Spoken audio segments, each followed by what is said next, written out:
Chapter 341. Lin Manji burst out laughing. The name was one thing, but what a weird nickname. What, world-destroying bull? Is this nickname really okay? Is he trying to make himself laugh to death? The man immediately got angry and shoved the knife in his hand at Lin Manji. What are you laughing at? Get to work. The job of slaughtering the sheep is yours. Lin Manji gripped the sheep slaughtering knife, looking at the sheep the bandits had brought over, gesturing for a while, unsure where to begin. Slaughtering a sheep is different from eliminating an enemy. Sheep blood is food, and sheepskin is also valuable.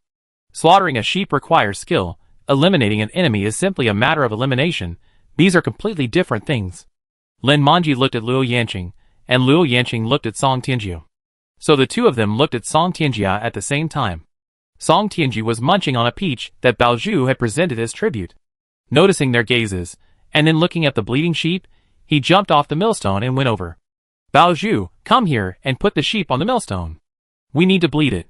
Bring a clean basin. Bao Zhu immediately came over and picked up the sheep. Lin Manji quickly went to get a basin, washing it 3 times before bringing it back. These past few days, food has been utterly tasteless.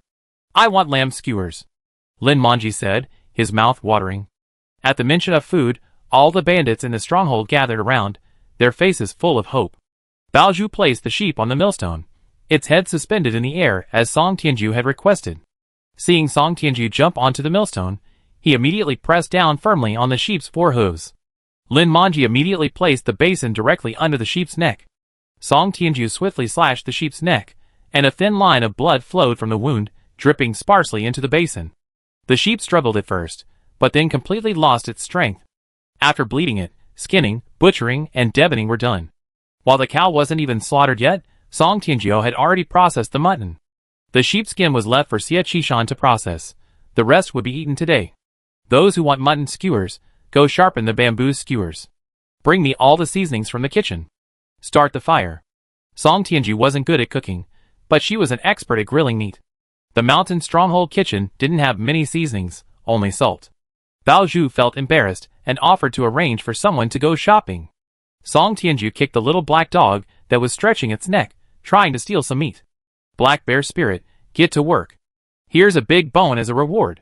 The little black dog, drooling over the meat, patted the little monkey's tail, and the two of them left the stronghold to find spices. It's unclear how the little black dog convinced Lu Er, who rarely eats meat, to follow the little black dog into the mountains. Given a choice between a peach and a piece of meat, Lu Er would undoubtedly choose the peach.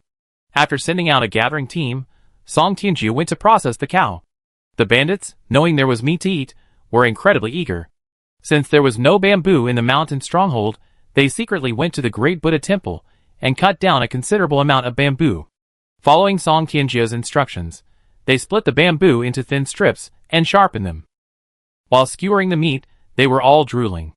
Bao Zhu, while kneading the dough, directed the bandits, 3 parts fat, 7 parts lean, pay attention to the ratio. A good mix of fat and lean is the best. Lin Manji and Luo Yanqing tended the fire, 1 pot of lamb bones, 1 pot of beef bones, and 1 pot of lamb and beef offal. Their task was to keep the fire burning, and when it was almost charcoal, they would take out the meat to grill for skewers. Fahai, unable to bear the sight of killing, silently washed the sheets and aired the quilts with Xie Qishan. The little black dog and the little monkey brought back a lot of spices. Song Tianjiu selected the useful ones, had them washed and crushed, and used them as seasonings. Everyone in the mountain stronghold was extremely busy. Unable to find an opportunity to steal meat, the little black dog went and caught several snakes. No one knew how it did it, such a small creature, yet it always managed to catch long snakes. Song Tianjiu didn't want to see it at all, and directly ordered the snake-unafraid bandits to go outside and process the snake meat. These bandits had never seen so much meat before, and they were being given real food to eat. They were filled with unease. Was this a farewell meal? The bandits were very worried. They were afraid this was a farewell meal. After all, their leader had recognized a child as his leader. How would they manage from now on? They wouldn't have made it for breakfast today. They would have to eat lunch. Lunch at the mountain stronghold consisted of roasted lamb and beef skewers, along with thin flatbread. There was also snake soup and lamb and beef offal soup. After 1 bite of a skewer, the bandits nearly cried. Song Tianjiu pulled out the wine jars from the stronghold, and had Bao Zhu carry them out for the bandits to drink. This was a one-time thing, there wouldn't be any more. It was a quick fix to avoid future problems. After drinking, the bandits opened up and began to recount their past experiences. Some had suffered family disasters and couldn't survive, so they resorted to robbery, only to be wanted and driven to the mountains with no other option. Some had been raped and kidnapped, and had no other choice but to come to the mountains. Others had lost their homes after their land was coveted, and were tricked into coming to the stronghold while looking for work. In short, they came from all sorts of places. Fahai sat to one side, eating a scallion pancake, occasionally nibbling on a wild fruit. He frowned slightly after hearing the bandits' origins. Some were innocent, but most weren't. Especially those who committed murder, arson, rape, and kidnapping. They were far from innocent. Fahai felt a little itchy. He always felt that urge when encountering such wicked people. The task of grilling meat skewers had fallen to Lin Manji and Luo Yanqing. The two of them ate while flipping the skewers, listening to the bandits' conversation. Song Tianjiao leaned back in her chair, holding a peach, listening to the bandits, occasionally taking a bite. The little monkey perched on her shoulder, diligently eating peaches, tossing the one she didn't like to the little black dog. The stick insect sat next to Song Tianjiao, holding a handful of meat skewers, eating while writing something on the ground with a bamboo skewer. After the bandits had eaten and drunk their fill, they were all sprawled on the ground, fast asleep. Song Tianjiao tossed a fruit pit onto Bao Zhu's shoulder. Bao Zhu immediately came over. "Boss, what are your orders?" Song Tianjiao pulled a skewer of meat from Bamboo Bug's hand, took a bite, and slowly said, "Did you hear me?" Bamboo Bug, thinking he was being addressed, pointed to the words on the ground.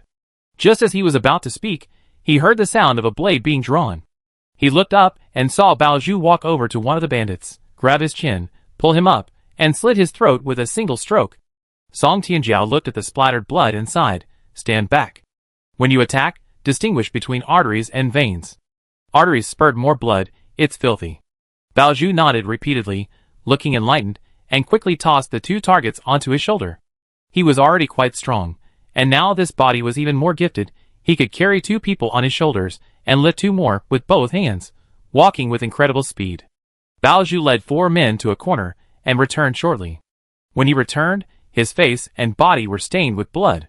Bao Zhu said with a look of frustration, "Boss, I definitely succeed next time." The stick insect looked at Song Tianjiao in shock. "Next time? There's going to be a next time?" Chapter 342. The stick insect trembled. He had never witnessed murder.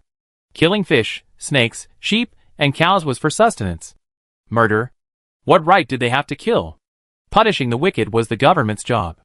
The stick insect trembled even more, looking at Song Tianjiao with fear in his eyes. Song Tianjiao looked at him questioningly and asked, "What's wrong?" "The skewers aren't good when they're cold. Do you want me to heat them up?" The stick insect said, "They're dead." Song Tianjiao grinned, her smile radiant. "Everyone dies.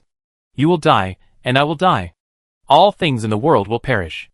And she beckoned to Bao Zhu, who immediately came over.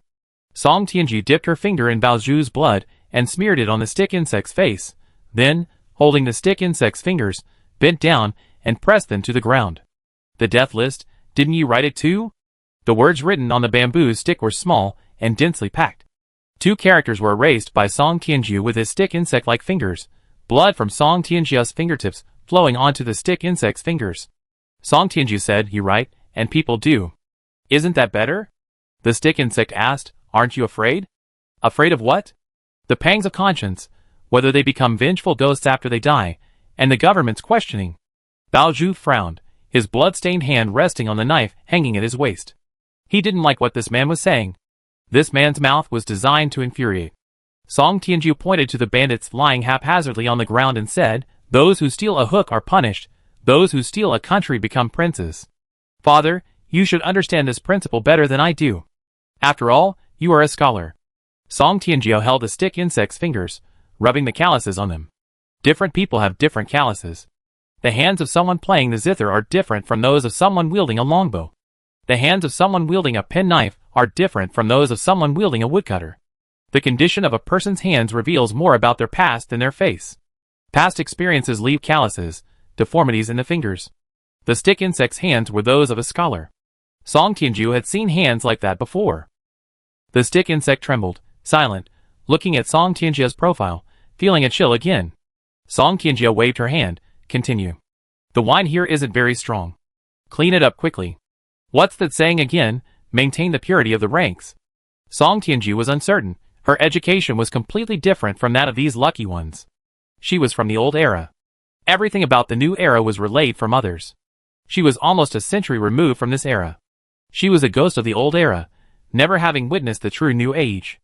Everything she knew was relayed from others. Song Tianju said, continue. Bao Zhu immediately busied himself, looking down at the words written by the stick insect. The stick insect's notes filled in the gaps in his memory. Bao Zhu dragged away a few more people. The little black dog stopped gnawing on its bone, and happily followed Bao Zhu. The little monkey remained perched on Song Tianju's shoulder, munching on a peach. The stick insect sat on the ground, completely dazed. The bloody scenes seen by the viewers in the live stream were blurred. They saw Bao Zhu moving the bandits in groups, taking action. The little black dog transformed into a large dog and began to eat more. 1 serving of dog food, 2 servings, 3 servings, 4 servings. Burp. The 3-headed dog sat on the ground, looking at the mountain of bandits, and sighed heavily. At the most helpless moment of its life, it encountered so much dog food. It was a tragedy. Bao Zhu knew this dog could eat, but he didn't expect it to eat this much. Bao Zhu frowned and said, "Do you need to eat people? Eating so much, it's hard to raise." The 3-headed dog rolled its eyes, transformed into a small dog, rushed to Song Tianju's feet, and laid down on the ground, motionless. It was too full, and needed to digest properly. The viewers in the live stream actually found the dog kind of cute. Black Bear Spirit ate 4 servings of dog food in 1 meal, an improvement from before. Black Bear Spirit is a good dog. The girl in the comic, quickly get the Black Bear Spirit a robe. How can the child be without clothes like this? Xiang Ning. The stick insect is about to faint from fright. Maybe he should see how the Black Bear Spirit eats, so he faint properly. Xiao Jiang Zi. Did you guys get the limited edition Black Bear Spirit merchandise? I buy it at a high price. Xia Yang Yu and I. Wait, when did Black Bear Spirit merchandise become available? Is this correct? AAA Small Commodities Wholesale. The first batch of merchandise is sold out. Welcome to visit again. The Black Bear Spirit and Cerberus were the first to sell out. The viewers in the live stream were dumbfounded. They were secretly making merchandise behind their backs? A check revealed that it was the Yin Kingdom Capital Museum that spearheaded the merchandise. The first batch only had 5 characters: Monkey, Jingwei, Cerberus, Black Bear Spirit, White Snake, and Tao Tai. The viewers in the live stream were speechless. They weren't even told. They weren't even notified about the pre-sale. Wait, what's with this gluttonous thing? Burp. In the Tianmu Group's canteen, a tall, thin man in a suit put down his rice bowl and let out a burp. He pulled out a card and placed it on the stainless steel table. Thanks for the meal. This is my copy of the data. He then rubbed his hands together and said, "Can I take it to go?" The chef, who was frantically frying rice, trembled slightly upon hearing this. Behind the chef were several empty rice bags, each containing 30 kilograms of rice. The rice cooker hadn't stopped steaming, and neither had his hands. Li Qingyu gained a new understanding of gluttony. He picked up the card, glanced at its contents, and nodded. "Would you like some chili sauce?" "Chili sauce for the rice." "Thank you." An hour later, the chef opened the old-fashioned electric rice cooker, a 45-liter capacity pot. 1 pot of rice could feed 70 or 80 people. The chef, his face expressionless, poured the cooked vegetables into the pot, bowl after bowl, finally adding 5 cans of chili sauce before closing the lid. Gluttony, standing nearby, rubbed his hands together like fly legs, pointing at the spatula and asking, "Can I have this spatula?" The chef handed him the spatula. Gluttony, spatula in his mouth, picked up the large rice cooker, bowed to the chef, and vanished. The chef immediately rushed off the counter, walked to the spot where Gluttony had disappeared, and jumped up and down twice. "Hey, how did he get out?" Old Sun, the gatekeeper, came over with a teacup, shaking his head at the sight. This is like lighting a lantern in an outhouse, asking for death. An ordinary person going through this passage would be close to death. Old Sun handed him the water cup. 98-degree water, fill it up. Meanwhile, Li Qingyu had already handed the card to Zhao Jiancheng. Hungry? Zhao Jiancheng looked at the words on the card and sighed. This little guy is probably the most naive of Tian K's henchmen, Li Qingyu added. The Tao Tai merchandise sells very well, even more than the Black Snake. Although they don't know what Tao Tai is, many people buy the gluttonous Tao Tai. Zhao Jiancheng, Zhao Jiancheng realized he was getting old and couldn't keep up with this kind of thought process at all. If he hadn't strongly stopped it, Octopus Tionk would have been made into merchandise for pre-order too. Is this appropriate? Chapter 343. The World of Young People. Zhao Jiancheng took out his keys, staring at the chibi-style Cerberus, a small black dog, with 3 heads and a red cloak, lost in thought. Li Qingyu said, "Sales are very good. Many overseas companies have approached us wanting to purchase Cerberus and monkeys. They say they want to use them as amulets." Zhao Jiancheng genuinely couldn't understand. But whether he understood it or not didn't matter, as long as it wasn't in human form. Zhao Jiancheng said, "These animal figures are fine, but don't make those human-like ones. It's inappropriate." Li Qingyu immediately pulled out the next batch of design drawings. "Look at this giant panda, a national treasure, isn't it perfect? Look at this bluefish, symbolizing abundance year after year." Zhao Jiancheng immediately put down the design drawings. "Don't add your own ideas." Li Qingyu quickly grabbed the documents and left, to avoid being given more work. He was going on a business trip, a long one, to Wutu's hometown. The Olympics. Qi Tian was squatting on the curb eating spicy snacks, when he saw Li Qingyu coming out with his luggage, and immediately waved. "Shall we go fight the Olympics?" Li Qingyu lit a spicy snack and said, "Great sage, we're going with peaceful hearts. We must be peaceful, not shouting for bloodshed. We're going to discuss cooperation. If we're going to fight, we wait for them to make the first move. We only fight back once. We're going to exchange ideas, not to fight. How can just one hit be enough?" Qi Tian clicked his tongue, then gasped. "1 hit is fine. Just kill them in 1 hit. You fish, you're full of cunning." Li Qingyu shrugged. "Life is tough for fish. How can you not be cunning?" He was just an ordinary grass carp from the Qiantang River. The human world was complex, and he had to work very hard to integrate with humans. Qi Tian asked, "Fish, how do we get there?" "The plane takes off in 2 hours. We take a taxi." "Where's your luggage?" "I don't need luggage." Qi Tian glanced at Li Qingyu's suitcase, sighed, picked up the suitcase with one hand, and grabbed Li Qingyu by the back of his collar with the other. Discovering that Li Qingyu's clothes weren't sturdy enough, Qi Tian simply hoisted him onto his shoulder. "Let's go!" "Wait." Li Qingyu felt dizzy, and when he came to his senses, Qi Tian had already put him down. He lay on the spherical object, looking down, completely stunned. "Where am I?"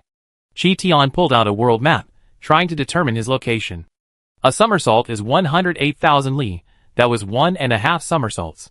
Li Qingyu slammed his hand on the world map. "Your somersault cloud was lost, wasn't it?" "Yeah, I found it yesterday." "Don't block the map. Quickly figure out where we are."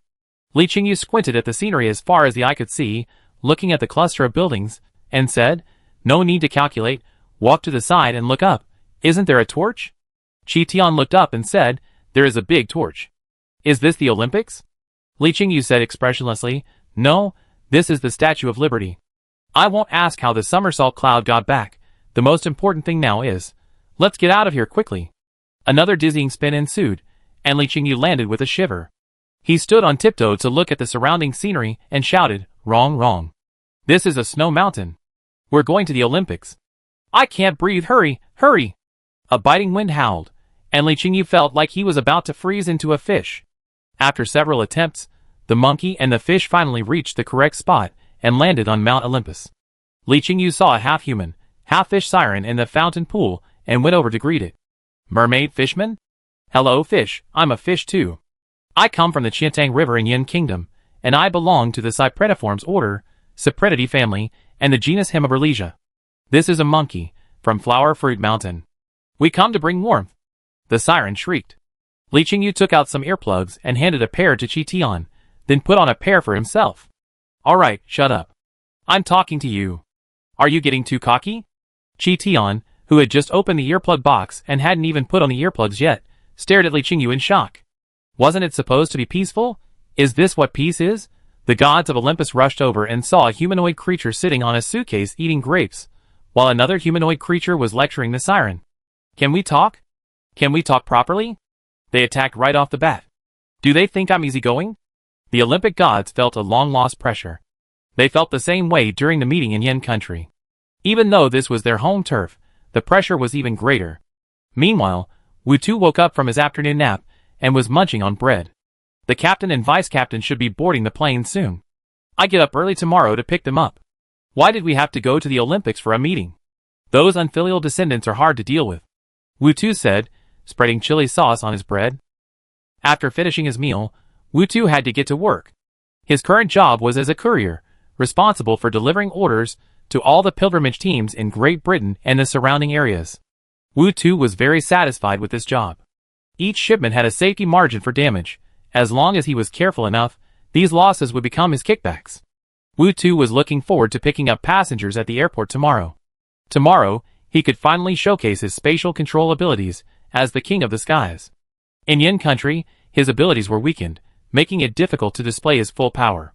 In Great Britain, it would be different. He would demonstrate the miracle of teleporting from Great Britain to the Olympics. I show Vice Captain Lee my abilities. The Vice Captain will definitely be amazed by my power. What abilities? What superpowers? No superpowers, but I do have a bit of money power. Zhao Jiancheng answered a phone call, somewhat bewildered by the questioning on the other end. After the call ended, images arrived. The sender wanted Zhao Jiancheng to explain the 2 black dots on the Statue of Liberty. These are just a bunch of ordinary pixels. Did the US satellite malfunction? A burnt-out camera looks like that too. Zhao Jiancheng didn't care what the black dots were, he couldn't accept them. From the outlines of those 2 dots, Zhao Jiancheng recognized them immediately, Qi Tian and Li Qingyu. Good for them. Zhao Jiancheng gritted his teeth in anger. Couldn't these two, this monkey and fish, at least change their clothes before causing trouble? What were they doing on the Statue of Liberty? Zhao Jiancheng was angry, but when questioned, he feigned ignorance. Don't know, unclear, not concerned. What did the US satellite's images have to do with them? Zhao Jiancheng was determined to remain stubborn. He absolutely couldn't accept it. Being in someone else's airspace was something he absolutely couldn't admit to. Song Tianji lay face down on the Mountain King's chair, legs crossed, and yawned. The weather's so nice today. The little black dog lay sprawled under the chair, fast asleep. Baozhu had dealt with the people. Those who needed to be killed were killed, those who needed to be buried were buried. The rest were placed on the large communal bed, and their navels were carefully covered. Baozhu earnestly said, "You must cover your navel when you sleep." Chapter 344. The little monkey perched on Baozhu's head, watching the bandits fast asleep on the communal bed, lost in thought. Bahai collected the sun-dried quilts, cleaned the room, and sat down to chant sutras to deliver the souls of the dead. Xie Qishan sat on the cleaned and dried straw mat, mending the sheets with needle and thread. The little monkey lay on the sheets, picked up a corner, and covered its belly button. Lin Manji and Luo Yanqing, seeing this, also laid down on the sheets to sunbathe. Xie Qishan kicked the two with his good leg. "Get out of here. You two are filthy. Don't touch the clean sheets. Donkey egg and dog egg, get out of here." The two stared in shock, unable to believe what they had just heard. This man was actually treating them differently. The monkey could lie down, but they couldn't? Didn't he have any revolutionary camaraderie at all? The two explained in unison. "I am Lin Manji. I am Luo Yanqing." Xie Qishan, needle and thread in hand, looked down at them with disdain and said impatiently, "I know you, donkey egg and dog egg. Go fetch water when you have time, don't get in the way." The two felt like the needle would prick them at any moment. Ignoring Xie Qishan's sarcastic tone, they immediately got up and quickly left. It was too hot to fetch water at this time. The two sought refuge under a tree. The stick insect sat blankly, still holding a skewer of meat, but he had no appetite. The stick insect was lost in his own thoughts, unable to escape them for a long time. The stick insect knew he had no way out. What followed was either success or death. Since ancient times, how many rebels have succeeded? The stick insect was anxious. Looking at Song Tianjiao, who was fast asleep, hanging upside down on the armchair, the stick insect became even more anxious. The stick insect realized the burden on its shoulders was heavy. Around 2 or 3 in the afternoon, the hottest time of day, steam rose from the ground, and in the distance, everything appeared distorted, like a mirage. Outside the great Buddha temple, a bald man climbed over the wall and found a melon patch. These weren't watermelons, but small cantaloupes. But the bald man wasn't picky. "Oh my God, I'm so thirsty. Those monks are really something, buzzing around like mosquitoes all day long.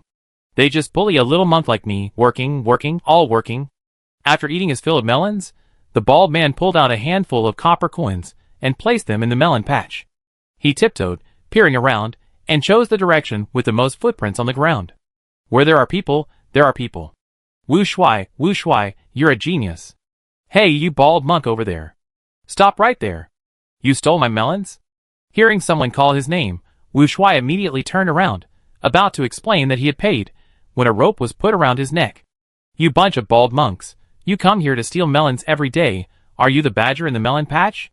Wu Shuai didn't have time to see the other person's face, immediately raised his hands high, and said at lightning speed, from the 100-herb garden to the 3-flavor study, Ah Chong went to Runta's melon patch to eat melons. Straighten your tongue, you're talking nonsense. Who are you? Wu Shuai. As soon as he said those 2 words, Wu Shuai was pinned to the ground and beaten. You stole my melons, you stole my melons. That bunch of bald monks stole my melons, fine, but you stole mine too. Hey, stop hitting me, I really didn't steal them, I paid. I paid? I paid copper coins. I took a lot of copper coins from the donation box. You even stole from the donation box. Well done, good job. The man stopped. He plopped down on the ground, pulled a gourd from his waist, and took a sip. Wu Shuai watched longingly. Give me some, this little melon isn't thirst-quenching. And it's a bit bitter. You say my melons are bitter? If you're so capable, then don't steal them. Do you know how hard it is to water the fields before dawn every day? The melon farmer stepped on Wu Shuai's shoulder, his face full of anger. Wu Shuai cried out in pain, feeling truly wronged. He had paid for the melons, he really had paid. How could this man be so unreasonable? Wu Shuai felt extremely aggrieved. He didn't even know if the other man was lucky enough to be beaten like this. It was truly unfair. The man handed him the gourd, and Wu Shuai quickly opened the lid and gulped it down, his tongue sticking out from the spiciness. Wine. What else could a gourd hold but wine? Enough talk, you're perfect, come with me to work. Huh? Wu Shuai still didn't know who this person was, but he still had a rope around his neck, the other end of which was in the melon farmer's hand, so he had no choice but to follow. The melon farmer took Wu Shuai home. The melon farmer's house was a thatched hut, looking quite shabby. The food was rather plentiful, a pheasant, a pot of mixed beans, and a pot of cold tea. That's all, eat, and come up the mountain with me. Huh? What huh? You may not be very good at fighting, but you're good enough to hold your own and keep people company. I scouted it out these past few days. There's a bandit's den behind the great Buddha temple. Let's go get some food. As long as we're careful enough, we won't be discovered. Huh? Wu Shuai was completely dumbfounded. This guy's got a big mouth, and that way of speaking, it sounds familiar. Who are you? I'm Ling Yuan. So, after all this time, you don't even know who I am, yet you followed me? Wu Shuai tugged at the rope around his neck. Everything was clear without a word. Ling Yuan was speechless. This kid was really going to die without even knowing how. Didn't you hear the meeting? Yeah, I heard it, but I can't remember right now. Wu Shuai's mind was a mess. He tore off a chicken leg and took a big bite. It's awful. If it's awful, don't eat it. On her first day in the dungeon, Ling Yuan began scouting the surroundings. The great Buddha temple was crowded, with many monks. It wasn't easy to make a move. The bandit hideout behind the great Buddha temple, however, seemed promising. According to Ling Yuan, she had secretly observed it for 2 consecutive nights. I had an upset stomach yesterday, so I didn't go last night.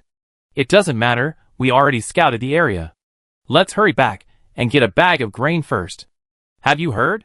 The wicked old emperor is dead. That's truly a good day. Wu Shuai ate his meal in silence, not caring whether it tasted good or not, as long as it was edible. In the great Buddha temple, he was at the very bottom of the social ladder, having to fight for food. If he was slow, he wouldn't get any.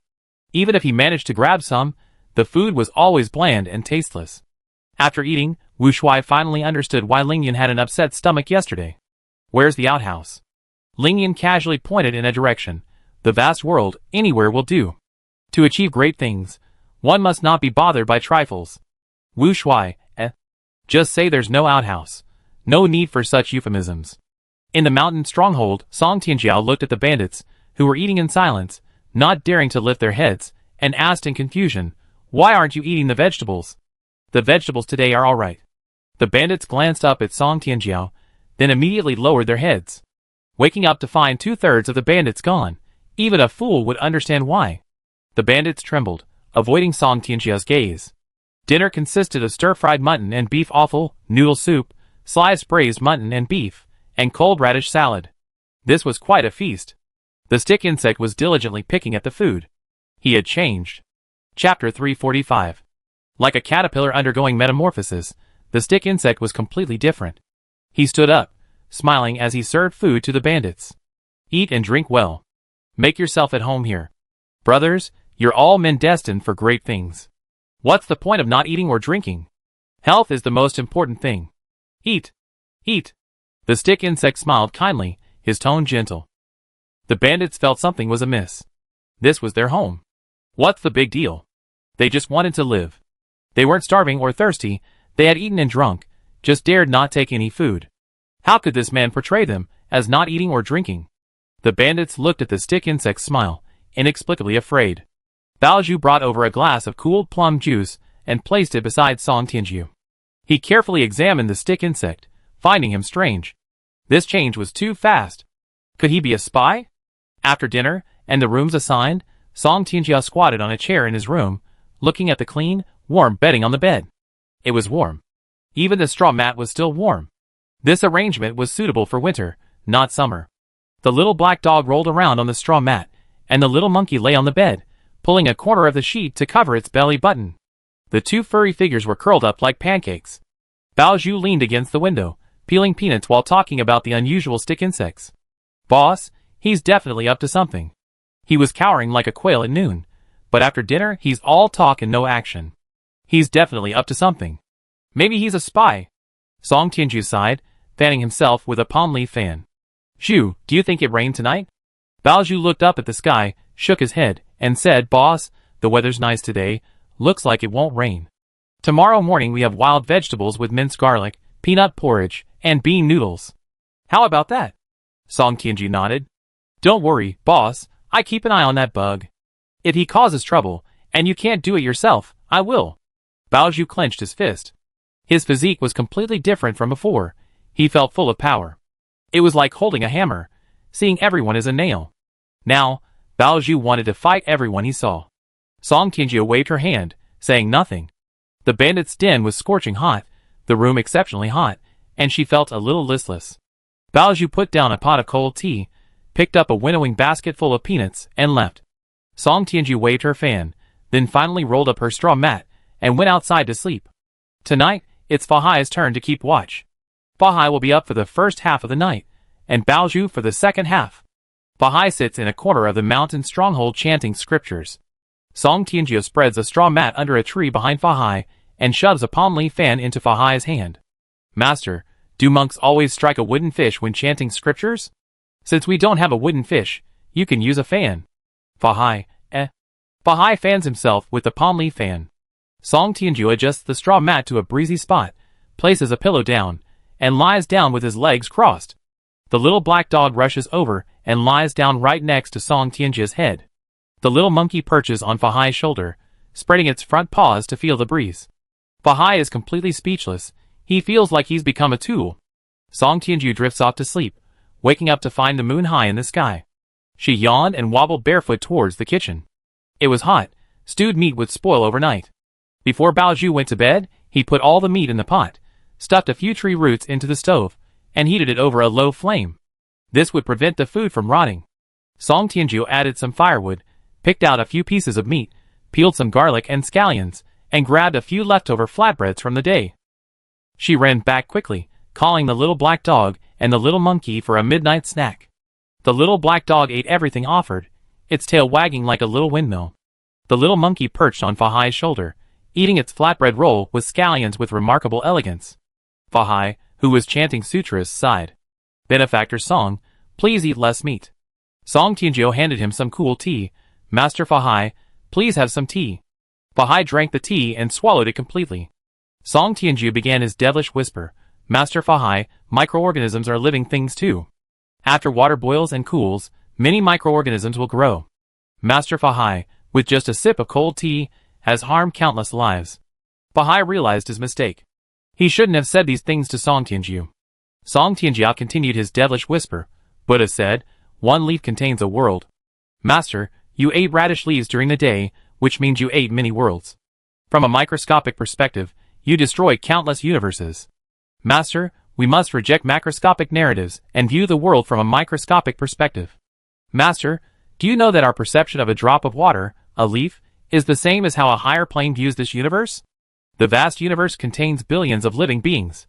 Even a drop of water contains many living beings. Bahai felt helpless. What talk of laying down the butcher's knife, of compassion, of eating less meat? He shouldn't have uttered those words. Even being called a bald monk by a snake hadn't made him feel this helpless. Bahai raised his hand and slapped himself. Benefactor Song, it's time for your shift change. I go call Benefactor Bao. Bahai was helpless. He needed to change shifts. He was traumatized. He never wanted to speak another word to Song Tianju again. Bao Zhu quickly arrived. Seeing Song Tianju eating his midnight snack, he yawned and said, "Boss, shall I cook something?" Song Tianju waved his hand. "Go to sleep. I watch over things." Bao Zhu turned and left. The boss is everything. The boss's orders must be obeyed without question. After finishing his midnight snack, Song Tianju lay on the straw mat and directed the little black dog to wag its tail and fan itself. The little black dog wagged its tail with a snort and soon collapsed from exhaustion. Song Tianju handed the palm leaf fan to the little monkey, and just as he was about to speak, he suddenly reached out and grabbed the little black dog's muzzle. She cradled a small black dog in one arm and a small monkey in the other, carefully hiding behind a tree. Not long after, two people tiptoed into the mountain stronghold. Song Tianju silently followed behind them, listening to their whispers. "This is the kitchen. Let's go! Isn't this a bit inappropriate? Isn't this considered burglary? You took the coins from the donation box. Why don't you call that burglary? The Buddha statue gave me an okay sign, so I took them. Stop talking nonsense, hurry up and move them. Goodness, there's meat too, 3 pots. Chopsticks, quickly find some chopsticks." Song Tianjiao handed over a pair of chopsticks. "Wu Shuai, you should get some chopsticks too. Why did you give?" Ling Yan stopped mid-sentence, his body stiffening as he looked at the person standing at the kitchen doorway. The kitchen was dimly lit, with only the flames of the stove. The moon was outside, but its light was insufficient. Ling Yan could only make out the silhouette of a person at the doorway. Ling Yan grabbed Wu Shuai from behind and ran backward, trying to reach the window. The window opened, and Ling Yan was met with hot breath and 3 pairs of eerie green eyes staring at her. Ling Yan said, "If I said I was just passing by, would you believe me?" Chapter 346. Ling Yan hadn't expected his luck to be so bad. He'd come twice before, and no one was on watch. Today, someone was on watch. How could he be this unlucky? Ling Yan gripped his wood-chopping knife, both exits blocked, leaving him in a dilemma. Song Tianjiao leaned against the doorframe and asked, "That bald monk is Wu Shuai. Who are you?" Upon hearing this, Ling Yan immediately replied, "I'm Bin Borba." Song Tianjiao hadn't watched the TV series version of Journey to the West, but he had read the text. Hearing this, his lips twitched, and he immediately closed and locked the door. Reflect on your actions. Black Bear Spirit, you keep an eye on them. Don't let these two escape. Wu Shuai clutched his stomach, looking troubled, and shouted, "Can I go to the outhouse first? I can't hold it in. I really can't." Song Tianju quickly opened the door, telling Wu Shuai to get lost. West. Wu Shuai dashed towards the outhouse. Ling Yan also wanted to find an excuse to run away, but Song Tianjiao leaned against the door, raised her foot to block the doorframe, and blocked her way. "Behave yourself, state your name." Ling Yan realized this was one of their own. Ling Yan stared at the short-legged, long-bodied person leaning against the door, recalling their every move, trying to figure out their identity. Ling Yan tried to think, but failed. Ling Yun, in a fit of desperation, said, "You go first." Song Tianju had never seen such an uncooperative lucky person. She was starting to doubt if this person was even lucky. Being a prisoner and still so arrogant was simply too much. Song Tianju simply closed the door and locked it again. Hearing the sound of the door locking, Ling Yun hurriedly said, "Ling Yun." "It's me, Ling Yun." Hearing this name, Song Tianju locked the door even faster. Several more locks were found, and multiple locks were put on. Black Bear Spirit, close the window. Don't let her escape. Ling Yun was dumbfounded. What grudge did she have against this person? Ling Yun thought for a moment, then suddenly slapped her forehead and shouted, "Song Tianjiao, let me out. That bear is going to bite me." The 3-headed dog, which had finally managed to squeeze its 3 heads through the window, felt its sky fall upon hearing this. Woof woof woof. It was a dog, not a bear. The 3-headed dog was so excited that it broke the window. The house wasn't sturdy. The window was broken, the walls were crooked, and the house collapsed. A loud crash woke everyone. They rushed out, lit oil lamps and torches, and saw the collapsed kitchen and people crawling out of the rubble. "Hey, you over there, help me up. This house isn't sturdy, ha ha ha." Ling Yan laughed awkwardly. She laughed while cautiously looking back. There were no more black bears or large dogs, only a tiny puppy, no bigger than 1 or 2 palms, crawling out of the ruins, shaking its fur and baring its teeth at her. Woof woof woof woof. The little black dog was very angry. Faced with the confused gazes of the group, Lingyan raised her hands and said, "Misunderstanding. It's all a misunderstanding. We're all on the same side." Lingyan regretted it. She shouldn't have been lazy. She should have scouted the place again. What was supposed to be a straightforward family reunion was now awkward. Lingyan promised to buy all the melons in the mountain stronghold, which eased the atmosphere somewhat. Bao Zhu went to check on the food. Thankfully, the lid was sturdy enough. The wall had collapsed outwards, and the meat in the pot wasn't dirty. The group of bandits were sent back to sleep. Song Tianjiu and the others surrounded Ling Yun and Wu Shuai, scrutinizing them. The two of them recounted their experiences. After listening, Song Tianjiu asked, "Are the melons ripe?" Wu Shuai replied, "An old variety, not very tasty. The stem is bitter, and the flesh is pungent." Ling Yun immediately retorted angrily, "You melon thief! How dare you say that?" Wu Shuai hurriedly tried to prove himself. I paid several copper coins." Song Tianjiu pulled the two apart, trying to ease the awkwardness of their argument, and asked again, "Where's the melon patch?" Ling Yun pointed in a direction, and Song Tianjiu immediately grabbed the little black dog in one hand, and pulled Ling Yun with the other, running away. The little monkey's eyes darted around, and with a running start, it jumped onto Song Tianjiu's shoulder. The two of them disappeared in a flash. Of the group, only Wu Shuai, the newcomer, remained. Wu Shuai, somewhat embarrassed, rubbed his hands together and said, "I'm hungry. Is there any food?" The stick insect squeezed in, pointing to the kitchen. It collapsed. "You have to pay for it. Even if you're a monk, you have to be reasonable." "I'm really not a monk. I'm a fake. I'm really a fake." Wu Shuai's faith was still firm. He refused to admit he was a monk. The stick insect didn't care about that, searched him, found a string of copper coins, and stuffed them directly into his pocket. "Give Bao Zhu food, then let him sleep. Tomorrow, make him work, build the house." Bao Zhu was stunned. This man was actually ordering him around. The stick insect, neck stiff, said, "What are you looking at me for? The boss you're talking about calls me dad. You don't know the value of firewood and rice until you're in charge. How can a bunch of people who don't know how to manage a business, only know how to kill and burn, be any better? Without rules, there's no order.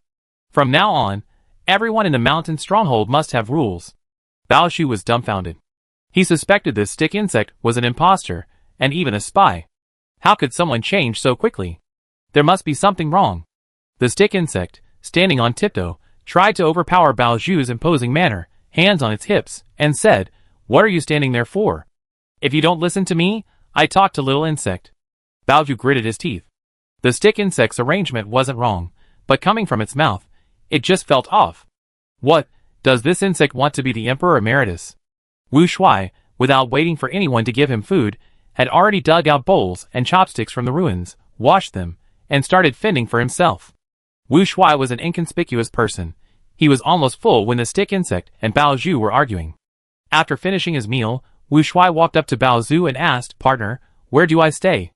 Bao Zhu closed his eyes and pointed to the large communal room. "That's for the brothers in the stronghold, not the lucky ones. Be careful." Wu Shuai nodded repeatedly. He felt entrusted with an important task. It's good to be organized. With an organization, you can get enough to eat, and you don't have to fight for food. Wu Shuai asked Bao Zhu how to take a bath, and Bao Zhu, his face dark, pointed in a direction. "This kid, how come he acts like he's at home? His skin is thicker than a city wall." After bathing, Wu Shuai didn't go into the room Bao Zhu had arranged. He directly took the half-finished straw mat drying on the rack to the window, laid down, and pricked up his ears to eavesdrop. The communal sleeping area was the bandits' room. It was hot, so the window was open. The conversation inside was very clear. Wu Shuai believed that his current task was to guard and monitor, and he was determined to complete this glorious and arduous guarding mission. Meanwhile, Song Tianjiu was riding her three-headed dog at breakneck speed. Ling Yun clung tightly to the three-headed dog's fur, her soul flying behind. She had ridden motorcycles, electric scooters, and even piloted fighter jets, but she had never ridden a dog. This feeling was rather subtle. According to Ling Yun, Song Tianjiu found a melon field. She jumped down and began searching in the melon field. Ling Yun landed headfirst, sprawling on the ground with a thud, raising his arm and giving a thumbs up. "Good mount. I won't ride it again." The three-headed dog snorted, and as it passed Ling Yun, it farted right in front of him. Ling Yun, this dog is awful. Chapter 347. The little monkey hopped around in the melon patch, carefully examining each melon. There's a method to choosing a sweet melon. It should have a large, round navel, a fragrant aroma, and a thin back half. Only melons like that are truly sweet. Only melons with soul have substance. Soon, Song Tianjiu and the little monkey found quite a few melons with soul, and sat on the edge of the field eating them. The three-headed dog reverted to its small black dog form, holding a melon in its front paws, lying on the ground, munching away. Ling Yun almost vomited. The dog's running was more turbulent than a fighter jet. Like a World War II fighter jet that had lost all its cushioning and encountered turbulence shortly after takeoff. Ling Yun, feeling dizzy and lightheaded, almost tumbled over to Song Tianjiu, pointed towards the great Buddha temple, and said, "Shall we pull off a heist?" Song Tianjiu shook his head. Ling Yun panicked. "Startup capital. The donation box is all startup capital." Song Tianjiu still shook his head. Ling Yun squatted on the ground, scratching her head. "Then why did you call me out? Wasn't it to pull off a heist?" Song Tianjiu held up the melon in her hand, and said seriously, "To eat melon." Ling Yun was so angry she almost rolled on the ground. She broke the melon in half, giving one half to herself and the other half to the little black dog. The little black dog took a bite. It was bitter. Angry, it bit Ling Yun's trouser leg. Hey, hey, hey, I only have one pair of pants. Don't think I won't beat you just because you're a dog." The little black dog suddenly grew bigger, and Ling Yun, choosing to be flexible, handed over her sweet half. After finishing her melon, Song Tianjiu pointed at the great Buddha temple, and said, "A rabbit doesn't eat the grass near its burrow. If you're going to take something, take it from somewhere else. There's another thing. There's a bandit's den behind the great Buddha temple, but the great Buddha temple hasn't made a move? Is that reasonable?" Ling Yun said, "The matter of bandit suppression isn't under the temple's jurisdiction, is it? It should be the imperial court's business." Song Tianjiu stood up, spread her arms, and said, "How about a bet? Believe it or not, this entire land is the private property of the great Buddha temple. You're definitely a tenant farmer on this land. Even the mountain we cross belongs to the great Buddha temple." Ling Yun fell silent. She didn't know if Song Tianjiu's words made sense, only that if Song Tianjiu said he bet, he definitely had a chance of winning. Song Tianjiu said, "I can't explain this to you kids. You kids don't understand. There's no such thing as idle land in this world. The poor have nowhere to stand. You're so poor you only have one pair of pants left. How could such a large melon patch possibly be yours? You said before that monks were always stealing melons. Perhaps they weren't stealing, they were taking." Dawn broke, and Ling Yun saw the smile on her face.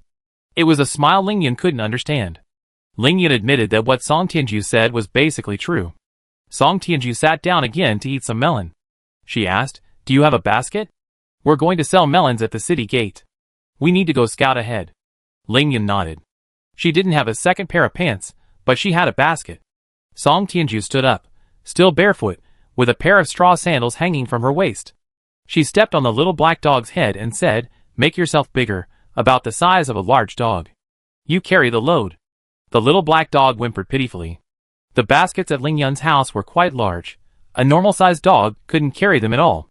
In the end, Ling Yun carried the load, with half a basket of melons in each side. Song Tianjiu held a stick and followed behind Ling Yun. She stood on tiptoe, looking around, thinking that she could actually sit on the basket too. Ling Yun refused. The little monkey, holding a sycamore leaf, perched on Song Tianjiu's shoulder, also clutching a small melon and diligently munching on it. They walked a short distance, passing pedestrians. The little black dog, still the size of 2 adult hands, huffed and puffed as it followed behind. By the time they reached the city gate, the sun was high in the sky. Ordinary people couldn't enter the city gate. A market had spontaneously formed outside, with many people buying and selling things. The little black dog lay exhausted on the ground, panting, and Song Tianjiu stuck a straw in its head. Soon, passers-by gathered around, asking how much the dog cost. Song Tianjiu held up 2 fingers. The little black dog, seeing this, widened its eyes in shock. "Is it going to be sold?" a passerby asked. 2 coins? Song Tianjiu smiled and said, "This is a good dog, 2 taels of silver." "What kind of dog is this? Worth 2 taels of silver? Is it inlaid with gold?" The man angrily flung his sleeve, and turned to leave. The little black dog suddenly stood up and barked at Song Tianjiu, swearing venomously. Song Tianjia flicked the little black dog on the forehead and said, "We can't enter the city, but you can. We sell you for 2 taels of silver later, and then you can just run away on your own." The little black dog continued to bark. This was a disgrace for a dog. It suspected it was going to be released. Song Tianjia could only try to reason with the little black dog. "As a cute little dog, you are worth more than 2 taels of silver. To me, you are worth at least 20 taels of silver. Setting you at 2 taels of silver doesn't mean you're only worth 2 taels of silver. It's about taking into account the cost of living here. I could have sold it for 2 coins, but I didn't." "Do you know why?" Seeing the little black dog's bewildered expression, Song Tianjia patted its head and said earnestly, "Because I know that the person who bought you for 2 coins won't treat you well. The person who bought you for 2 coins might just be after your flesh. The person willing to spend 2 taels of silver is different. They will treat you well. I'm trying to screen people for your safety." What Song Tianjia didn't say was that the person willing to spend 2 taels of silver to buy a dog wasn't short of 2 taels of silver. The person who bought a dog for 2 coins would be short of 2 coins. If you're going to scam someone, of course you scam them for 2 taels of silver. The little black dog was completely fooled, moved to tears. It clearly has 3 brains, but it's not as good as someone with only 1. The little monkey squatted under the shade of the tree, laughing so hard it almost fell over. "Silly dog. Big silly dog. All right, show us something special." Song Tianjia took a small melon, placed it on the little black dog's head, and made it spin around. "Don't drop the melon. Yes, that's it. Good dog, good dog. Monkey, you come too, throw a melon." Song Tianjia originally wanted the little monkey to throw 2 melons, but it actually threw 5 small melons at once, and even walked along the carrying pole while throwing them. Soon, many pedestrians gathered around, some to watch the spectacle, others to buy melons. Today, the melons were sold individually, 2 melons for 1 coin. Pedestrians picked and chose, selecting the larger ones. More and more people gathered, and someone wanted to buy the little monkey, only to be slapped hard by the monkey. Finally, the little black dog was sold. 2 taels of silver, and the buyer didn't haggle. Song Tianjia tied the little black dog with a freshly twisted hemp rope and handed it to the wealthy, gold-adorned, silk-clad customer, a real VIP, behind him. Then, he kept stuffing melons into the hands of the 3 servants. "If it's delicious, come again. If it's delicious, come again," Song Tianjia exclaimed, deeply moved. What a super sucker. No, a VIP customer. Such VIP customers were truly rare. Chapter 348. The little black dog put on an adorable act, circling around the big client. The big customer was very satisfied, and left with his servant and the dog. Sold the dog, sold the melons. Ling Yan watched Song Tianjia counting the money, her eyes filled with disbelief. "Is this really okay?" Song Tianjia stuffed a few copper coins into her hand, spreading his hands and saying, "What's good or bad about it? I'm just robbing the rich to help the poor. Xiao Yun, your thinking isn't right, you need to adapt. Go buy the cakes, those cakes look delicious. And that plum juice too." Ling Yan thought about it carefully, and felt her moral standards needed lowering. The flatbread she bought was made with mutton fat, which the little monkey didn't like, it preferred plum juice. Song Tianjia bought a flatbread without mutton fat for the little monkey. She had never raised a monkey before, and didn't know how to care for it, fearing she might kill it. This monkey was different from the previous one. Song Tianjia thought it would be difficult to raise. The 2 of them, and the monkey ate, and it was the hottest time of day. Song Tianjia bought plum juice again, and slowly walked into the woods. "I should have brought a fan."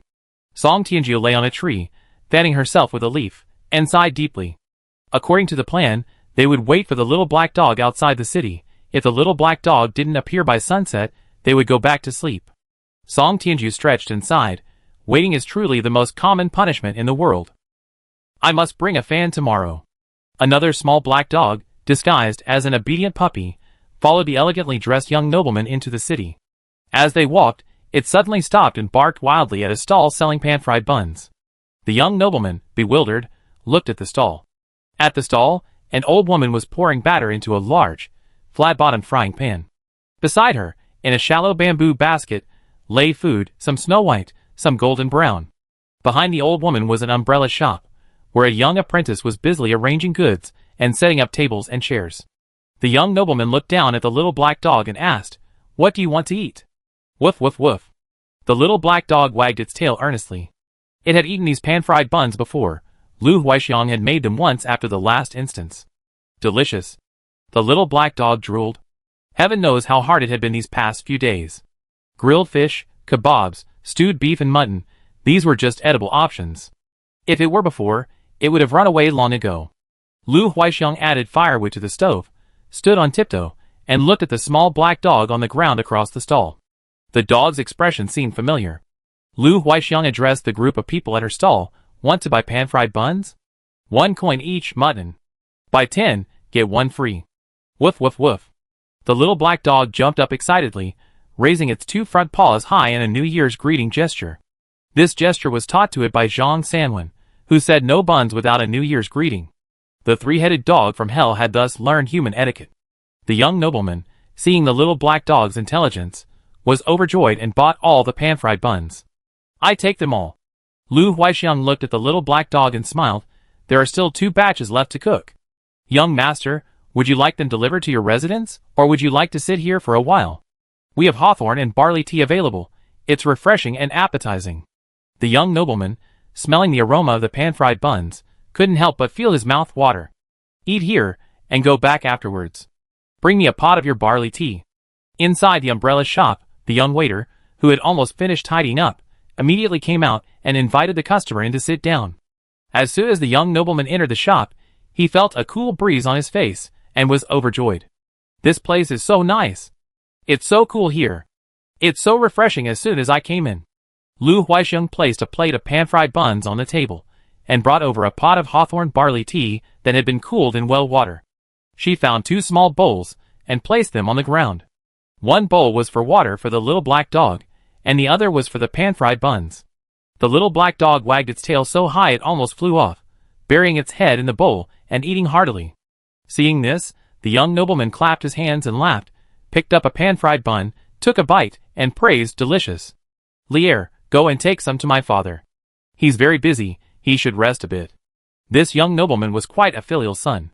The young nobleman took a sip of hawthorn and barley tea, then instructed, Lu San, take a portion to my father, he needs a rest. He had taken 3 servants with him when he left, and now 2 had gone.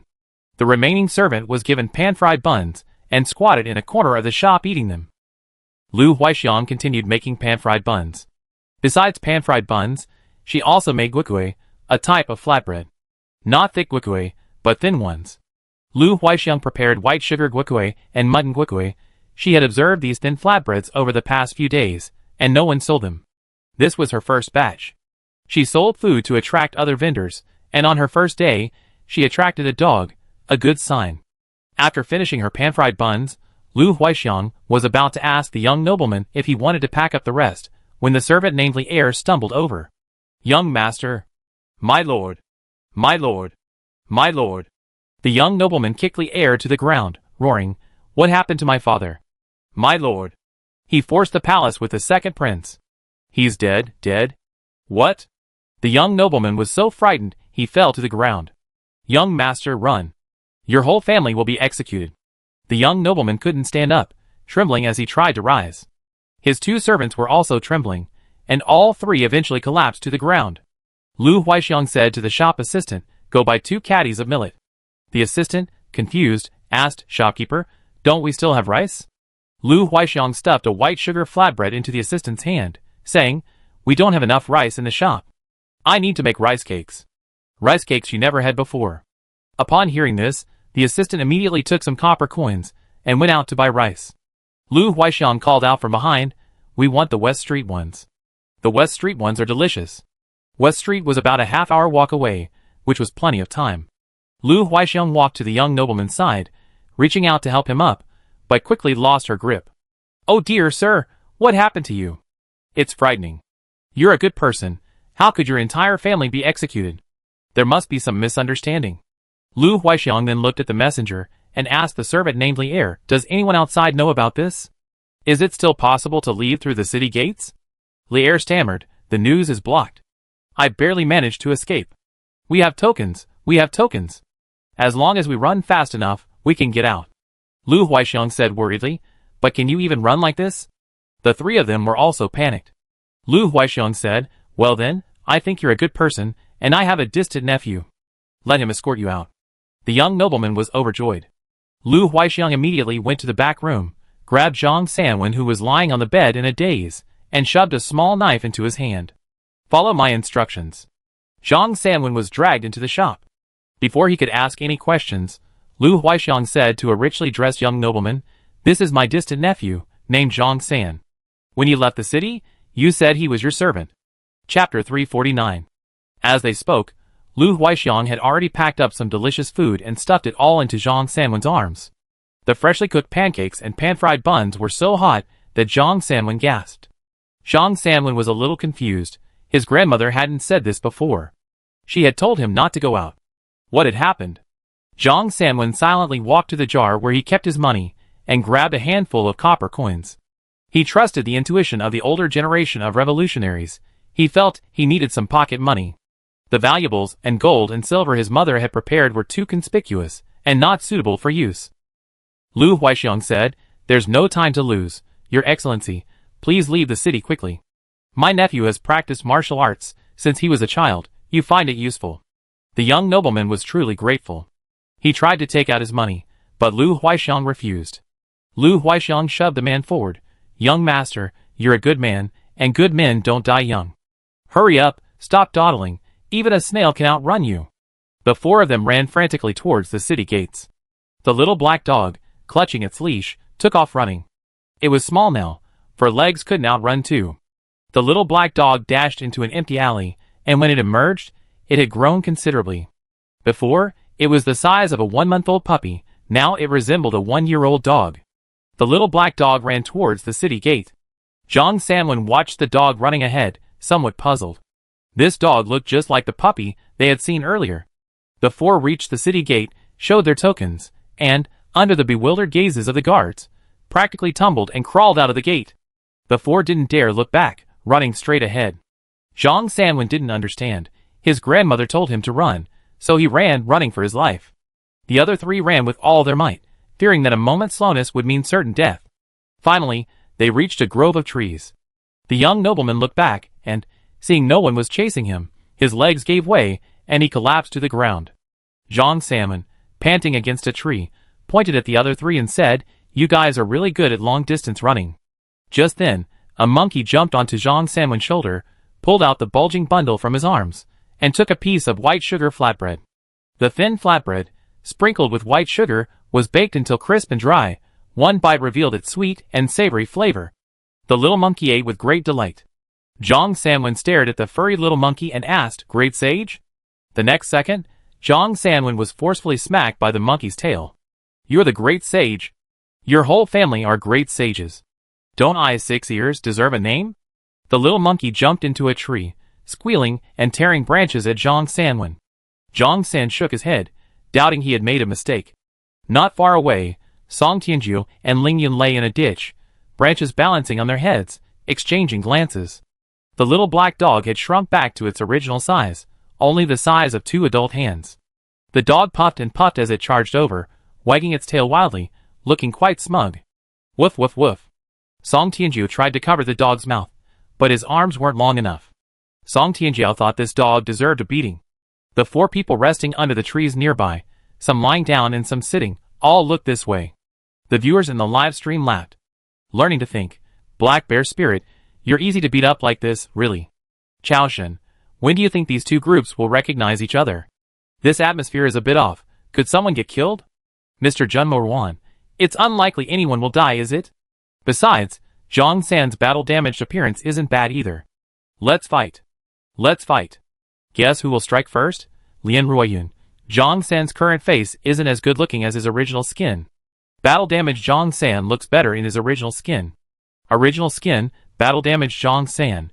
Kukui, is this really okay? Where's your morality? This is really too good, Song Tianjiu, Okay, she knows who it is. Original skin, battle-damaged Zhang San? Song Tianjiu stared at the 4 people in the distance, trying to figure out which one was Zhang San.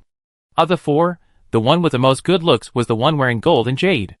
Suddenly, one of the 4 shouted angrily, "Who are you? What's your name? Where do you live? State your name." Song Tianjiu knew which one was Zhang San. Ling Yun grabbed a clod of dirt and threw it directly at Zhang San's head. "I'm your great-aunt." Zhang Sanwen jumped up and shouted, I'm your uncle too. Ling Yun and Zhang Sanwen started arguing, leaving the young master and his two servants dumbfounded. Song Tianju sighed, walked over, and knocked the three men unconscious. That's enough, Zhang Sanwen. What's that in your arms? Let me see. A moment later, Song Tianju returned with a bowl of plum juice in one hand, a mutton flatbread in the other, and a pan-fried bun in his mouth. Zhang Sanwen sat on a rock, drinking his plum juice and exchanging information. Ling Yun squatted beside him, stuffing a pan-fried bun into his mouth. After hearing about Zhang Sanwen's adoptive parents' plight, he reached out and pulled off the small bag hanging from Zhang Sanwen's waist. Opening it, he saw it was indeed full of precious stones. Ling Yun asked, Zhang San, did your adoptive father embezzle?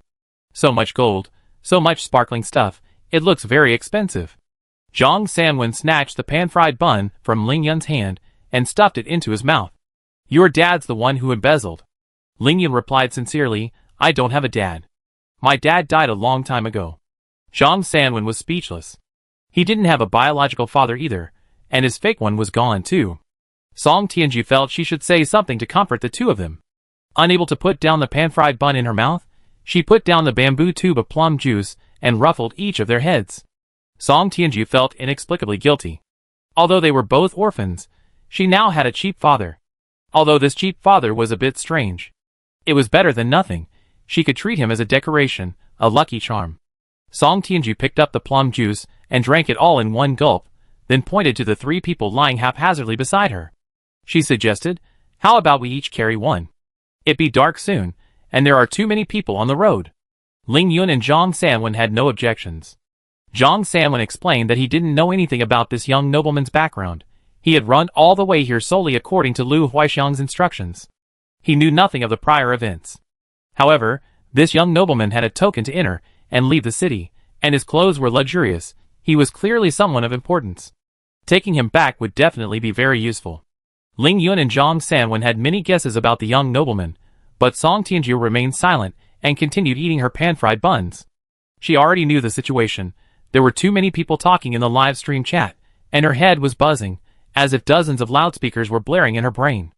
After barely understanding the situation, Song Tianju simply muted the chat. Song Tianju took a bite of her mutton flatbread, stretched, and lay down on the ground, wishing she could just roll around on the spot.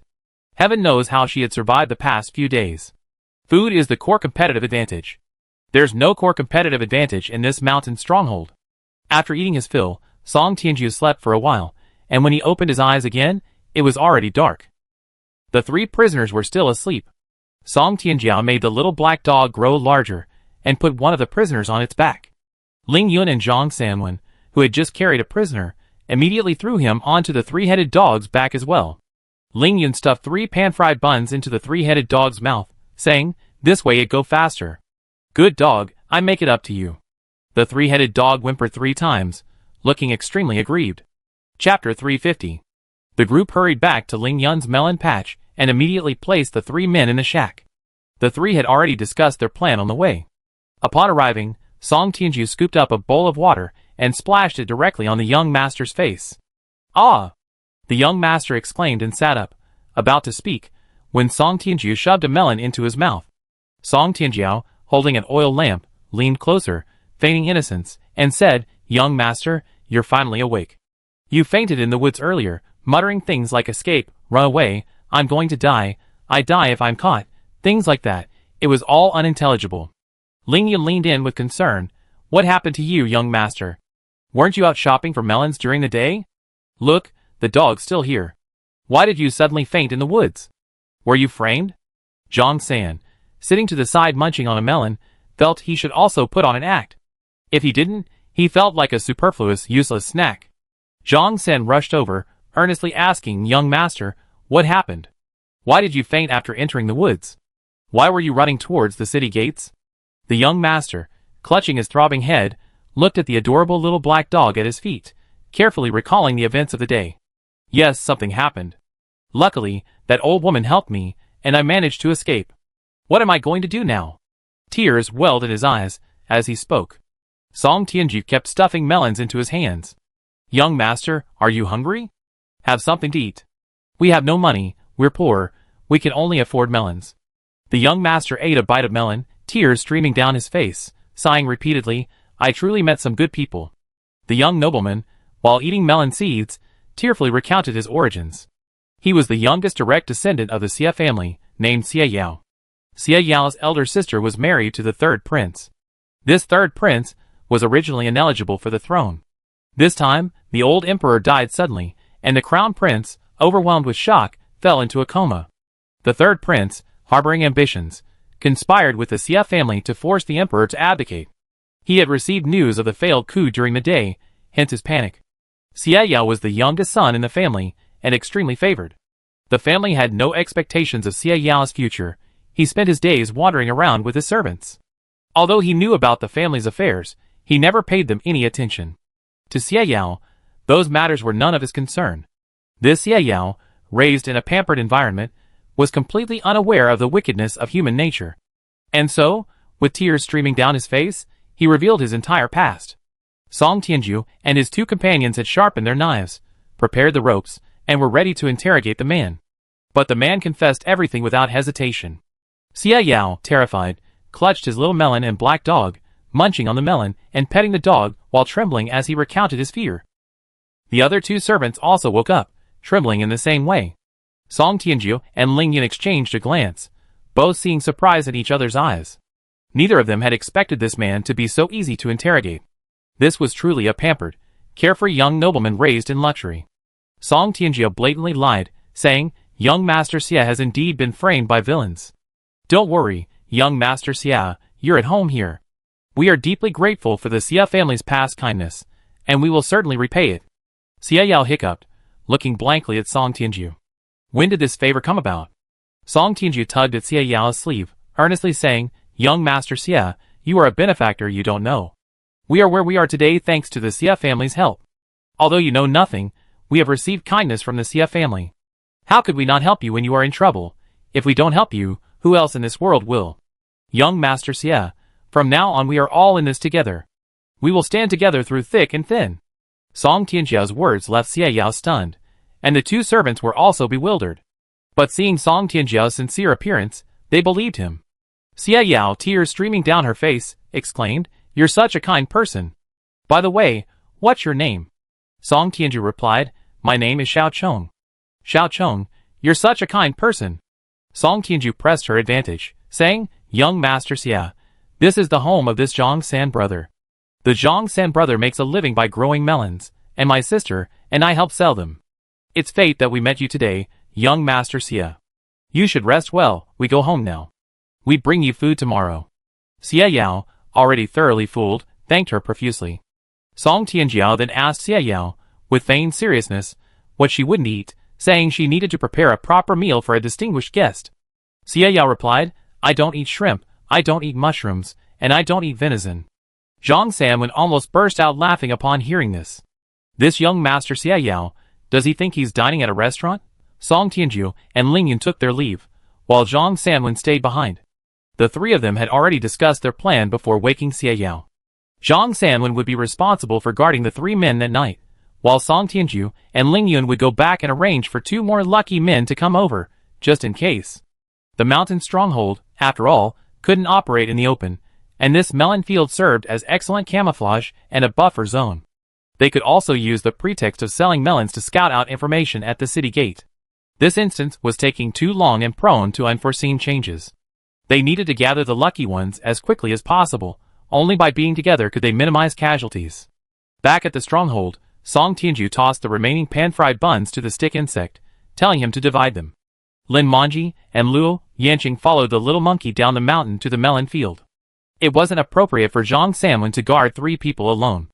These three couldn't be lost, especially since they had seen Zhang Sanwen's face. Zhang Sanwen had killed someone, and a spy at that. This spy must be connected to the court and the royal family. The thought of the spy's existence made Song Tianju feel as if a sharp blade was hanging over his head. After finishing everything, it was already midnight. The weather was hot that night, and Song Tianju couldn't sleep, so he simply lay on the millstone, lost in thought, the sounds rising and falling around him. Li Sui-chun, have you noticed how strange this instance is? The rules say to obey the law, but Zhang Sanwen killed that person and nothing happened. Are the laws here different from ours? Is murder not a crime? Wen Duan, The law doesn't apply retroactively, but the rules don't say past actions aren't investigated. I'm afraid they settle scores later. In reality, no one is perfect. Jinsher Tianzi AAA, the little octopus went berserk. 3 princes, all gone to the underworld. Only the crown prince remains, whether truly bedridden or feigning incapacity. Song Tianju rested her head on her arm, looking at the stars. A hand reached out in front of her. I've been calling you for ages, are you stupid? Are you planning a rebellion? Whatever you want to do, Xiaochong must be clean, she can't be involved in any deaths. I really don't know what you wandering ghosts are thinking. You're all wandering ghosts, not thinking about reincarnation, but instead wandering around causing trouble. Chapter 351. Song Tianju remained silent in the face of the stick insect's questioning. She looked at the stick insect's messy hair and poked his temples, which throbbed from speaking. The stick insect wasn't particularly attractive, it didn't have traditionally well-proportioned features, nor was it sharp-faced or monkey-like. The stick insect's appearance was a stereotypical kind of unattractiveness.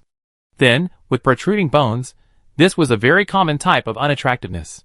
Any person or animal that was this thin would have this unattractive appearance. The difference was that some people or animals would look better if they were a little fatter. The stick insect was different.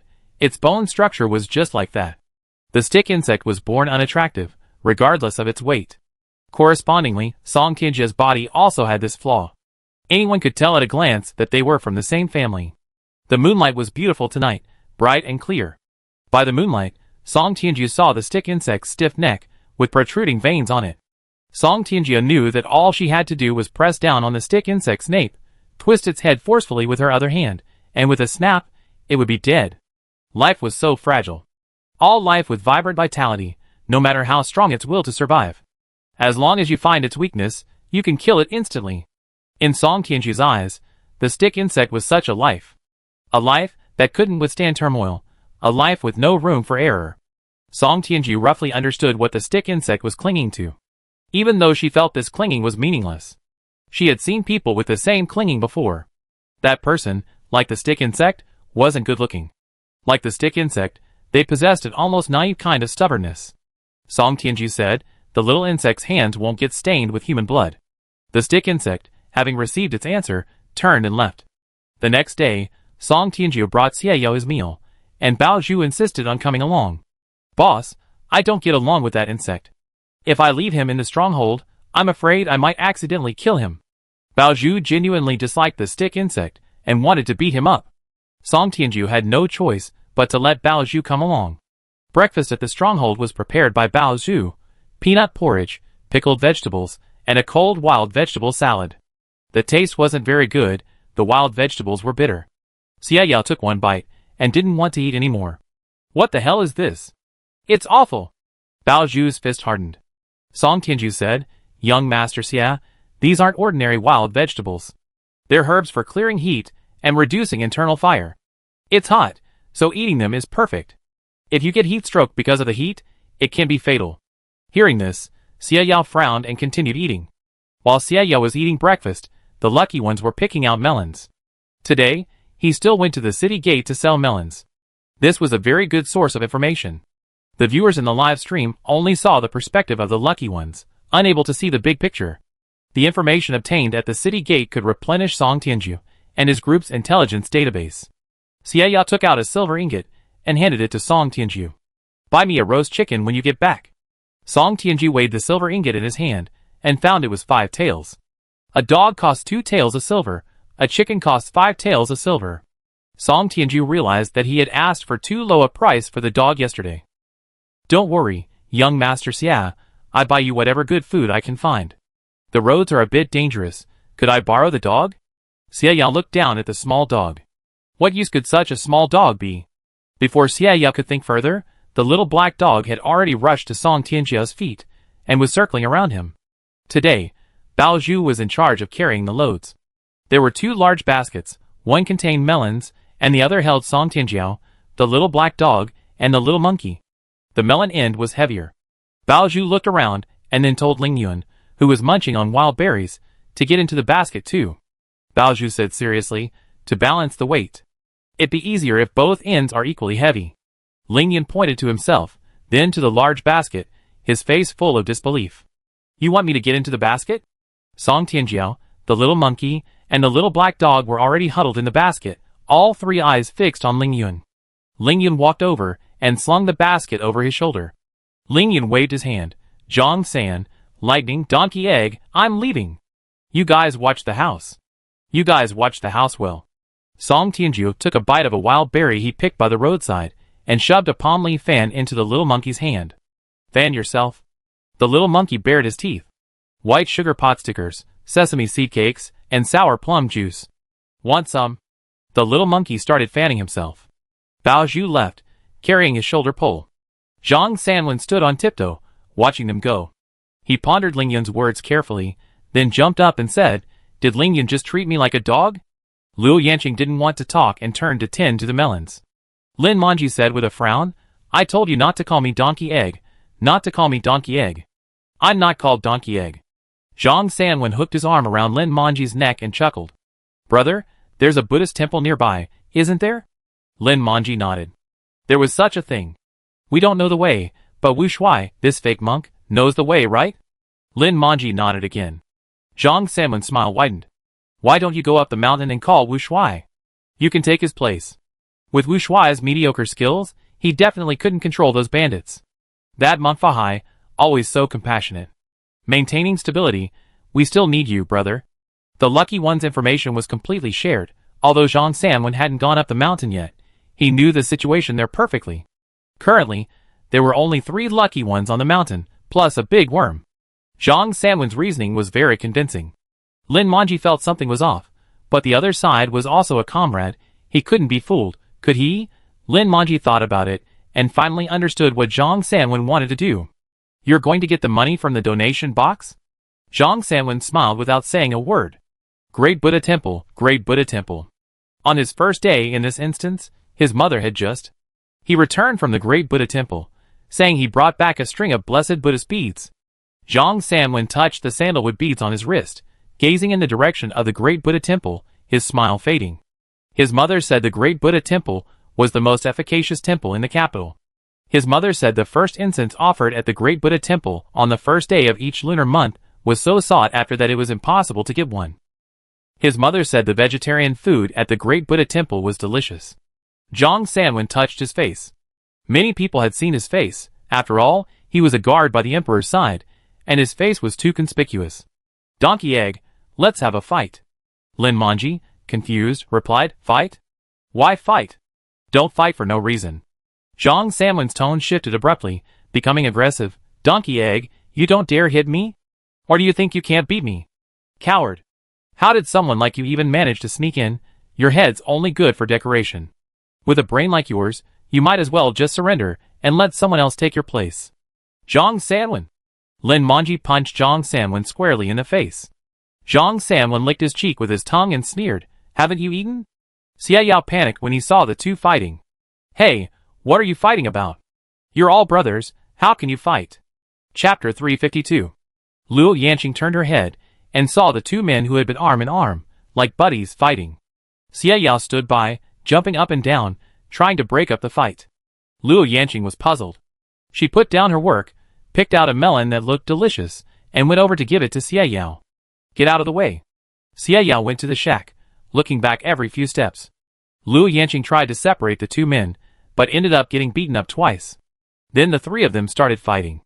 Fahai was carrying Xie Qishan down the mountain. Passing by a melon field, they saw the three men fighting. Fahai asked, puzzled, why are they fighting? Xie Qishan said, just sparring. Don't worry about it. We're going to buy cloth to make clothes. Fahai kept looking back, still feeling strange. When Fahai and Xie Qishan reached the city gate, Song Tianju still had many melons left to sell. Xie Qishan slid off Fahai's back, leaned on his cane, and went over to take a melon and started eating. Xie Qishan asked, didn't you say you sell out in no time? How come there are still so many? Song Tianju was also puzzled. She said, it seems like we're having bad luck today. Nobody passing by seems to want to buy melons. Xie Qishan pointed to Bao Zhu, who was squatting nearby. Don't you think he's intimidating here? A lot of people are just walking around your stall, unwilling to pass by. Song Tianju turned to look at Bao Zhu. Bao Zhu looked innocent, pointing to himself, and said, me? With Xie Qingshan's reminder, Song Tianju realized this was a problem she had overlooked. Bao Zhu's current appearance was indeed very intimidating, quite frightening.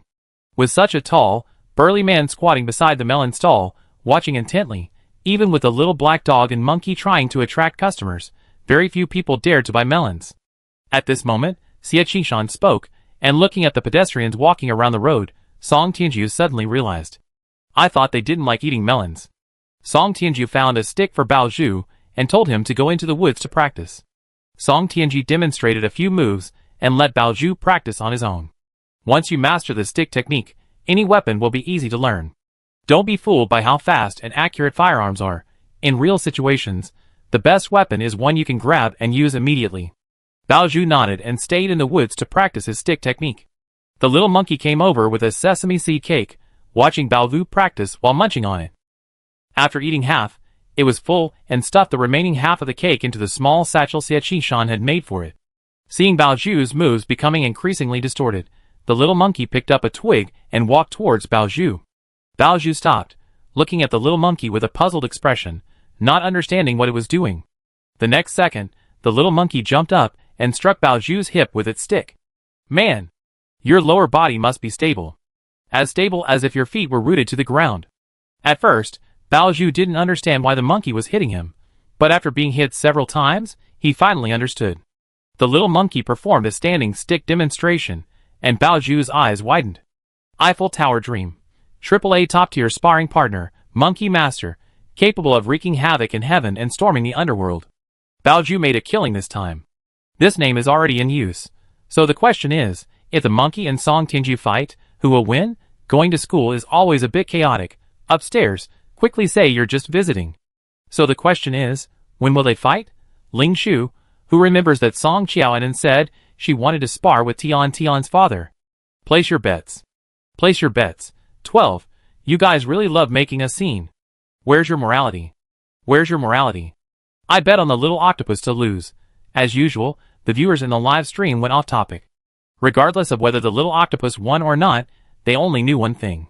They couldn't lose. Fighting with a monkey is called sparring. Fighting with a little octopus is called war. Sparring only results in winning or losing. War only results in life or death. Losing the war means the end. Song Tianjiao counted the copper coins, strung them together with hemp rope, and casually handed them to Xie Qishan. Xie Qishan, leaning on his cane, went to haggle with the cloth vendor. Xie Qishan needed clothes. His immediate priority was to make several sets, at least enough for everyone to have a change of clothes. They still couldn't enter the city today. They didn't have the necessary documents. Xie Yao did have a token, but that token belonged to the Xie family, who had just staged a coup. Escaping yesterday was already a stroke of luck. They couldn't afford to be complacent. That token can't be used here. A young man in fine clothes stopped in front of Song Tianju and asked, "How much are your melons?" Song Tianjiao noticed the man was dressed in silk, holding a folding fan, with a string of gold, silver, and jade pendants hanging from his waist, and a token with the character 1 on it. The token was somewhat similar to Xie Yao's, but not quite the same. This man looked wealthy. Song Tianjiao pointed to the melons in the basket and said, 2 melons for 1 coin, size doesn't matter. The dog at your feet is 5 taels of silver. The young man picked up the small black dog and examined it closely. He found the dog to be good-natured, showing no signs of fright, and with a robust, tiger-like appearance. Seeing the man's interest in the dog, Song Tianjiao continued, "This dog can guard the house, help fetch shoes, and when it grows up, it can be a mount." The young man in brocade robe said, "Riding a dog and peeing in your pants." Song Tianjiao snatched the little black dog away. "Buy it or not, it's up to you." "I buy it." The young man in brocade robes took out a silver ingot and handed it to Song Tianjiao, carrying the little black dog in one hand and a melon in the other. The young man in brocade robes smiled and said, "Consider this a free gift, a buy one get one free offer." Song Tianjiao quickly stuffed several more melons into his hands, enthusiastically saying, "Take care, sir. Come again if you like it." Watching the young man in brocade robes enter the city gate, Lingyan said, "Isn't this a bit inappropriate? What if the dog gets angry?" Song Tianjiao shook her head. She had agreed with the black bear spirit that she would give it extra food when she returned. The black bear spirit was a very good actor. He played a little mongrel perfectly. Besides, that person might be one of their own. Buy one get one free? Does such a thing exist at this time? Song Tianjiao recalled the appearance of the token, carefully memorizing it. By the time the melons were sold out. It was already noon. The weather was bad today, overcast and exceptionally muggy. The group bought some food and sat in the shade to rest, listening intently to the conversations of passers-by.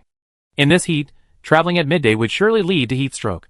While eating, Bao Zhu fanned Song Tianjiu with a palm leaf fan. Fa Hai sighed upon seeing this. The little monkey sat beside Song Tianjiu, enjoying the cool breeze. Xie Qingshan was sewing clothes. Xie Qingshan's skills weren't great.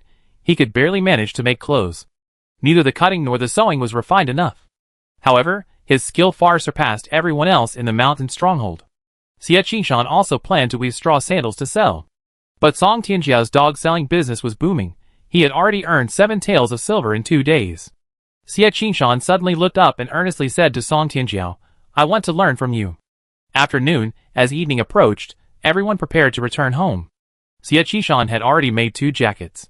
One large, one small, both made from the cheapest fabric. Fa Hai and Ling Yun tried them on, and found that the main feature of these jackets was that they were wearable. Song Tianjiu patted Xie Qingshan on the shoulder reassuringly, "Very good, better than me." Chapter 353. Xie Qingshan looked at Song Tianjiu's trousers, which had a large hole and were hastily stitched up, and realized this wasn't just a perfunctory gesture. Song Tianjiu's praise was genuine. The little black dog hadn't returned that day. As night approached, Song Tianjiu and his group returned to the melon field and found Zhang Sanwen missing. Only Luo Yanqing remained to guard the prisoners. Song Tianjiu stood on tiptoe, peering around, and asked, "Where's Zhang San? Was he captured by a monster?" Luo Yanqing didn't answer, but pointed to an open space not far away. The open space was covered with comic strip drawings. Song Tianjiu lay on the ground, and by the dim light, through a combination of guesswork and deduction, finally understood what had happened. "You mean Lin Manji went up the mountain, and Wu Shuai went down? Zhang Sanwen's head was shaved, and now the 2 bald men have gone to the great Buddha temple?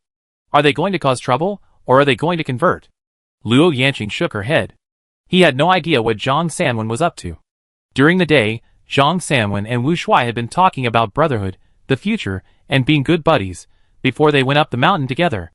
Luo Yanqing was completely baffled. Just as he didn't understand how Zhang Sanwen and Lin Manji had started fighting.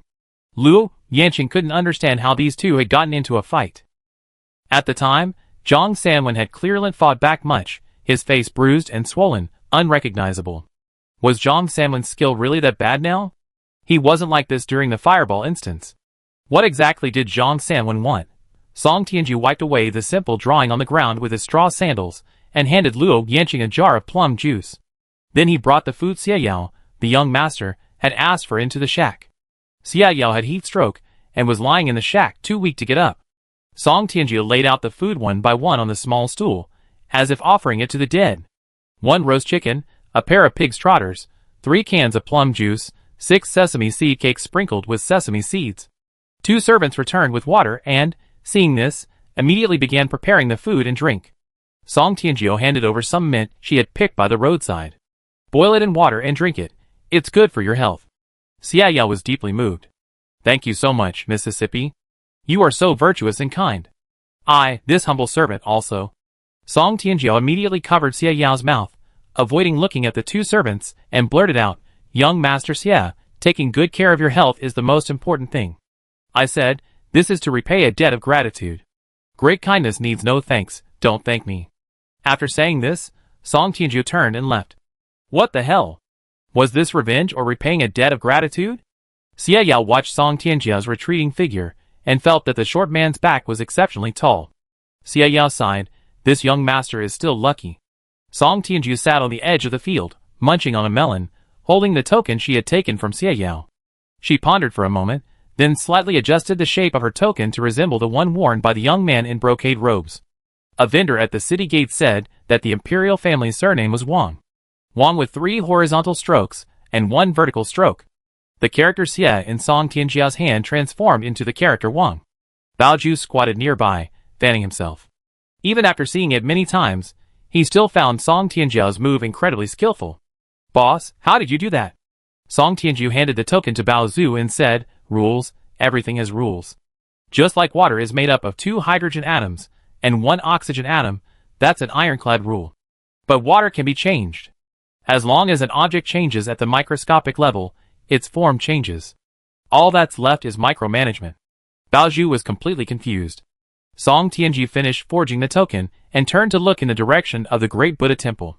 She stared at Baozhu's hair and said seriously, "Zhu, I have a task for you." Baozhu patted his chest and said, "I will definitely complete any task given by the boss." Baozhu's hair was gone. Song Tianji had shaved his head. Baozhu touched the scar on his face and said anxiously, "Boss, with my face like this, will the temples not want me? Just say you work hard, eat little, are strong, and good at work. Don't ask for wages, just work and have food to eat. It's impossible for no temple to not want you." Song Tianji didn't think Baozhu's face was that scary. The truly dangerous people are those who don't show their true colors.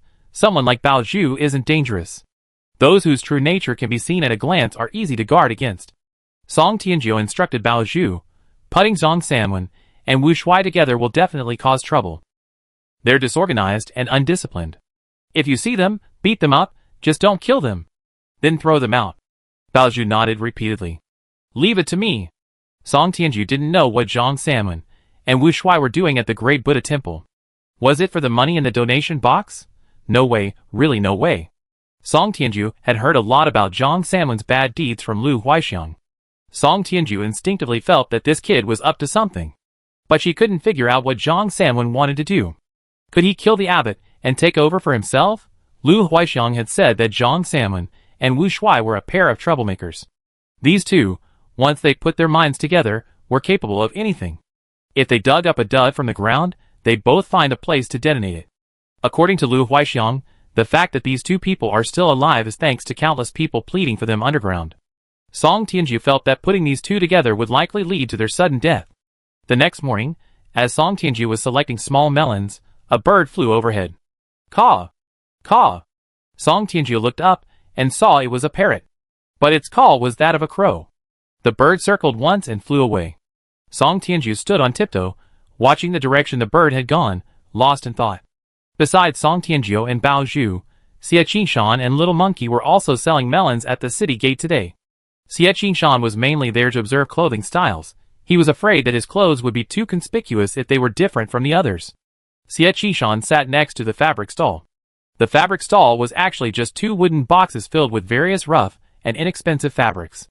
The stall owner's business wasn't doing well, so he decided to have clothes made for Xie Qingshan, a big customer.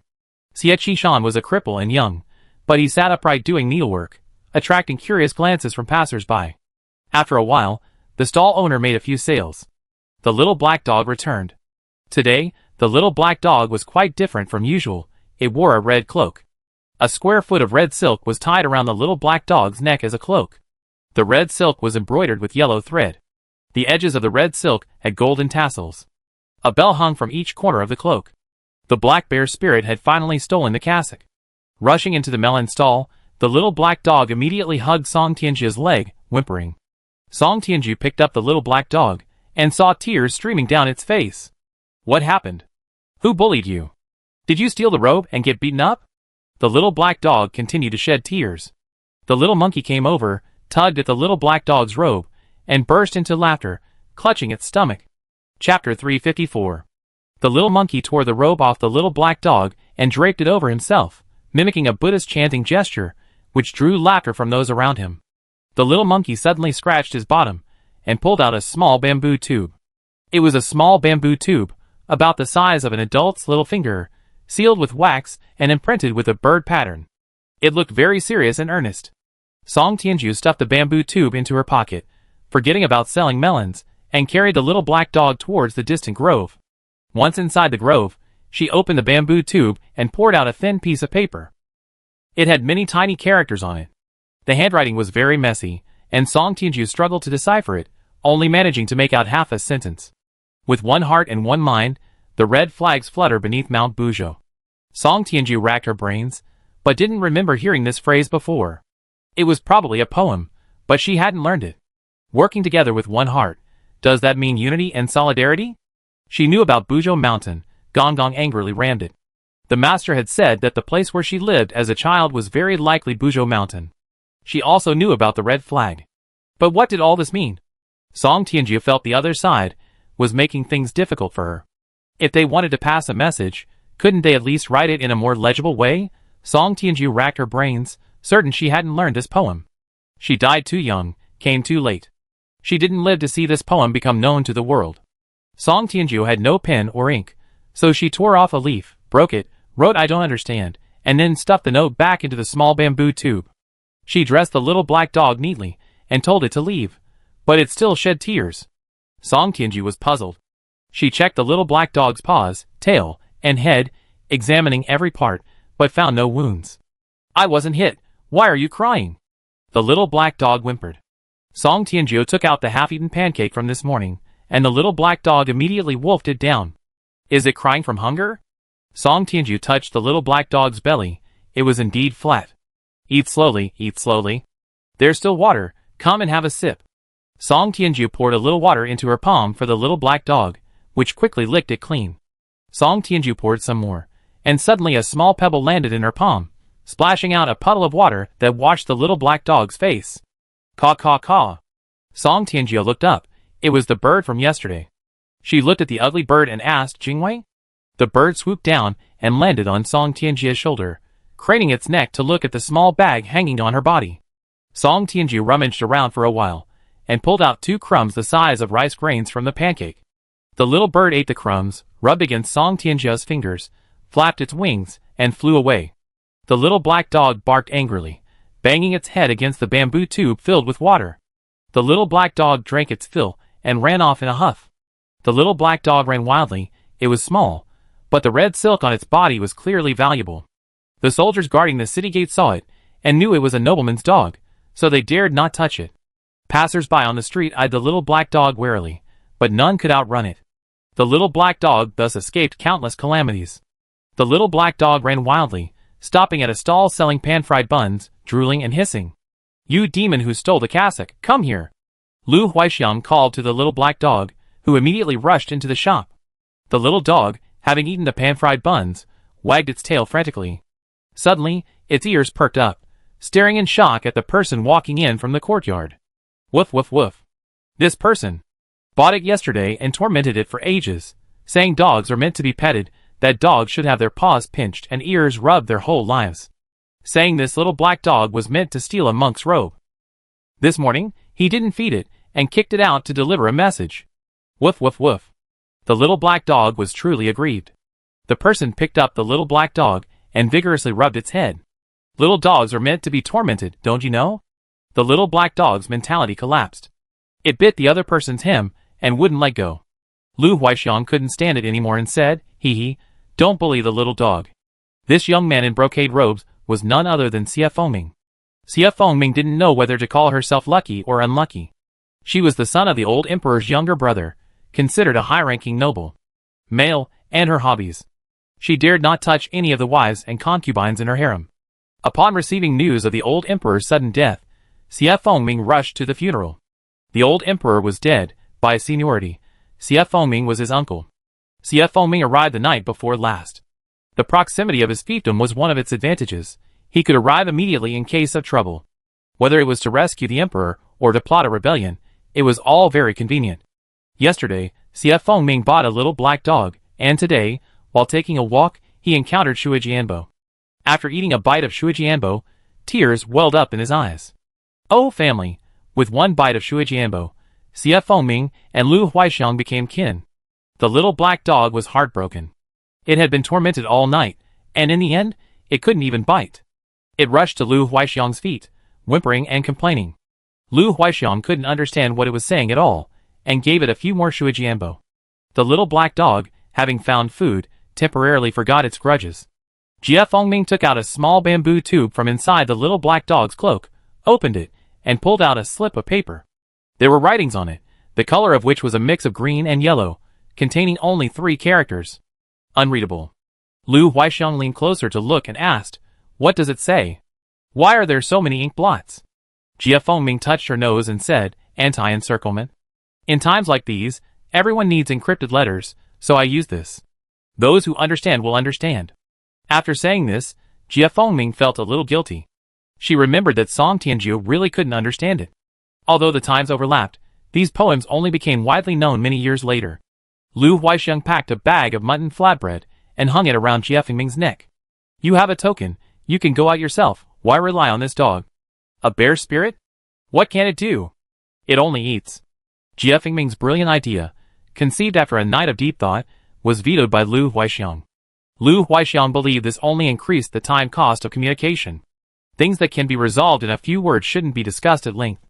As Xie Fengming walked out of the shop, a parrot flew by and snatched a pan-fried bun with one claw. Caw caw caw. As Song Tianju was preparing to close her stall, someone appeared in front of her. Without looking up, Song Tianju said, "The melons are sold out. Please come early tomorrow.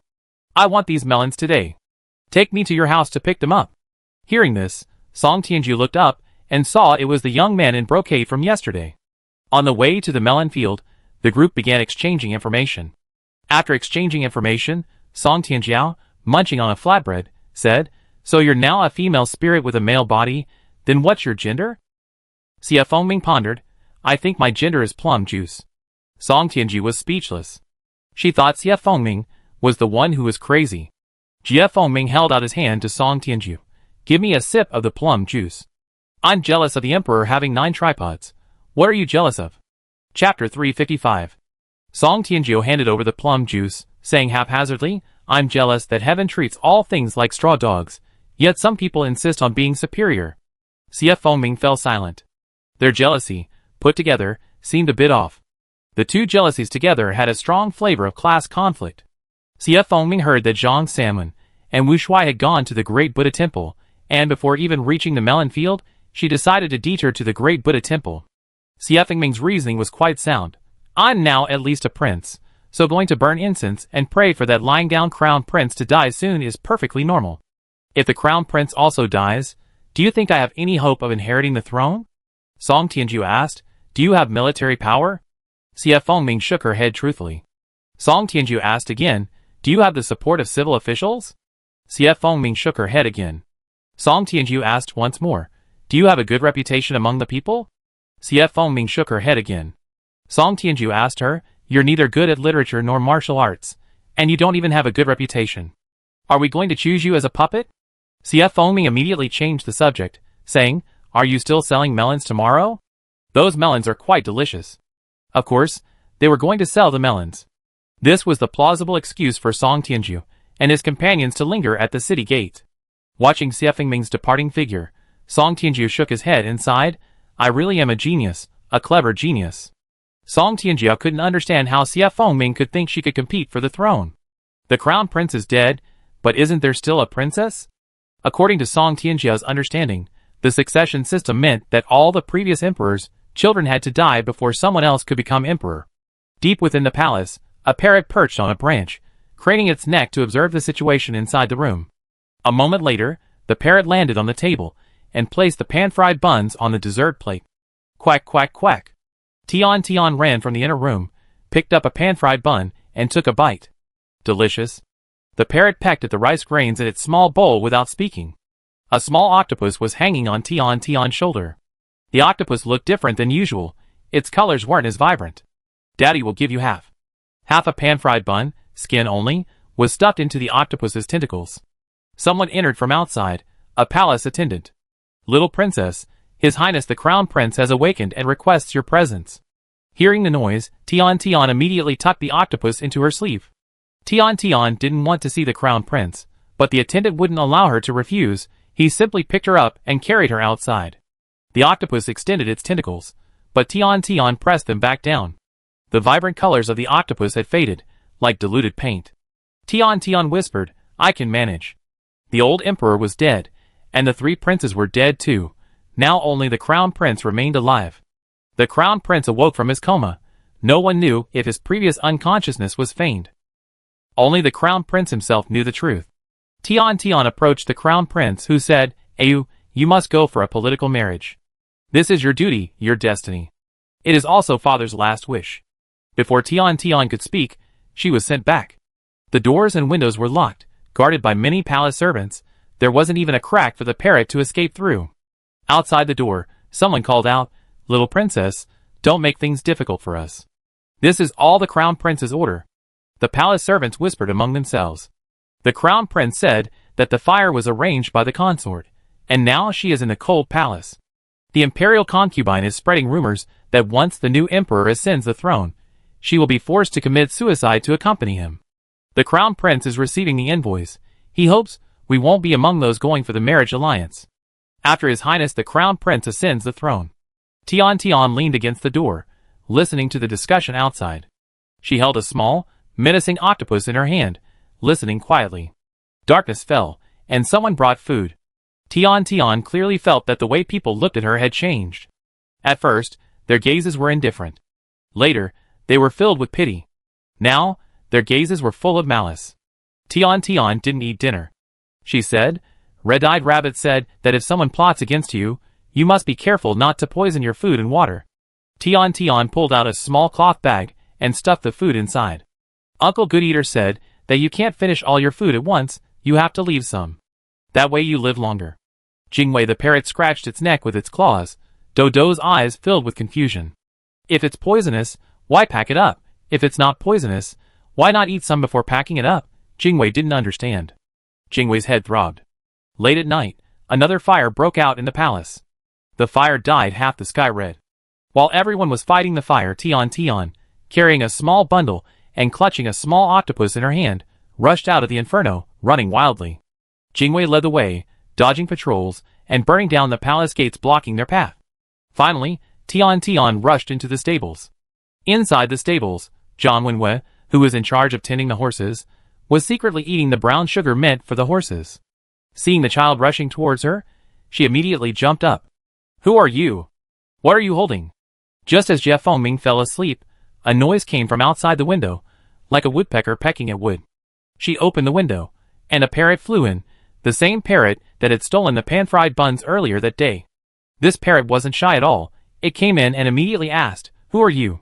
Jie Fengming was about to give a vague answer when the parrot swooped down to a teacup nearby, grabbed an ink stick, and threw it in. Finally, the parrot knocked the cup over. Jie Fengming knew who it was. Jingwei? Who are you? I'm Gajita. No, I'm Jie Fengming. Jingwei looked Jie Fengming up and down, puzzled. Did you go to the hospital for a sex change? Song Tianjiao traded 3 melons for a child. The child was filthy, covered in soot. The child was crammed into Jie Fengming's carriage and transported out. A thin coachman was also transported out with him. The groom was Zhang Wenwei. Zhang Wenwei was engrossed in eating a flatbread. Her meals hadn't been good lately. And since she'd taken on the task of caring for the dogs, she'd been even busier. It was truly a case of being busy and not eating well. To make matters worse, she wasn't allowed to go out. She could only sneak out at night. She didn't find much intelligence at night, but she did memorize the terrain and encountered Zhang Miuyan. Last night, Zhang Wenwei had met Tian, stuffed her into a haystack, and evaded detection. Jingwei flew off to report. The two of them endured until morning when someone came demanding the dog and horse, and brought her out as well. Jie Fengming pointed to Tian, who had a parrot perched on her head, and was holding a small octopus, and said, That's the situation. Tian is wanted now, and they'd probably find me soon. Song Tianju stuffed a pan-fried dumpling into her mouth, carefully studying the newly acquired intelligence. Tian brought information about the crown prince's impending ascension to the throne, and Zhang Wenwei brought various intelligence from the Imperial Observatory. Song Tianjiao counted the number of people on her fingers. So far, no one had died due to triggering the rules. Song Tianju suspected that this was a setup to accumulate a big one. She poked the little octopus whose color had faded. Are they going to settle scores with the rules of this instance later? Chapter 356. The little octopus didn't answer Song Tianjia's question. It remained motionless. Its body color was even duller than last night, the entire octopus exhibiting a grayish-brown hue. Song Tianju observed it carefully, wanting to say something, but after glancing at Tian, he ultimately remained silent. Some octopuses appear alive, but are actually half dead. Song Tianju had never kept such a creature before, and didn't know the lifespan limit of this octopus. According to the memories related to Xie Qi Shan from the previous dungeon, this octopus might have another 200 years to live. But for long-lived species, 200 years is merely a fleeting moment. This octopus's 200 years might be equivalent to 5 minutes for an ordinary person. Song Tianjia knew that this mollusk was about to face extinction. The aura of death had already enveloped it. Back at the mountain stronghold, the bandits looked at the richly dressed Xie Fengming with fear and unease. Judging from his attire, this person was no ordinary individual. Did the bandit king kidnap a wealthy young master and bring him up the mountain? Won't government troops attack? They can't possibly defeat the government troops. What will they do then? The bandits in the stronghold have already been wiped out once. The most vicious ones are either dead or dead. The remaining ones are those who came to the mountain because they couldn't make a living. These people still retain their fear of the government and their basic human kindness. The bandits whispered among themselves, their eyes filled with terror as they looked at Song Tianju. It was as if he were the one dragging them into an abyss. The stick insect stood in the corner, looking at the newly arrived captive, then at the disoriented bandits, and sighed. Noticing their gazes, Xie Fengming quickly pulled off her belt and had Zhang Wenwei tie her hands. Hurry up. Zhang Wenwei asked, puzzled, what do you want to do? A hostage should be treated like a hostage. Tie her up. After her hands were tied, Xie Fengming called to Xie Qingshan, who was twisting straw rope nearby, asking for some. Zhang Wenwei agreed to play along and tied Xie Fengming to a tree. Tian's eyes widened at the sight, and she walked to the tree. Count me in. It looked like a lot of fun. The little black dog looked up at the two people tied to the tree trunk, questioning its existence. Lin Manji returned with water, and saw the people tied to the tree. He exclaimed in shock, this is a kidnapped hostage? Is this a robbery? Song Tianju nodded, yes. This is a hostage. Lin Manji was silent for a while, before finally managing to say, this is wrong. This is very wrong. A parrot flew by. Idiot, idiot, idiot. Lin Manji pointed at the bird in the sky and asked, is that Jingwei? It's me, it's me. Lin Manji pointed to the two people under the tree and asked, then who are these two? What are you playing at? Song Tianju beckoned to Bao Zhu. Bao Zhu understood, and immediately led Lin Manji to a secluded corner for a private talk. A moment later, having learned the truth, Lin Manji went to the tree, untied Tian's rope, and used that rope to wrap around Xie Fengming's rope twice more. Lin Manji still felt it wasn't enough, so he asked Xie Qingshan for another rope. Boss, if you're a prisoner, you should act like a prisoner. That's what a proper prisoner looks like. Lin Manji's smile was sinister. He forced a wicked grin for the time it takes for an incense stick to burn. By the end, he was struggling to breathe, and his sly laugh had distorted into a shrill, squealing sound, like a chicken being choked. Xie Fengming was speechless. If you can't laugh slyly, don't laugh at all, it looks really strange. Lin Manji continued his efforts. Hee, you've fallen into my hands. Hee. I use your skin to make lanterns. The bandits returning from fetching water heard this, and their faces changed drastically, staring at Lin Manji in terror. Lin Manji was on watch for the first half of the night, and Fa Hai was on watch for the second half. Song Tianju woke up to find fewer people eating breakfast in the mountain stronghold. Pointing to the dozen or so pairs of chopsticks remaining in the chopstick holder, she asked, why are there so many fewer people? Don't they eat? Bao Zhu placed a bowl of peanut porridge in front of Song Tianjiao, looking at the extra chopsticks, also puzzled. Fa Hai silently drank his porridge, saying nothing. Bao Zhu went to check the bandits' communal sleeping quarters, and found that many beds had been taken. After asking the other bandits, he learned that the dozen or so men had run away in the middle of the night. Lin Manji said, I don't know. I kept watch for the first half of the night. Apart from dogs biting me and birds pecking at me, nothing else happened. Master Fa Hai kept watch for the second half. Everyone looked at Fa Hai. Fa Hai chanted a Buddhist prayer and sighed, heaven has the virtue of cherishing life. They wanted to leave to seek a way to survive. How could this humble monk stop them? Then Fa Hai spoke of karma, retribution, and compassion. Xie Fengming pondered for a moment and said, were they scared away by Lin Manji? Huh? Lin Manji pointed to himself, looking bewildered. You said yesterday you would make a human skin lantern. Did I say that? You're still chuckling like a villain. Really? I learned it from the villains in cartoons. Hee. Jingwei flew over and landed on Lin Manji's head, its beady eyes rolling back with great effort. Idiot! Complete idiot. The stick insect silently ate its food, doubting whether these people could successfully rebel. These people all seemed a bit dim-witted. After more than a dozen bandits fled, only 5 local, respectable bandits remained in the stronghold. The remaining 5 were all quite young, in their teens. They had all come up the mountain because they couldn't survive down there, and had lost their families. If they had any other way out, they wouldn't have come to a place like this. Now these 5 were also very scared. After breakfast, Fa Hai went to talk to the 5 bandits, basically telling them not to get involved in the mess. Song Tianji waited in wait, ready to make empty promises after Fa Hai finished his talk. Young man, Want to eat noodles and rice 3 times a day? Noodles with eggs. Rice topped with braised pork. The 5 men's mouths watered at the thought. 3 meals a day? That was unthinkable. Song Tianju patted her chest and said, "Follow me, and you have plenty to eat." The 5 men looked at each other, rubbing their hands, and said, "Your Majesty, the mountain stronghold's food supplies are running low. If we keep eating and drinking like this, we starve. Child, you must understand, having enough to eat is a fundamental human right. If you find yourself not getting enough to eat, it means things are about to change." The 5 men looked at each other again, all staring at Song Tianjiao with suspicion. She was clearly a girl shorter and younger than them, yet she spoke with an air of maturity. And what she said was rather frightening. Song Tianju earnestly painted a rosy picture. She thought her picture was very successful. Song Tianju pulled out his wood-chopping knife, preparing to go hunting deep into the mountains. He had promised to have meat to eat. The village only had 1 sheep left, and they couldn't just sit around and do nothing. Song Tianju wanted to keep his promise ahead of schedule. Chapter 357. Jia Fengming and Zhang Wenwei excitedly followed. Legally hunting is wonderful. The two were so excited they practically skipped. Tian also followed, pulling on the little black dog's tail, while Jingwei flapped its wings and followed closely behind. The little monkey scratched its head, then climbed up a tree and followed.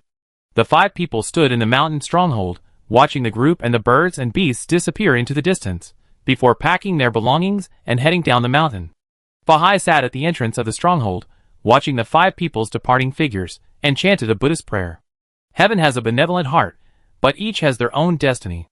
A stick insect, carrying a blade of grass, stood behind Fahai, squinting at his bald head. "Great monk, what exactly are you?"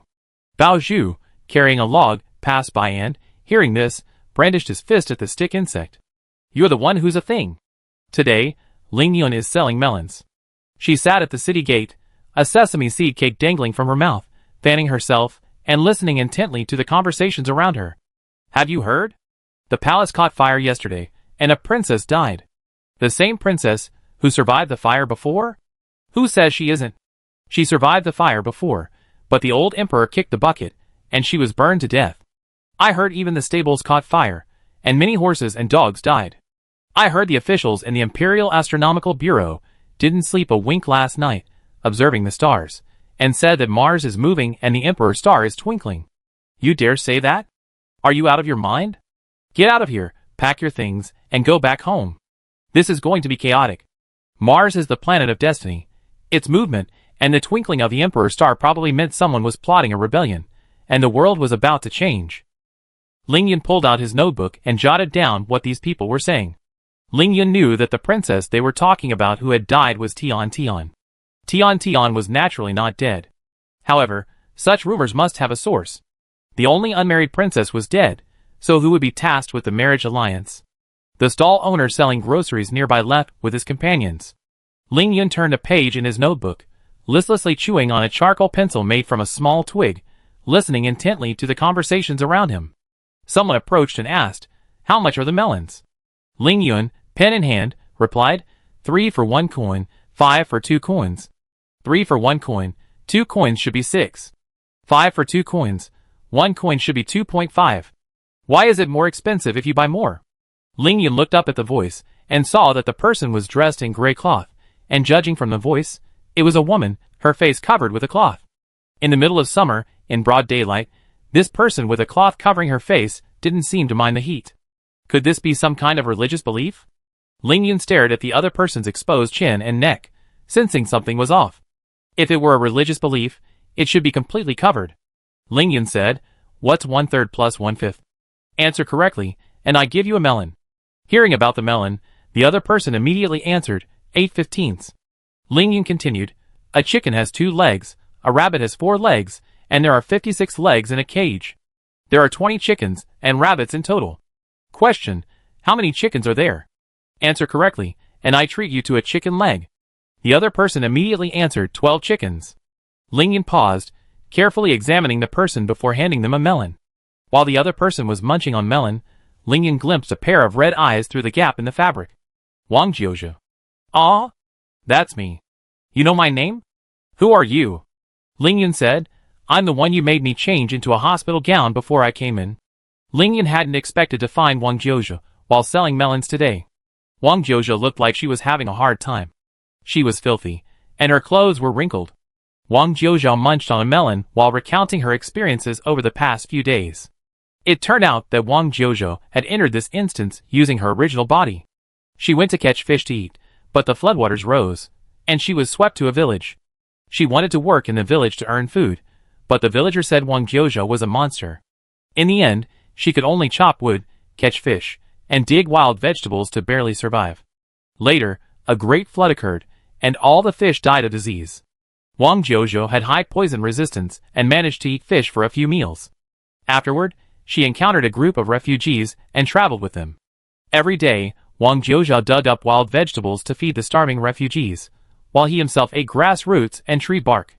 The refugees, afraid of Wang Jojo's red eyes, had him tear a piece of cloth from a corpse and wrap it around their heads. Wang Jojo had followed the refugees here. While the others dug for wild vegetables, Wang Jojo picked up a copper coin, intending to exchange it for food at the market. Wang Jojo opened his hand. In his palm was a thin copper coin. After several days of setting up a stall, Ling Yun had become familiar with the local currency. He immediately recognized that the copper coin was counterfeit, privately minted by the locals. Under the emperor's nose, such copper coins were useless. If Wang Jojo were to actually use this coin to buy something, he would at least be scolded, at worst beaten, and in the worst case, reported to the authorities. Wang Jojo said, "This place is so strange, it feels like something is draining my energy. My energy is almost gone." Although she wouldn't starve, the feeling of running out of energy was unpleasant, like facing a phone with only 9% battery, anxious, extremely anxious. Poor thing, so pitiful. Ling Yun thought Wang Jojo's plight was entirely due to her strong moral compass. She quickly bought some sesame cakes and chicken legs, and also some plum juice. Wang Jojo wolfed down her food, and even packed some to go. "The people who fled with me haven't had enough to eat for 2 days. Ling Yun decided to stop selling melons, exchanged all her remaining copper coins for sesame cakes, and followed Wang Jojo. They arrived at a wasteland, and saw many people digging for grass roots. With a quick glance, Ling Yun, based on her years of training experience, guaranteed there were definitely over 100 people there.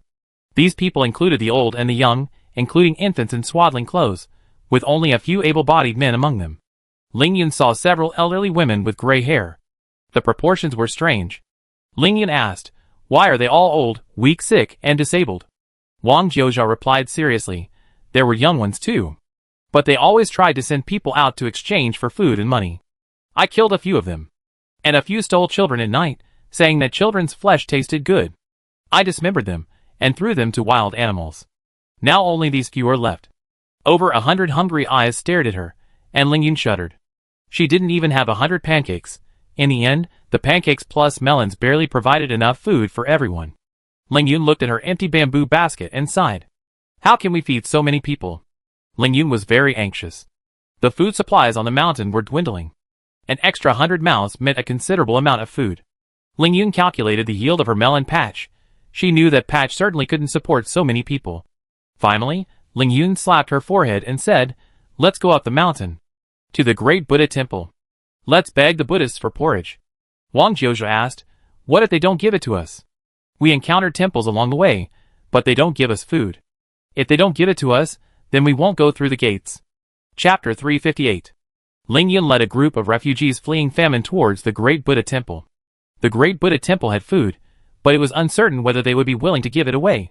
Meanwhile, a traveler on horseback approached the melon field.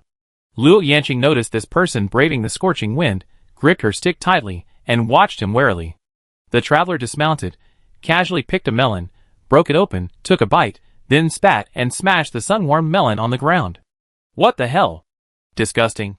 Luo Yanqing stood up, staring at the broken melon on the ground, her fists clenching. These past few days had been dry, requiring her to carry water to irrigate the fields daily, tending them meticulously. Even Xie Yao, that good-for-nothing, knew to water the fields every morning with a gourd ladle. This traveler actually smashed her melon. The traveler asked, "Are you a melon grower?" Luo Yanqing didn't answer, carefully observing the man, trying to figure out his background. The passerby said impatiently, "Are you mute? Have any strange people passed by lately? Have any bandits come down from those mountains?" Xie Yao returned carrying a small wooden bucket, excitedly telling Luo Yanqing, "The melons have been soaked in the river. They're much cooler now." At times like this, we should eat cool melons. The passerby, seeing Xie Yao, exclaimed, "You're the young master of the Xie family?" Xie Yao turned to look at the man, and the wooden bucket in his hand fell to the ground with a thud. The melons, cooled in the river, rolled onto the ground, hitting Luo Yanqing's straw sandals. Luo Yanqing noticed that the melons soaked in the river were indeed much cooler. Xie Yao repeatedly said, "I don't know." The passerby grabbed Xie Yao by the collar.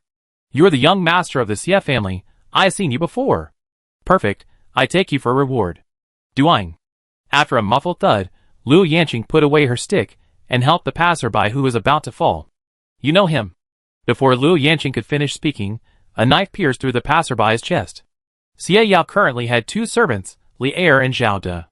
Zhao De held a sharp knife in his hand, and with perfect accuracy, ended the passerby's life. Zhao De grinned, trying to smile. "Brother Donkey Egg, this man wanted my master's life.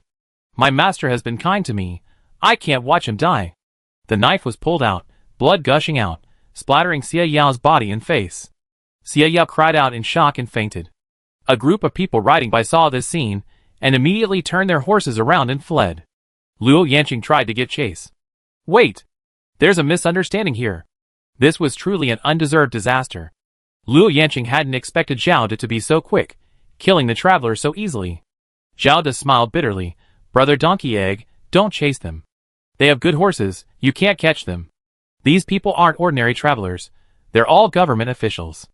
Zhao De pulled a token from the corpse and continued, "My master has been kind to me, I can't let him die. So, I need Brother Donkey Egg's help. I need a corpse to impersonate my master." Zhao De gripped his knife and walked towards Luo Yanqing. Luo Yanqing hadn't expected that Zhao De, with whom she had no past grudges or recent conflicts, would want her dead. She usually saw Zhao De as a timid and honest man, but it turned out he was the most dishonest one. After a few rounds, the wooden stick in Luo Yanqing's hand was cleaved in two by Zhao De. "Donkey Egg bro, fancy moves are useless." Zhao grinned and asked with a laugh, "Donkey Egg bro, have you ever killed anyone? Someone who's never seen blood can't possibly be my match. I crawled out of piles of corpses. Don't call me Donkey Egg." Song Tianju captured a pack of wolves, determined to raise them like dogs. She chose the largest wolf as her mount. Xie Qingshan made a muzzle for the wolf with rope, and Song Tianjiao, holding the rope securing the muzzle, rode the wolf like a horse. Luckily, the wolf was big enough, and Song Tianjiao's body was too young, otherwise, the wolf really wouldn't have been suitable as a horse. Fahai, carrying Xie Qingshan on his back, watched Song Tianjiao, one arm around a small black dog, sitting upright on the back of a gray wolf, and sighed deeply. The wolf, whether afraid of Song Tianjiu or the small black dog, actually obediently followed Song Tianjiao's commands and ran through the forest. "Hurry, hurry, down the mountain, let's eat melons." Song Tianjiu and her companions had hunted quite a bit that morning. Baozhu had made stir-fried rabbit and mung bean soup, and she was rushing to deliver the food to the people in the melon fields. Xie Qingshan had just made a hammock, which he also wanted to deliver down the mountain. Fahai was Xie Qingshan's mount. The gray wolf was Song Tianjiu's mount. "Hurry, hurry! You have 4 legs, you should be faster than 2. We need to catch up with Fahai." Song Tianjiu squeezed the gray wolf's belly and tugged at the reins, riding the wolf strictly according to horseback riding etiquette. The gray wolf tried to resist, and the little black dog growled. The gray wolf immediately quieted down and galloped away as Song Tianjiu demanded. Fahai looked at Song Tianjiao, who had fallen behind him, and sighed. "Benefactor Qingshan, there are many snakes, insects, and rodents in these mountains. Benefactor Song, you could easily get injured like this." Xie Qingshan stared in shock at Fahai's profile, bewildered by the monk's sudden realization. Song Tianjiu was injured? Song Tianjiu felt completely at home in the mountains. She was injured? Song Tianjiao had utterly humiliated that wolf, and it was an alpha wolf. Approaching the melon patch, the gray wolf grew excited, and Song Tianjiu caught a faint scent of blood in the air. She craned her neck to look into the distance, and saw 2 people fighting. Judging by their figures, one was Luo Yanqing, and the other was Xie Yao's servant. This doesn't look like a friendly spar. Black Bear Spirit, go! Hurry, hurry! Hearing this, the little black dog jumped to the ground and charged forward. It grew rapidly, transforming into a 3-headed beast taller than a person within 3 steps. The gray wolf's legs went weak, and it tucked its tail between its legs, urinating in fear. Song Tianju tugged at the gray wolf's ear, displeased. You're such a coward. The gray wolf barked and immediately lay down on the ground, too afraid to move. Song Tianju tried to drag the gray wolf away, but failed. The gray wolf was truly terrified. Don't waste your energy. It's your honor to die for my master. Zhao De, no longer the timid creature he once was, now attacked with murderous intent in every move. His attacks lacked any set pattern. They were purely based on practical experience, aimed at killing at every turn. The wooden stick was somewhat weaker against the long sword. Luo Yanqing, having lost the initiative, could only defend, trying to adjust the balance of power between the two sides. Suddenly, a black behemoth charged forward, its front paws pressing down on Zhao De. These paws were about the size of bear paws, and using the momentum of the charge, they slammed Zhao De to the ground. Zhao De was pinned to the ground, his limbs struggling in vain. He tried to attack the behemoth with his sword, but his arm was pinned down by another front paw. A cracking sound rang out. Zhao Da's screams echoed through the air. Luo Yanqing, supporting the black behemoth's body, gasped for breath. He pried open Zhao Da's twitching fingers, picked up the knife, and plunged it directly into Zhao Da's neck. Zhao Da's expression was still one of shock at facing the three-headed dog. The middle head of the three-headed dog growled at Luo Yanqing. The other two heads, one drooling, the other with its eyes darting around. Luo Yanqing touched the drooling head, and suddenly understood the behemoth's meaning. You want fresh food, not dead? Chapter 359. The three-headed dog puffed out its chest, its three faces beaming with pride. It was unclear what it was so proud of. Was it so proud of eating fresh food? Song Tianju finally convinced the gray wolf with his fists and feet, and rode over on the wolf. Luo Yanqing and the three-headed dog were arguing. Only two, at most two, no three. That one isn't dead. Either the one lying on the ground is dead. Woof woof woof. You only have one stomach, so it doesn't matter which head you eat from. If not, I share with you. 2/3 of one head? The three-headed dog's three heads cursed and swore, their language quite vulgar. Song Tianjiao examined the three people lying on the ground. One had a knife wound in the chest, and was already dead. This was someone he didn't recognize. Another was covered in blood, his face ashen, but still breathing. He had clearly fainted from fright. This was Xie Yao. There was also Xie Yao's servant, whom Song Tianju remembered as Zhao De. Zhao Da's sternum was collapsed, one arm was shattered, and a knife was stuck in his neck. He looked like he died with his eyes wide open in disbelief. Song Tianju walked over and poked Zhao Da's face, which was frozen in shock and fear. Song Tianju asked, "What happened?" Luo Yanqing recounted what had just happened. Song Tianju listened, deeply moved. So this Zhao De was a fraud. He was always so timid before, but it was all an act. And one more thing, donkey egg, they were about to kill you. Why didn't you kill them? You be easy prey. Don't call me donkey egg. All right. Song Tianju examined the traveler's token, pondered for a moment, then patted the three-headed dog's head and said, Black Bear Spirit, these two people can't be eaten. This is probably aimed at us. A dozen or so people left the mountain stronghold in the middle of the night, and another 5 left in the morning. It's possible these people went to the authorities to report it. Sigh, I'm such a good person. Song Tianju sighed, beckoning to the late-arriving Fahai and Xie Qingshan. Do you have any tinderboxes? Of course, they had tinderboxes. Xie Qingshan could easily pull out 3.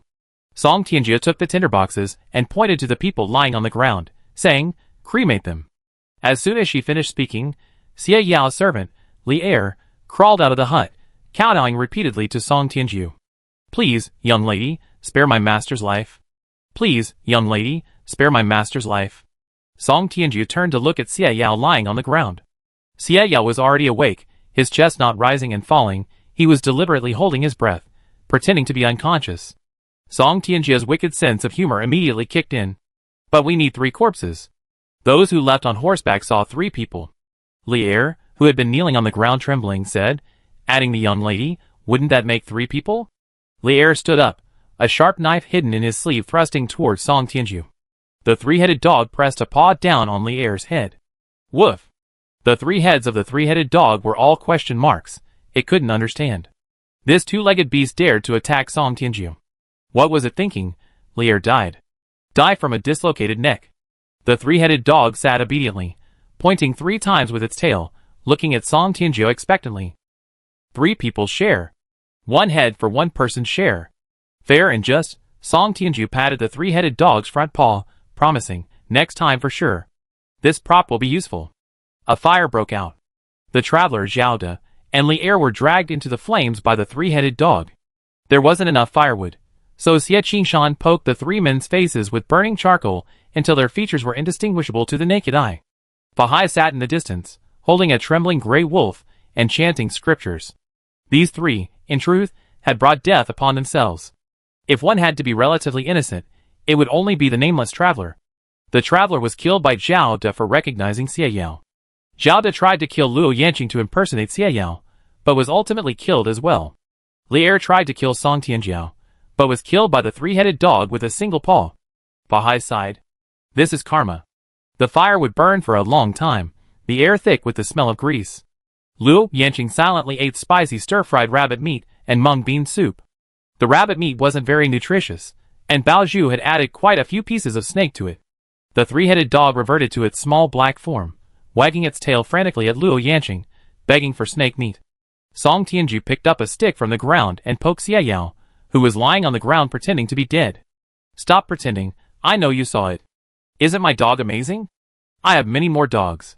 But there's only one three-headed dog, you never seen one like this before, have you? Xie Yao opened his eyes. He was still lying on his back, supporting himself on his hands and feet, inching to the side, trying to create distance between himself and Song Tianju. He moved a foot, and Song Tianjiao moved a foot as well. Song Tianju said, "Don't be shy, let me formally introduce myself." Song Tianju held out his hand to Xie Yao. "My name is Song Qiao, from Buzhou Mountain. Perhaps you can call me goddess." Song Tianju pulled the gray wolf over, grabbing its ears, forcing the wolf and Xie Yao to look at each other. "This is my new mount. There are no leopards here, so I have to use a wolf. Actually, I wanted a leopard." The gray wolf growled. Song Tianju slapped the gray wolf, and its eyes immediately cleared. Xie Yao rolled her eyes and fainted again. Song Tianjiao held the gray wolf's head and sighed, "You look too scary, you scared me unconscious." The gray wolf opened its eyes wide, its pale blue eyes filled with shock. Is it its fault? Thoroughly burning a corpse is a technical task, and also a physically demanding one. Xie Qingshan felt that burning the corpse only halfway was unsuitable, so he decided to try his best, adjusting the fuel appropriately to burn the corpse down to its skeleton. Xie Qingshan was in charge of the technical part, while Luo Yanqing, who had eaten her fill, and the little black dog handled the physical labor. Sitting in a hammock, with a gray wolf beneath his feet and a palm leaf fan in his hand, Song Tianju sighed. If Xie Qingshan hadn't joined Tianmu, he could have worked at the mortuary. Then, thinking for a moment, Song Tianju added, "But the working conditions at the mortuary seem rather poor. Perhaps a factory job would be better?" Knowing Xie Qingshan's hard work and resilience, Song Tianjiao thought he would be a very useful cog in the machine. Song Tianju fell asleep in the hammock.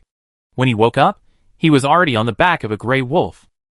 It was completely dark, and the gray wolf was roaming through the jungle.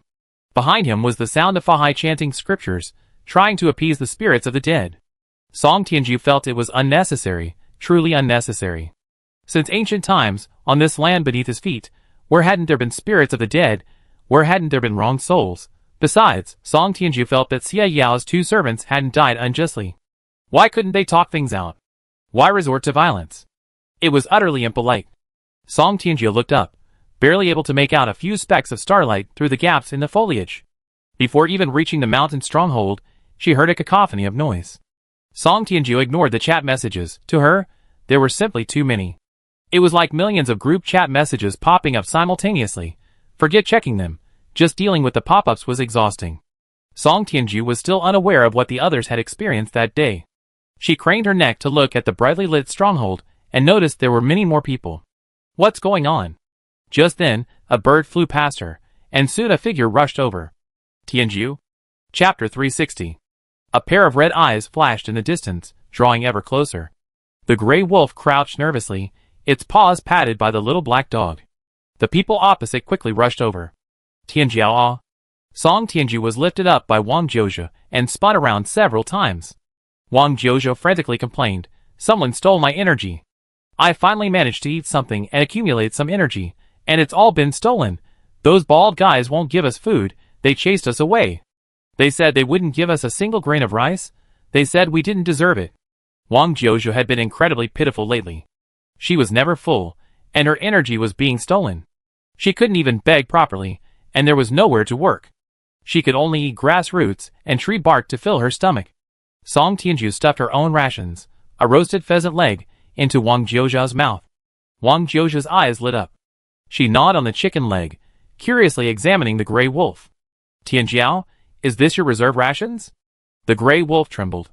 Down. Song Tianju patted the gray wolf's head, proudly saying, "This is my new mount." Back at the mountain stronghold, Song Tianjiao looked at the 100+ extra people and scratched his head. So the question is, what will we eat next? This wave of refugees was far too many, completely exceeding the small stronghold's capacity. Under the light of the oil lamp, over 100 pairs of eyes looked expectantly at Song Tianju. The stick insect also stared at Song Tianju. The stick insect was very curious about Song Tianju's decision. Over 100 people meant over 100 mouths to feed. It wasn't something that could be easily sustained. Moreover, most of these 100+ people were elderly, weak, sick, or disabled, and some were even infants. These people are completely useless as fighting force. If they were to rebel, they would be a burden. Unless they are used as food. Bao Zhu carried out the flour jar from the kitchen and showed Song Tianjiao the empty jar. Gone, all gone. They eat a lot.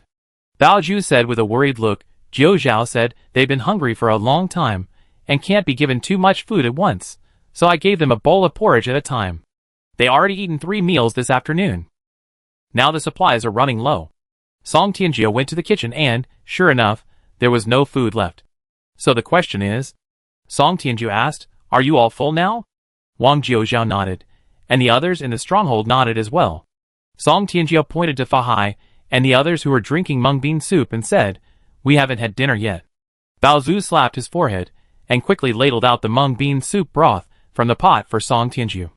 It was called broth, but there were actually only a few mung beans in it. The mung beans were mainly for decoration. Bao Zhu felt guilty for not leaving any food for the family. And tomorrow's breakfast is another problem. Song Tianjiao sighed, picked up the mung bean soup, and walked to a woman holding a child. The woman immediately hugged her child tightly, turning aside to block Song Tianjiao's view of the child, and stared at Song Tianjiao warily. Song Tianjiao placed the bowl at the woman's feet. She said, Zhu, arrange for people to rest. Prepare tea, and use all the mint leaves and mudwort you can find. Don't let anyone drink unboiled water. Bao Zhu nodded repeatedly. Leave the boss to me, don't worry. Ling Yun, arrange for people to guard the mountain stronghold. All the routes leading up the mountain must be guarded. Ling Yun, surprised, glanced at everyone and asked, war preparedness? It's wartime. Song Tianjiao kicked Xie Yao, who was either feigning unconsciousness or genuinely unconscious, and said to the black bear spirit, choose one of your underlings to keep an eye on this guy. If he runs away, we have wolf meat hot pot tomorrow. You also take the wolves and go down the mountain to keep watch. If there's any news, have Jingwei report it. The black bear spirit howled and gave the gray wolf king a big smile. The gray wolf king trembled, tail between his legs. 9 moves, giggle, grab the sacks, let's go. Song Tianjiao, carrying a wood-chopping knife, yawned and walked towards the great Buddha temple. A voice came from behind. Don't call me Giggle. Okay, Giggle. Xie Fengming rushed over, grabbed Wang Jiuzhao, and together they each lifted Song Tianjiao by one shoulder. Xie Fengming and Wang Jiuzhao were both adults in size. Song Tianjiao, lifted up, kicked his legs, struggling in vain. The stick insect watched the 3 figures leave, its expression inscrutable. The stick insect had seen the noble young master Song Tianjiao called Cluck Cluck, a member of the royal family, very imposing. Now, even royal children were possessed by these wandering ghosts.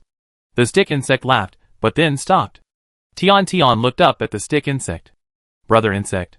Uncle insect, are you crying? Tian held up a handkerchief, curiously looking at the tear-streaked stick insect. Brother insect, is something bothering you?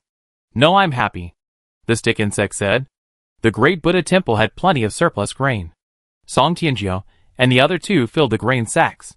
Finally, they found a carrying pole, which Wang Jiuzhao carried, with 2 bags of grain hanging at the front and back. The main hall was brightly lit. Through a crack in the door, Song Tianjiao saw many large Buddha statues covered in gold leaf. Seeing no one inside, she squeezed through a crack in the door and closed it again. Song Tianjiao picked up a peach and asked, may I eat this? Looking around, she saw a Buddha statue giving an okay sign, just as Wu Shuai had said. Then I eat it. Footsteps came from the end of the corridor, and Song Tianjiao immediately hid under the incense table. The person stopped outside the hall, knelt down, and chanted something. Song Tianjiao listened carefully, but couldn't make out what they were saying. She slowly approached the hall door, and finally heard their voice. They say there are gods watching from above. My mother is a devout Buddhist, burning incense daily, and making offerings year-round, never missing a thing. How much money have you donated for incense and oil? Why won't you bless my mother? Song Tianjiao turned to look at the group of Buddha statues illuminated by the lamplight. The air was filled with the scent of burning incense and candles, and various fresh fruits were offered on the altar. As the candlelight flickered, the expressions on the Buddha statues subtly changed. When Song Tianjiao was very young, she had heard that a Buddha statue has many faces. The same Buddha statue appears differently to different people. Some see compassion, some see majesty, some see anger. Song Tianjiao stared at the largest Buddha statue. The golden image seemed to shift in the light and shadow, but she couldn't discern any expression. In Song Tianjiao's eyes, it was just clay. She had seen others make Buddha statues. Even the most solemn and dignified ones were made of clay, straw, and tattered rags. Straw and rice stalks form the bones, tattered rags and rags fill the space, clay forms the flesh, pigments and gold powder the skin, and then a layer of gold leaf covers it all. Even the tallest and most magnificent Buddha statue is still a human sculpture. Outside the door, the person was still speaking. Is it that my mother's heart is not sincere? Or is it that you are useless? Of course it's not that my mother's heart is not sincere. It can only be that you are useless. Since you are useless, what use are you? A clap of thunder sounded, followed by the sound of rain. The summer night rain came quickly, and the sound of the rain instantly drowned out the human voices. Chapter 361. Song Tianjiao no longer heard the person outside. She peeked through the crack in the door, and saw that the other person was still kneeling upright. Song Tianjiao opened the door, holding up the fruit she hadn't yet eaten, and asked, Zhang Sanlin, want some? A gust of wind blew the palace door open completely, extinguishing some of the incense and candles, but not the candles inside the lampshades. The palace was brightly lit, while outside, a storm raged. Song Tianjiao stood inside the palace, while Zhang Sanlin knelt outside. Zhang Sanlin looked up and asked, Can this world be started over? Song Tianjiao didn't understand the question for a moment. She asked, Do you want to grind achievements again, like in a game? This dungeon isn't fun. There aren't many achievements to grind. Zhang Sanlin stared at Song Tianjiao. From his angle, a bright light shone behind her. Zhang Sanlin didn't know how to describe this feeling. At that moment, the scene he had seen earlier flashed through Zhang Sanlin's mind. Song Qiao stood atop the mountain, the sun slowly setting behind her, the golden crows sinking into the valley. Zhang Sanlin suddenly felt a sense of absurdity. He felt that the sun had risen for Song Qiao and set for her. Song Qiao, tell me, can this world start over? These instances, for you, are just games, right? Everything can be reloaded, right? I can go back to when I first entered the instance, can't I? Song Tianjiao stepped across the threshold, squatted down in front of Zhang Sanlin, and took a bite of the peach in her hand. She asked, Is there something here you can't bear to part with? Zhang Sanlin nodded emphatically. Song Tianjiao said, If I stay, I can't leave. That's a kind of death. Just like everyone thought I was dead before. You will lose all your current social relationships, lose everything you have now. You will have countless reincarnations, trapped here, until the final destruction comes. No future, no past, no hope. You will become a madman like Zhao Hui. Zhang Sanlin lowered his head, silent. A bird flew over and landed on Song Tianjia's shoulder. Enemy attack! Enemy attack! Enemy attack! Song Tianjia rushed out. Zhang Sanlin got up and followed behind her. The government officials arrived. 50 or 60 men arrived, on horseback and carrying swords, quite imposing. They had just reached the foot of the mountain when they were surrounded by a pack of wolves, and now the two sides were in a pincer movement. Song Tianjiao lay in the bushes, munching on a peach she hadn't finished eating on the way, while Wang Jiuzhao lay beside her, also munching on fruit. Wang Jiuzhao asked, Tianjiao, what do we do? Song Tianjiao kicked Xie Fengming behind her. Want to be emperor? Xie Fengming rolled his eyes. Didn't you say I have no military power, and no civil officials to support me? What kind of emperor am I? Song Tianjiao shrugged. If you don't want to, plenty of others will. She whistled, and an inconspicuous little black dog from the wolf pack immediately rushed into the fray, growing rapidly until it became a three-headed monster. A wuh! Monster! Aya! The soldiers were terrified by the three-headed beast and tried to flee, but several were swallowed whole. The wolf pack pounced and began to attack. The horses, intimidated by the three-headed dog, trembled and knelt on the ground. The soldiers scattered in all directions, only to be pounced on by the wolves, swallowed whole by the three-headed dog, or beheaded by the lucky one. In the end, only a few escaped. Ling Yun was about to give chase when Song Tianju stopped him. "Tell them to go back and report." Ling Yun was filled with questions. How could their small force possibly contend with an army of thousands, tens of thousands, or even hundreds of thousands? Song Tianju said, "This wave is unavoidable." Song Tianju went to inspect the battlefield. She grabbed Wang Jiuzhu's hand, adjusted the lighting mode, and examined each corpse. Who bit this? What's the point of biting someone's butt? If you're going to bite, bite the front, not the butt. Don't even think about tearing their anus. You're not hyenas. A wolf emerged from the pack, its ears and tail drooping, its head lowered, glancing furtively at Song Tianju. This case is excellent. Attack first, wait for the person to lower their head, then bite their throat clean. The alpha wolf stepped forward, head held high, looking proud. Song Tianju conducted a post-battle inventory, then called for people to return to the Great Buddha Temple to move a box of paper, along with many pens and ink. Back at the mountain stronghold, she immediately woke up the sleeping stick insect. Why sleep so long before death? Get up and write an essay. The stick insect sat up groggily, looking at the paper and pen offered to it, muttering, "Didn't I fail the exam?" Song Tianju said, "Write quickly." The stick insect wondered, "Write what?" "Write prophecies like Mars flashing, divine fire descending from the sky, the gates of hell opening wide, the end of the Dharma era, and the dynasty collapsing." The stick insect's hand holding the pen trembled slightly. The paper was good paper, the ink was good ink. The stick insect stroked the white paper before it, its whole body trembling. "I write." The rain stopped. A huge bird flew into the capital, its wings ablaze with fire. People looked up at the giant bird, gasping in fright. Some bowed deeply, while others hurriedly hid in the nearest house. Slips of paper flew into every household. On a large bird, a small monkey carried a cloth bag around its neck, filled with slips of paper.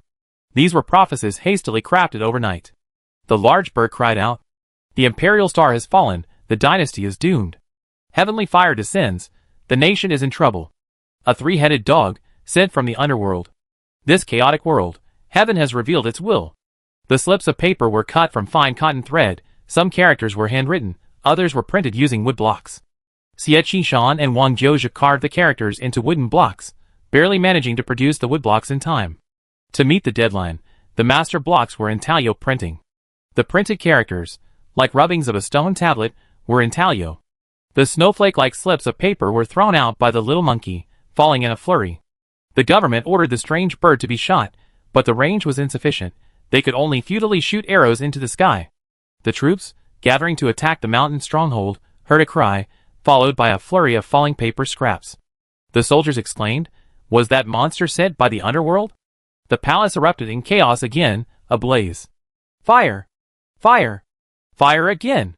In a courtyard next to the Imperial Observatory, Zhang Milyan picked up a scrap of paper, saw the prophecy on it, and smiled. A bird flew over, shrinking to the size of a normal parrot by the time it reached her. A little monkey shook its aching paws, hopped onto Zhang Milyan's shoulder, and peered around the courtyard. Zhang Milyan returned to her room, pulled out a stack of papers covered in dense writing, and tucked it under her arm. She opened the room, where the sacrifices were imprisoned. "Children, do you want to go out? Do you want to go home?" The children imprisoned there as sacrifices all looked at Zhang Milyan. "Sister, we want to go out. Sister will teach you a nursery rhyme. Sing it as you go out. The divine bird will protect you." Behind Zhang Milyan, a parrot spread its wings. The ancients believed that young children could communicate with spirits, and see things adults couldn't. Many rebels would have young children sing nursery rhymes beforehand. For many rulers, those rhymes that spread throughout the land were like funeral dirges. The imperial star has fallen, the dynasty is gone. Heavenly fire descends, the nation is in trouble. The three-headed dog, sent from the underworld. This chaotic world, heaven has shown its signs. Chapter 362. The children walked into the street, and encountered officials leaving court. The leader roared, "How did you get out here? Guards! Seize these offerings and take them back." As soon as he finished speaking, the pot-bellied official burst into flames. Like a torch, his entire body was engulfed in flames. Jingwei shook its wings and looked up at them. The officials all retreated, their eyes filled with terror as they stared at their burning superior. Their faces were filled with fear as they struggled to back away, pointing at Jingwei behind Zhang Miyan and letting out piercing screams. Monster! Monster! Aya!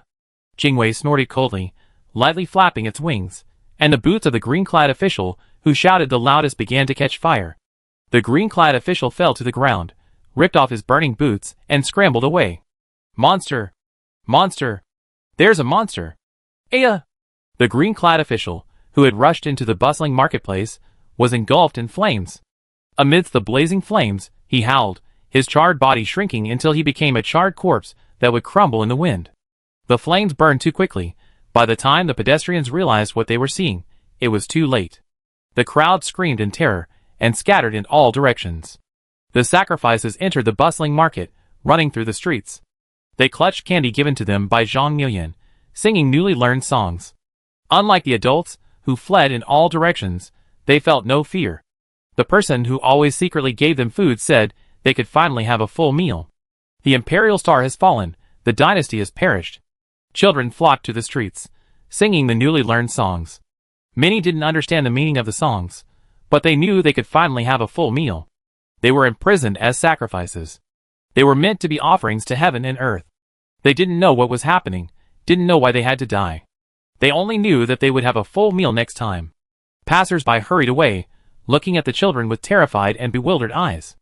Officials rushed towards them, knives in hand, their demeanor menacing. The official shouted, sentencing them to death. The official said, spreading rumors, you deserve to die. Then the first few began to burn, turning to ashes. Heavenly fire descends, the nation is in trouble. The passers-by covered their eyes, standing there dumbfounded, staring in shock at the torches wielding knives. It was the height of summer, flames were burning, yet a chill ran down their spines, a feeling of the coldest days of winter. What was happening?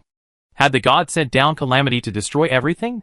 Some knelt, as if kneeling before an emperor paraded through the streets, surrounded by his guards.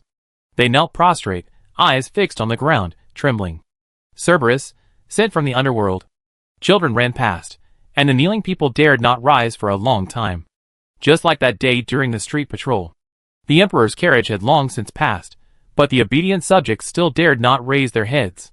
From afar, they heard the last line of the song. In this chaotic world, heaven has shown its will. Finally, someone raised their head, first slightly, looking around, and finding nothing amiss, then shakily got to their feet. The bright summer sun made them dizzy. The pedestrians stood by the roadside or sat on the ground, looking around blankly. They had a vague feeling that something was about to change.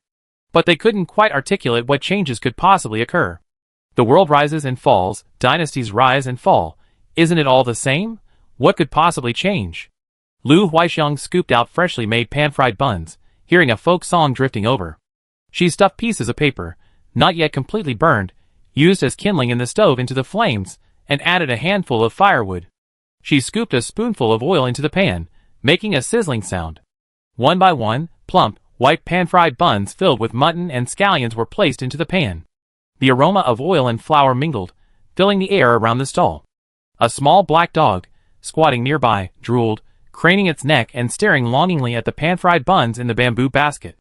The city gates restricted the movement of people, but a dog, a fast-running dog, was beyond the reach of the guards. The little black dog entered the city smoothly. After all, to the guards, it was just an ordinary little black dog. Lu Huixiang picked up a few pan-fried buns and placed them in the little black dog's special bowl, putting it in front of the dog. The little black dog wagged its tail frantically. As the group of children passed by, the pan-fried buns in Lu Huixiang's pan were just cooked, and she quickly scooped them into a bamboo basket. She handed the entire basket to Zhang Miyan. 2 pots of pan-fried buns, not many, barely enough for 1 bun per person. After stuffing the buns into their mouths, the children continued their patrol. Some busybodies saw Lu Huixiang giving out food but dared not confront her on the spot, immediately running to the Yamen, government office. Soon, a group of soldiers surrounded Lu Huixiang's shop. How dare you? You actually dare to feed traitors. You must be a traitor yourself. Lu Huixiang rolled her eyes. The children are hungry. What's wrong with giving them some food? Who hasn't been a child at some point? Enough nonsense. Take her back and give her the severe punishment. The little black dog finished the last pan-fried bun in its bowl, rushed out, and growled at the group. The leader kicked the little black dog, sending it rolling on the ground. A mere guard dog daring to be so insolent? Arrest this dog too? We have dog meat hot pot tonight. If we can't afford to mess with those strange things, we can at least afford to mess with an old geezer and a mangy dog. The little black dog got up, shook itself, and dusted off its body. It looked at Lu Huaxiang's stall, and silently moved aside. Fighting aside, making a fuss aside, the pot couldn't be damaged. If it was damaged, there would be no buns to eat. And no pot stickers either. Once it was at a safe distance, the little black dog growled, and the 2-palm-sized dog instantly transformed into a 3-headed beast, swallowing the loudest leader whole. Monster! Monster! Aya! The group of officials trembled and retreated. Lu Huaxiang shook her head and sighed. Another batch of pan-fried buns came out of the pot. She scooped them out and continued putting buns back in. Covering the pot, Lu Huaxiang called out, "Stop eating that junk food. It's unclean, it give you a stomachache." The 3-headed dog flicked its tail, its 2 heads turning to nod at Lu Huaxiang. The middle head bit off a head and tossed it aside. The 3-headed dog paced around the stall, its gaze disdainfully fixed on the officials, who wanted to attack but dared not approach. The drooling head emitted a mocking, strange sound. One official mustered his courage and shouted, "Old woman! Surrender now, and I spare your life." The next second, the 3-headed dog crushed his sternum with a paw, killing him instantly. From afar, a children's song drifted over again. 3-headed dog, sent from the underworld. This chaotic world, heaven has shown its will. The voice grew closer. The children's mouths watered even before they reached the stall. Seeing the enormous 3-headed dog, their eyes widened. 3 heads? A 3-headed dog? One of the literate children asked. Is this the 3-headed dog from the underworld? Is what the rhymes say true? Hearing someone call its name, the 3-headed dog puffed out its chest, chin held high, looking proud and self-satisfied. It was from hell, the fierce 3-headed dog guarding the gates of hell. It was ferocious yet loyal, a symbol of death. The children dared not approach, yet their mouths watered at the mutton pan-fried buns.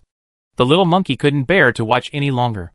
It rushed over, picked up its bamboo basket, and ran back with an arrogant gait.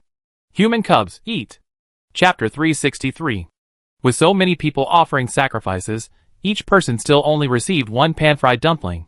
However, having food was much better than nothing. A child mustered up the courage to approach the 3-headed dog and stroke its long tail. What a big dog! The 3-headed dog's tail tip proudly curled up. Inside the great Buddha temple, Song Tianjia was scraping the gold-plated Buddha statue with a small knife. She asked the abbot, who was bound hand and foot, "Is this real gold?" The abbot's lips trembled, his face flushed with anger, and he refused to speak. Not getting an answer, Song Tianji wasn't angry. She pulled out a pile of house deeds and land deeds, spread them on the ground, took out an abacus, and started calculating rapidly. Having not used an abacus for so long, Song Tianjia's movements were a bit slow. Finally, she abandoned this method of calculation, took out pen and ink, and began adding numbers one by one. Over 90,000 mu of land? 369 houses? Did I miscalculate? How can there be so many? Song Tianji was shocked. Was their line of work really that lucrative? Having some doubt, she picked up the abacus again and began calculating. Outside, the refugees were carrying grain. A group of monks squatted on the ground, heads bowed, angry but unable to speak out. Zhang Samwen and Wu Shuai, their heads wrapped in red turbans and carrying knives, watched the monks with smiles. The turbans were cut from the abbot's robe. The knives were salvaged from the battlefield of the previous night. The refugees quickly carried the food, piling it all at the temple entrance, where Wang Jiuzhou kept watch. Then it would be transported back together. A woman approached Wang Jiuzhou, who was carrying peach branches and eating peaches. Her eyes met Wang Jiuzhou's bright red ones, and she couldn't help but shudder. "Miss Wang, won't the authorities be unhappy if we rob them like this?" Wang Jiuzhou broke open a peach pit, popped the kernel into her mouth, and asked, puzzled, "What does the authorities' happiness or unhappiness have to do with us?" "Huh?" The woman was bewildered. Wang Jiuzhou recalled what Song Tianjiao had taught her. Although she felt something was amiss, she still spoke. "Don't even mention one Buddhist temple. Even 10, 100, 1,000, we tear them down. Under the whole heaven, all land belongs to the king, and I am surnamed Wang. This vast world should all be mine." The woman looked at Wang Jiuzhou, increasingly confused. Had this Miss Wang eaten poisonous mushrooms, roots, and tree bark until she became mentally impaired? The woman hugged her child tightly and sighed, "It's good enough to have a few full meals." "Miss Wang, What would you like to eat next? Chicken and rice noodles. The woman was taken aback. She knew what chicken was, but what were rice noodles? Rice-based threads? Miss Wang, we don't have rice noodles, we have noodles. Want some? Yes. 5 bowls. The woman followed the group transporting grain, carrying her child on her back, a pot and a rolling pin in her hands, her heart heavy with worry. She hadn't seen any chickens in the village. Where could she get chicken pieces? Back at the village, the woman was frightened when she saw Bao Zhu busy in the kitchen. She handed him the rolling pin with both hands, her voice trembling. King Tainyo, are there any chickens in the village? Bao Zhu replied, we have mutton, but no chicken. The woman was troubled. Miss Wang said she wanted chicken noodle soup, but there was no chicken. What could she do? Just then, 2 wild chickens were thrown at the woman's feet. Wang Jiuzhao squatted to the side, looking up at her. I'm hungry. I want 5 bowls of chicken noodle soup, extra spicy, and numbing, no vegetables. Bao Zhu picked up a pheasant and gave it to the woman. Go kill the chicken. Ask the others how many noodles they need. Bao Zhu was in charge of logistics. He needed to ensure everyone had enough to eat, and needed to have a plan in mind beforehand. Under the tree, Xie Qingshan was cutting fabric. A circle of people who knew how to sew sat around him, diligently making clothes. The clothes must be identical to avoid accidental injuries. Otherwise, if we fight, it would be impolite to accidentally chop off your heads. Xie Qingshan told what he considered a lame joke while working. As soon as he said this joke, all the needles sewing clothes pierced into flesh. A collective gasp rose and fell. Xie Yao was also assigned to sew clothes. He looked at his thumb, from which blood was seeping, and tears welled up in his eyes. Xie Yao couldn't understand how he had ended up like this. He had only wanted to escape the capital to survive, and now he had become a bandit. This isn't right. He's the Xie family's most favored son.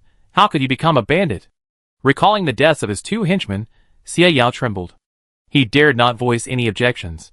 The younger children among the refugees couldn't do much work, only running around, digging for wild vegetables, catching insects. These children had also learned that song, constantly singing it.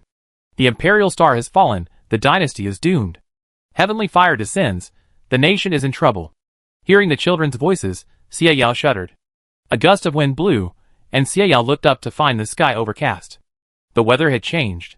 The stick insect fanned himself with a palm leaf fan, watching the busy crowd in the mountain stronghold, his expression somewhat dazed. The refugees considered him the mountain king's father, and treated him with great respect. The stick insect didn't have to work, so he could only sit in a corner lost in thought. Plop! A drop of water landed on the stick insect's nose. He thought it was raining, but looking up, he saw a bunch of clean grapes. Song Tianjiao, perched on the roof, tossed the grapes down, saying, from the great Buddha temple. They say they were grown by the founding emperor's concubine, they look very precious. The stick insect caught a grape, ate one, and his expression changed slightly. He said, they're not good. Song Tianji nodded, I know. If they were good, the stick insect wouldn't have gotten any. Song Tianjiao couldn't understand how such beautiful grapes could taste so bad. All show and no substance. The stick insect stuffed the unpalatable grape into his mouth. He watched Song Tianjiu carrying a bamboo basket, distributing grapes to the refugees, took a deep breath, finished the grapes in his hand, and walked to Song Tianjiu's side. You promised me. The stick insect took Song Tianjiu's hand, looking at her hands, so thin they resembled chicken claws, and felt a little dazed. The food had been good lately. But to the stick insect, the body before it was no different from before. The stick insect said, you promised me these hands would be clean. What did clean mean? The stick insect didn't say. Song Tianjiao knew what he meant. Someone had once expected this of her. Cleanliness wasn't superficial, it wasn't spotless, nor was it untouched by blood. It meant not taking a life. It meant purity, innocence, and harmlessness.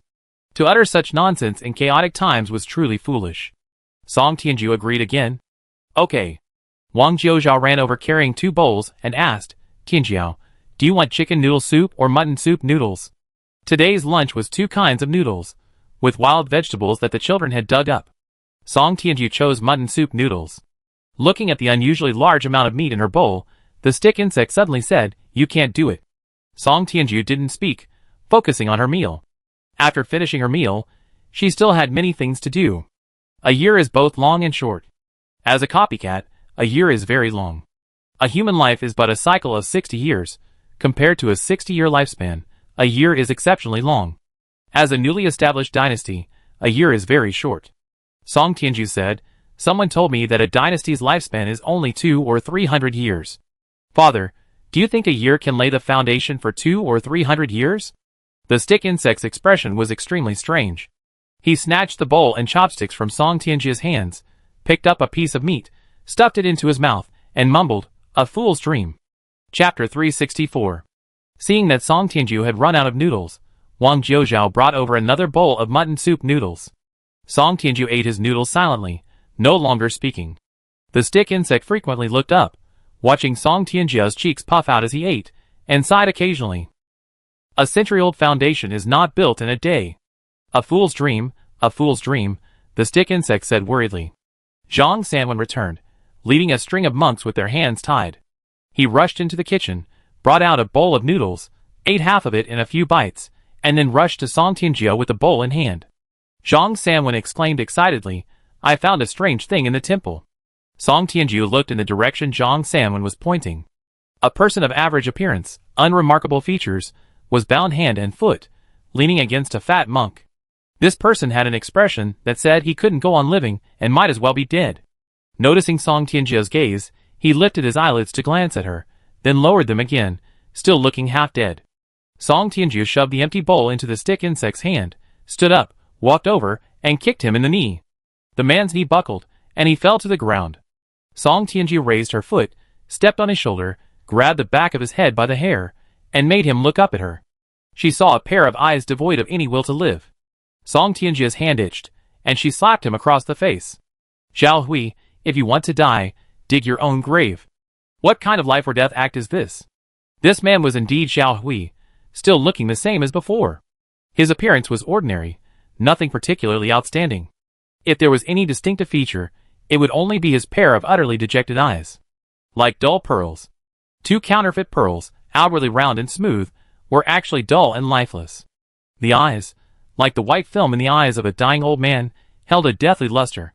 Song Tianju stepped on Zhao Hui's shoulders, pressing him to the ground, and stared down into those eyes. She suddenly said, "I really want to dig them out and replace them with 2 other pearls. Whatever the pearl, wood, stone, jade, anything would do, as clear as these eyes." Zhao Hui suddenly laughed. "I'm here only to inform you. Jealousy has betrayed us. Oh! Everything before will be overturned. You will face an enemy no less formidable than Pan in Nightmare."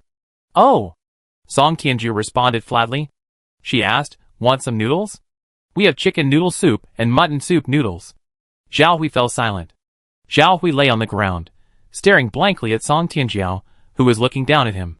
At this moment, Song Tianju was using someone else's body, small and young, but still recognizable as a person. She stepped on the young man, whose entire being was filled with despair, her eyes gleaming with excitement and impatience. Zhao Hui felt a jolt. He realized he could never understand what Song Tianju was going to do next. Just like he couldn't understand what Song Tianju was excited about. Zhao Hui adjusted his thinking and said again, "Jealousy is an enemy, no longer an ally that can cooperate in the short term. It is an enemy." Song Tianju withdrew her foot, turned around, and left.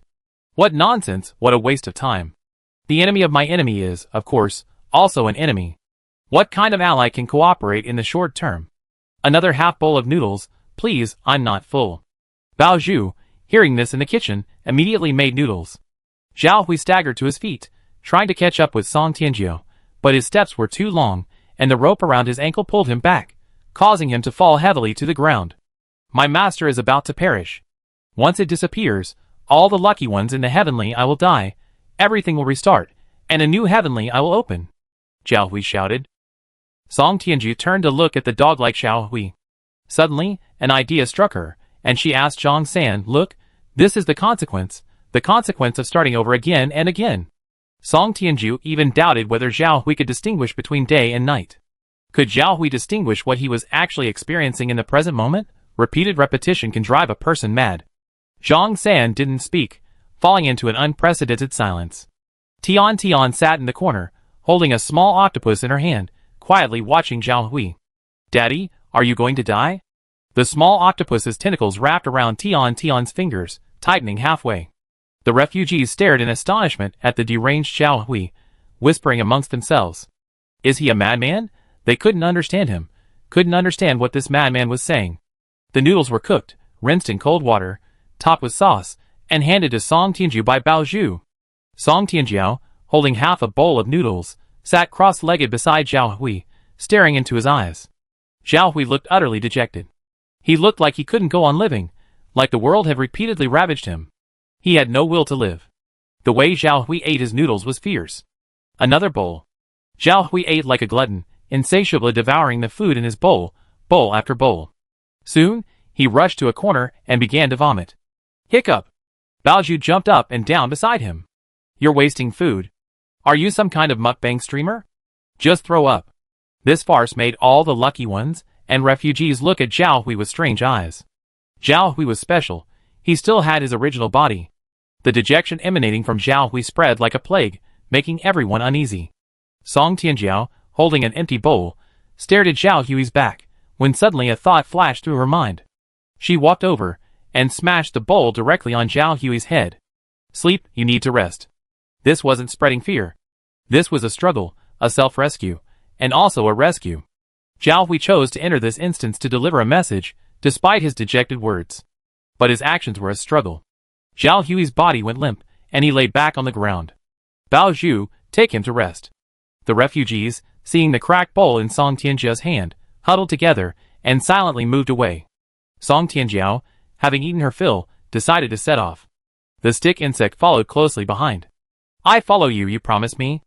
A vague sentence, but it referred to two things. The stick insect, with its rigid thought process, stared at Song Tianjiao's hand. Wang Jiuzhu, carrying 2 knives and carrying dry rations and water, excitedly followed down the mountain. No one knew what Song Tianjia was going to do. The refugees had a brief moment of sustenance. The lucky ones had just finished a busy day. Zhao Hui brought a farce. All of this pointed to one thing: rest was needed. Song Tianjia led the alpha wolf down the mountain. She saw dust in the distance, lay down, and listened to the ground trembling. Enemy attack, more than 5,000 horses. Coming for us. Song Tianjiu easily judged the enemy's numbers. Wild cattle and horses on the grasslands always gather. The sheer force of a gathered herbivore would terrify any carnivore. AMU taught her all the skills needed to survive on the vast grasslands. To judge danger and learn self-preservation. As it turned out, the nursery rhyme didn't truly intimidate the vested interests of the feudal dynasty. They didn't believe in so-called destiny. They wouldn't believe anything that was detrimental to them. They came to attack a small mountain stronghold. 5,000 soldiers. The entire stronghold, including the infants and the wolf pack, numbered no more than 200. Including the prisoners from the Great Buddha Temple, the total was no more than 300. The attacking army numbered 5,000. The alpha wolf was restless, keenly sensing the unusual danger. Wang Jiuzhao curiously watched the dust rising in the distance. The stick insect tiptoed, peering out. Little insect, what happened up ahead? Chapter 365. The punitive expedition drew ever closer. A bird flew in from afar, its wings streaked with fire. The bird swooped down, shouting, "Enemy attack!" The stick insect tugged at Song Tianjiao, trying to pull her away. Get away from trouble. Song Tianjiu stumbled from the force of his pull, grabbing the fur of the alpha wolf beside her. The alpha wolf leaped up, baring its teeth at the stick insect. The stick insect roared, "What are you doing? Don't forget what you promised me. This isn't your body. You can't dirty a little insect's hands." Song Tianjia looked at the dust cloud in the distance. The sound of horses' hooves was already very close. She looked up at Jingwei, who was clearly exhausted, perched on a branch. "Jingwei, where are they?" "Behind them. There are many little ones. That dog is very busy." Song Tianjia could roughly imagine the enemy's army, with a 3-headed dog rushing behind them. The enemy outnumbered them, and their side was old, weak, and disabled. It seemed like a dead end. Song Tianjia reached out to Wang Jiuzhou. "Jiuzhou, lend me your body for a moment." Wang Jiuzhou touched Song Tianjia's fingertips, and a red shadow flew out of Wang Jiuzhou's body, wrapping around his neck. Immediately, the body belonging to the little insect went limp, and was caught by a pair of hands, handed to the stick insect. "Take her away." The stick insect, supporting the little insect, saw the woman with red eyes before him. Her appearance was slowly changing. Her clear, bright red eyes also changed, becoming more crimson. The stick insect saw clearly, and he staggered, falling to the ground. A monster, a monster. He couldn't understand what he was seeing. In the stick insect's mind, this was a painted skin. A monster. The stick insect trembled all over. Meanwhile, the lucky ones on the mountain heard the commotion and rushed over. Zhao Hui had woken up some time earlier, a large bruise on his forehead, and was being carried by Bao Zhu. Zhao Hui pointed into the distance and said, "The enemy outnumbers us." "What nonsense, you coward!" Bao Zhu pulled out a kitchen knife, walked to the stick insect, looked down at the tiny insect with its eyes tightly closed, paused for a moment, then looked up at Wang Jiuzhe. "Jiuzhe, no, boss. Can it really be like this?" Bao Zhu didn't understand how this was done. He saw that the appearance of the body had changed, and a red collar had appeared around its neck. The collar was of an unknown material, and red mist could be seen flowing inside it. Song Tianjiu adjusted the parameters of this body to her preferred settings. To her, this body was like clothing. She wasn't used to the initial parameters of this clothing. After adjusting the parameters, the enemy arrived. Someone on the other side challenged them, and Song Tianjiao looked up at Jingwei. "Take a rest?" Jingwei was furious. "I'm very powerful." A towering flame rose again. Clearly, this flame was not as powerful as before. "Jingwei, you're tired." Song Tianjiao took out 2 beads. Zhao Hui stared in shock at this scene, not understanding how Song Tianjiao had brought these things in. The rules of jealousy forbade bringing such things. The 2 beads, one black and one white, intertwined and trembling. They were nightmares. Song Tianjiao crushed the beads. "Should have a good dream." Guer and Abraham, these 2 angels, formed the nightmare. The nightmare's greatest power was to create a world. In the world it created, the nightmare was a god. Unfortunately, the nightmare Song Tianjiao encountered didn't yet possess the power to create a real world. The nightmare could only create dreams, only deceive. Song Tianjiao obtained the nightmare's authority. She used this strange ability for the first time. Over 5,000 soldiers stopped moving and entered a dreamlike illusion. Song Tianjiao drew her sword and sighed, "On someone else's territory, this dream will be short. Keep trying." She charged forward and beheaded the leader who had challenged them. Bahai tore off the rope from his waist, chanting sutras as he tied the enemy to a tree. Bahai tried to prevent some casualties. The lucky ones rushed forward, taking the enemy's weapons and armor, and binding them up. When there weren't enough ropes, they used the waistbands of those involved. The stick insect, clutching its little worm, watched the scene with utter bewilderment. The stick insect couldn't comprehend what was happening. An incense stick later, some enemies awoke. The battle began. Song Tianjiao, disregarding her lament about the nightmare's ineffective power, immediately joined the fray. She didn't look back. She knew that given the stick insect's nature, it must have already left. Just as the stick insect had said. Away from the trouble. During the battle, Song Tianjiao tried using the nightmare's power again. The newly acquired power wasn't very effective. But it was very effective in the battle. Song Tianjiao muttered, "Is this some kind of mind control?" Actually, she didn't quite understand what the nightmare was so arrogant about possessing this power. After breaking free from the rules of the heavenly eye, the nightmare's power was negligible. When encountering someone with strong willpower, the nightmare's power would be greatly diminished. "It's like a devil whispering in my ear, but this devil has no offensive power." The 3-headed dog finally arrived, growling at its enemies. A group of children stood on the periphery, their eyes wide, watching the carnage. The 3-headed dog, which would wag its tail and straighten its back when praised, revealed its true nature to these children. Its face contorted in rage as it tore at its enemies. The stick insect watched the 3-headed dog from afar, realizing that the shadowy figure he had seen in the dilapidated temple was not an illusion, not a dream. A monster? This was a monster. Just then, an arrow flew and pierced the stick insect's arm. Before the stick insect could react, another arrow flew, passing through its body and piercing its own. The stick insect looked down at the blood on its body, his, and the other stick insect's. The other stick insect's hands were clean. The stick insect struggled to lift its head and looked into the distance. The woman with red eyes held a knife, beheading an archer. Blood gushed from the archer's abdomen, cascading down like a fountain. The blood stained his indigo clothes crimson. The stick insect froze. He couldn't comprehend the scene, utterly incomprehensible. He only knew that the little insect's hands were clean, pure, and untouched by dust. Now, he was going to die with the little insect. Having used Nightmare's ability more than a dozen times, eliminating many enemies, Song Tianjiu shook her head. This body didn't quite suit her. She felt like she was manipulating a machine, unable to control it with the same precision, experiencing a certain lag. Zhao Hui, knife in hand, walked up behind Song Tianjiu. "This is Nightmare's ability? When did you get it?"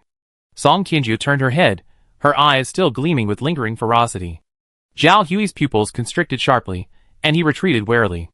Just picked up some junk, alright, let's call it a day, I'm exhausted. Honestly, why can't we sit down and talk things out? Why do we have to fight? Go call my mount over. Song Tianjia shook her head, the intense use of this body was making her uncomfortable. This body wasn't meshing well with her. For Wang Jiuzhao, this body was her physical form. For Song Tianjiao, this body was a means of transportation, and she was the driver. These were two different feelings. The three-headed dog came running over, its three heads tilting haphazardly, when it saw Song Tianjia's red eyes, staring blankly at her. Song Tianjia climbed onto the three-headed dog's back. Let's go back and get some sleep. The three-headed dog headed up the mountain. Song Tianjia felt her body burning hot, the processor disguised as her brain was running very hot, giving her the feeling that the blood vessels in her brain were about to burst. Song Tianjiao's hand hung limply beside the three-headed dog when her fingers suddenly touched a somewhat stiff corpse. She turned her head, and saw a stick insect clutching a small worm. The stick insect was holding the worm, its head bowed, its body covered in blood. The blood had finally stained the worm's hands red. The stick insect was dead. Chapter 366. A gasp came from behind. Zhang Sanwen is dead. Song Tianjia turned around and saw Wu Shuai carrying a blood-covered man on his back, running with sharp, popping sounds. Zhang Sanwen raised his hand, trying to strangle Wu Shuai. You're the one who's dead? I'm just a little tired. Zhang Miayan leaned forward and pried open Zhang Sanwen's eyelids. Zhang Sanwen grasped Zhang Miayan's hand, lifted his eyelids, and looked calmly. He's not dead. The lucky ones cleaned up the battlefield, carrying usable items up the mountain bit by bit, stripping the prisoners naked, and putting them in the large short Xie Shan and the others had made. Wu Shuai said confidently, that way they won't run around. A group of prisoners wearing blue shorts stood in a row, their hands and feet bound with ropes, shivering in the wind. One of the old men, sporting a goatee, roared, "How dare you? I'm an official of the Imperial Court. I'm an official of the Imperial Court. Old man, didn't we leave you a pair of underpants? Don't you want to wear them?" Wu Shuai pretended to pull down the underpants. The old man with the goatee screamed, You? What kind of behavior is this? What kind of behavior is this? Don't come any closer. I kill myself. A scholar can be killed, but not humiliated. Song Tianjia lay on her bed in her room, fast asleep. When she woke up, it was already midnight. She jumped out of bed, feeling something wrong under her feet. Looking down, she saw a wolf. Several wolves surrounded the bed. The wolf being stepped on let out a painful cry. Bao Zhu came in carrying a tray. Boss, you're finally awake? Let's eat. While Song Tianjiao ate, she noticed several refugees peeking in from outside the door. Song Tianjiao held up the meat pie and asked, Would you like some? The refugees shook their heads, looking at Song Tianjiao with curiosity. A child asked, Are you a monster? A hand immediately pulled the child back. Don't talk nonsense. Don't you want to live? The child, slippery as an eel, dodged the hand, rushed into the house, and fell flat on her face. Her hand grabbed Song Tianjiao's ankle. Are you from the underworld? Are you taking me away? Grandma said that death means happiness. Song Tianjiao looked at her disheveled hair, and handed her the meat pie. You can enjoy happiness first, then die, she said. The child held the meat pie, her eyes filled with confusion. Grandma said that life is meant to be hard. Only after enduring enough hardship can you have a good life after death. Grandma went to live a good life. Song Tianjia took a bite of a scallion, then a piece of meat pie, chewed it, swallowed it, and said, Your grandma is wrong. The child was even more confused. This child was about the same age as Xiao Chong, but much thinner and smaller. Her head was large, her body small, and her clear black and white eyes were filled with a blank, bewildered look. Song Tianjiu ruffled her hair. I'm going out for a bit, do you want to come? The child blinked. The people outside the door kept giving her meaningful glances, but the child, with her back to them, didn't see them. She nodded and said yes. Although she didn't know what Song Tianjiu was going to do, she still wanted to go. The child followed Song Tianjiu closely. In the child's eyes, this was someone who would dig up wild vegetables and share them with her. She is a sick person with red eyes who shares her food with others. Outside, Tian sat in a hammock, a small octopus in her arms, diligently folding gold ingots from yellow paper. Song Tianjiao, leading her horse, passed by and, seeing this, was puzzled. Tian, what are you doing? Tian swung her legs and said, These are paper money. I fold them and burn them beforehand for people I know to keep, so they have money to spend when I die. And Hua taught me this. And Hua was one of the refugees, a good cook, and had been helping with the cooking for the past 2 days. Song Tianju stared at the faded little octopus diligently folding gold ingots with its tentacles, feeling somewhat dazed. She felt something was off, but couldn't quite put her finger on it. Something felt off. Song Tianju said, "Fold 2 for me." Although she didn't know what they were for, or even if they were useful, it seemed to make sense. Everyone dies eventually. Maybe they come in handy. After instructing the 3-headed dog to guard the house, Song Tianju took the child and led the horse down the mountain. Song Tianju is now using the identity of Wang Jiuzhu. Wang Jiuzhu's surname is Wang. Song Tianju thinks he could also become an emperor. By now, almost all the lucky ones have broken the rules. But the rules haven't started reaping lives yet. Song Tianju has reason to suspect that they're being accumulated and harvested all at once. Rule 1. The behavior of the lucky ones should match the identity they've been given. Rule 2. Please abide by the law. Rule 3. There must be an object of envy. Rule 4. All actions should be logical. Rule 5. Imperial power is supreme. Song Tianju muttered, "Imperial power is supreme. Makes sense." After descending the mountain, Song Tianju placed the child on the horse's back. The child gripped the saddle, his body stiff. Song Tianju mounted the horse and asked, "Child, what's your name?" "My name is Jingja. My grandmother traded a cake for this name." The storyteller said it's a good name. The child couldn't explain why the name Jingja was good. But it was a name obtained by exchanging food. That's why it's good. Song Tianju asked, "Where's your grandmother?" Jingja said, "Dead." "All dead?" "Everyone in the village is dead." Remembering Jingja's earlier words, Song Tianju pointed in the direction of the capital and said, "I take you to enjoy life. Enjoying life should be done while you're alive." Jingja followed Song Tianju to the capital. Jingja didn't know how the city gates opened, only that the soldiers seemed to have changed their ways, obediently opening the gates. Horses galloped along the imperial street. Jingja discovered that the road was very, very long. When they arrived at a large house, it was already dawn. Blood flowed to her feet, soaking her newly changed straw sandals. It was warm, thicker than water but thinner than porridge, with a rusty smell. Jingja stood on tiptoe and saw a person with wide open eyes. This person looked somewhat like the little girl in the mountain village, who used to fold gold ingots. He had a knife stuck in his chest. Jingja asked, "Who is he?" "A crown prince, who is about to ascend the throne." Jingja knew what a crown prince was. He was mentioned in plays. Occasionally, she would meet a storyteller and hear many stories about crown princes, emperors, and top scholars. Song Tianju asked Jingja, "Do you want to enjoy life?" Jingja nodded. She had forgotten her fear. Being able to eat her fill was the greatest blessing. As long as she could eat her fill, she would do anything. Song Tianju patted Jingja's head and said with a smile, "The crown prince is dead. You will be the crown prince from now on." Jingja listened blankly, completely unaware of the meaning behind these words. She saw Song Tianju stretch out his hand, and red roots sprouted from his wrist, blossoming into a small flower. Jingja seemed to hear someone wailing. "Why?" The voice screamed and wailed in Jingja's ears. Jingja remembered the frogs croaking in the fields last year. Grandma said frogs were edible. As long as you caught them, you could eat them. Jingja asked, "If I'm the crown prince, will I be able to eat my fill?" Chapter 367. Song Tianju's smile grew even brighter. "We can feed everyone, and we can feed many people." Jingja didn't know what was happening. She heard that mournful wail again. Like the chirping of cicadas in summer, like the cooing of a turtle dove outside the door in winter, yearning for food. Cicadas are edible, their shells can be collected and exchanged for things, and turtle doves are also edible.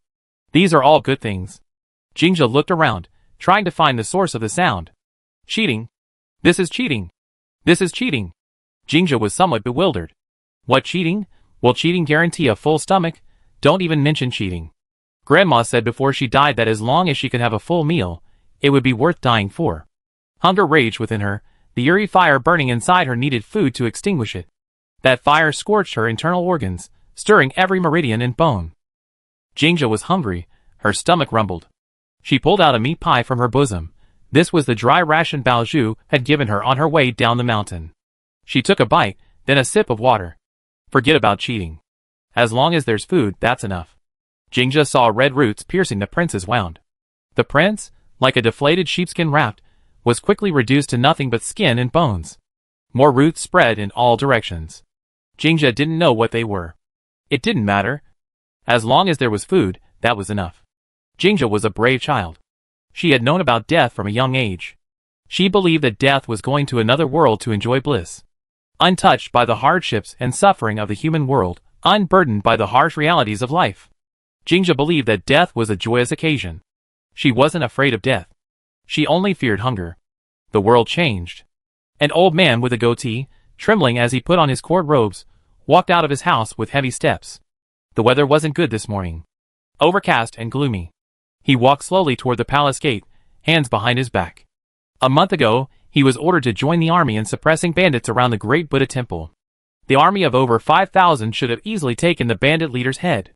However, more than half were killed or wounded, and the remaining half were captured. Forced to wear strange, shameful clothes, they were subjected to ridicule. After being starved for 3 days, they were driven down the mountain. Upon returning to the capital, he found the world had changed. The crown prince was dead, only his skin hanging on a flagpole. The palace was occupied by a strange plant. It was a man-eating plant. The man with the goatee didn't know what the plant looked like, only that he had seen its blood-red roots. On the dragon throne sat a person with red eyes.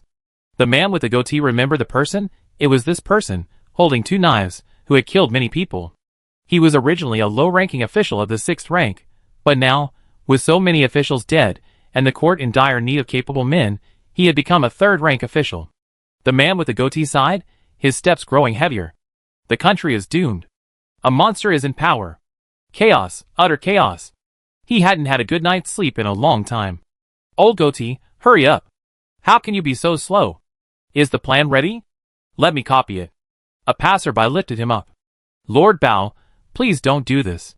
My old arms and legs can't take this. What plan? I don't know anything about it. The collection of salary standards for officials in various regions. The man with the goatee realized he had forgotten to write it down. Damn it. Overtime. The Grand Court Assembly.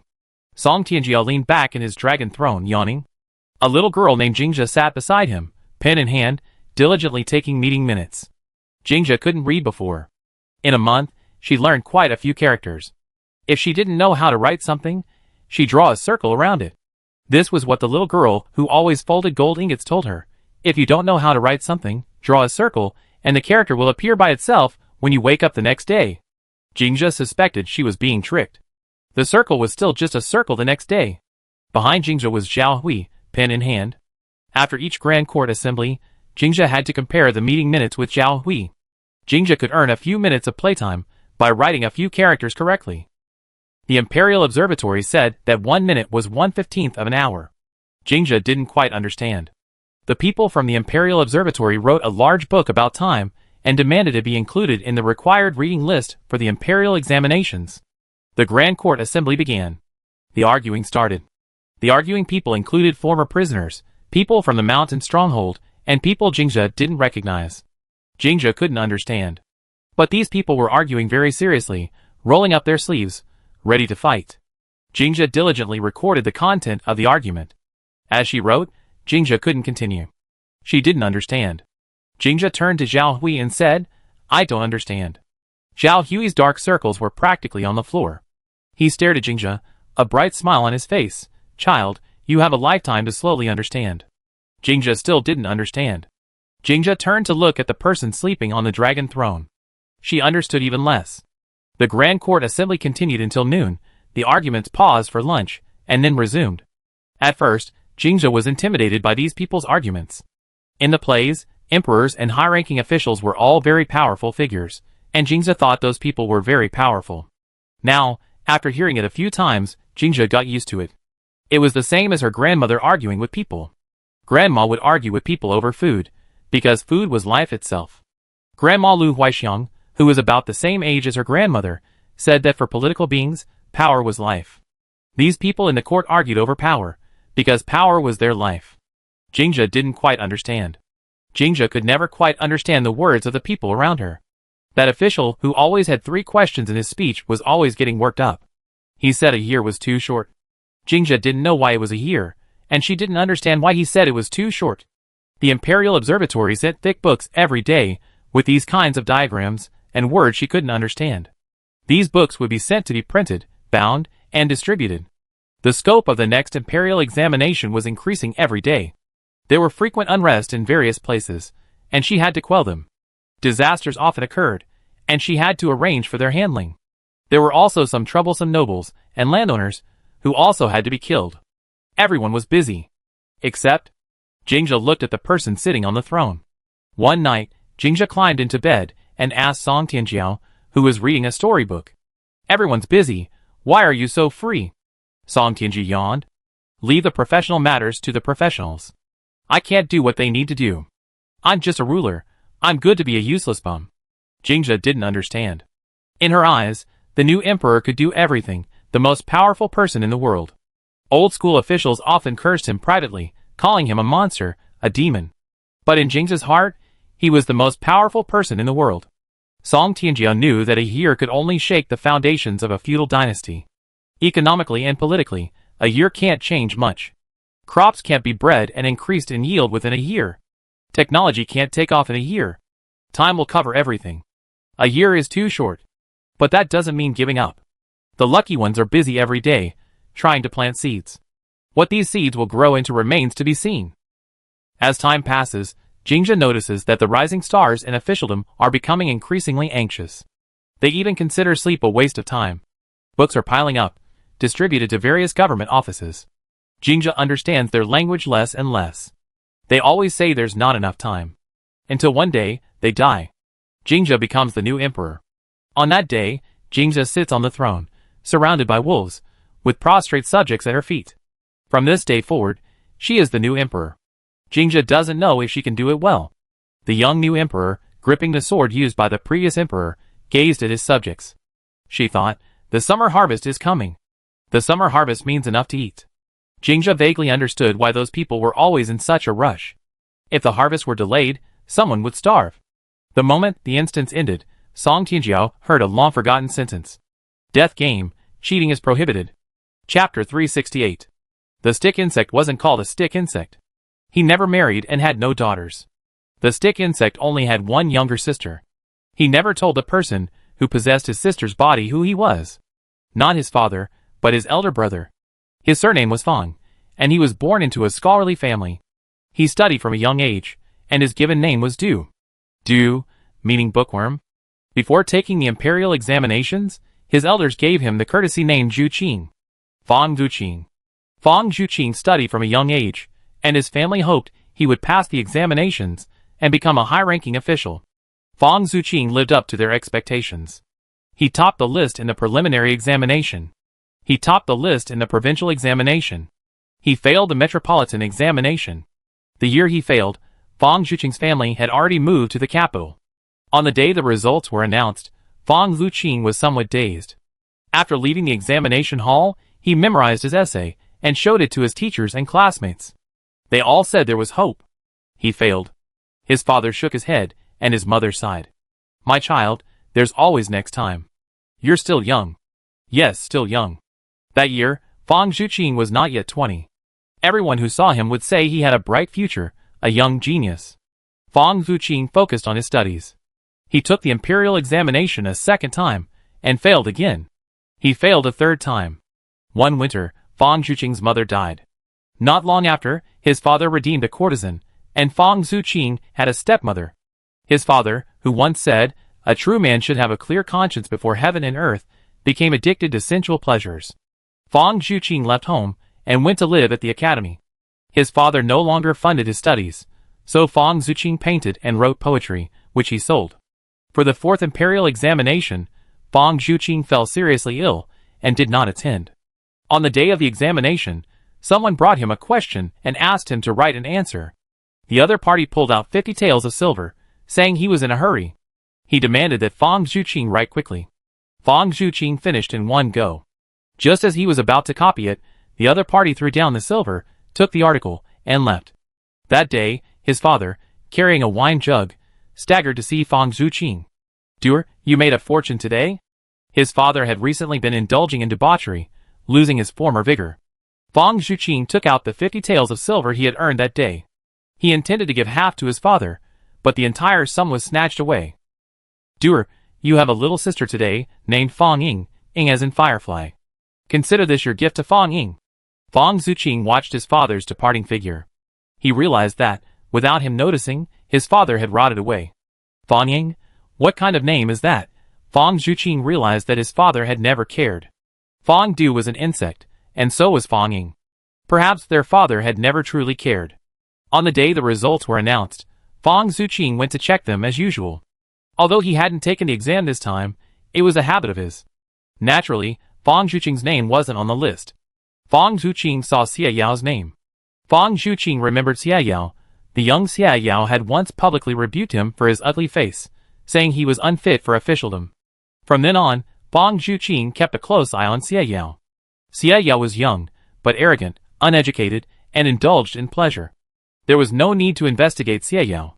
Xia Yao was a very flamboyant person. As the youngest son of the Xia family, he had the right to be arrogant. The Xia family had produced a favored concubine and several high-ranking officials. Fong Zuqing couldn't afford to offend such people. Occasionally, Fong Zuqing would look at himself in the mirror and doubt himself. Was he really that ugly? Fong Zuqing had never given up hope. He would rather be ignored by the emperor because of his appearance during the imperial examination. He would rather suffer a bloody nose from the struggle. Fong Zuqing thought that as long as he had enough knowledge, he could pass the exam and become a high-ranking official. With his current academic achievements, he could become an official if he used his connections properly. But Fong Zuqing disdained being a minor official. At that moment, Fong Zuqing saw Xia Yao's name. Xia Yao had passed the exam. Fong Zuqing was somewhat dazed. Xia Yao had passed the exam. For the first time, Fong Zuqing doubted himself. If Xia Yao could pass, why couldn't he? Life had to go on. Fong Zuqing set up a stall to write for others, taking any job, whether it was letters or paintings. Until one day, he took a job copying past imperial examination questions. Fong Zuqing saw a familiar question. This was one he had written before. This was this year's exam question. Fong Zuqing didn't want to think about what had happened. Fong Zuqing still participated in the imperial examinations. He wanted to pass. But he never passed again. The glory of the preliminary and provincial examination seemed like nothing but a mirage. The metropolitan examination became Fong Zuqing's greatest nightmare. He failed repeatedly. These simple 4 words became Fong Zuqing's nightmare. Fong Zuqing didn't remember exactly when his father died. His father, in recent years, had indulged in debauchery, his health was failing, and he would frequently ask him for money. When Fong Zuqing had money, he would give him some. When he didn't have money, he would advise his father. Just like his father had once advised him to study. Take the right path. Fong Zuqing, you must take the right path, become a high-ranking official. Kneeling before his father's coffin, Fong Zuqing was somewhat dazed. Are people so fickle? Fong Zuqing didn't dwell on how his father had died. In his eyes, his father was already rotten to the core. His father was dead. Fong Zuqing felt a sense of relief. His arm was pinned down. He turned his head and saw a tiny child kneeling on the ground, small and thin. This was his younger sister. His stepmother's daughter Fong Ying. Fong Ying's life seemed difficult. While other children were plump and healthy, Fong Ying was thin and frail. Fong Zuqing went to his stepmother and asked about the 50 taels of silver he had given his father. 50 taels of silver, if saved carefully, would have been enough for a family of 5 to live comfortably for several years. At least, it wouldn't have raised a child like this. His stepmother's expression turned strange upon hearing this. Wearing mourning clothes, his stepmother knelt at Fong Zuqing's feet, tears soaking her clothes. Zuqing, I will repay you. She assumed Fong Zuqing had come to collect a debt. Fong Zuqing tried to explain. He didn't want the money, he just wanted to know what had happened to the 50 taels of silver. His stepmother stammered, her face showing difficulty. Fong Zuqing, enraged, slammed his fist on the table. His stepmother then spoke in a trembling voice about where the money had gone. She recalled that Fong Zuqing's father had left home on the day Fong Ying was born, returning more than a month later. Shortly after his return, debt collectors came, and everything in the house had been pawned to pay off their debts. His stepmother had been weaving and embroidering every day to supplement the family income. As for the 50 taels of silver, she had never seen it. She said cautiously, I will return the silver to you. Fong Zuqing staggered, his mind snapping completely. He pulled out all the money he had and tried to give it to his stepmother. No, I don't want it. Fong Zuqing, dressed in mourning clothes, rushed out of his house. From that day on, Fang Zuqing gave up all thoughts of taking the imperial examinations. He continued copying books and selling paintings, writing whatever others asked him to write. With the money he earned, he would send a portion to his stepmother through someone. Life was manageable, and Fang Zuqing realized that giving up the imperial examinations might not be so bad. Until one day, one of Fang Zuqing's articles was attacked, and the buyer implicated him. Fang Zuqing spent half a year in prison, becoming somewhat insane. Fang Zuqing no longer held a pen. Picking up a pen would remind him of the pain of being beaten in prison. Fang Zuqing became a beggar. People called him Big Bug, and everyone knew that Big Bug had a younger sister named Little Bug. So he was called Big Bug. Fang Du. Fang Ying. Both are bugs. Fang Zuqing didn't want to explain. Fang Zuqing didn't want to say anything. Another year passed, and his stepmother died. Many rumors circulated, some saying she died of syphilis. Fang Zuqing's home was seized by creditors. In the end, Fang Zuqing still didn't know how much money his father owed. Fang Zuqing took in Fang Ying, a homeless girl wandering the streets. Fang Zuqing thought perhaps he should pick up his pen again, at least to fatten up his younger sister. Too thin, she easily freezed to death. Before winter arrived, Fang Zuqing needed to earn some money to buy warm clothes and rent a place to live. However, tragedy struck even faster than winter. That day, the emperor was parading through the streets, and Fang Zuqing happened to pass by. He quickly pulled Fang Ying to her knees and pressed her head down. Perhaps out of curiosity, perhaps out of ignorance, Fang Ying glanced up while Fang Zuqing picked up a copper coin at his feet. Fang Ying's head was chopped off by the guards and held high. It rolled to the ground. Fang Zuqing clutched the copper coin, hugged his sister, and stared at the head on the ground, somewhat dazed. He saw an ant crawl into his sister's ear. Fang Zuqing rushed over, trying to shoo the ant away. An ant in the ear will itch. It will itch. Fang Zuqing's head jerked high. It fell to the ground. In his remaining consciousness, Fang Zuqing suddenly realized that perhaps he really was just an insect. After all, no one cares about the life or death of an insect. Fang Zuqing thought he was just an insect. Fang Zuqing died. He thought perhaps those rumors could stop for a while. How would those people slander his sister afterward? His sister was clean innocent. How could those people's vile words be directed at his sister? Chapter 369. Jealousy was named Tian-Yi. This name was given later. Her original name was Fang Ying. Jealousy didn't really remember her past. She only knew that she had to be superior to others to have a good life. Like the imperial examination rankings. The treatment of the top 3 and other successful candidates was completely different. A tiny difference, a single thought, could determine 2 people's futures. Jealousy had to strive to be first. Therefore, she named herself Tian-Yi. She wanted to be number 1. She wanted to be the only one. From a young age, Fang Ying knew she had to stay away from her drunken father and her constantly frowning mother. Her father would beat her, and her mother would cry about her hardships. Fang Ying felt she was the root of all the trouble. If it weren't for her, perhaps her father wouldn't have been an alcoholic. If it weren't for her, perhaps her mother wouldn't have been so heartbroken. Young Fang Ying felt it was all her fault. If she didn't exist, everything would be better. It was all her fault. Fang Ying didn't know what she had done wrong. It was all her fault, anyway. She spoke little, ate little, and tried her best to minimize her presence. She didn't want a rattle drum. Even though the rattle drum was beautiful, she often sat at her doorstep, watching adults and children carrying it pass by, unable to look away. She didn't want new clothes. Her clothes were all altered from her mother's. Fang Ying didn't have new clothes, she envied others who did. She didn't want a rocking horse. Her father wouldn't make one himself, wouldn't make one for his daughter. She didn't want a swing, didn't want chicken legs, didn't want mutton fat cakes, didn't want osmantha sugar, didn't want candy dates. Fang Ying didn't want anything. She huddled at her doorstep, watching her peers who possessed these things, telling herself she didn't need them. Fang Ying wanted nothing. Fang Ying hoped her father wouldn't get drunk, wouldn't beat her. Fang Ying hoped her mother wouldn't always sigh at her. Young Fang Ying could do nothing. She just felt that everything was her fault. Her father was dead, her mother was dead. Fang Ying didn't really feel anything. When she was kicked out of the house by her father's creditors, when people pointed and whispered about her, she didn't feel anything. Everything was like being shrouded in a veil. She couldn't truly feel anything. Look, that's that jinx. Ever since she was born, the Fang family has fallen on hard times. Stay away from her. Her mother is sick. Maybe she's sick too. She's filthy. Don't play with her. Fong Ying stared blankly at those familiar yet unfamiliar faces.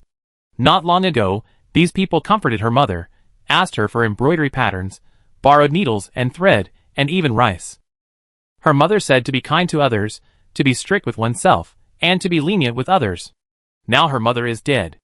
These people seem like completely different people. Fong Ying couldn't understand which face was the real one. A hand took hers, the hand was dry and withered, like firewood in a pile of firewood. Brother? Fong Ying recognized the owner of the hand. Her brother's name was Fong Zuqing. Her mother said that her brother would become the top scholar in the imperial examinations. If he became the top scholar, no one would dare to bully her family.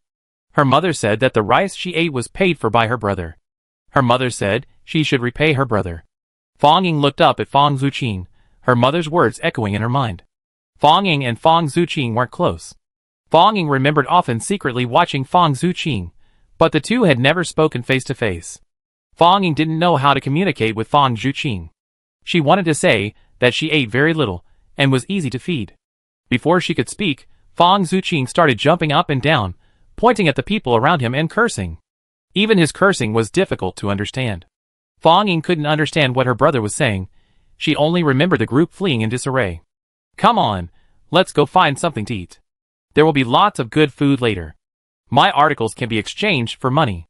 My paintings can be exchanged for money. Fong Ying listened, looking up, and caught a tear. Bitter. The Fong family is an honest family, and Fong Ying is innocent too. Don't listen to those people's nonsense. I know a place that's having a feast today. I take you there. Innocent? What does innocence mean? Young and with little contact with others, Fong Ying didn't understand. After you eaten your fill, I copy books and draw. I buy you new clothes. Afterwards? Fong Ying understood. Her brother wanted to feed her. He wanted to support her. Fong Ying said, Brother, I don't eat much. I don't need new clothes. I'm easy to take care of. Fong Zuqing led Fong Ying down the street, saying nothing more. His empty hand clenched into a fist. On the way, they encountered the emperor's procession. This was a major event. Fong Zuqing should have known. But he had been imprisoned for his writings, and after his release, he had lived a muddled life, paying no attention to such worldly matters. Encountering the emperor's procession, the brother and sister could only kneel in welcome. Fong Ying's head was pressed firmly down by Fong Zuqing's hand. A coin, seemingly from someone, fell to the ground. One rolled to their feet, another rolled into the middle of the road. Fong Zuqing picked up a copper coin at her feet, while Fong Ying looked up curiously at the rolling coin. How dare you look at the emperor's face? A knife severed Fong Ying's head. Fong Ying had never seen anything like it before. Her head flew high, then fell heavily to the ground, rolling once. In a daze, she heard her mother's voice. Her mother said that a copper coin could be exchanged for a small bag of grain. Fong Ying thought that small bag of grain could last her 10 days. She ate little and was easy to feed. A single copper coin could keep her alive for 10 days. She was indeed easy to feed. Fong Ying died. Fong Zuqing also died. They were thrown into a neglected mass grave. Fong Ying didn't know what had happened. She became a wandering soul. She secretly observed many people, seeing them with new clothes, chicken legs, and candy. Fong Ying was envious. Fong Ying never dared to dream that she could possess those things.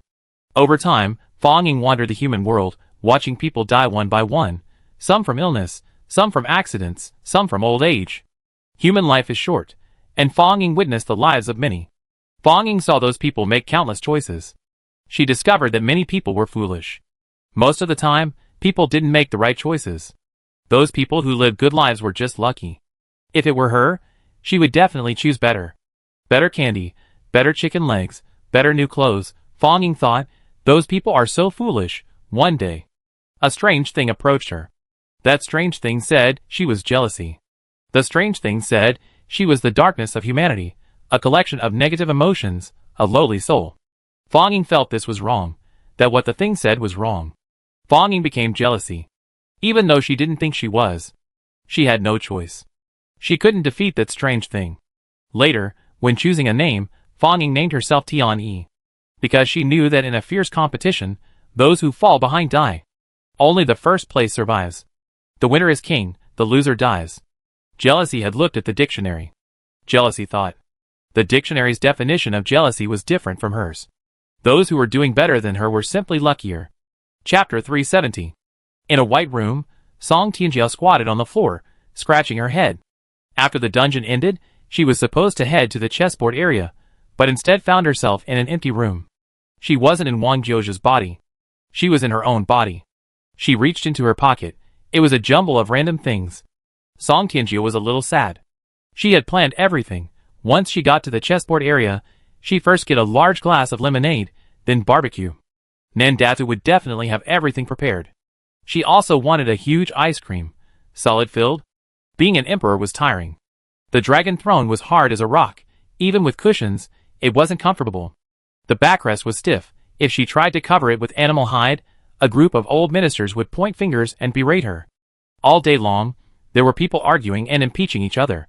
Even sneaking out to play by climbing over the wall would result in a dozen or so old men, whose combined age was over 1,000, trembling as they walked, threatening to bang their heads against pillars.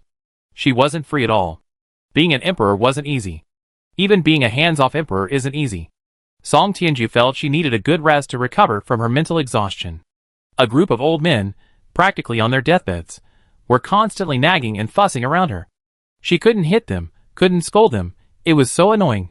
Just wanting to rest, Song Tianjiu looked at the black snake not far away, half erect, and vigorously rubbed her arms. She had just witnessed the life of jealousy. What an unlucky little thing. So unlucky.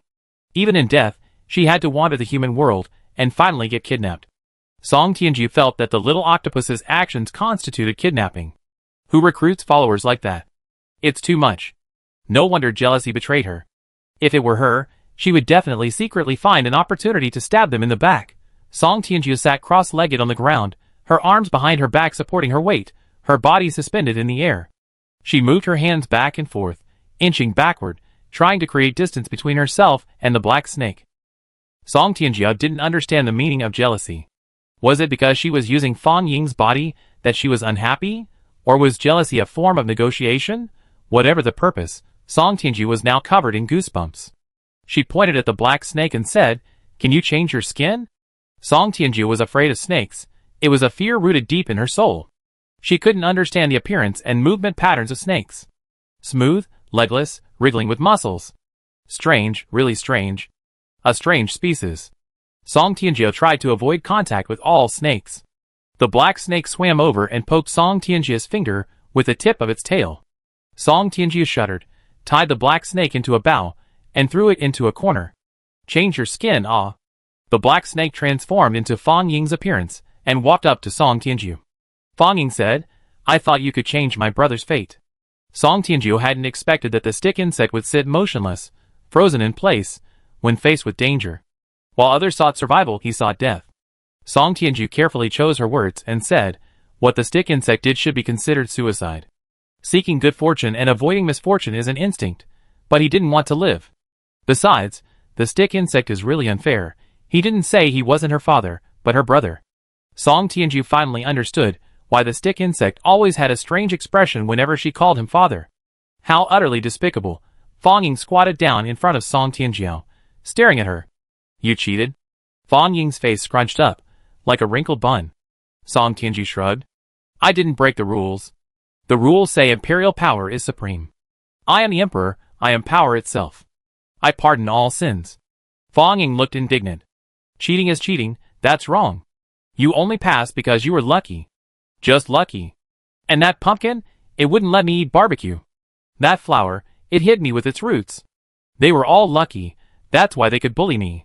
Fang Ying died young, and her intelligence seemed to have remained at a child's level.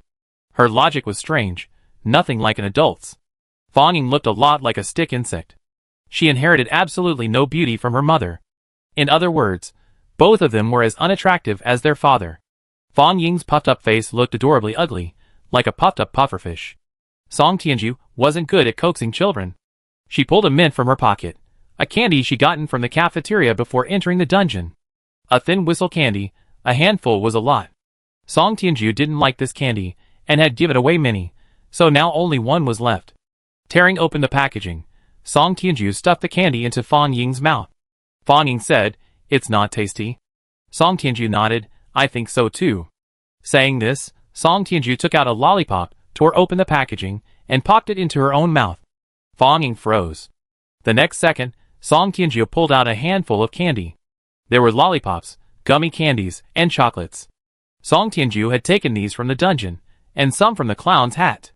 Nandatu, using a childcare manual to raise human infants, believed that children shouldn't eat too much candy. Song Tianjiao thought she wasn't an infant and should eat more. Therefore, she secretly stuffed a lot of candy into her pocket. Fang Ying unwrapped the candies one by one and stuffed them into her mouth. Her cheeks were bulging, like a hamster hiding something. While chewing the candies, she said, "I'm a traitor. I betrayed Tian Ke." Before the dungeon started, Tian Ke's power was enough to unlock the rest of the dungeons, but now it's not enough. I stole its power, and I also stole Wang Jiu's and your power. Fang Ying lowered her head, unwilling to meet Song Tianju's gaze. Song Tianju pulled out a string of whirlwind potatoes and asked, "Want some potatoes?" Fang Ying looked up, shocked at the half-meter-long string of whirlwind potatoes. How did you get that out?" Song Tianju pulled out a red and blue patchwork hat from behind her and placed it on the ground. "The clown gave it to me. This is the clown's new super long rainbow whirlwind potato. Once you leave the instance, you're no longer bound by the rules." This is how Song Tianju smuggled himself in. Stealing the clown's hat before Nandata noticed was a skill in itself. Fang Ying stared at the long, swirling potato, speechless for a long time. Song Tianju racked his brains to coax the child, then pulled out a carton of yogurt, a hawthorn candied skewer, and after thinking for a moment, a green grape candied skewer. Coaxing a child is both mental and physical labor. Song Tianju asked, "Do you want some?" Fang Ying stared blankly at the various snacks Song Tianju was holding. "You seem like an idiot." Song Tianju thought Fang Ying was silly as a stick insect that doesn't know how to escape. "I'm not silly." Fang Ying huffed, grabbing the tornado potatoes and candied hawthorns and trying to eat them. Song Tianju pulled out a box of spicy hot pot and ate with Fang Ying. She didn't know what Fang Ying was up to, but she had to give the human cub some time. After Fang Ying finished eating, she stretched her arm out in front of Song Tianju.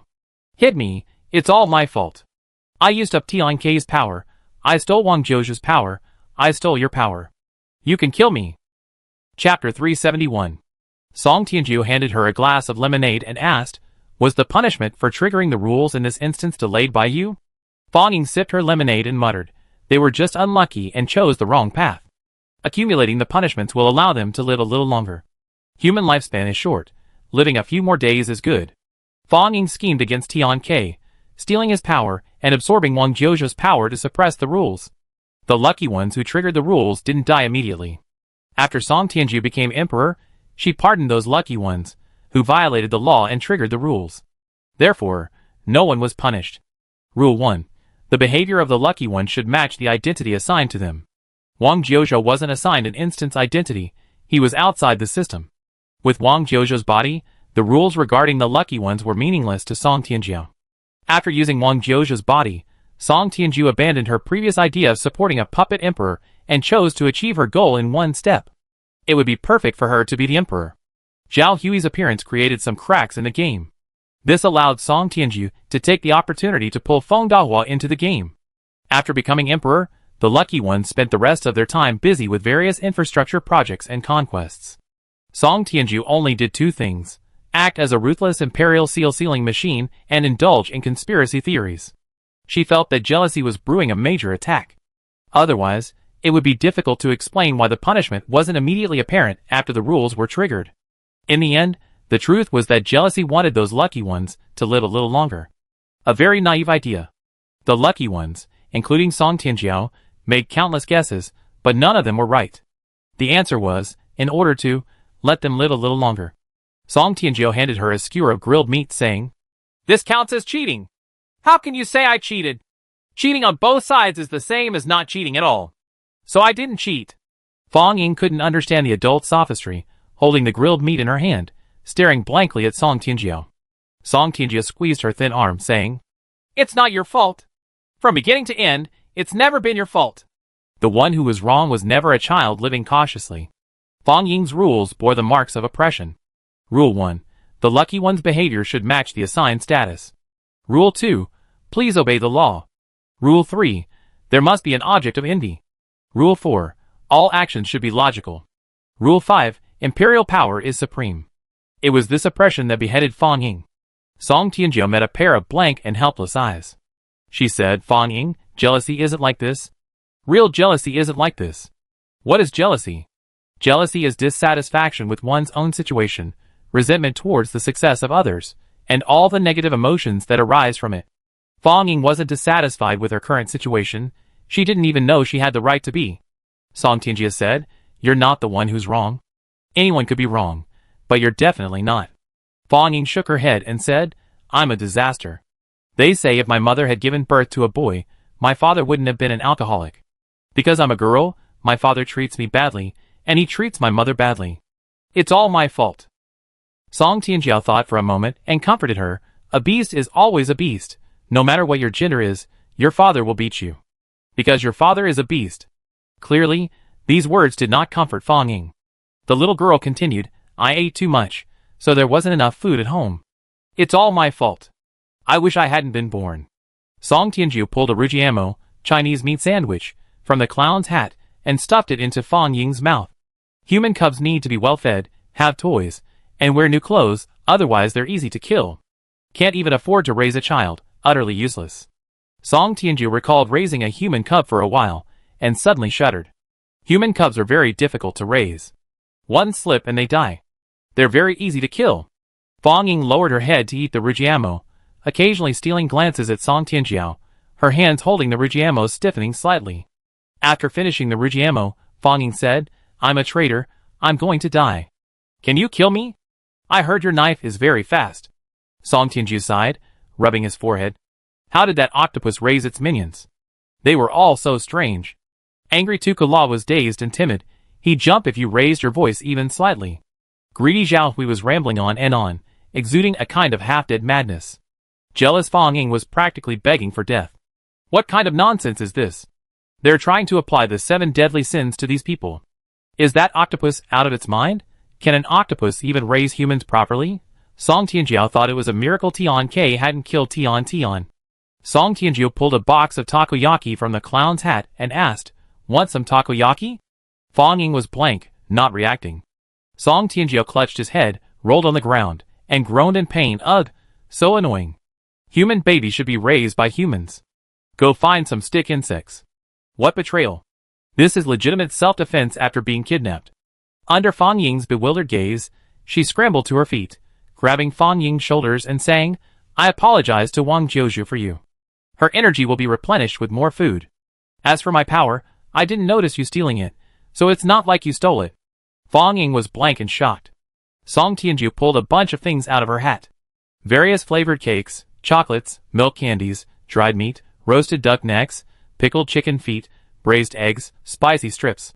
Song Tianjiu pulled a hiking backpack out of the clown's hat and stuffed everything inside. After thinking for a moment, she pulled out a tent and 2 sleeping bags. She carefully hung everything on the backpack, then slung it over Fang Ying's back. She fastened the backpack buckles and put a blue wide-brimmed sun hat over her head. A water bottle with a straw hung around her neck, filled with a sweet drink made from passion fruit pulp and water. "Okay, go play by yourself." Song Tianjiu pulled Fang Ying's hand, led her to a door, opened it, and pushed Fang Ying out. Fang Ying only felt a blinding white light. After her eyes adjusted to the light, she heard someone behind her say, "Go forward, keep going forward." Fang Ying turned around and saw Song Tianjiu leaning against the doorframe, eating takoyaki. Fang Ying saw that behind Song Tianjiu stood a person wearing a red and blue patchwork outfit, with a large smile painted on their face. Song Tianjiu shook the bamboo skewer in her hand and said impatiently, "Hurry up, I'm in a hurry, the next show is about to start." Human babies are the most annoying. Song Tianjiu was determined to send the person back before the baby cried. Fang Ying continued walking, glancing back every now and then, the door receding further and further away. Until finally, Fang Ying saw a thin man, ragged and disheveled, yet insisting on wearing a headscarf. The man had short legs and a long body, resembling a strange insect. "Fang Ying, what are you doing here? Come on, I take you to eat. Master Wang's house is having a feast today." Fang Ying was grabbed by a hand, the person curiously poking at the hat on her head, and the water cup hanging around her neck. "What's this?" "Never mind, we're running out of time. Hurry, let's take a shortcut." Fang Ying was being pulled along. Upon reaching the Imperial Street, the Emperor's procession was underway, and the two were blocked from view. Fang Ying lowered her head, not daring to look up. The sound of gongs and drums came from afar. Someone walked by, scattering something, and many people around jumped up. A piece of candy wrapped in oil paper rolled to her feet. Fang Ying froze. She cautiously raised her head and saw the young emperor, slumped in his imperial carriage, yawning. Ah, hello everyone. Long live the emperor. Long live you all. Long live everyone. More candies were thrown at her, and many people jumped up to grab them. Fang Ying stared blankly at the departing procession, completely stunned. Fang Ying, hurry up. Let's go eat at the banquet. I grabbed 5 candies, 1 a day, enough for 5 days. The stick insect dragged Fang Ying through the imperial street, taking a shortcut to the banquet. While eating, the stick insect's eyes fell on Fang Ying's water cup. What is this thing? It's extremely strange. Slurp, slurp, it's sour, but it tastes pretty good. Aw, brother, I didn't mean to drink it all, don't cry. At the banquet table, the stick insect looked helplessly at the wailing Fang Ying. The stick insect tugged at its relatively clean hem to wipe Fang Ying's tears. Fang Ying cried, I eat very little, I'm easy to raise. Upon hearing this, everyone around immediately became alert and glared angrily at the stick insect. The stick insect, on the verge of tears, pleaded, don't cry. Hey, everyone, this is my sister, my own sister. I'm really not a beggar. Don't let my appearance fool you. Okay, I am a beggar now. But I'm a beggar with official rank. Hey, Fang Ying, don't cry. If you keep crying, everyone will think I'm a beggar. Please, please stop crying. The stick insect practically knelt before Fang Ying. I shouldn't have drunk the sweet water, I was wrong, I was wrong. I was really wrong, please don't cry. Chapter 372. Zhang Sanwen had no parents since childhood. He always thought it didn't matter, so what if they weren't there, until one day, he gained and then lost. He discovered a hole in his heart. A gaping, drafty hole. What's the use of praying to gods and Buddhas? His mother prayed to gods and Buddhas, to no avail. Praying to gods is not as good as praying to survive. When he was young, while his peers were asking all sorts of questions, Zhang Sanwen stared blankly at his photo album. He thought, perhaps he should ask more questions. That would make him seem like a normal person. Zhang Sanwen developed a liking for asking questions, even though most of the time, he already knew the answer before he asked. 1 question is abrupt, 2 questions are simplistic, 4 questions are aggressive, 5 questions are too cumbersome. 3 questions are just right. For example, who am I? Where am I? What am I doing? 3 questions are just right. Zhang Sanwen had been rather dim-witted since childhood, especially when compared to Zhang Wenyue and Zhang Miuyan. His intelligence seemed lacking. Lu Huaixiang observed him for a long time, and finally couldn't help but have her adopted son take Zhang Sanwen to have his IQ tested. I think he's a bit dim-witted. Zhang Sanwen's dim-wittedness was specifically manifested in his habit of shocking himself with the electronic ignition of a lighter, sometimes for an entire day. He would repeatedly touch a scalding hot cup before he would believe it was unsafe. The next day, he would revert to his old ways, despite repeated attempts to correct him. This happened every single time. Lu Huaixiang suspected that the child wasn't mentally sound. The 3 children were taken to the hospital together, along with Zhao Jiancheng, for an IQ test. The results were Zhao Jiancheng's IQ 110, Zhang Wenyue's IQ 121, Zhang Miuyan's IQ 145, and Zhang Sanwen's IQ 99. Receiving the report, Lu Huaixiang felt relieved. That's good enough. What could she expect from this child? As long as he eats, drinks, and sleeps, and knows when to eat and sleep when he's tired or hungry, that's fine. Until later, Lu Huaixiang received Wu Shuai's medical report. IQ 89. Well, as long as he knows to run home when it rains, that's good enough. Just being alive is enough. Lu Huaixiang had no expectations. Wu Shuai and Zhang Sanwen got along very well. The two always seemed to have something in common. Often, outsiders had no idea what they were whispering about or busy with. The two of them together were practically courting death. They always seemed to hover precisely on the edge of death. To the point that Lu Huaixiang suspected that their survival to adulthood was entirely the result of a group of people working together underground. Entering the jealousy instance, Zhang Sanwen discovered he had a mother.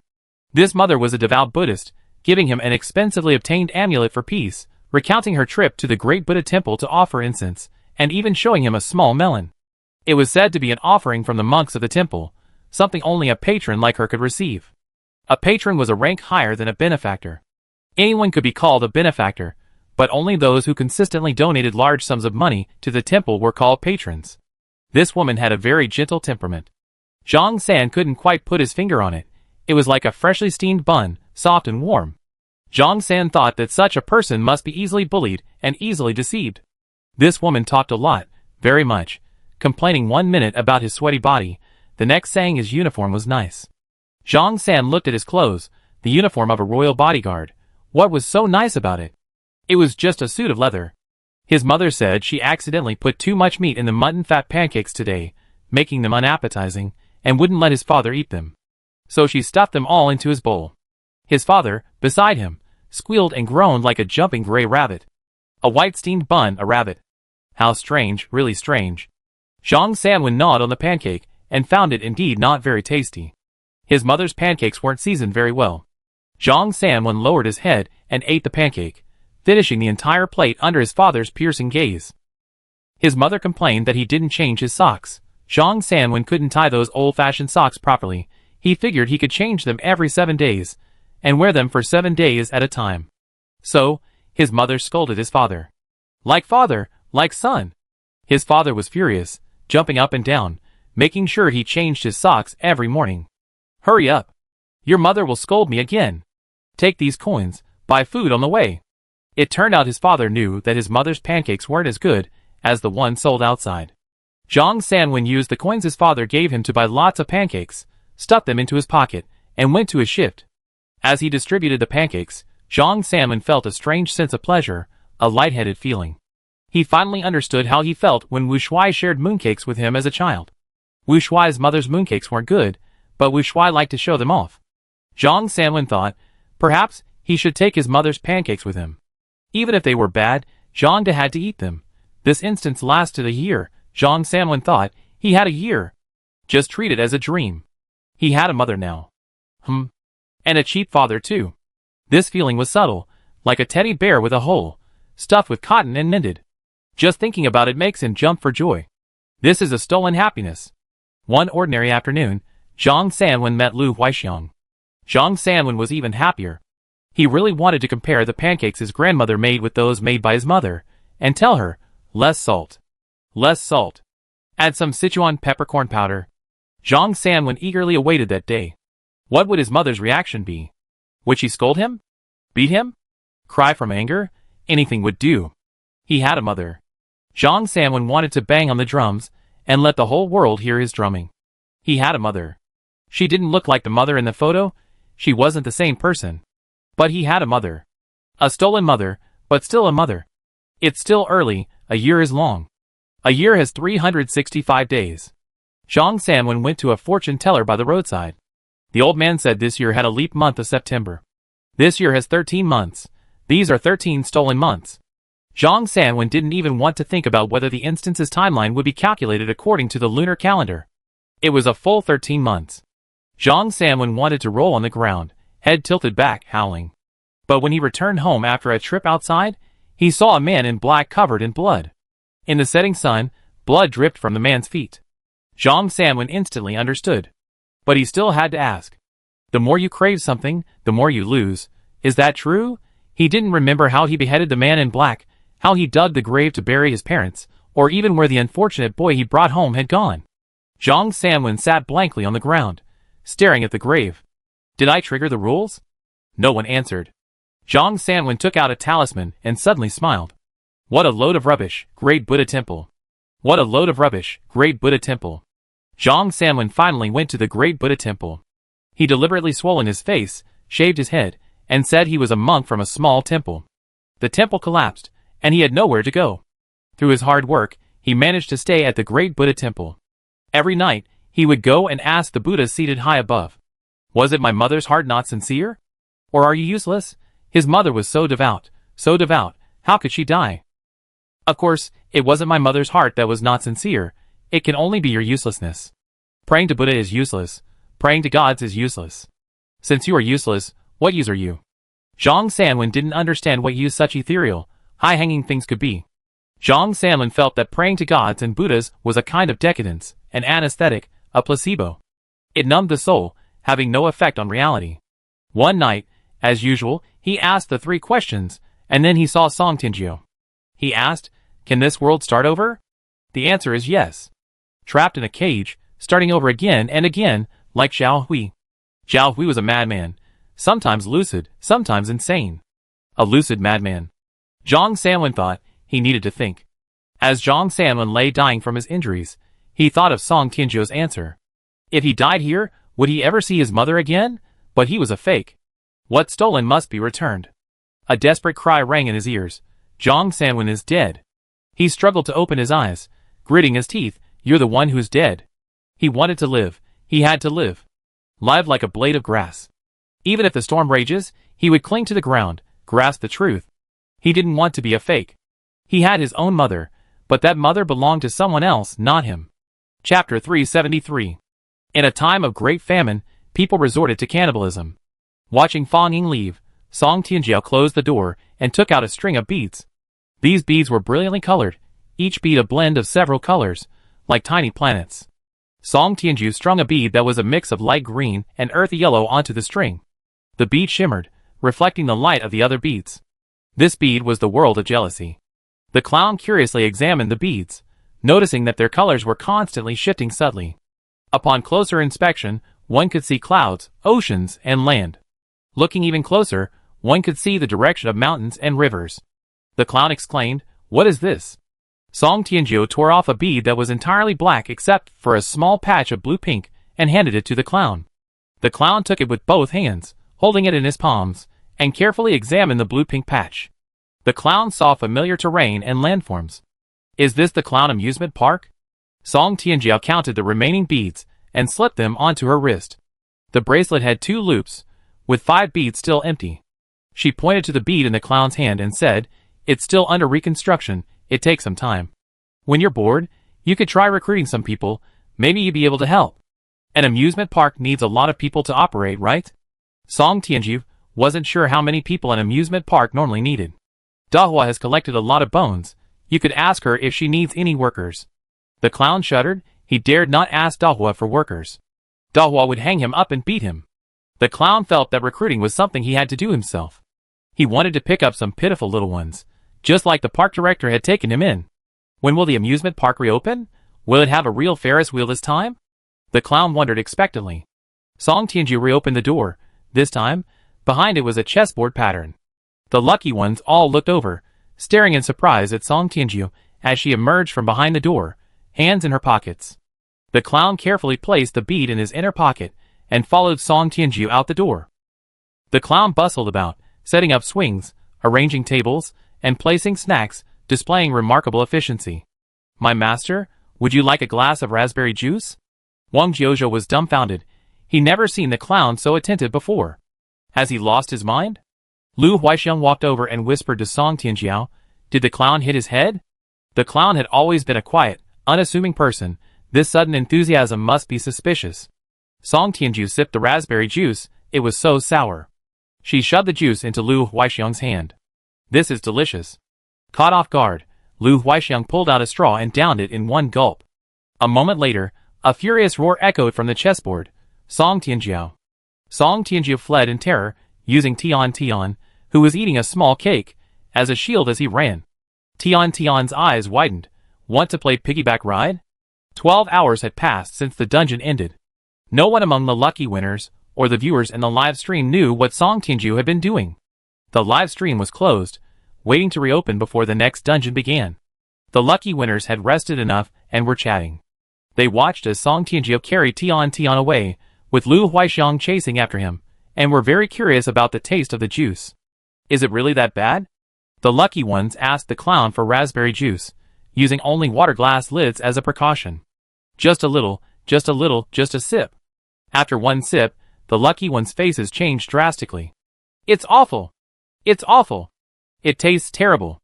Passing the clown, Tian also asked for a glass of raspberry juice. The additive-free raspberry juice. After one sip, Tian's face turned pale. "So awful. Daddy, drink it." Tian pulled the little octopus clinging to her head and squeezed raspberry juice into its mouth. Soon, the faded little octopus turned the color of raspberry juice. Tian questioned his existence. Why would humans drink such awful stuff? The clown shouted from behind, "Very nutritious.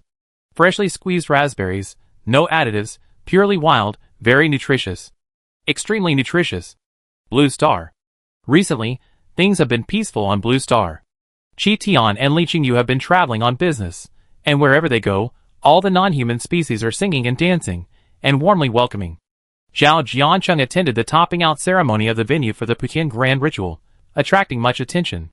Old Zhao, those troublemakers have been quite quiet lately, and the ugly kingdom isn't causing any trouble either. Do you have any leads? Director Zhao, we received many pilgrimage applications. Even religions completely unrelated to us want to come on pilgrimage. Do you have any leads? Sir, a group of rats in our jurisdiction have become spirits and want to join the Tianmu group. What do you think? Director Zhao, we have cockroaches that have become spirits.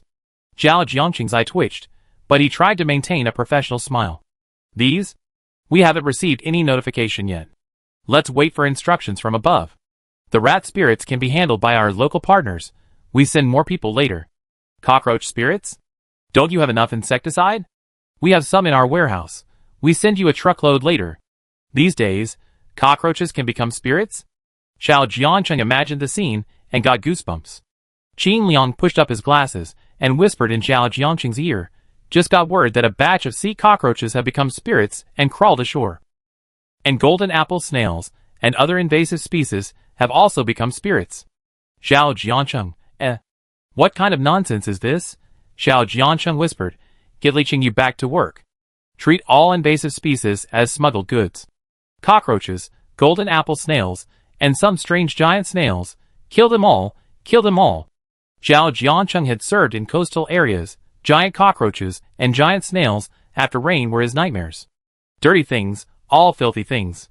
Qin Liang said earnestly, some cockroaches are still useful for scientific research. For example, the American cockroach is a raw material for Kangfuxin liquid.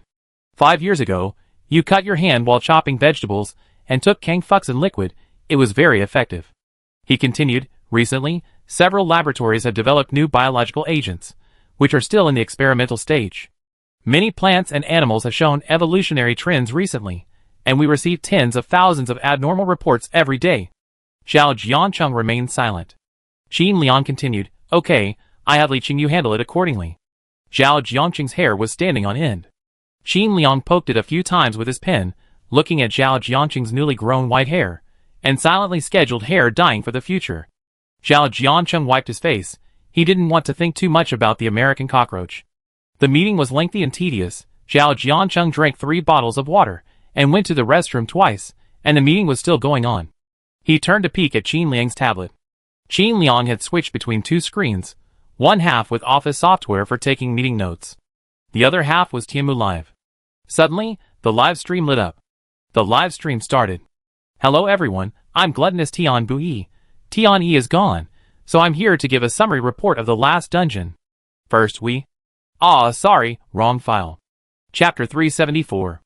The lucky ones put down what they were holding, rubbed their ears, and wondered if they had misheard. What? Wrong document? The live stream chat exploded with viewers.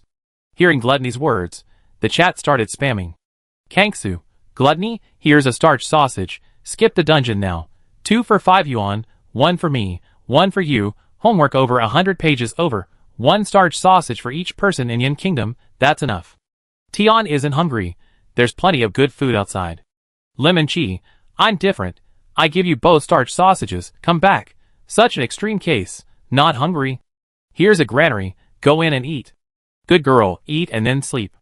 This game is dangerous, don't play it. Chi Dukun, what do you mean Tian Yi is gone, ha ha ha. Fang Ying went home, and cried because little sweet water was gone. Slurp, starch sausage, slurp, you can only eat after you finish your work. A game of jealousy. The lucky ones in Yin Kingdom have a 100% survival rate, all other regions are wiped out, and a new lucky one will be drawn. The lucky one will be drawn in 10 minutes. Please get ready.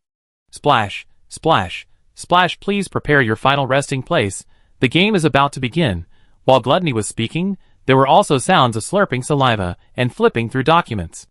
It's clear that it's really not good at its job. The viewers in the live stream suspected that Gluttony's saliva had already soaked the documents, and it was even preparing to stuff and use documents into its mouth and eat them. Sure enough, everyone heard chewing sounds. Really eating? What's so delicious about documents? The lucky ones looked at the Rujiamo, Chinese hamburger, in their hands, with mixed feelings. This Gluttony really eats everything. I wonder if he ended up chewing on the desk, or eating the elevator door. A moment later, the sound of Gluttony rang out again. The game of jealousy dungeon reward, huh? Crunch, crunch, crunch. The sound of chewing resumed, mixed with the obvious sound of Gluttony's mouth full of food. Sorry, I ate the reward, there's no more reward. Lucky guy, Livestream viewers, In the pure white room, Xiao Hui, stepping on Gluttony who was stuffing passion fruit into his mouth, sighed deeply.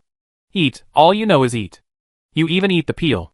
Is it really that delicious? Give me one. These completion rewards suddenly appeared in the room. They carried the aura of jealousy, and Gluttony believed they were completion rewards given by jealousy. Meanwhile, in another world that had been closed, and was not yet open, Fong Ying rode an elephant, watching the stick insects scurrying about in the banana grove, and took a sip of passion fruit honey water. The new emperor released a world map, rich in natural resources and geographical information, and invited ambitious individuals to explore it.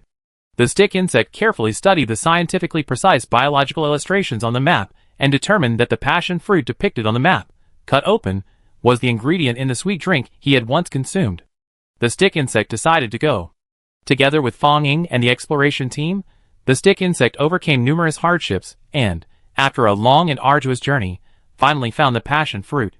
Here, the stick insect discovered many fruits he had never seen before, becoming extremely excited, excitedly waving bananas and shouting like a regressed monkey. Fong Ying picked a basket of large passion fruits, intending to share them with the lucky ones. Because time flows differently in the instance world and the outside world, the basket of passion fruit arrived just before the next instance had begun. Gluttony, oblivious, believed it was a reward from jealousy for the lucky winners. Seeing this fruit in the lucky winners' platters, Gluttony decided to devour the reward itself. Gluttony diligently ate. Xiao Hui, watching the food protecting Gluttony, climbed onto its back and jumped a few times. All you do is eat. Have you even prepared the rules? Unlike Pan and Nightmare, who obtained their dungeons through plunder and theft, their dungeons were all related to themselves. Their dungeon rules had very few room for modification, making changes required hard work. It was hard to say whether Jealousy's dungeon had been drastically altered. Xiao Hui stared at Gluttony's large head, somewhat doubting its intelligence. The beast-like Gluttony lay on the ground and let out a long burp, burp. Xiao Hui had given up all hope. The brief 10 minutes passed quickly. The lucky winners from the remaining regions were selected, and the number of lucky winners returned to 255. Fahai, Jingwei, Lu Er, and the substitute victims Wang Jiuzhe and the little octopus were not included in the lucky winners count. Gluttony scratched his head, looking at the list of participants, then rolled around on the ground, sprawling like a small mountain, belly up, limbs flailing wildly. So hungry. Xiao Hui plucked a hair from Gluttony's tail and tossed it to Arrogance, who was busy making wool pom-poms. You just burped. Hurry up and get back to work. Gluttony weakly replied, that was a hunger burp. Finally, the lucky winners on the chessboard and the viewers in the live stream heard Gluttony's voice again. Lucky winner selection complete. Thank you for participating. The game is about to begin. Everyone clearly heard the sound of slurping saliva between the sounds. A single thought flashed through the minds of the Yin Kingdom audience. Gluttony, maybe you should just quit. Here's a granary for you, eat slowly. If you can handle the kitchen waste and restaurant leftovers, you can eat your fill. The sound of slurping saliva was truly pitiful. Working for a giant octopus, doesn't it include food and lodging? A field that's not full won't go hungry. Gluttony, stop! The kitchen waste and leftovers of billions of people can stuff you. Song Tianju suddenly felt a darkness before his eyes. The black and white checkerboard beneath his feet turned into scorched earth. The previously comfortable temperature suddenly became scorching hot, his feet burning. Song Tianju looked around and found himself in a scorched wasteland, the grass curled and yellowed by the sun. As far as the eye could see, everything was cracked and charred. The sun beat down directly on the ground. Under the dry heat, the lucky ones developed heat rash almost instantly, stinging from the sweat. The sky was cloudless. It was a hopelessly sunny day. Song Tianjiao, wearing long-sleeve pajamas, looked up at the sky. Beside her, Lu Huaixiang, wearing the same pajamas, also looked up, her eyes filled with sorrow. Wang Jiuzhao, wearing the same pajamas and carrying a backpack, looked up, staring directly at the sun. The temperature is so high, the UV rays are so strong, and the humidity is 5. So dry. Tian, wearing a white dress, clutched a small octopus that was slowly turning into dried octopus, staring wide-eyed at the steaming ground. Is this an oven? Xie Qingshan looked down at his slippers and sighed. I should have worn boots. Xie Qingshan had just woken up, wearing a fluorescent green vest, beach shorts like Patrick Starr's, and slippers. The hot wind made his hair stand on end. The hair on his arms even started to curl. Ling Yun had just woken up. She yawned and looked down at her fluffy pajamas and claw-shaped shoes. She not only had claws, but also a tail. These fluffy pajamas were specially bought from a clown to prevent Song Tianjiu and Wang Jiuzhe from dressing her in a hospital gown while she slept. The price was that she would have to work at the clown's amusement park after she died. Ling Yun pulled off the hat with monster horns on her head and wiped the sweat from her face. No change of clothes this time. Fa Hai, dressed in a monk's robe similar to Tang Sanzang's, sighed, "Amitabha." Gluttony's voice rang out again. "Welcome to the Hungry Instance. This is a team instance, lasting 7 days. Chapter 375. Instance Quest Requirements, Survive. Additional content. If a lucky player dies in the instance, their physical body dies. Rule 1. Food is very important. It determines how long you can survive. Rule 2. Exchange food with others at appropriate times. Rule 3. Control your appetite. Hunger is a contagious plague, and food is the only cure. Rule 4. Consume wanting soil with caution. Rule 5. If a companion dies, dig a deep pit. You can choose to bury a skeleton or a body. Upon seeing the instance rules, the lucky players and the viewers in the live stream all gasped. Good heavens, is this a Don't Starve instance? Everyone quickly rummaged through their pockets. Song Tianjiu searched for a long time, but found nothing. Lu Huaixiang's pockets were also empty. The old lady muttered, "I clearly had 2 candies in my pocket." Wang Jiuzhe opened his bag. It was empty. Even the bitter melon and pumpkin juice is gone, the cookies are gone, the chicken feet and chocolate are gone. Tian opened the strawberry pouch hanging on her body. The strawberry jelly inside was gone. The mashed potatoes that Fa Hai exchanged with the clown for his next meal in the An's bowl were gone. Xie Qingshan's spicy strips were gone. They hadn't brought any food with them, not even the lighter Song Tianjiu had in her pocket. Is it this strict? Song Tianjiu was shocked. She used to be able to smuggle in a little bit of stuff. Are the rules of this instance really this strict? Meanwhile, in the white room, Gluttony was stuffing food into his mouth. What is this? Spicy strips? He's stuffing them directly into his mouth. What's this? A handful of candy? He stuffed it into his mouth. Crack! A short, sharp explosion rang out, and wisps of smoke drifted from Gluttony's mouth. Tui! Tui! Tui! Gluttony spat out a lighter's plastic casing, picked up a packet of jelly, and tossed it into his mouth.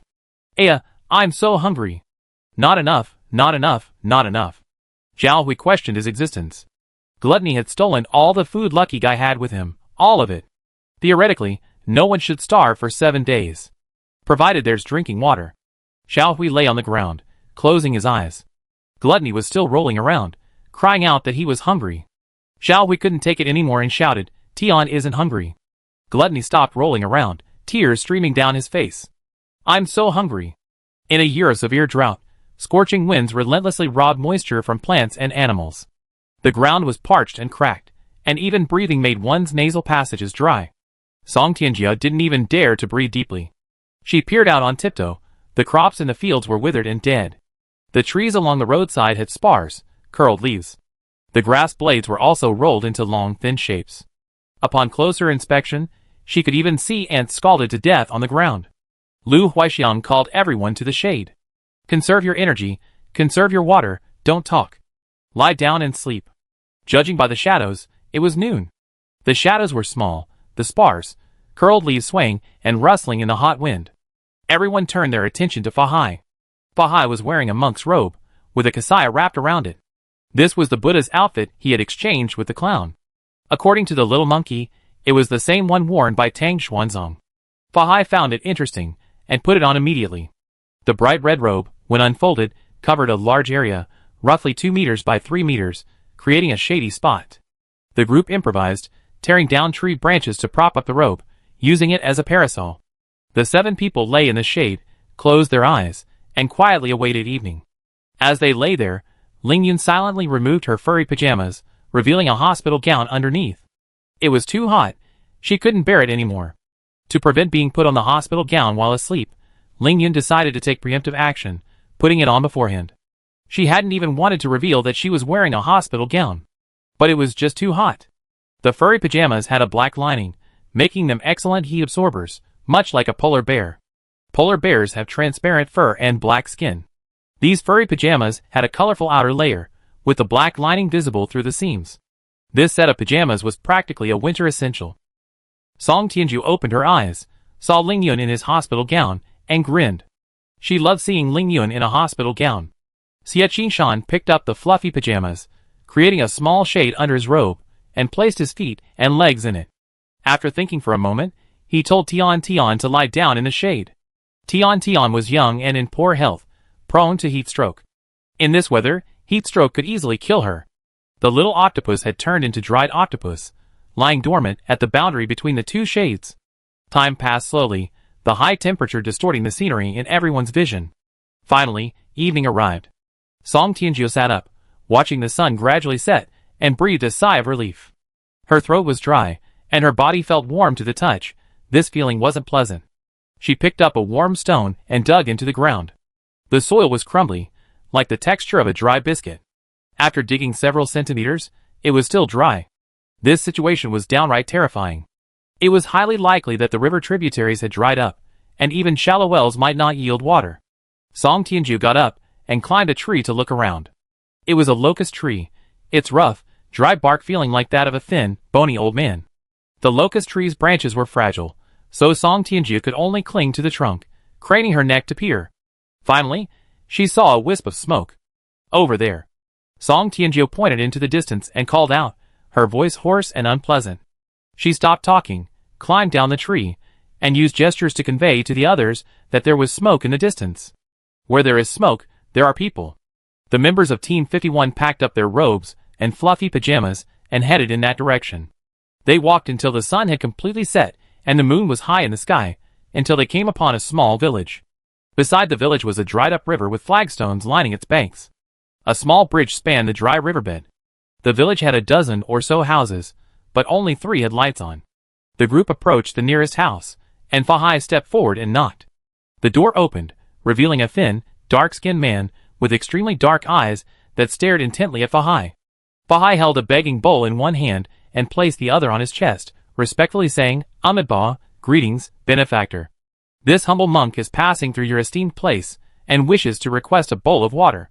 The man sized Fahai up and down, but remained silent. What's wrong? Who's here? A woman's voice came from the courtyard. A heavily pregnant woman, supporting her back, walked to the door. Seeing Fahai, she exclaimed happily, what a delicate-skinned, plump monk. Fahai had never imagined himself being associated with such descriptions. However, compared to the dark, thin man, he truly was delicate-skinned and plump. Without comparison, there is no difference. The woman noticed Song Tianju and the others behind Fahai. Her gaze swept around, finally settling on Tian Tian and Xie Qingshan, 2 well-behaved children. The woman stepped out of the house and pinched Xie Qingshan's cheek. Looks tender, but feels old. This little girl is much fresher. Chapter 376. Xie Qingshan was completely flustered, his hair standing on end, staring at the woman in shock. He wanted to dodge, but was afraid of bumping into her stomach. Xie Qingshan had no experience with pregnant women, he only knew not to touch them. Xie Qingshan wasn't unfamiliar with having his face pinched.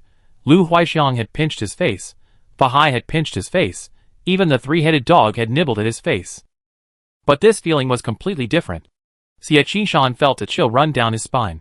Even when the 3-headed dog drooled at him, he hadn't felt this disgusted. Come in, I have water, I have water. The woman was exceptionally hospitable, making way for them to enter. Come in quickly. I have a place to stay, water to drink, and food to eat. I make sure you eat your fill. A satisfied smile appeared on the woman's face as she spoke. The man who opened the door also smiled broadly, echoing the woman's words. There's food and water at home, we make sure you eat your fill.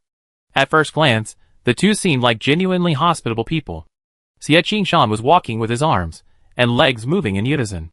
As he entered, he went to Song Tianjiao and Wang Jiuzhao, tugging at their sleeves. No, no, no. This smells familiar, a familiar smell. But when asked what it was, Xie Qingshan couldn't quite place it. Song Tianju reached out and pinched Xie Qingshan's cheek. Then she pinched her own, Wang Jiuzhao's, Tian Tian's, Lu Huaixiang's, Ling Yun's cheek. She avoided Fahai. Song Tianju was afraid of Fahai chanting sutras. Fahai's chanting was a buzzing sound, like a mosquito's buzz, terrifying. The faces of the different people felt different to the touch, not as noticeably as the woman had described. Xie Qingshan's face and Tian Tian's face felt almost identical to each other.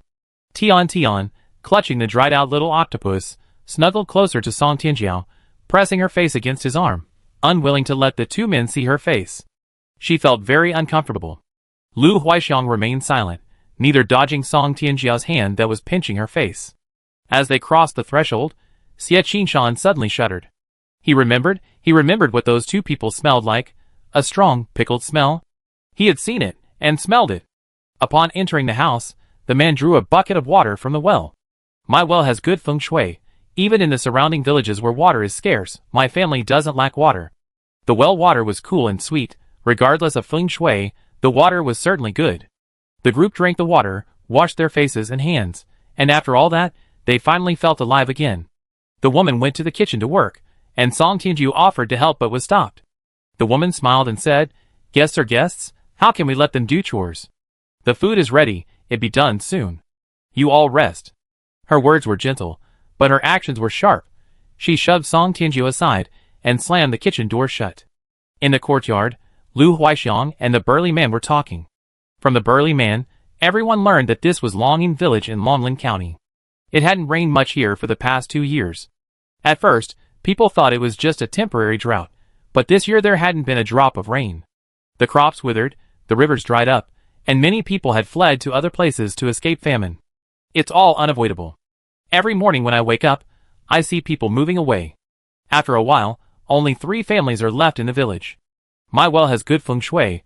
It hasn't dried up in the last 2 years, barely enough to survive. The other 2 families rely on my well water. My water isn't easy to drink, there's a price to pay. The burly man hadn't finished speaking when the heavily pregnant woman came out carrying a large bowl of meat, smiling. "What are you saying?" The burly man jumped, quickly saying, "Nothing, nothing, wife, I didn't say anything." "Is dinner ready?" "I go get the food." The burly man jumped up and went to the kitchen to get the food. The woman sat down next to Tian Tian, reaching out to touch Tian Tian's face, smiling, "What a good child." Tian Tian dodged the woman's hand, grabbing onto Fahai's legs and climbing onto Lu Huaixiang's lap. She wanted to go find Song Tianjiao, but the woman was sitting between her and Song Tianjiao. Going to find Song Tianjiao would lead to contact with the woman. Tian Tian sat on Lu Huaixiang's lap, burying her head in Lu Huaixiang's chest, unwilling to let the woman see her. She still wore a small strawberry bag containing dried-up little octopuses. The woman's smile remained unchanged. At this moment, the food was served, and the couple invited everyone to eat. Each person had a bowl of mixed grain rice, and on the table was a large bowl of meat and a small dish of pickled vegetables. Everyone avoided the meat, only eating the pickled vegetables. The woman asked in surprise, "Gentlemen, why aren't you eating meat? Do you think my cooking is bad?" Song Tianjiao made up a story. "We have our religious beliefs. We don't eat meat during fasting." The woman clapped her hands upon hearing this, exclaiming, "How refined." The burly man added, "Vegetarianism is good, it's clean." This was somewhat strange. The lucky ones lowered their heads to eat and drink water. No one touched the meat. In a year of severe drought, there wasn't enough food to eat, so why would they raise animals for consumption? This clearly didn't make sense. The woman and the burly man ate the meat in silence, as if it were some kind of delicacy. Wang Jiuzhou stuffed cooked beans into his mouth, intently watching the meat in his bowl. The woman said enthusiastically, "Girl, have a bite? It's delicious." Wang Jiuzhou replied expressionlessly, "I have my religious beliefs. I don't eat meat these days." Meanwhile, in other livestream rooms, other teams that had found the village encountered the same situation. The lucky ones from Yan Kingdom either drank water or ate coarse grains. They refused to eat the meat. The plate of stir-fried bean sprouts from the wildfire instance dealt a heavy blow to all the lucky players, and severely impacted bean sprout sales on Blue Star. When faced with urging to eat, the lucky players always thought of that plate of stir-fried bean sprouts. They didn't want to eat it, and the more they were persuaded, the less they wanted to eat it. Besides, this meat was clearly not right. The viewers in the live stream recalled the shadow of the wildfire instance. Su ran. "I have a bad feeling, tell me quickly, is it just my imagination?" Emo Rangui, 2 years of drought, the crops in the fields are all dead, the grass is dead too, where will the meat come from? What feed do chickens, ducks, pigs, and sheep usually eat? They can't eat grain, can they? Ching ching he. The eyes of these 2 people are so strange, so dark, so deep. Is this some kind of horror story opening? I don't eat bean sprouts, thank you. So the question is there something wrong with that bowl of pickled vegetables? Shuramoen, you are now watching the large-scale live-action performance Hannibal, Tianmu live version. Please stay tuned to this channel for more exciting content. Lucky Mumu, I ate it, I ate it. I just came from the Japanese live stream next door. Their lucky person ate it. Said it was delicious. Some viewers seem to be alive, but their hearts have already turned cold. At first, when viewers saw the hungry instance, they thought it was a Don't Starve-like, hellish difficulty gathering game. Turns out, it's literally just hungry. It's not exactly news that a lucky person in Japan ate that meat. Chapter 377. The viewers in the live stream felt a chill run down their spines. Could the meat in the huge bowl be the one they thought it was? After the meal, the couple warmly invited the group to bed. The burly man pointed to a room and said, "This is my daughter's room." Opening the door, the room was empty except for a bed. The burly man placed an oil lamp on the windowsill and pointed to the bed, saying, "There are many rooms in the house. Please choose whichever you like." Then, he led everyone to the other rooms. "These are my parents' rooms. This is my brother's room. This is my sister's room." There were 4 empty rooms in total. Just as the couple had said, they had many empty rooms. Each room was spotless, furnished only with a bed. There weren't even tables or chairs. An iron hook hung from the beam in each room, looking somewhat out of place. Its purpose was unclear. The burly man didn't bother with how the group was assigned rooms, and went straight to his own room to rest. Lu Huixiang, holding an oil lamp, surveyed the 4 rooms and said, "Move all the beds to the room closest to the main entrance. For beds are enough for 7 people." The room closest to the main entrance was the room of the couple's daughter. Everyone immediately got to work. Team 51 consisted of the 5 lucky individuals, Wang Jiuzhao and Fahai, making a total of 7 people. Drying the baby octopus didn't take up any bed space. 4 beds were sufficient. Fahai and Xie Qishan shared 1 bed, and the other 3 beds could be pushed together, enough for Song Tianjiu and the others. This place was rather strange, so there was no need to consider having 2 separate rooms to rest. Xie Qishan looked at Fahai's size, then at the size of the bed. He decided to sleep on the floor. "It's too hot, I sleep on the floor." The room was thoroughly baked by the sun, even the floor was sweltering. Xie Qishan paced back and forth in the room, trying to find a relatively cool spot. He naturally couldn't find one. The room was like an oven. Xie Qishan peeked out through the crack in the door, considering whether to sleep on the floor outside. Fahai's unused cassock would be perfect for sleeping on the floor. Song Tianjiu pointed under the bed, grinning, "It's cool under the bed." Xie Qishan was skeptical, but crawled under the bed. Almost instantly, he rushed out, holding a skull in his arms. The skull was clean and white, without a trace of flesh or bone. Tian curiously approached, but Lu Huixiang pulled her back. "Be careful, there might be infectious diseases." There were bones under the bed. Human bones. Upon lifting the bed, everyone saw a skeleton fixed to the bed frame. The skeleton was bound to the bed board with hemp rope, the fine, dense rope, like a spider web, encasing the bones. The skeleton was securely fixed and wouldn't wobble. Without lifting it, it would be impossible to discover what was underneath. Several ropes were broken where the skull was. That's why Xie Qishan was able to touch the skull immediately. The skull Xie Qishan had obtained had fallen from here. This bed was already in the room. Xie Qishan swallowed hard, put the skull back, and tried to retie the ropes. "Ha ha, let's sleep on the floor." Xie Qishan's smile was more like a grimace. Song Tianjiu squatted on another bed, examining the skeleton. 9 moves, 9 moves, how old is this bone?" Wang Jiuzhao leaned closer to examine the bones closely, and said, "Judging from the bone development, the person was around 7 years old. Judging from the bone color, they weren't poisoned before death. Judging from the bone density, they were calcium deficient. There are marks from a sharp weapon on the bones, indicating the flesh was removed after death. The bones are well preserved, but there are no marks on the joints, indicating the flesh was removed a second time after cooking." Song Tianjiu reached out and poked the leg bone. She licked her canine teeth, staring blankly at the leg bone.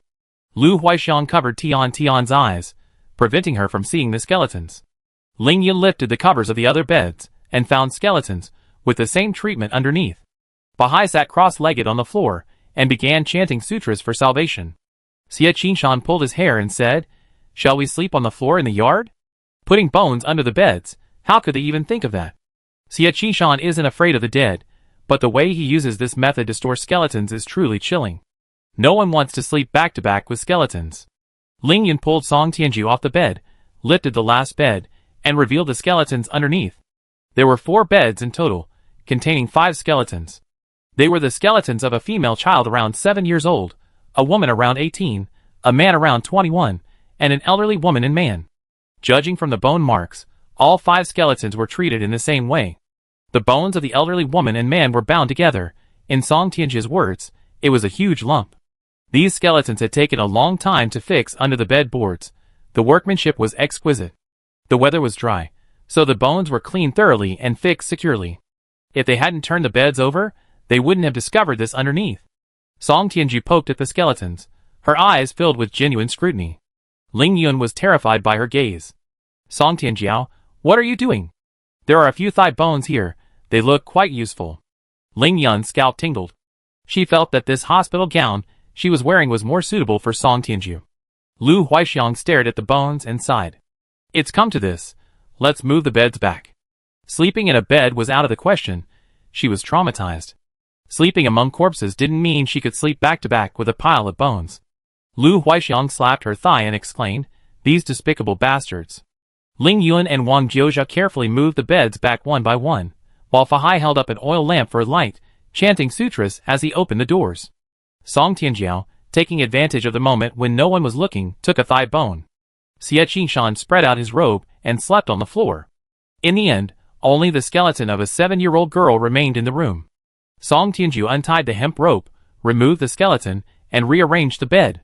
She arranged the skeleton in the order of a human skeleton and stuffed it into Ling Yun's fluffy pajamas, then laid her on the bed. When Ling Yun returned, she saw a skeleton wearing claw shoes, its head tucked into a fluffy hat. To match the length of the pajamas, Song Tianju adjusted the distance between the bones. Ling Yun leaned closer to look and gasped. She's wearing my pajamas. What am I supposed to wear? This is what I made in a deal with the clown. I signed a clown contract, selling my soul. The clown contract stated that after death, she would work at the clown amusement park. Ling Yun felt like she had signed a contract of servitude. The clown amusement park didn't have many tourists. It should be quite quiet, right? Could she work 3 days a week and have 4? She wouldn't mind working 2 days a week and having 5. Huh? Song Tianju had no idea about clown contracts. What does the contract say? After hearing Ling Yun's explanation, Song Tianju pointed to the fluffy pajamas and said, the contract clearly states that whoever dies wearing these pajamas has to work at the clown amusement park. Did you wear them? Did you die? Did you wear them when you died? Ling Yun was stunned. That makes so much sense. She didn't know how to refute it. Ling Yun understood. Ling Yun felt relieved. What a good child. Even the dead should have clothes to wear. Child, these clothes are for you. Go to work. Sleep well, sleep well. Ling Yun smiled, lying on the prepared mat on the floor, her hands folded over her lower abdomen, her posture peaceful. Sleep well, sleep well. Tomorrow's problems can wait until tomorrow. Chapter 378. Everyone lay asleep on their robes. Bahai sat cross-legged in the corner, chanting scriptures. His chanting was very soft, like a mosquito's buzz. Song Tianju got up, walked past Wang Jiuzhou, Ling Yun, Lu Huixiang, and skipped over Xie Qingshan, squatted down in front of Fahai, and poked his bald head. Master, stop chanting. If you can't sleep, go dig a hole. If you don't have a shovel, I make one for you. Song Tianju took out a thigh bone, shaped it into a shovel, and put it in Fahai's hand. This thigh bone was one she had taken from the skeleton of an adult male not long ago, when no one was looking. Both the bone density and length were perfect. Use their bones to dig a hole and bury them. Use the original soup to digest the original food. Fahai was stunned. The words made sense. It was a meritorious deed, but why did it sound so strange? Fahai, holding the shovel, stood up groggily and actually went out. With the mosquitoes gone, the room quieted down, and Song Tianju lay down to sleep. Not long after, Tian stirred. The little girl got up and tiptoed out. A short while later, she tiptoed back, carefully placed something down, and lay down again. Song Tianju felt that Tian beside her was wet. She touched her hands. They were cold and still damp. Next to Tian's head was a broken tile, with some water on it, and in the water was a small, wet octopus. Tian had gone out to soak the octopus.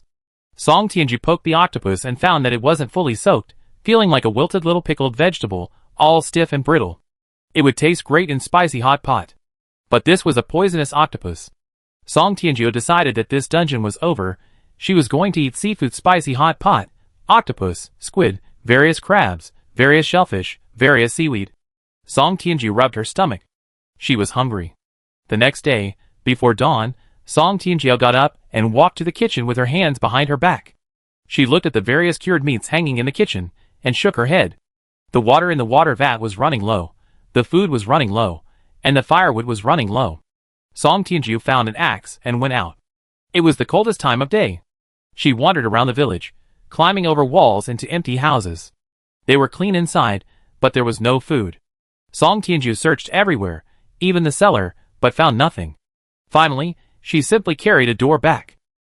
The couple got up and saw that the people who had stayed the night before were already up. The yard was spotless. A pretty little girl was holding a small wooden bowl of water, lost in thought, while the less attractive little boy was weaving straw sandals. An old woman was tying brooms together with withered grass. A fair-skinned monk was chanting sutras. A bald man, wearing strange striped clothes, was carrying water, and another person was chopping wood. Another person was in the kitchen. A heavily pregnant woman immediately entered the kitchen, trembling as she looked at Wang Jiuzhou, who was tending a large iron pot. You. Wang Jiuzhou stood beneath the cured meat, not turning his head, and said, "You all rest. We're just staying here, so naturally we have to work. There's no reason to eat and stay for free. How about porridge for breakfast?" The dark-skinned man, holding a wood-chopping knife, stared blankly at the busy crowd in the courtyard. At this moment, he felt out of place among these people. The dark-skinned man carefully observed these outsiders, trying to see through them. Song Tianjiu, carrying the chopped firewood, walked past the burly man. "Excuse me, let me through, the firewood's here." The burly man stared blankly at the scene. He felt something was wrong. This wasn't right. This was very wrong. It was completely different from his plan. Breakfast was porridge cooked in a pot that had been boiled several times and washed until it shone. Wang Jiuzhou rinsed the grains several times, almost picking them out one by one. "Eating pickled vegetables in the morning isn't good for your health. Let's eat something light." At the table, each person had a bowl of porridge that wasn't too thick or too thin. Song Tianjiu drank the porridge in large gulps, finally feeling comfortable. This feeling of cleanliness after a single sip, without any psychological burden, was truly rare. After finishing the bowl of porridge, Song Tianjiu felt he could take a nap. Suddenly, there was a knock at the door. Song Tianjiu immediately jumped up to open it. "My daughter-in-law gave birth." "When did yours?" Who are you?" An old woman stood outside, holding a swaddled baby, watching Song Tianjiu warily. Song Tianjiu smiled and said, "I'm just passing by." The old woman peered into the yard, her gaze landing on Tian and Xie Qishan. "I come back tonight." With that, the old woman turned and left. Song Tianjiu quickly followed, craning his neck to look at the wrinkled baby wrapped in the tattered swaddling clothes. The baby was rosy-cheeked, wrinkled, and tiny. Even through the eyelids, you could see two large eyeballs. It looked like an alien. Song Tianjiu asked curiously, "You brought it out right after birth?" "I heard that families say that only their well in the village is water." "Do you need water?" The old woman paused, turning to look Song Tianjiu up and down. "Water is fine, and food would be even better." The old woman finished speaking, grinned, her gaze lingering on Song Tianjiu, before continuing on her way. Song Tianjiu stopped, watching the direction the old woman had gone. Regardless of whether she could see her, she raised her arm and waved. "I know where you live.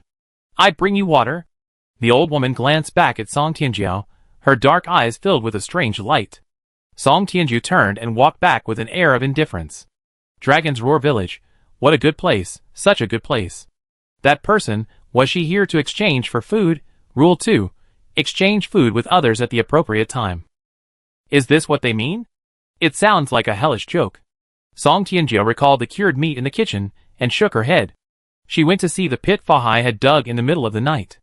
That monk Fahai, he clearly hadn't dug a proper grave before. It wasn't even square, and it was far too shallow. Song Tianjiu figured Fahai must not have eaten enough and hadn't worked hard. The rule stated that a deep pit must be dug. Rule 5. If a companion dies, dig a deep pit. You can choose to bury a skeleton or a body. This rule made perfect sense. If buried too shallow, animals could easily dig it up and eat it. Food is very important in nature. Song Tianjiu jumped into the pit, carefully considering the orientation, and decided it was best to face south. However, it was quite cool in this pit. The pit was over a meter deep, with a faint wisp of steam at the bottom, much more comfortable than above. Song Tianjiao thought he could dig a 3-meter pit, so that an ordinary person couldn't climb out barehanded. Song Tianjiao suddenly understood why Fahai had dug such a shallow pit. If it were deeper, Fahai himself wouldn't be able to get out. Let's dig a pit together tonight with Fahai, make it deep. Song Tianjiao lay at the bottom of the pit, looking at a small patch of sky, and unknowingly fell asleep. She was woken up by a branch poking her. Song Tianjiao? Lu Huaixiang was angry. Don't sleep anywhere. What are you doing sleeping in the pit? If a rock falls on you, you die. Song Tianjiao opened her eyes, and saw Lu Huaixiang and the burly man outside the pit, as well as Ling Yun peeking out. She yawned, braced herself with her arms, and pulled herself out of the pit. As soon as she was back on the surface, the heat enveloped her. She felt even sleepier.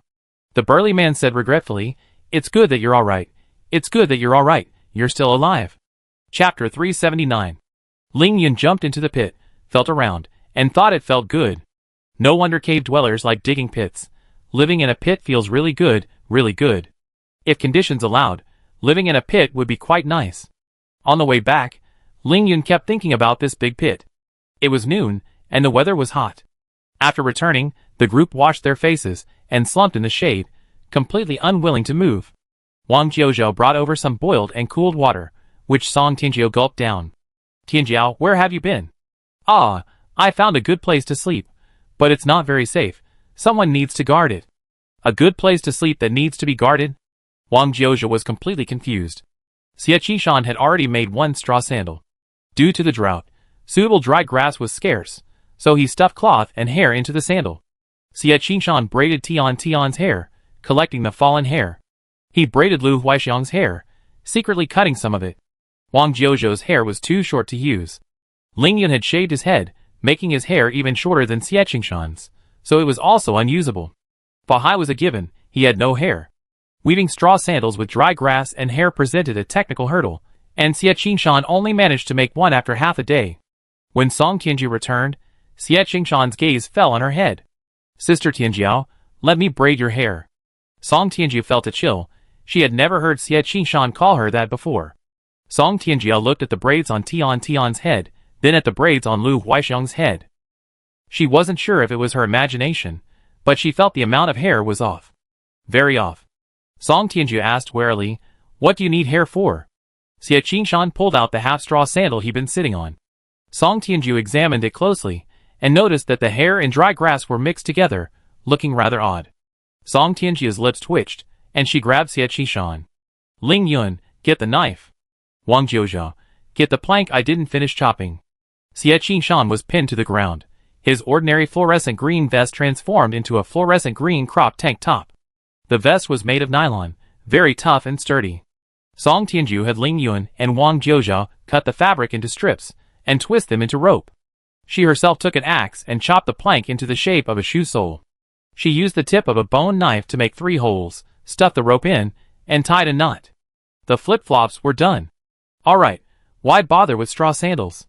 Wooden flip-flops more practical. Xie Qishan, wearing the 3-centimeter high flip-flops and the crop tank top, fell silent. Song Tianjiao continued chopping planks, everyone wearing flip-flops. She changed into flip-flops, her footsteps making a clattering sound, like clapping clappers.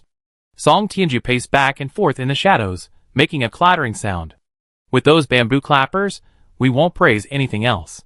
Let's praise that Longing village in Longlin County. There's a good family. 2 years of drought, crops failed, grass curled up, but they have no worries about food or drink, strong and kind-hearted. Guess what? Ling Yun's hands were soaking in a bucket of water, her face in it, bubbling away. Hearing this, she raised her arm and gave a thumbs up. What else could it be? Xie Qishan followed Song Tianjiao, clattering along. He noticed that his feet weren't hot anymore, and his vision was higher, but the new shoes weren't slip-resistant. He stopped, sat on the ground, took off his shoes, turned them upside down, and used an axe to cut grooves in them to make them slip-resistant. Xie Qishan, in one go, made non-slip pads for all the shoes. It's so hot. I'm so hungry. 2 meals a day, the next one is dinner. Song Tianjiao walked a few laps and then stopped, lying in the shade pretending to be dead. waiting for the sun to set. Ling Yan bubbled in the bucket of water, pouring it into the small vegetable garden in the yard when it got hot, then filling it again. She dipped the small broom Lu Huixiang had made in water, and shook it over everyone. The weather was hot, and the water dried quickly on their bodies. At least it took away some of the heat. After watering everyone, Ling Yan continued to bury her face in the bucket, bubbling away. The heat made even her mind hazy. Suddenly, a hand pressed down on the back of Ling Yan's head, pushing her into the water. Ling Yan had her own rhythm, holding her breath for a minute, blowing bubbles for a minute, then lifting her head to breathe for a minute. It felt comfortable, her breath was moist. The arrival of this hand disrupted Ling Yan's rhythm. Her hands clenched in midair, her legs struggled incessantly, and the owner of the hand seemed to enjoy the struggle, pressing down on Ling Yan's head with increasing force.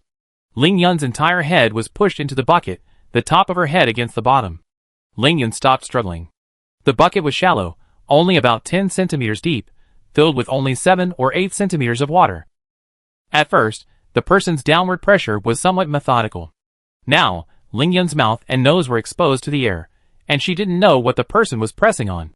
Ling Yan was tired of playing around, picked up a bone knife from the side of the bucket, and stabbed it backward. She didn't know where she hit, but the person behind her staggered and ran away. The next second, a heavy thud echoed as something fell to the ground. Song Tianjiao, holding a stone, looked at the burly man lying on his back on the ground and sighed deeply. Has he lost his mind? There are so many of us, and he still dares to ambush us.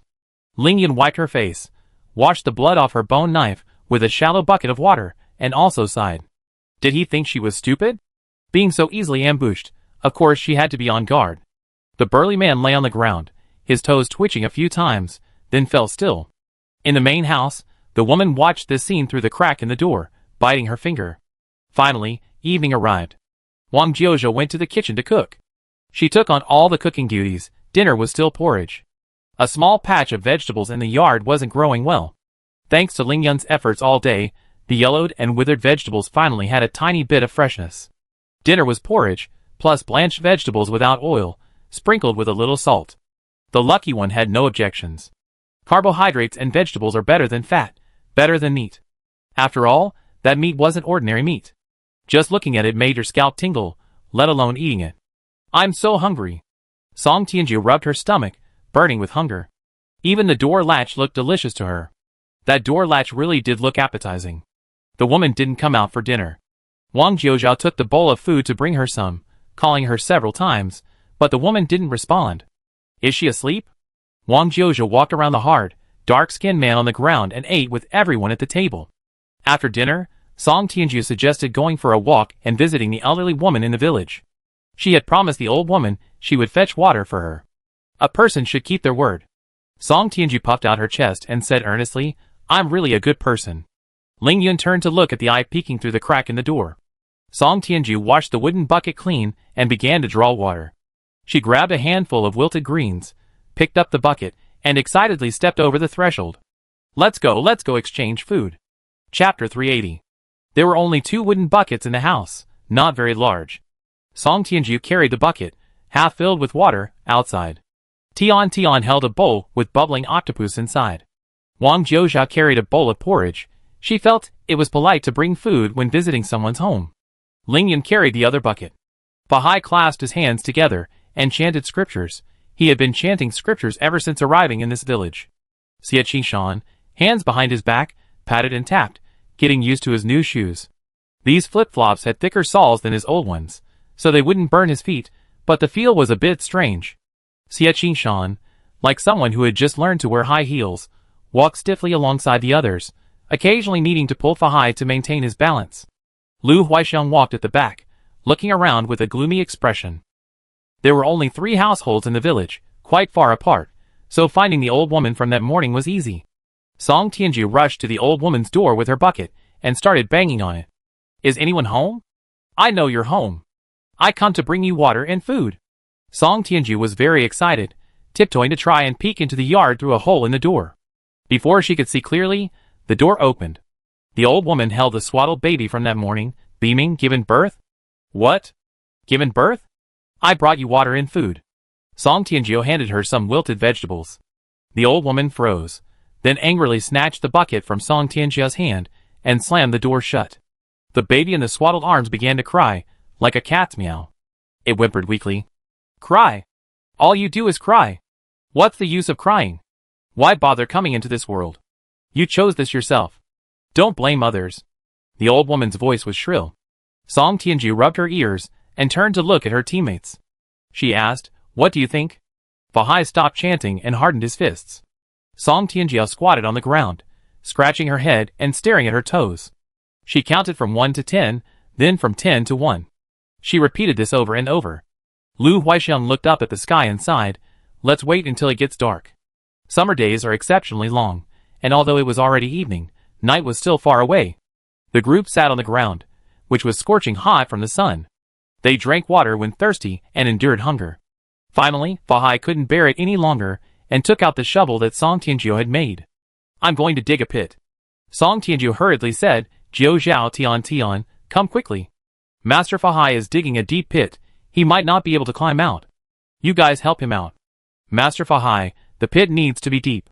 The rules say it has to be deep, very deep. 3 meters? Preferably 3 meters. Fahai walked forward without a word. Wang Jiu Zhao, carrying the bowl of porridge, quickly followed. Master Fahai, you have to work, hurry up and drink your porridge. Tian, holding a bowl containing soaked baby octopuses, ran after him. I want to go sleep in the pit too. The 3 left one after the other. Song Tianjiao, Lu Huaixiang, Xie Qishan, and Ling Yun, the 4 of them, squatted in a line in the corner, drinking water from the bucket when thirsty. Covering their rumbling stomachs, they looked up at the sky, waiting for nightfall. Finally, Song Tianju stood up, nudged Lu Huaixiang nudged Xie Qishan, and Xie Qishan nudged Ling Yun. Ling Yun asked excitedly, Are we going to do it? She stood up, pondering how to climb over the earthen wall. The wall looked flimsy no matter how she looked at it. Ling Yun pointed to the door and whispered, Let's pick the lock. Song Tianjiao, you know how to. Before she could finish, Song Tianju had already taken a running start and jumped, using Ling Yun's shoulder for leverage, and climbed over the earthen wall. The sound of landing came from the other side of the wall. Ling Yun pointed to her shoulder and said, I suspect she could jump over directly. She deliberately stepped on my foot. Lu Huaixiang stood on tiptoe, patted Ling Yun's head, and remained silent. Xie Qishan took off his shoes and stood on tiptoe, peering over. He also wanted to climb over the wall, but his height was a concern, and he was dizzy from hunger. Even if the wall was sturdy, he couldn't reach the top even if he jumped. He was so hungry, he was feeling dizzy. Xie Qishan squatted on the ground, clutching his head. He wasn't unfamiliar with this, but the transition from luxury to frugality was difficult. Having lived a life of plenty, the sudden hunger was unbearable. The porridge in his stomach had been completely digested, and the excess gastric juices made him uncomfortable. His stomach cramped, and his head spun. Hunger robbed him of his judgment, his strength, and his vitality. Not having eaten enough all day was already unbearable. Xie Qishan wondered how he had endured it before. Was it because he had never been full that he could endure it for so long? Song Tianjiao, who had sneaked into the old woman's house, listened intently. Empty rooms, still empty rooms. Only 1 room had people, and 2 people were sleeping inside. Song Tianjiao searched the room and finally found a swaddled baby in a basket hanging on the wall. She reached out and checked its breath. She couldn't feel it. She pulled back the swaddling clothes, touched her chest, and could barely feel a heartbeat and warmth. Song Tianjiao carried the basket outside, unlatched the front door, and went out. Lu Huaixiang and the other 2 approached. By the bright moonlight, they saw the barely breathing infant in the basket. Lu Huaixiang whispered, Give him some water, quick, where's the water? The baby couldn't drink on his own yet, only possessing the instinct to suck. Lu Huaixiang washed her hands, dipped her fingers in water, and put them into the baby's mouth. Feeling the sucking sensation from her fingertips, Lu Huaixiang breathed a sigh of relief. Let's go back and cook some rice porridge. What a tragedy, such a tiny child. Lu Huaixiang sighed, carrying the baby back home. Song Tianji dismantled the old woman's front door, carried the door panel on his back, and followed Lu Huaixiang. Ling Yun felt it wouldn't be right to go empty-handed, so he simply removed another door panel, carrying it in one hand and the empty water bucket in the other. Xie Qishan, carrying a basket in one hand and flip-flops in the other, jogged barefoot to catch up. On the way back, they passed the spot where Fahai had dug the pit. Fahai had worked hard. The excavated soil had already formed a small mound, visible from afar, like a grave mound. Tian saw the group approaching and immediately ran over, curiously looking at the baby Lu Huixiang was holding. A tiny baby. Extremely tiny. Tian had never seen such a small baby. She was the youngest in her family. "Grandma, what does it eat?" Tian lifted the little octopus clinging to her shoulder, trying to offer the baby a tentacle. "Can I eat Daddy's claws?" "Claws will grow back. Daddy has many claws." The little octopus immediately curled up its tentacles, disguising itself as a real octopus. Lu Huixiang shook her head. "Little children don't eat octopus. Your octopus is poisonous. Little children can drink rice porridge." Hearing this, Tian immediately ran back and picked up the bowl on the stone. "There's porridge, and there's rice in it." This bowl of porridge contained mixed grains, and indeed some rice. The porridge was thin and watery. It was tonight's dinner. Chapter 381.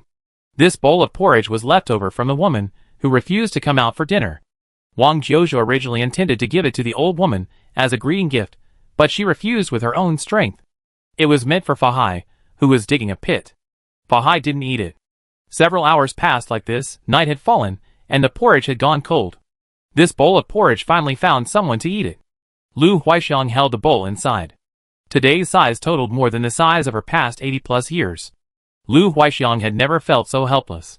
If she couldn't win, she would fight. If she couldn't win, she would retire and recuperate.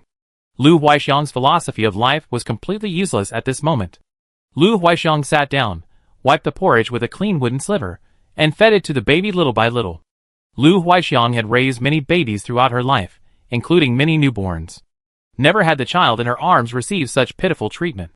Even during times of siege, adults could still find a handful of millet or white rice to cook into porridge, extracting the rice oil, which they would then feed to their children. If they had even the slightest means, they could find nursing cows, sheep, or even lactating dogs, boil their milk, and feed it to the infants. Later, as life improved, when there were children to raise, there was formula, rice cereal, and various supplements. Lu Huixiang had never encountered such a situation. These coarse grains, when cooked, yielded little nutritional value. Millet and white rice porridge, though not very nutritious, was at least enough to keep a person alive. Lu Huixiang tried her best to feed the infant the porridge, but the baby only ate a few mouthfuls and then stopped. Gradually, the baby breathed its last. At the moment the sun rose, Lu Huixiang stood up and handed the infant, who had been lifeless for several hours, to Fahai. Lu Huixiang said, "Bury him. He's wasted his life on earth, bury him deep. He find peace in death." Lu Huixiang's feelings were complicated. Song Tianjiu squatted beside him, silent. The others were also silent. Fahai's 2 nights of digging the pit finally came in handy. Rule 5. If a companion dies, dig a deep pit. You can choose to bury a skeleton or a body. This pit is deep enough. The deeper you go, the smaller the area becomes. The deepest part is already 3 meters deep. Just as Song Tianjiu requested. According to Fahai's plan, he still needed to dig for 1 more night to create a perfectly square pit. At this moment, a downward staircase had been dug in the pit. The deepest part was only an inch square, and the steps were steep, staggered. Fahai, holding the baby in one arm, jumped into the pit, descended 4 steps, and reached the bottom. He tore off his robe, wrapped the infant in it, and carefully placed it in the pit. As the others pushed soil into the pit, Fahai sat to the side chanting sutras for the baby's salvation. A while later, Fahai stopped chanting. He stared at the pit, a hint of confusion in his eyes, which quickly vanished.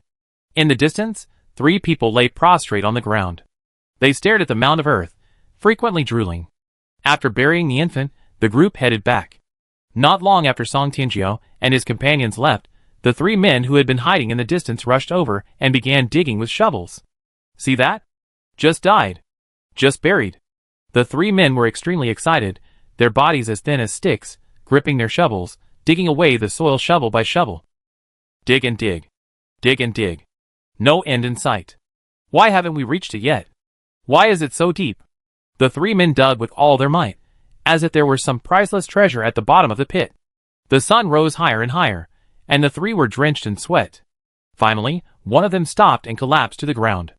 The other 2 rushed over, checked his breath, and exclaimed joyfully, "He's not breathing. He's dead. We have something to eat." Wang Jiuzhou, hiding in the distance, saw this, and put down the stone in her hand. It seems she doesn't need to lift a finger. On the way back, no one spoke. This shock was truly immense. This was a devastating blow to everyone in the team. A newborn baby had died.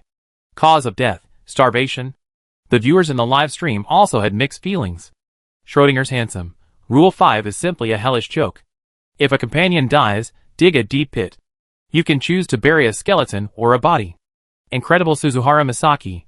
Dig a deep pit, otherwise someone might dig it out.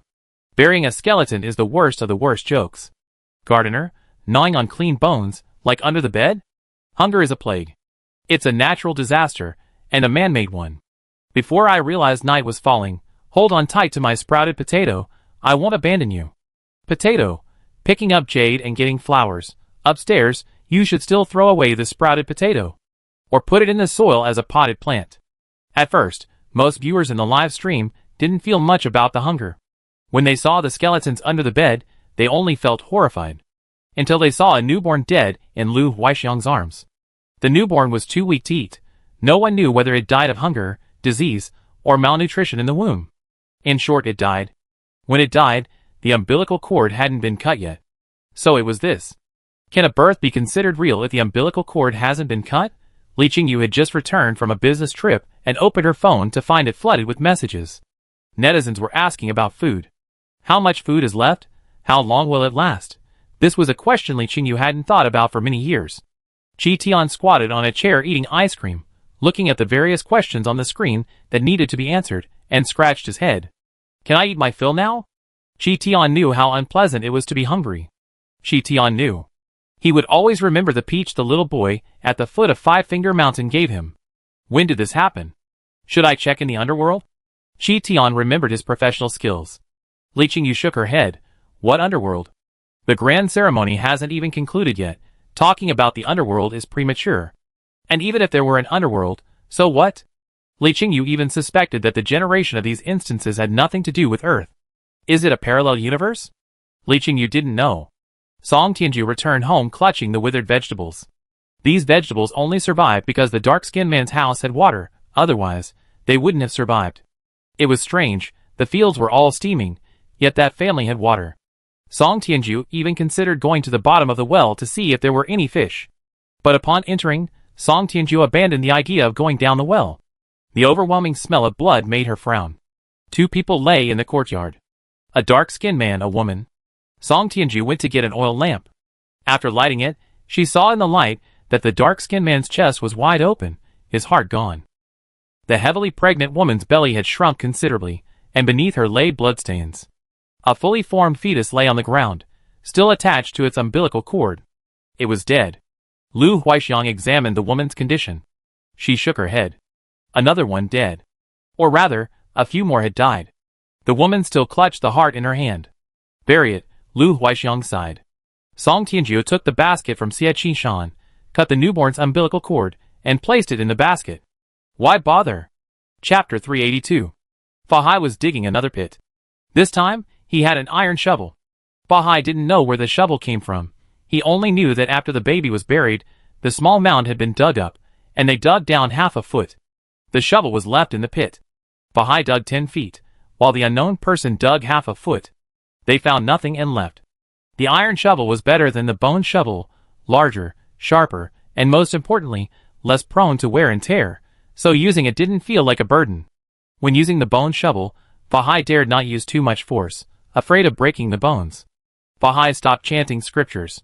He focused on digging, this time aiming for a 3-meter deep pit. He dug very deep. Song Tianju and the others covered the small mound back up. She used the bone shovel to pat the mound, then, after a moment's thought, stuck a dry twig into the ground beside it. This will serve as a tombstone. Smoke rose from distant houses, a thin wisp reaching towards the sky in the bright moonlight.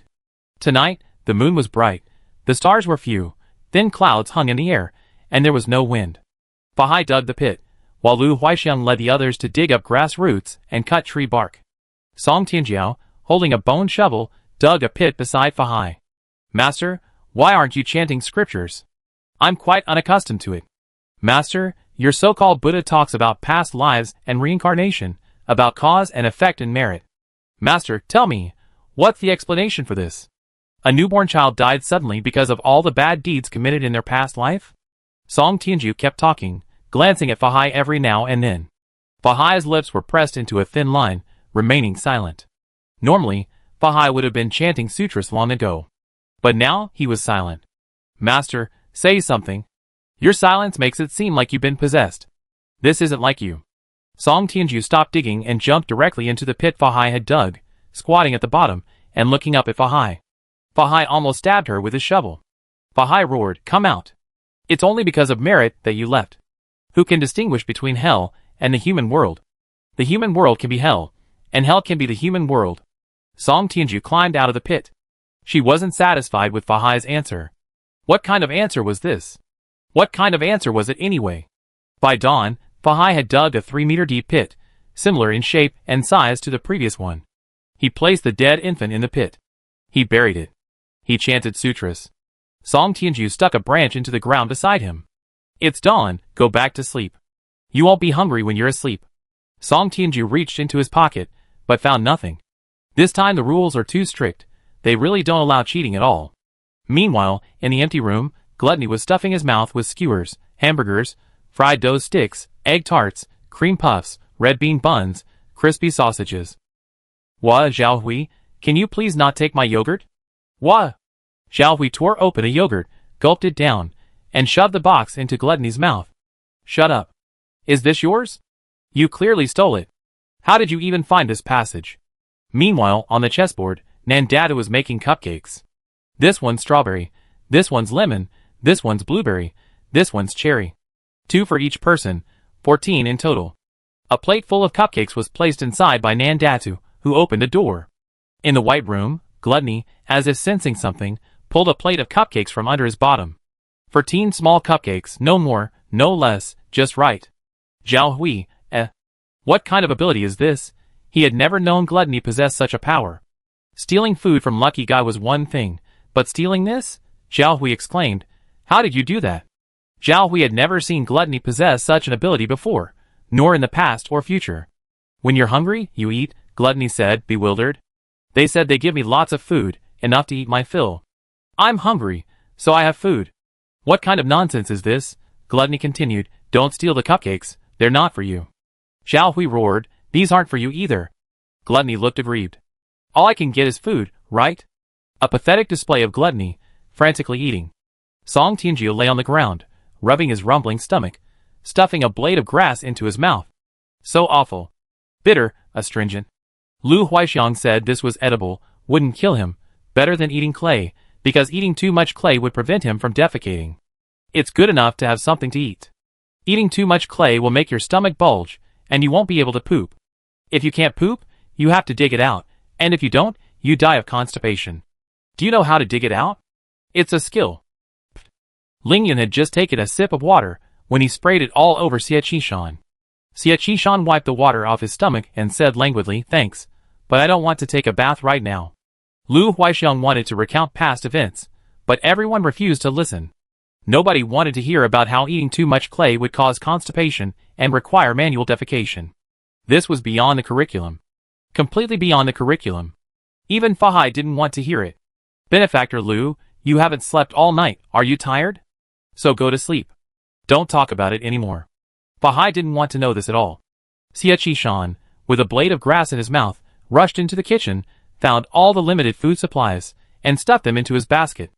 "I suspect someone will steal our food while we sleep, so I sleep with it. This is the 3rd day. The 3rd day. We have 4 more days. We won't starve to death even if we don't eat for 4 days. I refuse to eat dirt." Xie Qishan was going crazy. Lu Huaixiang had stirred up unpleasant memories. They had been in the instance for 3 days. On the first day, they found a place to stay and saw 5 skeletons. On the second day, they saw a dead infant. On this 3rd day, in broad daylight, they needed to sleep. The 2 corpses dragged under the eaves had begun to decompose. Flies swarmed around the bodies. Despite the drought, the flies were surprisingly active. Song Tianju even considered urging Xie Qishan to try eating the flies. Xie Qishan covered his ears, refusing to listen to the devil's whispers. Barely holding on until evening, Wang Jiuzhao got up to cook porridge. Song Tianju removed the door panel and directed Fahai and Ling Yun to place the corpses on it, propping it up with a few bricks. "Digging a pit is too much trouble, let's burn it. There's a house over there with many doors and windows. We can take them down and use them as firewood. The surrounding houses were all empty, their doors and windows, plus the doors, windows, and bed planks of this house, should be enough. Wait, wait, wait! Heat the porridge after it's cooked. Don't heat it in the yard, somewhere far away, somewhere far away. Wang Jiuzhao shouted, gesturing wildly as he pointed at the well. Heat it away. Heat it in the yard. It's too dirty. Don't pollute the groundwater. There can't be even the slightest possibility of pollution. Chapter 383. Fa Hai and Ling Yun moved the corpses and firewood outside to the dry riverbed, where they continued to build up the firewood. The weather was dry, so it was easy to start a fire. A burning piece of firewood from the stove was simply thrown into the fire pit to ignite. Fa Hai watched the fire burn from afar, without chanting any sutras. Dinner was still a bowl of porridge for everyone. There wasn't much food left, enough for one more meal. Wang Jiuzhao took the meat hanging from the kitchen rafters and threw it into the fire. This meat wasn't on Wang Jiuzhao's menu. Wang Jiuzhao could eat poisonous mushrooms and fruits, but she wouldn't eat this. The fire blazed brightly. After eating, everyone continued digging the pit. Fa Hai and Wang Jiuzhao were in charge of digging, while Song Tianjiao and Ling Yun pieced together the bones. Xie Qishan gathered some dry grass and tried to weave a straw mat. Lu Huaixiang stared intently at the campfire on the distant riverbed, her gaze never wavering. Tian held a half-full bowl of water with a small octopus inside, intently watching Song Tianjiao and Ling Yun assemble the bones. This bone is a left finger bone. I think it's a right hand. It looks like a left hand because it took a bite out of it. If you put it that way, this doesn't look like a thumb, it looks like a big toe. The two argued back and forth about the ownership of each bone. Tian gripped the octopus tentacles, her face tense. She had already silently placed bets on the location of each disputed bone. Everyone was busy, the small octopus blowing bubbles in the bowl. Lu Huaixiang suddenly sharpened her gaze and stood up. Someone's stealing the corpse. Lu Huaixiang rushed over, and Song Tianjiao and Ling Yun immediately jumped up as well. Tian put down her bowl and jogged after them. Xie Qishan didn't move, continuing to weave the straw mat. Fa Hai and Wang Jiuzhao also didn't move. For Xie Qishan, this was nothing new. Nothing to be surprised about, no need to be curious. Fa Hai and Wang Jiuzhao were busy digging a pit, a 3-meter deep one. Song Tianjiao and the others ran to the riverbed and saw the old woman who had brought the swaddle baby to their door earlier, standing by the campfire. Behind her stood a young woman. The old woman's hand searched through the fire, pulling out an arm. She pulled it out with ecstatic joy, completely disregarding the fact that her withered hands were charred black, and even her right middle finger, stained with fat, was burning. The old woman's hair was burned off, leaving her bald, her face covered in soot, but her eyes were strikingly dark and bright. Her mental state was similar to that of some fanatics, who burn their fingers in worship. Greedy and insane. The old woman's fingers were still burning, and she cried out, "Food? Food!" She didn't stray far from the fire, but lay on the ground, tearing at her spoils like a beast. The young woman stood motionless to the side, her expression numb. Lu Huaixiang raised her hand, stopping Ling Yun from rushing forward. Song Tianjiao turned and walked away, pulling back Tian, who was running breathlessly towards her. "Ha, ha, Sister Tianjiao, you ran so fast, so fast. What happened up ahead?" Song Tianjiao didn't answer, leading Tian back. Tian, do you know? Ants are edible. Tian asked curiously, "Are they tasty?" The abdomen of a big ant tastes sour.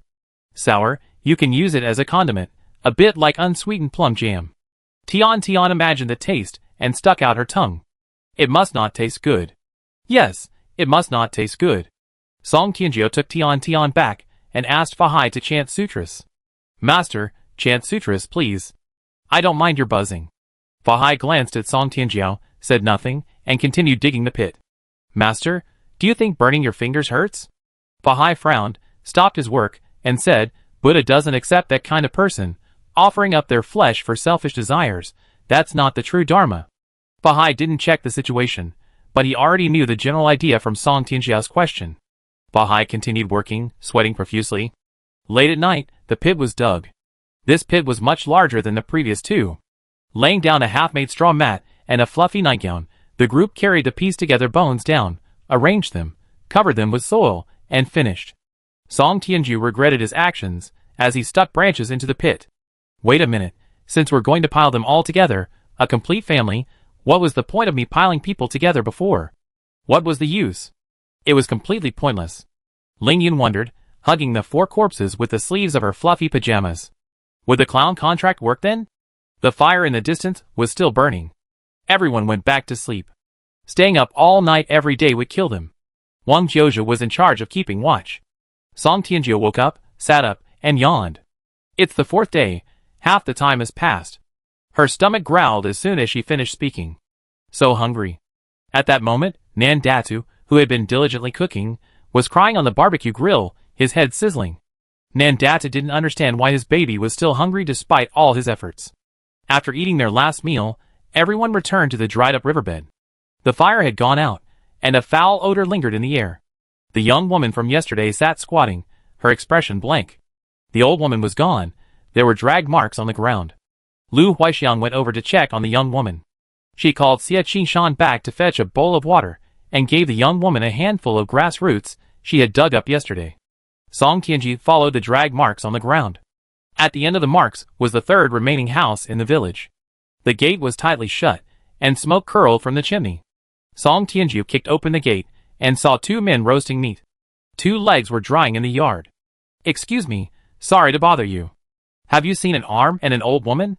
The 2 men looked Song Tianjiu up and down, glancing at their own thin, bony arms and legs, then at Song Tianjiu, their eyes gleaming.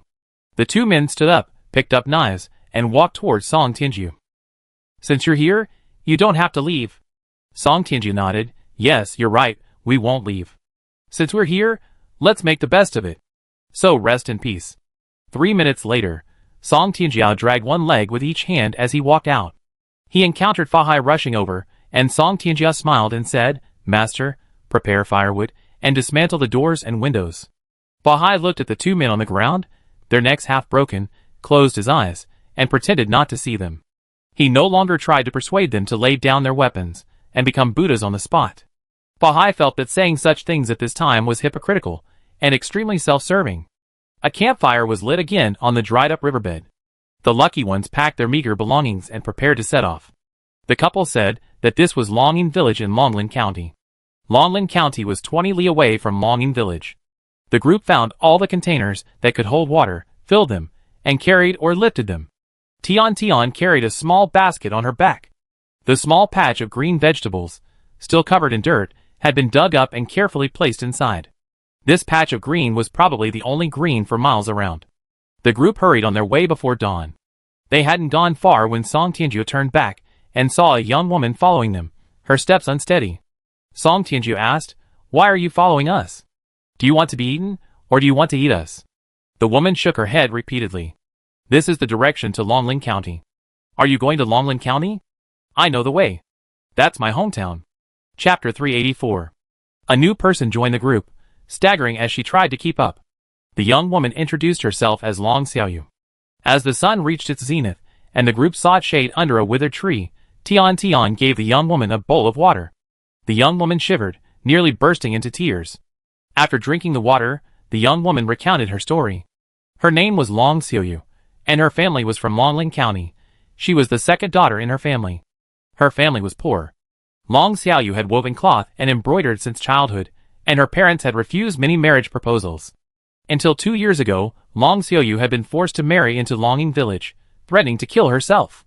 Shortly after her marriage, a drought struck. At first, everyone thought it was just a lack of rain. But after months passed without a drop of rain, and vast tracts of crops withered, people realized the severity of the situation. The first year's harvest was almost non-existent, but the second year, Long Xiaoyu's father-in-law and husband continued farming. My father-in-law said that as long as there's water in the well, we can irrigate. How can we not farm? Long Xiaoyu spoke, her expression somber, her eyes devoid of light. We had stored grain from previous years.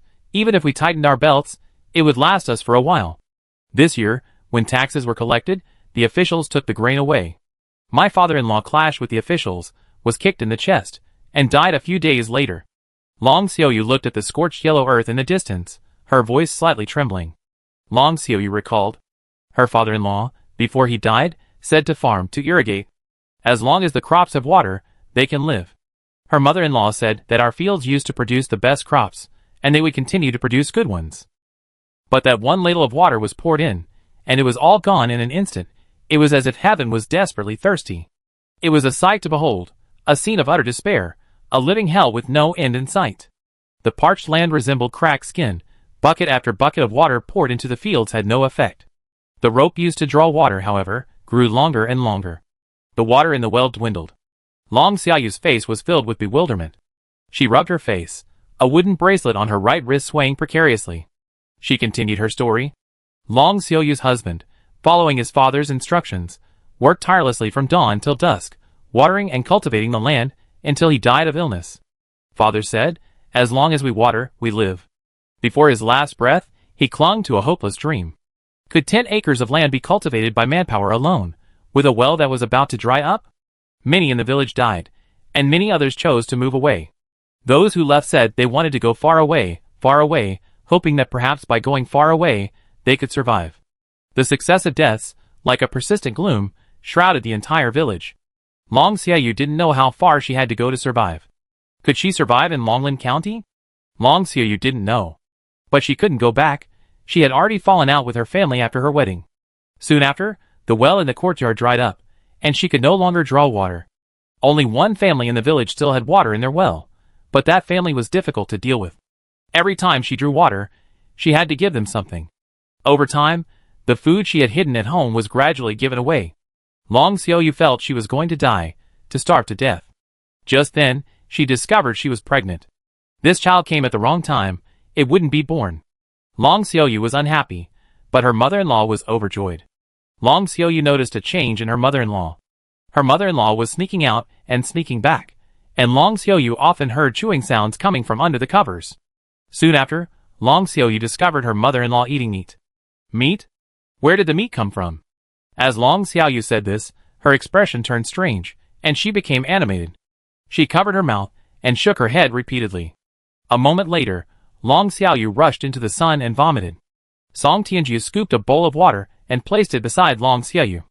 Long Xiaoyu kept vomiting, but nothing came up except for greenish-yellow bile. Lu Huaixiang came over, glanced at her, and shook her head. She was at her last gasp. Long Xiaoyu didn't say anything more. After Song Tianjiu pulled her into the shade, she curled up, hugged her knees, closed her eyes, and remained silent. Time passed slowly, and after the sun set, the group set off again. The temperature was still very high. Song Tianjiu felt that a sip of water would almost instantly turn into sweat. Continuing to walk, Song Tianjiu's senses were numb. Only the instinct to keep moving forward remained. She walked behind the others, behind Long Xiaoyu, carrying a jar of water and holding a wood-chopping knife. She would occasionally take a sip of water, wary of any potential danger. Wang Jiuzhe walked at the very front of the group, holding an axe. The group moved slowly, like a line of ants. 20 li, approximately 20 kilometers, wasn't long. But in the high temperature, the road seemed exceptionally long. Late at night, the group arrived at their destination. The county town walls were dilapidated, and no one was guarding them. Entering the town was unimpeded, however. Some people in the houses along the way opened their doors to look out when they heard the noise. Long Xiaoyu led everyone to the outside of a house, her expression lively. "This is my home. I haven't been home for a while. They must miss me." Lu Huaixiang rolled her eyes. She didn't think so. If they missed their daughter, 20 li wasn't far. Why didn't they go find Long Xiaoyu? The door opened, and an old man holding an oil lamp looked wary. But upon seeing Long Xiaoyu's face, he immediately smiled. "You're back. It's good you're back." Long Xiaoyu introduced, "This is my father." "Father, these people." Before Long Xiaoyu could finish speaking, the old man pulled her inside, and the door slammed shut. The old man's voice came from inside. "Our house is small. We have nowhere to stay. And no food." Song Tianjiu touched her nose, tiptoeing to see the family. She said, "Let's find a place to rest. We saw many houses with open doors along the way. If no one's home, we can stay here." Only one person remained alive in Longyin village. The situation in Longlin County was slightly better, but not by much. Along the way, they saw many empty houses. The group rested in a corner while Wang Jiuzhe went to find a place to stay. Not long after, Wang Jiuzhe returned. "I found a house, nobody's here, and it's all dusty. Plus, it has a basement, it must be cool." The house Wang Jiuzhe found was about half a mile away. The group dragged their weary feet to the spot, and when they arrived, the house was indeed as Wang Jiuzhe had described. They used the firewood they had brought to boil water, and cooked vegetables. Each person had a bowl of porridge with vegetable leaves floating on top. That was their dinner. Lu Huixiang opened a small box and took out the salt they had collected in Longing Village, putting a little in each bowl. You sweated so much, you need to eat more salt. Drink water slowly, then go to sleep. Lu Huixiang paused, pointing to Wang Jiuzhao, who was chewing on a wooden stick, and said, "You continue your night watch." Wang Jiuzhao's physical condition and way of obtaining energy were different from the others. Wang Jiuzhao was in good condition, just not fully energized. Compared to the others, Wang Jiuzhao was in excellent condition. Wang Jiuzhao swept the dust out of the basement, and then ran off to catch mice. This place is richer than the village, there must be mice. Xie Qingshan, already traumatized by beds, was quite satisfied with the basement and laid down to sleep. The others didn't go into any other rooms either, choosing to sleep in the basement as well. This basement was dug out, though called a basement. It was only a little over a meter deep and 3 meters square, with a roof on top. It was probably used by the previous owner as a summer retreat. It was indeed cool. Song Tianju sat in the courtyard, lost in thought, idly poking at the small octopus in the bowl. The water in the bowl was a bit low, and the small octopus was getting dry. The small octopus refused Tian's offer of water, so it reverted to its usual sullen state. Octopus, I think. When Tian is starving, I can stuff you into her mouth. The small octopus made an okay sign with its tentacles. Chapter 385. Song Tianju flicked the little octopus on the forehead. What a strange octopus. A strange opponent. Song Tianjiao thought this octopus was truly a strange creature. She woke up the next day. Song Tianju opened her eyes, and saw Wang Jiuzhao squatting beside her, holding a small mouse in each hand. Tianjiao, do you want this long-tailed mouse or the short-tailed mouse? Wang Jiuzhao had actually found mice. How hard did this nest of mice have to survive to this point? Song Tianju felt a little sorry for the mice. They finally managed to survive until now, only to become food on her plate. Excellent, truly excellent. Xie Qingshan skinned the mouse while saying, I think it should be called a field mouse. The name mouse doesn't sound good, and rat doesn't sound good either, so it should be called a field mouse. Regardless of whether the species is right or not, it should be called a field mouse. Just like calling a toad a field chicken. Xie Qingshan's words are reasonable and well-founded. Song Tianju nodded in agreement. You're right. I'm a vegetarian. I don't eat rats. You can eat them. Fahai looked at Song Tianju in surprise and couldn't help but ask, Benefactor Song, didn't you say you eat ants? Why don't you eat rats, field mice? Song Tianju poked the rat to death with a stick and said quietly, How do rats survive? If rats can find food, humans should be able to find it too, right? What do humans eat, rats eat? What if humans eat humans? What do rats eat then? Song Tianju became suspicious. Now, everything she saw seemed wrong. Even if she saw a flowering tree now, she would doubt whether there was anyone buried underneath, given how beautifully the flowers bloomed. These words made Ling Yun, who was sharpening his knife, stop what he was doing. Ling Yun rubbed his stomach, his gaze laboriously shifting from the rats. This is the 5th day.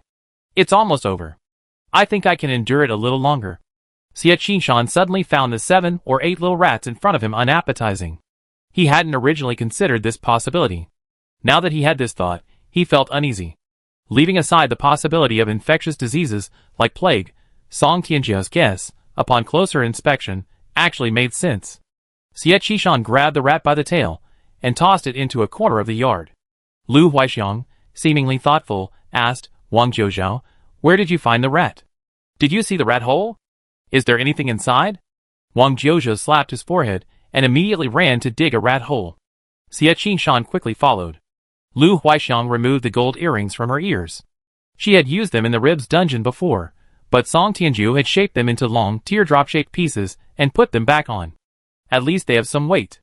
Currency is naturally gold and silver. Let's exchange the gold for food. Song Tianjiao and Ling Yun, having drunk their fill of water, went out to buy food. At times like this, no one knew if they could even buy food. Even less did they know how much food this little bit of gold could buy. Lu Huixiang pulled Tian along, sitting in the shade braiding her hair, while Fahai sat beside them chanting scriptures. The gold earrings weighed about 11 grams, which, converted to the weight of this dungeon, was roughly 2 to 3 qian, a unit of weight. In normal times, during a prosperous era, this gold could buy a considerable amount of food. Song Tianju and Ling Yun asked at every grain shop they saw. Some said they could exchange it for half a jin, A unit of weight of rice, others said for a gene. Ling Yun said, there are many of us, 1 gene isn't enough. Let's look at the next shop. Song Tianju said, it doesn't have to be rice. Wheat bread is fine, any grains are fine, anything edible will do. At the next shop, the owner said he could exchange it for half a gene of rice, or half a gene of other grains. The owner said, what time is it? All grains are the same. The cheap grains are all sold out long ago. This is all we have. Song Tianju looked around and thought beans were more suitable. Cooking them and eating them one by one would give him more hope. Just as they were about to make the transaction, shouts came from outside. Meat! Meat! Meat! Meat cheaper than grain. Song Tianju peeked out and saw a large crowd gathered at a meat stall not far away, with the meat hanging on the hooks. Song Tianju noticed a wooden bracelet dangling from the wrist of the piece of meat. Song Tianju stopped Ling Yun, who was about to give the shopkeeper a gold earring, and said with a smile, let's buy meat. What? Ling Yun exclaimed, who knows what kind of meat that is? When they arrived at the meat stall, Ling Yun saw the wooden bracelet and fell silent. The owner of the wooden bracelet was missing her left forearm. Below her arm, a bowl held blood. People around started bidding.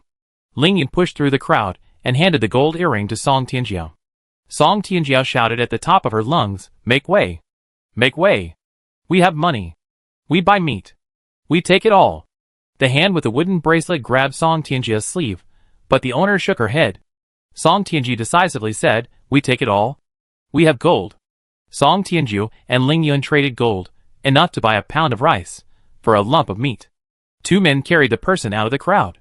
On the way, Song Tianju stopped, tore off a corner of his clothing, and tried to bandage the wound.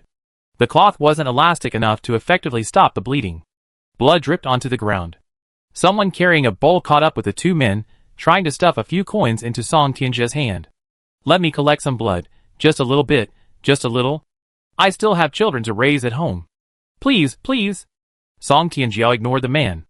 After walking a while, someone brandished a knife and tried to rob him, but Song Tianjiao kicked him in the chest.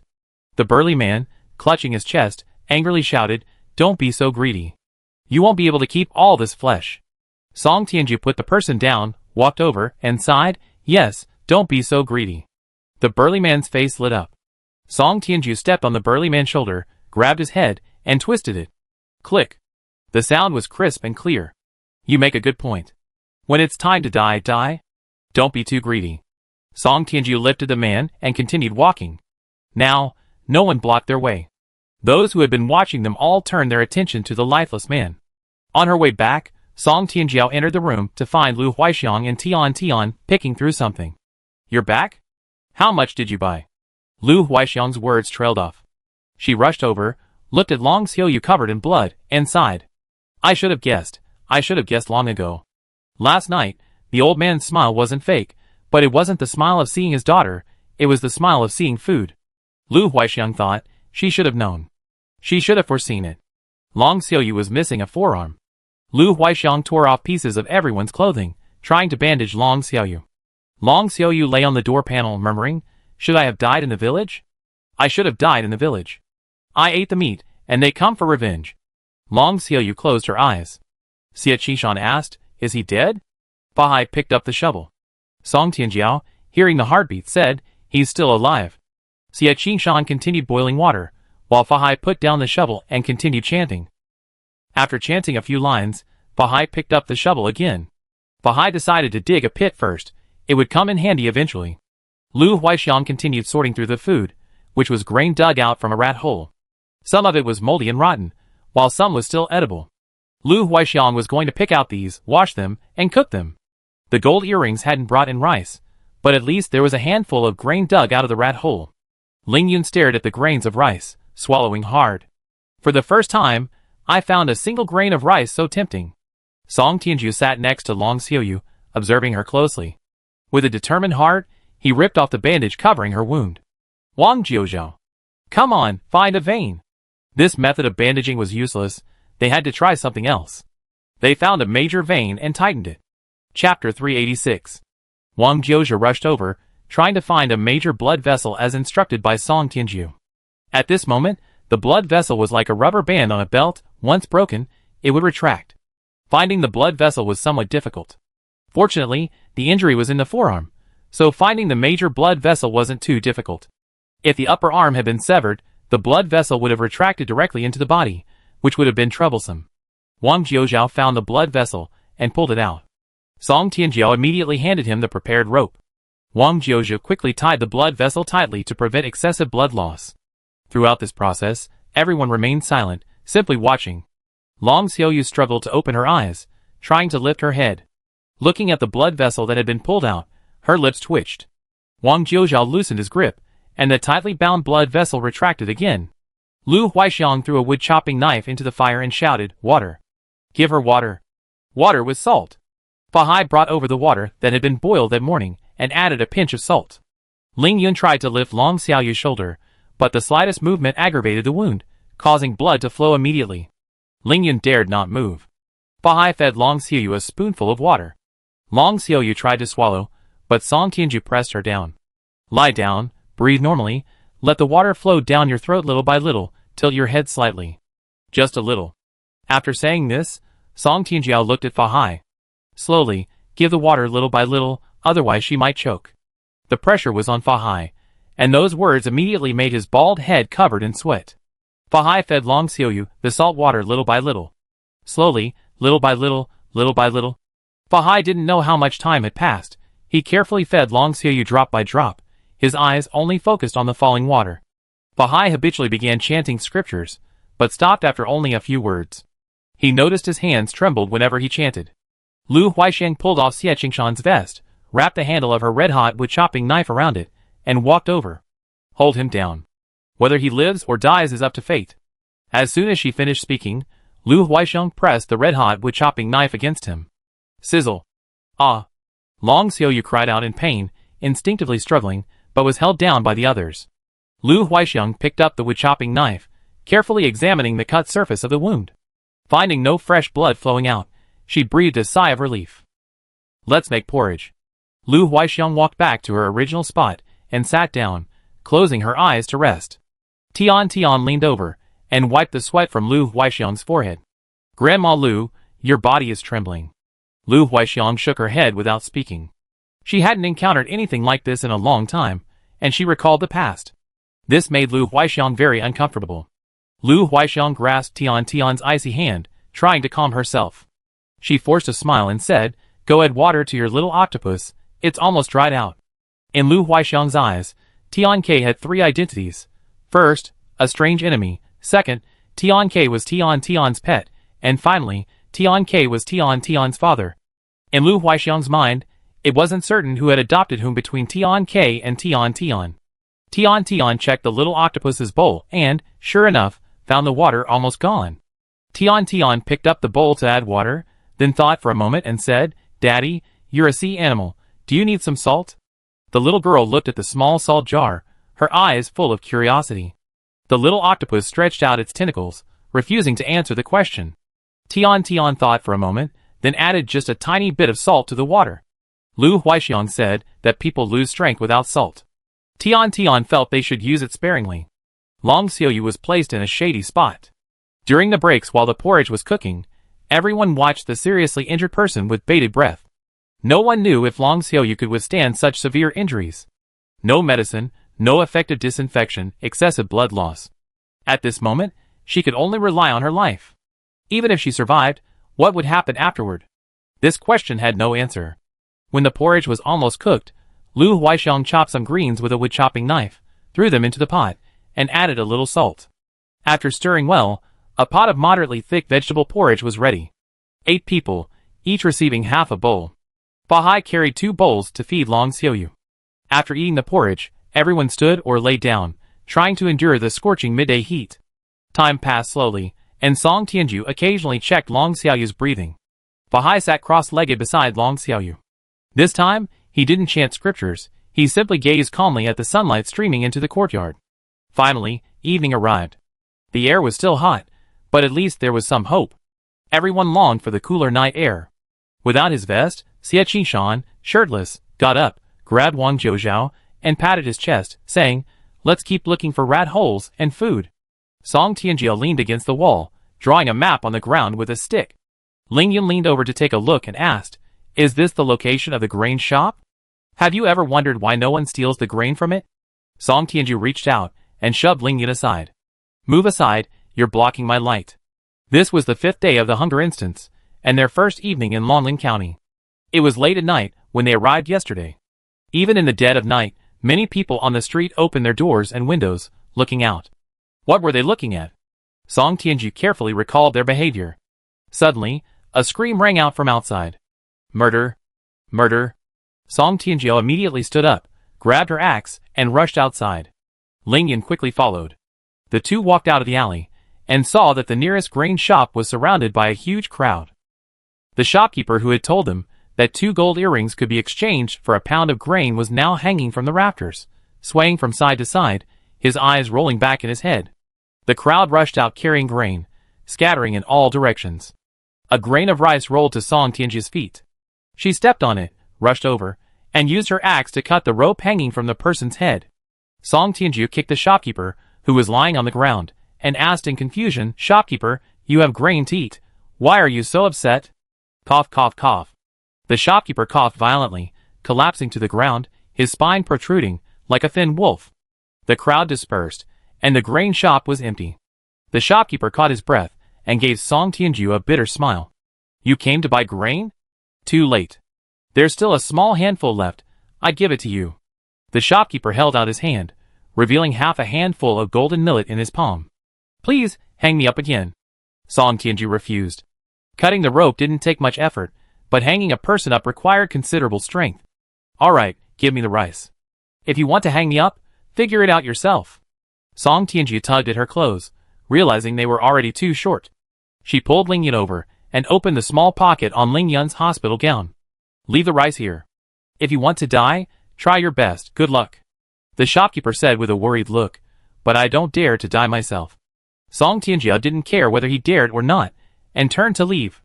A small handful of millet is still food. And the shopkeeper gave it to her willingly. She didn't steal it, much less rob it. Song Tianju felt this was her reward for helping others, a truly good reward. On the way back, Song Tianju squatted down to pick up the grains of rice. This was what she picked up. The shopkeeper stared intently at the axe in Song Tianju's hand, then scrambled after the two of them. "I saw you kill someone, very quickly, without pain. Just help me out, I don't want to live anymore." In the past few days, Song Tianju had seen many people who would do anything for a bite to eat. Suddenly seeing someone guarding their food and not wanting to live, she was extremely puzzled. "Because your food was stolen? That's why you don't want to live?" The shopkeeper shook his head in pain. "In this world, how do you think it is that I, a man without the strength to even kill a chicken, can protect this grain store?" Chapter 387. Song Tianju turned her head, looking at the gaunt figure of the grain shop owner, and slowly said, "Not interested." Ling Yun felt a tickle in her heart. She wanted to know, she was interested. Let's go back and cook porridge." Song Tianju strode forward, and Ling Yun immediately followed. The shop owner, seeing this, hurriedly chased after them. "If you kill me, I tell you the reason. You're outsiders, you don't understand. Longlin County isn't as simple as it seems on the surface. There's a lot more to it than meets the eye." The shop owner's need for death was extremely urgent. He staggered to catch up with Song Tianju and Ling Yun. Upon reaching the lucky one's temporary lodging, the shop owner immediately knelt on the ground, kowtowing repeatedly. "Kill me, please kill me." His voice was pitiful. Even the dazed Fahai couldn't help but turn his head. Song Tianju drank half a bowl of cold water, sitting in the shadows watching the shop owner prostrate on the ground. Ling Yun put the small handful of millet into the pot, and added another piece of firewood to the fire. The shopkeeper lay on the ground, repeatedly pleading, "Please, kill me." Lu Huixiang opened her eyes to look, then rolled them. Tian carried half a bowl of water to the shopkeeper's side, asking curiously, "Uncle, aren't you hot? Why are you lying on the ground? There's a knife over there, you can do it yourself. You don't need to beg anyone. Please." The shopkeeper's voice trailed off. He took the bowl, and drank half a bowl of water in one gulp. "This water is quite sweet." The shopkeeper wiped his mouth, then lay on the ground again, wailing. "Kill me!" Song Tianju walked over, and shoved a piece of wood into the shopkeeper's mouth. The weather was hot, and they were hungry. They were already annoyed, and this man was making a scene. "The wall is over there, the knife is over here, please help yourself." The shopkeeper sobbed, as he pulled a piece of wood from his mouth. "Do you know why my shop has been able to stay open? Do you know why others are only stealing my grain today? His words attracted the attention of everyone except Song Tianjiu. Lu Huixiang looked at him curiously. The shopkeeper was pleased with the attention and immediately said, "Agree to kill me, and I tell you." Lu Huixiang immediately looked away. Lu Huixiang suspected this man was an idiot. Why would someone who looked decent enough need someone else to kill him? Better to live a miserable life than die. If someone really didn't want to live, they would do it themselves. The shopkeeper waited a long time, but no one spoke. Instead, the person in the strange striped and plaid clothes handed over half a bowl of millet porridge. "Eat, there's a wall over there after you finish." Ling Yan put down the bowl and went back to refill the porridge. When Wang Jiuzhou and Xie Qingshan returned and saw there was food, they immediately sat down in a row. They had found 2 handfuls of mixed grains, all dug out of rat holes. Some were moldy, some infested with insects, but they were still grains. Following Lu Huixiang's instructions, Wang Jiuzhou picked out the moldy grains. She stuffed the moldy grains directly into her mouth. She wouldn't be poisoned, so it was fine to eat them. Eating bad grains meant she could eat less of the good ones. Wang Jiuzhou felt she could eat anything. After removing the moldy and spoiled grains, 1 handful remained. Lu Huixiang handed her a small cloth bag, telling Wang Jiuzhou to put the hard-won grains inside. "This is tomorrow's breakfast." Dinner was half a bowl of millet porridge each. They drank the porridge, licked the bowls clean, and while they had a little food in their stomachs, they found themselves even hungrier. Song Tianjiu lay on the ground, rubbing her rumbling stomach and sighing deeply. "So hungry, so hungry, so hungry, so hungry." Bahai glanced up at Song Tianjiu, then continued feeding Long Xiaoyu porridge. No one knew how long Long Xiaoyu would live, or even if she would survive at all. At this moment, Long Xiaoyu's survival depended on her luck and willpower. Wang Jiuzhou was on night watch again, and everyone laid down to conserve their energy. The shopkeeper rolled around in the courtyard, trying to persuade Wang Jiuzhou to kill him. Occasionally, when he met Wang Jiuzhou's red eyes, the shopkeeper would flinch. Wang Jiuzhou found this man strange. The hospital gown Ling Yan wore should perhaps be worn by this man. Wang Jiuzhou held back for a while, but finally couldn't resist and said, "Tell me, why?" "I try to fulfill your request, depending on the situation." The shopkeeper immediately perked up, as if he had come back to life. "My name is Chao Xingwen. My father owned a grain shop, my grandfather owned a grain shop, and my grandfather's father sold pickles," Wang Jiuzhou said. "Get to the point." Chao Xingwen reorganized his thoughts and said, "Want to know how I, with no strength to even kill a chicken, managed to keep the grain shop alive until now?" Everyone lying down perked up their ears. Tian rolled over, closing the distance. Chao Xingwen was a literate merchant, but he wasn't particularly talented in business.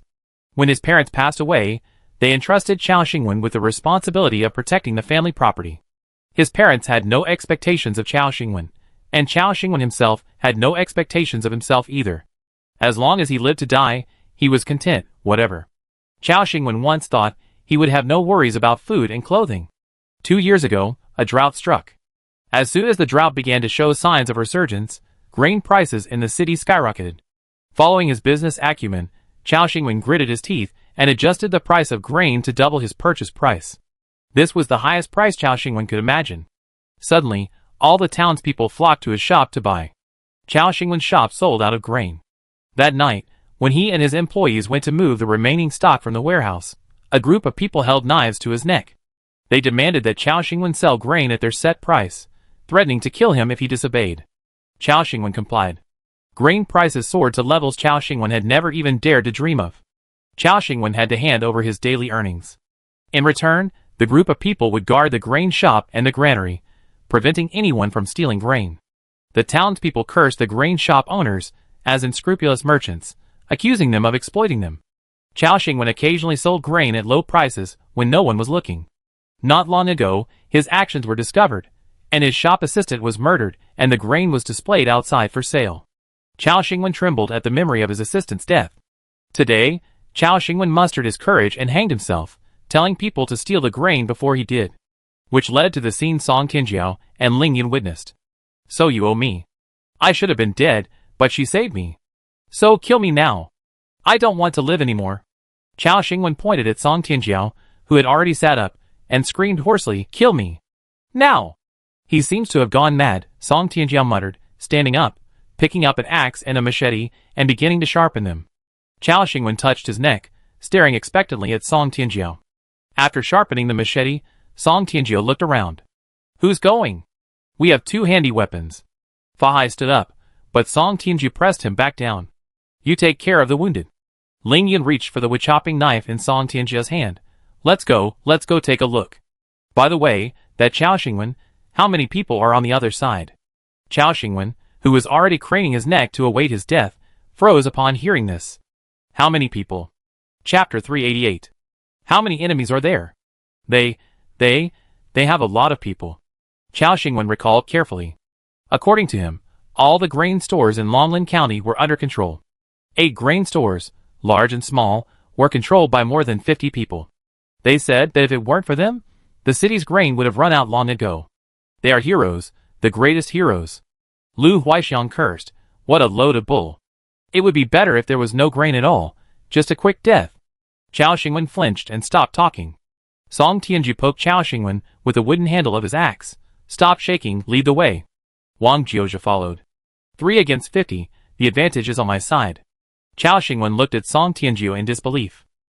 Where did the advantage come from? Chao Xingwen stood up, took 2 steps outside, then stopped and looked at the others. It's not safe for these old, weak, sick, and disabled people to stay here. We better not go. Lu Huaixiang shouted, get out. Who is she calling old, weak, sick, and disabled? The old lady couldn't stand such talk. You lot, get to work. Lu Huaixiang really didn't want to look at Chao Xingwen anymore. What did he mean by the old, weak, sick, and disabled are unsafe? So what if she was old? Did she eat his rice? Chao Xingwen shrank back, completely baffled as to why the old lady was angry. Wang Jiuzhe picked up his carrying pole and followed the group. As Song Tianjiu and his group walked down the street, Chao Xingwen quietly explained how the guards protected the grain shops and granaries. There were 8 grain shops in the city, 2 of which had their own granaries. During the day, 1 or 2 people would guard them, and at night, 4 people would guard each spot. These people used gongs and clappers to communicate and coordinate. The code word is different every day. If any grain store or granary has a problem, everyone else will rush over. It's not that no one has tried to steal grain before, they were all beaten to death. After this happened a few times, no one dared to steal grain anymore. Thinking of those people's deaths, Chao Xingwen trembled. Chao Xingwen's family used to own a granary, and he liked to sell grain at a discount, so he was occasionally beaten and had his bones broken by that group. In short, Chao Xingwen's family's granary was emptied by him. Today, Chao Xingwen's grain store was completely looted. So tonight, only 9 locations need to be guarded. Each location will be guarded by 4 people, but there's a possibility of 5. These people will take turns, so at a location, there will be at least 1, at most 3, and very rarely 4 people awake. Song Tianjiu gripped his axe, pointing into the distance. Start with that grain store. That grain store was the one where 2 gold earrings were worth half a gene of grain. Grain's so expensive, they must have a lot left over. Let's go! On the way, Wang Jiuzhe was filled with worry. Tianjiao, why haven't many people resisted? There are still so many people in Longlin County. Chao Xingwen interjected, the meat sellers during the day are their people too. High-priced grain in one hand, low-priced meat in the other. A masterful game of checks and balances. With excess high-priced grain that couldn't be sold, the low-priced meat sold. Chao Xingwen said, those who stole grain before all ended up as meat. Wang Jiuzhe silently put down the carrying pole on his shoulder and held it in his hand. Along the way, residents opened their doors and windows, peering out. The 3 traveling together remained silent, making Chao Xingwen, who wanted to speak, hesitant to do so. Outside the grain store, Chao Xingwen mustered his courage and said, I told you everything I know. Just kill me first. Someone performing a flag-raising ceremony before the battle is a good omen. What nonsense about a good omen? Song Tianjiu simply shoved Chao Xingwen into a nearby house, where someone was peering in. Song Tianjiao, using Wang Jiuzhe's shoulders as a stepping stone, peered over the wall. The grain store was a shop in the front, and a residence in the back. From the wall, she could see 3 people chatting idly in the courtyard. Chao Xingwen said there should be 4, maybe 5, guards. That means 1 or 2 were in other locations. She jumped down, shook her head, which was dizzy from hunger, patted Wang Jiuzhe's shoulder, and encouraged him, Jiao, this time it's all up to you. You're the main force. There are 3 people in the courtyard, take them out first. Then we find survivors, and ask them how the message was passed. Later, we spread false information. When they arrive, We take out the guards left in the other grain stores. Including this grain store, we only need to capture 2 more. Then we open the granaries and release the grain. Song Tianjiao didn't believe the people of Longlin County would remain indifferent to the lure of grain. They even resort to cannibalism to survive. What else was there to fear? The high grain prices in Longlin County had been maintained for so long because the people were terrified, creating this delicate situation. The balance was broken, the outcome was uncertain. For Song Tianjiao, the enemy's willingness to divide their forces was excellent. 3 people against over 50 was somewhat difficult. But 3 against 4 or 5 wasn't too challenging.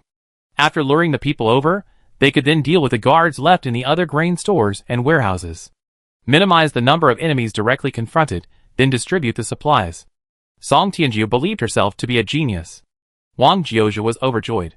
He handed the carrying pole to Song Tianjiao, an axe dangling from his mouth, and scaled the wall. 3 mournful cries were heard from inside, then silence. Song Tianjiao, using Ling Yun's shoulders as a stepping stone, peered over the wall into the courtyard and saw Wang Jiozhao making a shrugging gesture. Song Tianjiao pointed to the door, and Wang Jiozhao immediately went to open it.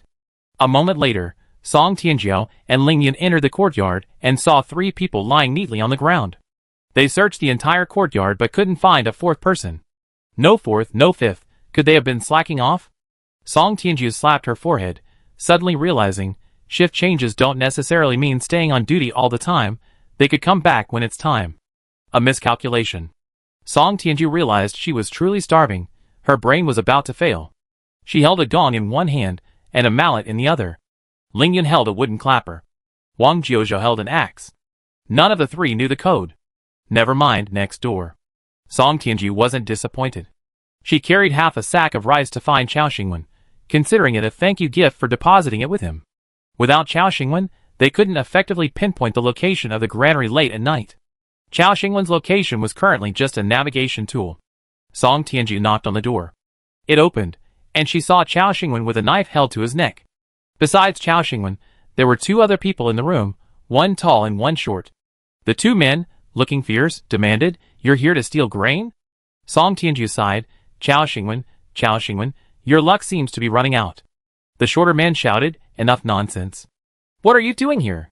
Song Tianjiao surveyed the room, finding only 2 beds, a table, and a large bronze gong, about the size of a wash basin, hanging on the wall, held up by a stick about 5 inches from the wall. A wooden mallet also hung nearby. This gong was significantly larger than the ones in the grain store. It seemed these were the 2 men who had disappeared from the grain store. Chapter 389. Song Tianjiao tried to change the subject. "Would you believe me if I said I was lost?" The tall man pressed the knife heavily against Chao Xingwen's neck, roaring, "Confess honestly, or I kill him." Chao Xingwen was almost in tears. He kept saying he wanted to die, but now that someone had a knife to his neck, he felt afraid. Song Tianjiao raised her hands in surrender. "Sorry, I didn't know you 2 were inside. I leave now." She turned to leave, making way. The next instant, Wang Jiozhao's carrying pole jabbed into the tall man's eye. The tall man cried out, covering his eye and taking several steps back. Song Tianjiao quickly stepped forward and snatched the knife from the tall man's hand. Ling Yun walked past her. The short man picked up a wooden mallet hanging on the wall, trying to strike a gong. Duong. The sound of the mallet hitting the ground rang out. The short man was kicked to the ground by Ling Yun. Song Tianjiao's eyes lit up. She quickly dispatched the tall man, who was clutching his eye and groaning in pain, with a single stroke, then pointed at the short man and said, "Live." Although the process was convoluted, the result was good. It didn't deviate from the plan. Song Tianjiao sincerely communicated with the short man. After a moment, the bruised and swollen-faced man finally became docile and agreed to cooperate. "Keep banging. Just say there are enemies. 12 enemies have arrived." If she said too much, Song Tianjiao was afraid the enemies wouldn't dare come. 12 was just right. 1 person per location might not be enough. 2 people per location might put them at a disadvantage. Ideally, 3 people per location. This way, they could time their attacks, moving to other locations, reducing the number of enemies to deal with. The short man began banging the gong, the dense drumbeats ringing out 12 times. "No!" Song Tianjiao turned and took a step, then suddenly stopped. "You strike it 12 times? When facing 12 enemies, do you really have the chance to strike the gong 12 times? This guy's a bad one." Song Tianjiao sighed, tore off the tall man's clothes, and stuffed them into the short man's mouth. She pulled off the short man's belt and tied his hands. Dishonest, I'm so disappointed in you. Song Tianju sighed. Glancing at the oil lamp not far away, she said regretfully, Plan 2, use fire to create momentum. Ling Yun strikes the gong, Wang Jiuzhou sets the fire. Strike the gong hard, set the fire, but don't burn the grain. Start. Song Tianju picked up her axe and went out, letting out a deep sigh. Indeed, hunger makes people stupid. After saying this, Song Tianju shouted at the top of her lungs, Release the grain. Release the grain. Ling Yun struck the gong, and Wang Jiuzhou dismantled the door panels to set it on fire. Flames quickly erupted in the alley. Chao Xingwen slumped to the ground, utterly bewildered. Chaos. Complete chaos. How did it come to this? Complete chaos. Chao Xingwen cried out in a panic. Come on, everyone. You get hurt? There's not much grain left. Fighting over it will lead to brawls and injuries. Fire is merciless fire. Chao Xingwen's voice trailed off. So what if there's fighting? So what if people get hurt? So what if the fire is merciless? A few full meals are better than toiling away like a walking corpse. Once I'm full, I die. Chao Xingwen scrambled to his feet and shouted at the top of his lungs, I'm Chao Xingwen from Chao's grain store. Grain's out. Grain's out. Everyone has some grain. We can eat our fill. We have food to eat. The people who had been peering out from the street, hearing Chao Xingwen's voice, tentatively came out. The silence was shattered by the half-sack of rice Chao Xingwen had tossed onto the ground. Take it and eat.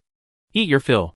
Chao Xingwen was ecstatic, his mind consumed by only one thought. Eat a full meal, then die. Even in death, he'd rather be a well-fed ghost.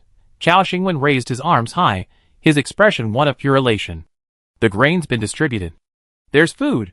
The people scrambled for the scattered grains of rice.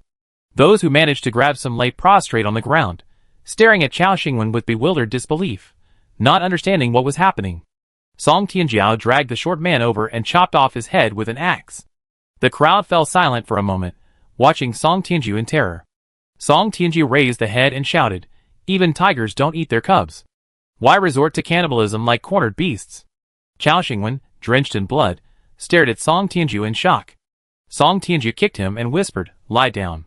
Chao Xingwen obeyed, completely unaware of the reason. Song Tianju stepped on Chao Xingwen's back, and before her second foot even landed, Chao Xingwen collapsed to the ground. Sorry, I didn't know your core was so weak. Song Tianjiao withdrew her foot, pulled out a table from the room, and stood on it. She held the head by its hair, spinning it around in midair, like a watermelon with its flesh being lifted. Standing on the table, half a head taller than everyone else, Song Tianjiao raised the head and shouted, Listen to me, everyone. 2 years of drought. Everyone's life is hard. We're all just trying to survive. It's not easy for anyone. Even I, an outsider, know there's food in the city. How have we all ended up like this? You dare to eat people, but you don't dare kill those beasts who stop you from getting enough to eat? Those beasts deserve to die. They're not human, they're animals. A look of bewilderment and wariness filled the crowd. They saw a disheveled, strangely dressed man, with a head held aloft in one hand and an axe in the other, his eyes gleaming. A stranger. A stranger who had just killed someone. Blood dripped onto Song Tianjia's arm, staining the corner of his clothes red.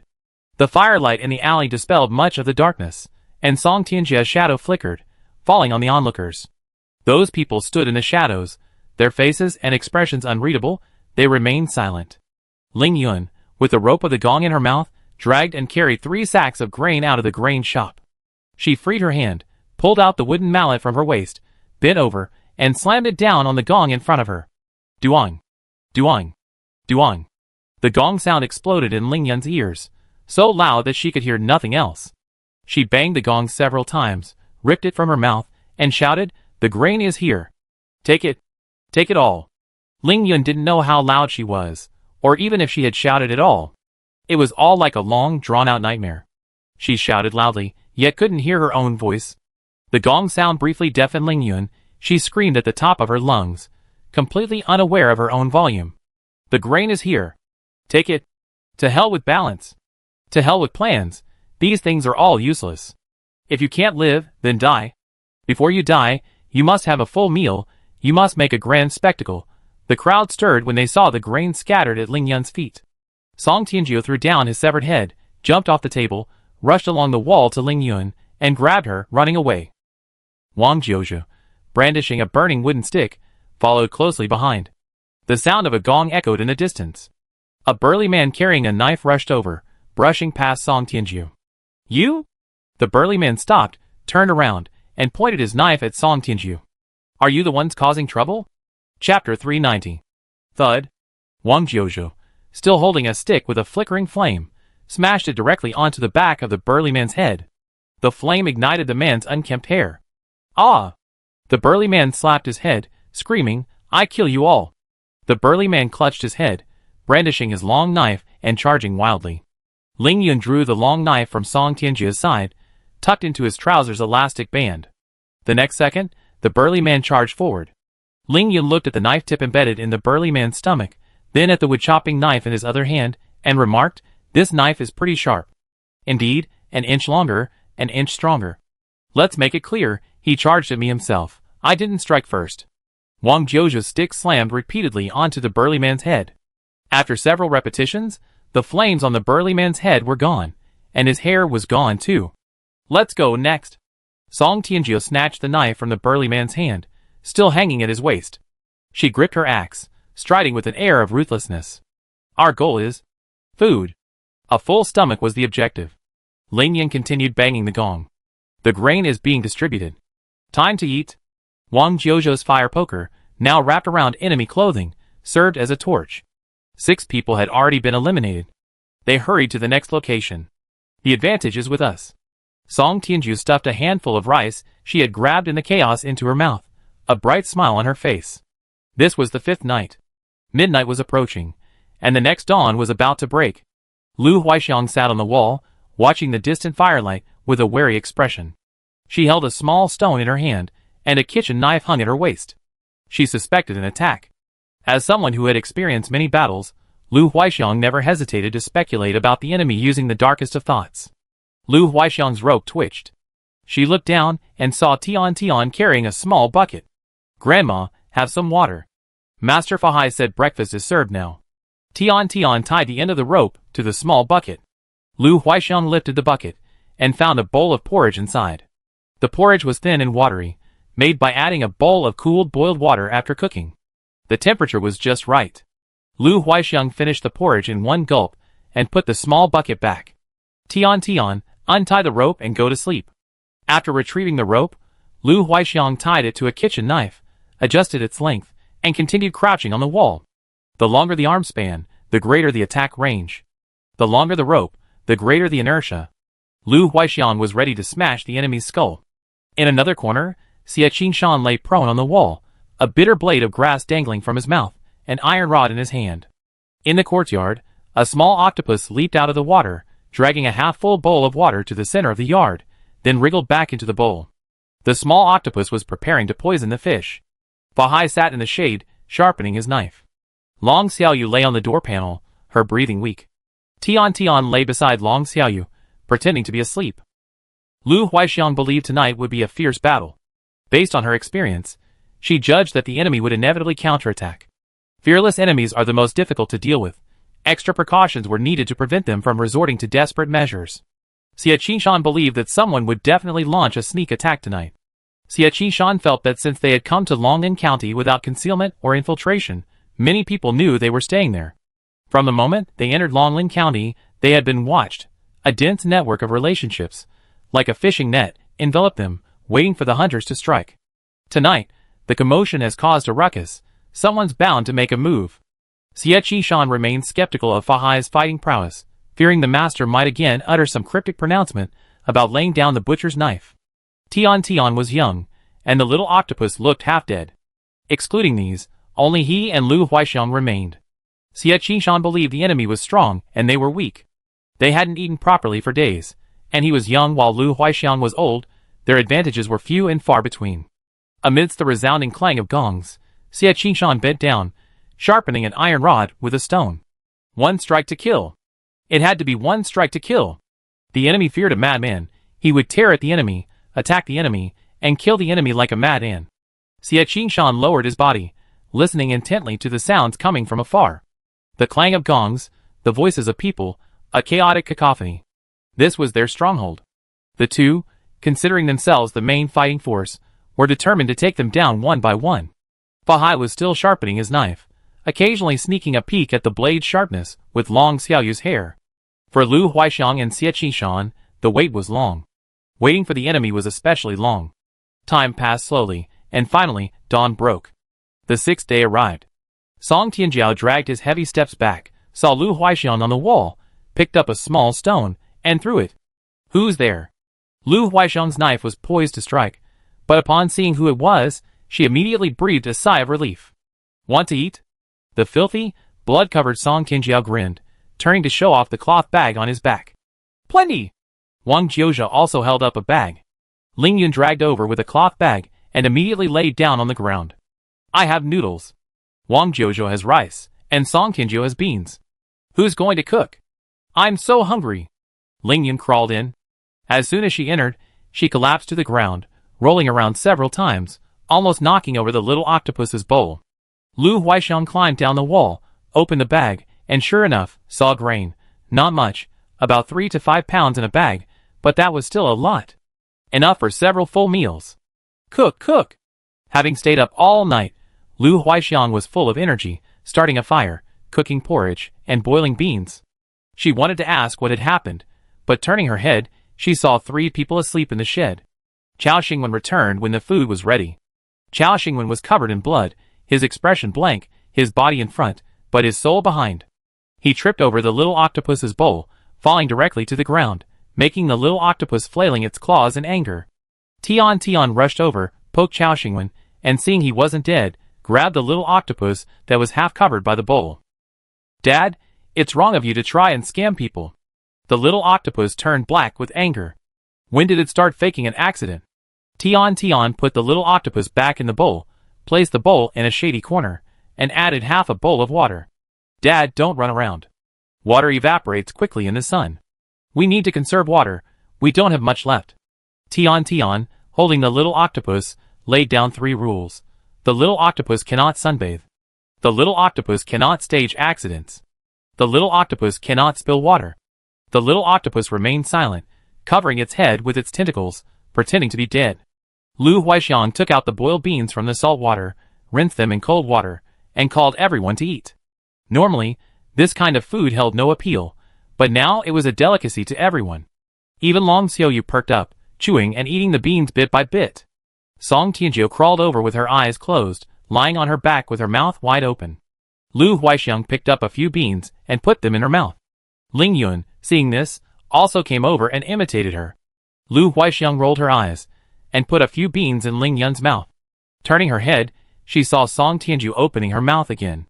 Lu Huaixiang simply grabbed them, and stuffed a handful of beans into each of their mouths. Get out of the way! Wipe the blood off your body with dirt. Chapter 391.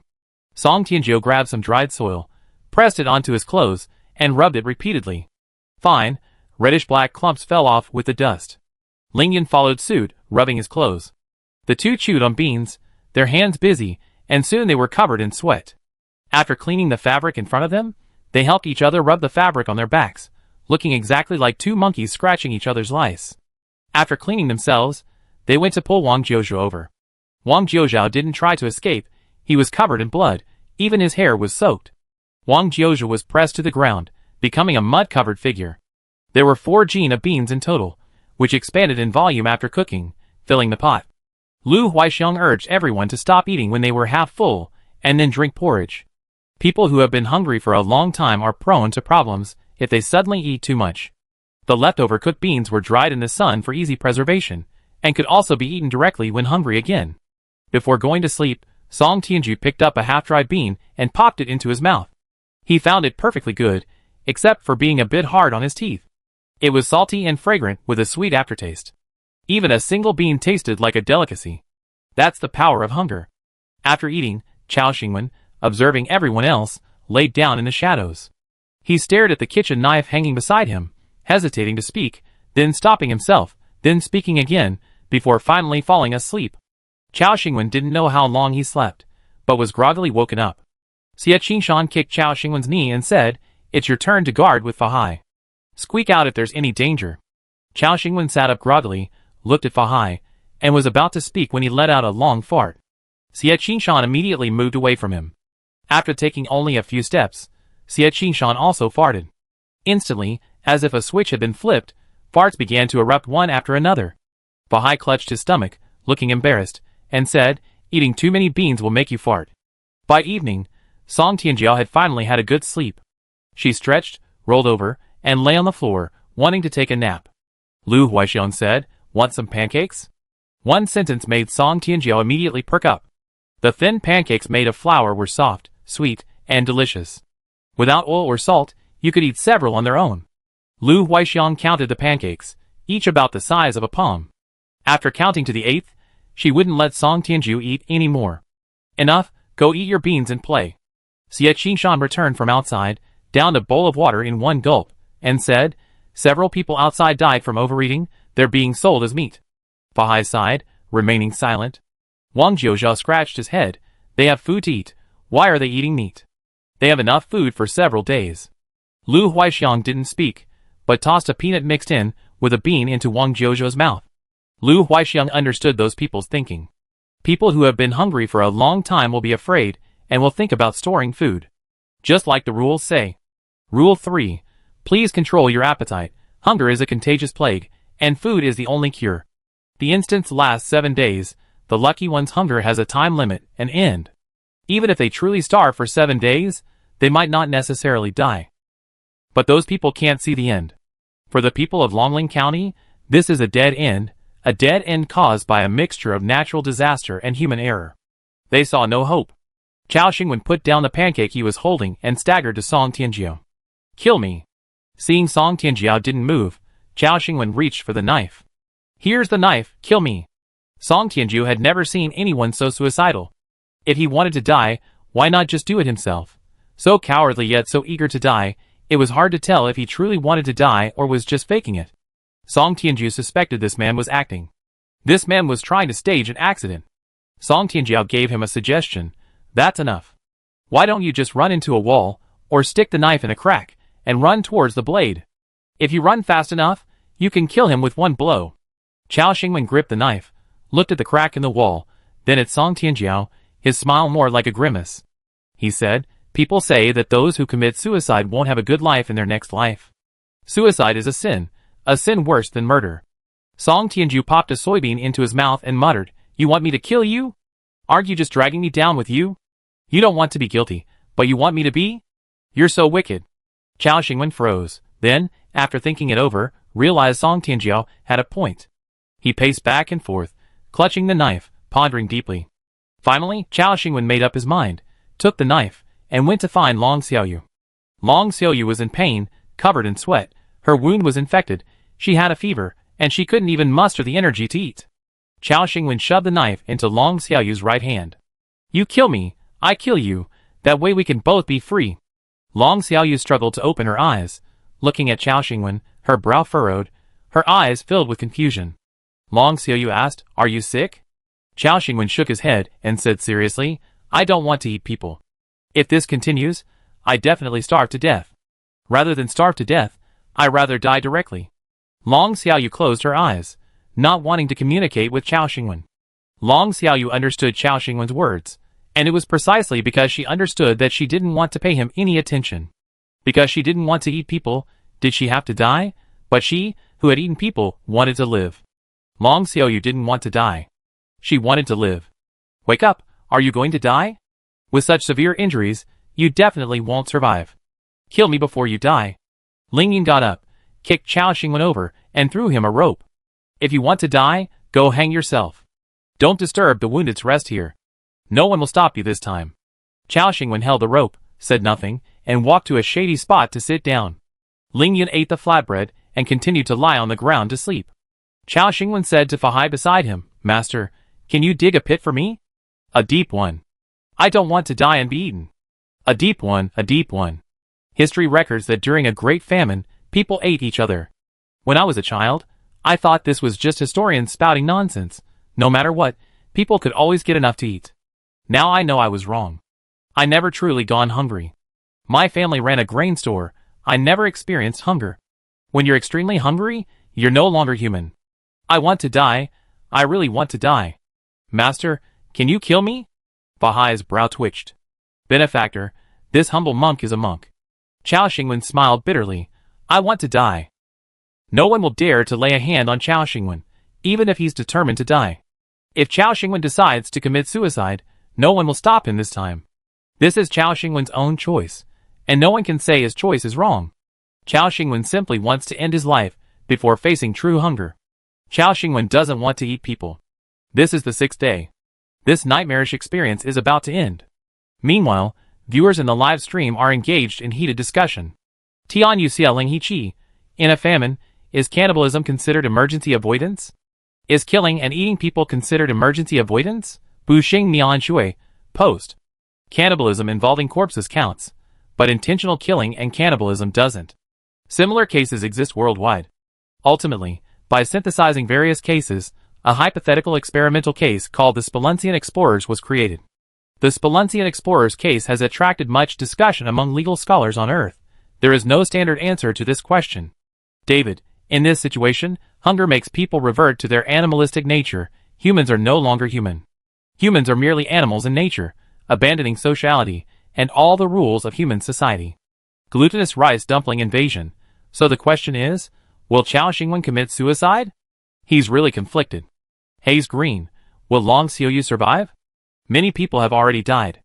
Chapter 392. At this point, the viewers in the live stream realized that in the hunger instance, not a single rule was superfluous. Even though not a single rule was related to naked death. Yet every single rule was a curse. It was a curse that had followed humanity since the dawn of time.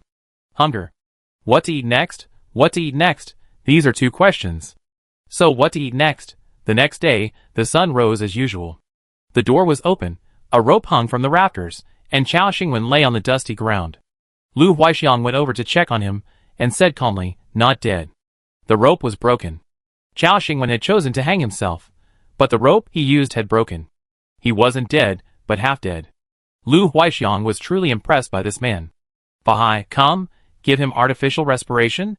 Bahai, who had already walked over, stopped in his tracks upon hearing the words artificial respiration. Bahai knew about CPR. He had learned a lot of new knowledge in Yin country, including basic first aid. Bahai hesitated for a moment, then finally mustered his courage and continued forward. Xie Qishan leaned over and slapped Chao Xingwen on the back. One slap wasn't enough, so he slapped him several more times. Finally, realizing he wasn't strong enough, he simply kicked him. That's enough. I don't think it's necessary to go through all that trouble. He wanted to die. There's no need to bother saving him. Xie Qishan disliked people like Chao Xingwen. They always acted on moral high ground, with an air of condescension. Weak and cowardly, resigned to their fate and giving up resistance, yet radiating a completely useless kindness. This kind of person is strange.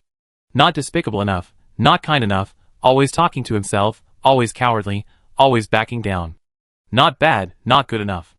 Lacking the courage to resist, he gathered firewood for the wicked. He has some kindness, so he help others. In Chao Xingwen's eyes, he's probably a very good person. In Xie Qingshan's eyes, this kind of person is hypocritical and selfish. According to Chao Xingwen's logic, everyone in Longlin County deserves to die.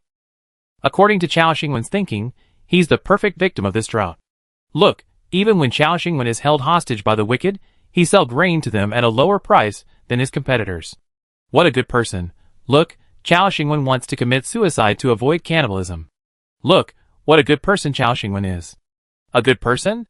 Xie Qishan has endured this for a long time.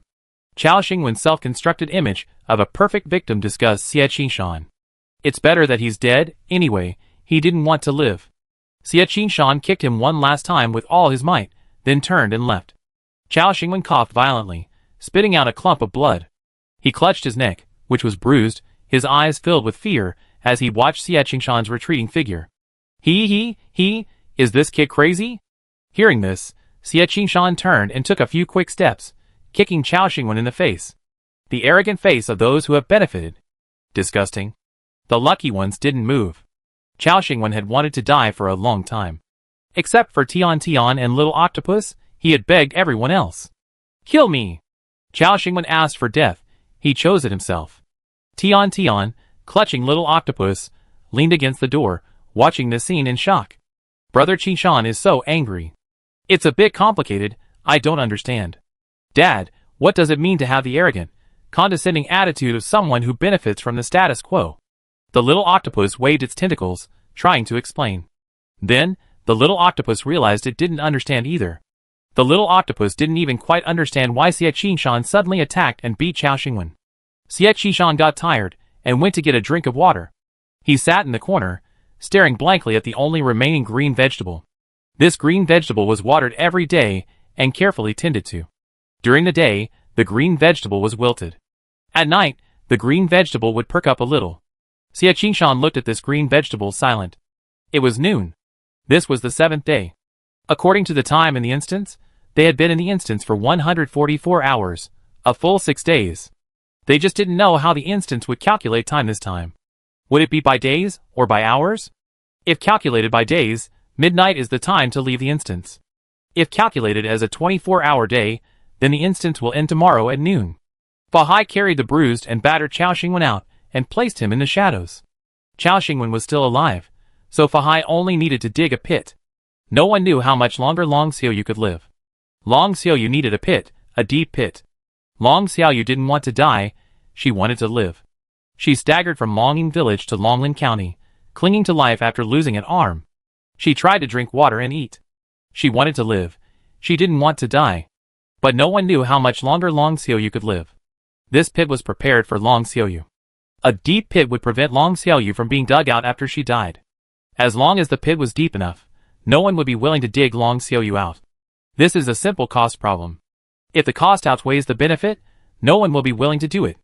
Rule 5. If a companion dies, dig a deep pit. You can choose to bury a skeleton or a body. Fahai was to dig a deep pit, preparing beforehand. Long Xiaoyu looked at the pit, grabbed some boiled beans, stuffed them into her mouth, and smiled brightly. Time passed slowly, and contrary to Lu Huaisheng's expectations, no one came here. No one dared to come here. Even though the people outside knew they had food, they dared not come in. But this was normal. Looking at the blood on Song Tianjiu and the other two, one could tell what the situation was like the night before last. Lu Huaisheng was plunged into deep sorrow. Rule 1. Food is very important. It means how long you can live. Food is really important. Food is a kind of medicine, a medicine recorded in the pharmacopoeia. Eat it, and you will not be hungry. In the blink of an eye, night fell, midnight, and the bright moon hung high.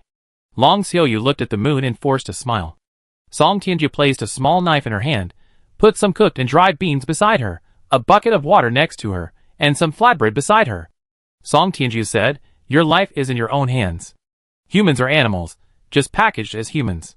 The so-called most intelligent of all beings, the so-called master of nature, the so-called humanity, are nothing but self-deception, nothing but rules that benefit the majority." Long Xiaoyu was stunned. Song Tianjiu leaned down and whispered in Long Xiaoyu's ear, "Longlin County is a cannibalistic place. Everyone is cannibalizing people." Long Xiaoyu stared blankly at Song Tianjiu, wanting to say that Qiao Xingwen hadn't eaten human flesh. Before she could speak, she realized Song Tianjiu had vanished. Long Xiaoyu was hallucinating. She heard a voice. "Hungry dungeon over, dungeon settlement in progress. New dungeon opening in 24 hours. Long Xiaoyu realized she seemed to be going crazy. She saw clouds gathering, saw lightning and thunder, and heard the sound of a raindrop falling. In the courtyard, beside a deep pit, a vegetable planted.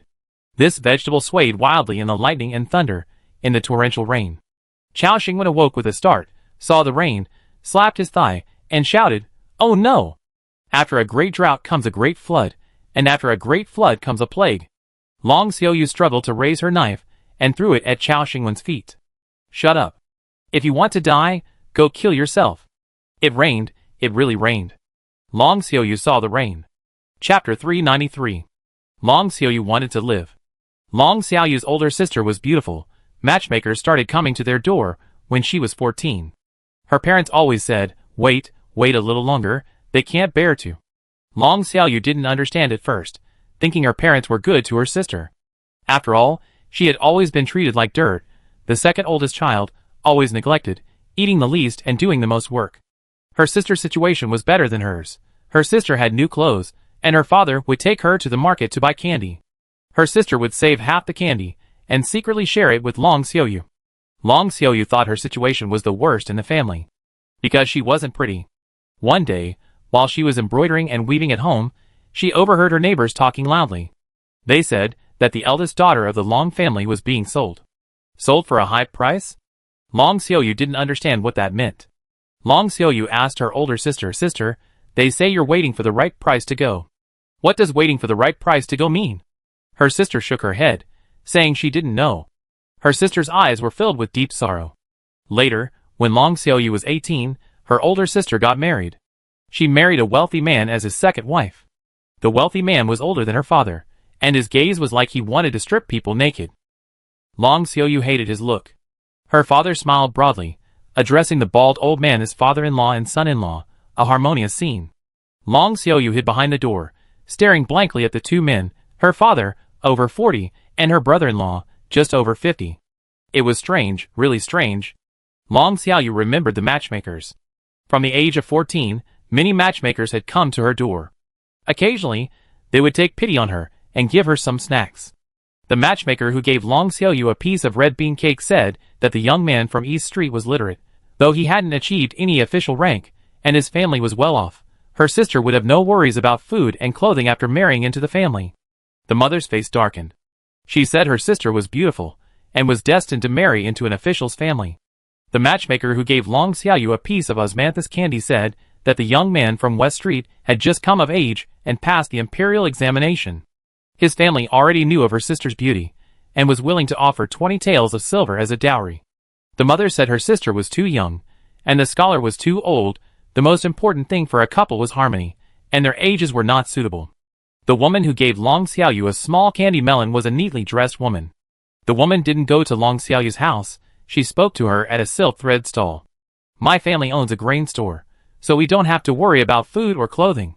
It's just that my youngest son is a bit stubborn." "Has your older sister's marriage been settled?" Long Xiaoyu shook her head, responding as her father always did. "Mother said that my older sister is still young, so we should keep her a few more years." Her father had told her mother to say that their eldest daughter was still young, and should be kept a few more years. Hearing Long Xiaoyu's words, the woman's eyes were filled with a pity that Long Xiaoyu couldn't understand. Long Xiaoyu reminisced about the past when suddenly, she heard a noise behind her. "What are you standing there for? Get back to work." Long Xiaoyu shivered. She suddenly understood those pitying looks from years ago. Her older sister hadn't married a scholar of similar age, and the old man she was to marry wasn't an official either. What her father and mother said was completely different from the current outcome. Long Xiaoyu felt a chill. She turned and walked towards her older sister's room, where her sister was still dressing. Someone stopped Long Xiaoyu and stuffed all sorts of things into her hands. "Xiaoyu, take these in. Why are you looking so long-faced? Be careful your father doesn't beat you." Long Xiaoyu forced a smile, only to be quickly dismissed by these smiling people. When Long Xiaoyu carried the things into her elder sister's room, her sister was trying to throw a piece of satin from the rafters. It was a piece of red satin. Long Xiaoyu might not be able to earn even 3 feet of such fine red satin in a year of weaving. This red satin was also part of the betrothal gifts. Her father said that this red satin would be used as a dowry for her younger brother. "Sister," Long Xiaoyu called out. Her sister lowered her head and smiled, a smile more painful than tears. "Xiaoyu, now your sister knows what it means to be sold at a high price." Her sister wanted to die. People rushed in from outside. Long Xiaoyu was pushed into a corner, and her sister was pulled down, wrapped in red silk, covered with a red veil, and pushed out the door. The sounds of music and celebration grew louder as they faded into the distance. When Long Xiaoyu ran out, the bridal sedan chair had already left the alley. Her father cursed under his breath, "What a waste of a red ribbon." Long Xiaoyu understood what it meant to be sold at a high price. In her childhood, the woman's pitying gaze, the gazes of the many matchmakers, often haunted Long Xiaoyu. Long Xiaoyu also understood what it meant to be sold at a high price. Not long after, her seriously ill older sister was brought home. Long Xiaoyu knelt by her bedside, quietly watching her sister. Her sister was dying. Her sister said she didn't want to die. However, her sister still died on a winter night. According to the customs of Longling County, the body is kept in state after death. In the height of summer, the body is kept in state for 3 days. In the depths of winter, the body is kept in state for 7 days. According to custom, her sister's body was to be kept in state for 7 days. Long Xiaoyu folded paper ingots, folded many paper ingots. Life is hard. After death, one should take as much money as possible. With money, her elder sister wouldn't have to toil away all day. With money, her elder sister wouldn't have to marry an old man older than her father for money. Long Xiaoyu took out clothes from the trunk, preparing to fold a trunk full of paper ingots. On the morning of the third day after her elder sister's death, Long Xiaoyu discovered her sister was missing. Her father told her to take the paper ingots to burn at the grave. The child who lived on West Street, whom someone had arranged a marriage for, had died suddenly from an illness. That family gave 20 taels of silver. They wanted to arrange a ghost marriage with her elder sister. Long Xiaoyu's elder sister married twice. Her mother said her elder sister was very lucky. Her father was busy counting money. Where did this good fortune come from? Long Xiaoyu squatted in front of the fire, still feeling cold. The chill spread to her limbs, making her teeth chatter. Long Xiaoyu decided to marry herself off. She wanted to choose for herself, she wanted to live. She didn't want to die. Her older sister didn't want to die either, so she wanted to live with her sister. Later, Long Xiaoyu broke with her family, and went to Longing village. Long Xiaoyu thought that good days would come. But not long after, natural disaster struck. In the year of severe drought, death was like the rooster crowing every day. Every morning, Long Xiaoyu heard news of death. Her father-in-law died, her husband died, her mother-in-law went mad. Everything changed. Long Xiaoyu had eaten people. She wanted to live. Everyone in the village was dead, her mother-in-law was dead too. Long Xiaoyu followed those strange people back to Longling County. She chose to go home. Her father had aged a lot, but his gaze was still the same, full of scrutiny. Her father was very happy that she had returned. The next morning, Long Xiaoyu was hung on an iron hook, waiting to be sold. Long Xiaoyu realized that this world didn't want her to live. Her mother-in-law went mad, so she ate people. Her father also went mad, so he wanted to sell her alive. Perhaps, Long Xiaoyu herself went mad, otherwise why would she insist on returning to the home she had desperately tried to escape? Long Xiaoyu didn't want to struggle anymore, she accepted her fate. Death would allow her to see her older sister. She'd burned so much paper money for her sister, she wondered if her sister had received it. Chapter 394. Sister didn't want to die, but sister died. Long Xiaoyu wanted to live, but Long Xiaoyu realized she couldn't go on living. Long Xiaoyu had been pricked by needles, cut by knives, burned by fire, starved, beaten, and gave birth to an underdeveloped, excessively thin child. But when her left forearm was cut off, and blood fell like rain, Long Xiaoyu, under those greedy gazes, truly felt the breath of death for the first time. Was she going to die? In a daze, Long Xiaoyu heard someone call her name. It was the people who had come to Longling County with her before. They were a strange group of people. They took out a pair of gold earrings, wanting to buy her.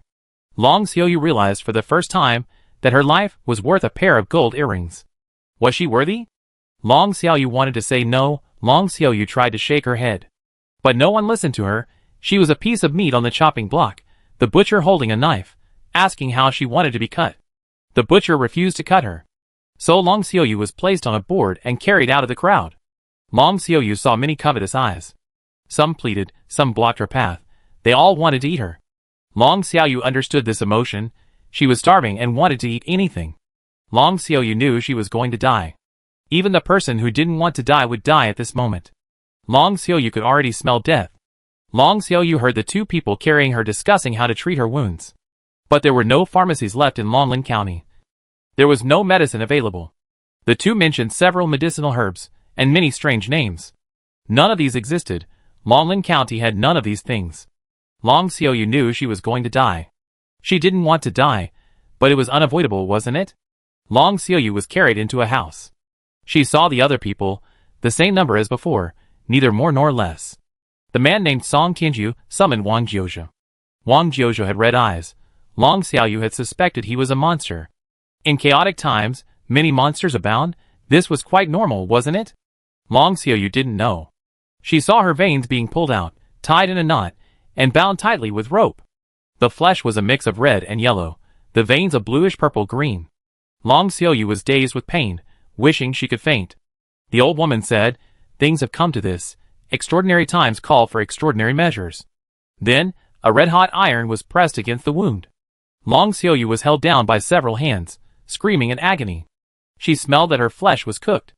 Afterwards, the old woman said, "Without anesthesia, you're not in good condition, we can't knock you out. Try to eat and drink as much as you can. Whether you live or not depends on yourself. It all comes down to your will to live. Long Xiaoyu saw sadness in the old woman's eyes. Long Xiaoyu felt that those eyes seemed to be looking through her at others. Had this old woman, Lu, ever met anyone like her? The bald monk diligently fed her porridge, but he himself didn't eat. The two half-filled bowls of porridge often ended up in Long Xiaoyu's stomach. Long Xiaoyu thought, she must live. Long Xiaoyu drifted off to sleep, only to be awakened by the pain of her wound. The infection and high fever left her in a daze, half awake, half asleep. She often dreamed of her older sister. Her older sister was always standing in the distance, smiling at her. Long Xiaoyu chased after her, wanting to ask if her sister had received the paper money she had burned, and if it was enough. Each time, her sister disappeared faster than she could run. Long Xiaoyu struggled between hazy lucidity and confused sleep. The pain had numbed her, and the high fever blurred her consciousness. Long Xiaoyu swallowed everything in sight. She wanted to live, not die. The surroundings were sometimes bustling, sometimes quiet. Those people seemed to be doing a lot. Long Xiaoyu was sometimes awake, sometimes asleep. The high fever caused by the infected wound and the dizziness from excessive blood loss made her react slowly, robbing her of most of her ability to think. Long Xiaoyu didn't know what these people were doing. She only knew that more and more food was being offered to her. She begged the monk to dig her a very, very deep pit. She didn't want to be eaten. The monk agreed. She didn't know how much time had passed when someone whispered in her ear, and a knife was placed in her hand. The other person said, "Your life is in your own hands." They spoke a long string of words, but Long Xiaoyu's mind was a complete mess. She couldn't understand a word, as if the words were shrouded in a veil. She heard them, but her brain couldn't analyze or comprehend them. The other person said, "Everyone is eating people." This time, Long Xiaoyu understood. Long Xiaoyu felt something was off. In her hazy state, she seemed to hear Chao Xingwen say he had never eaten human flesh. He would rather die than do so. Long Xiaoyu was bewildered. Before she could ask any questions, the person speaking to her vanished into thin air. Long Xiaoyu felt like she was still dreaming. She seemed to hear her older sister's words again, and see her older sister again.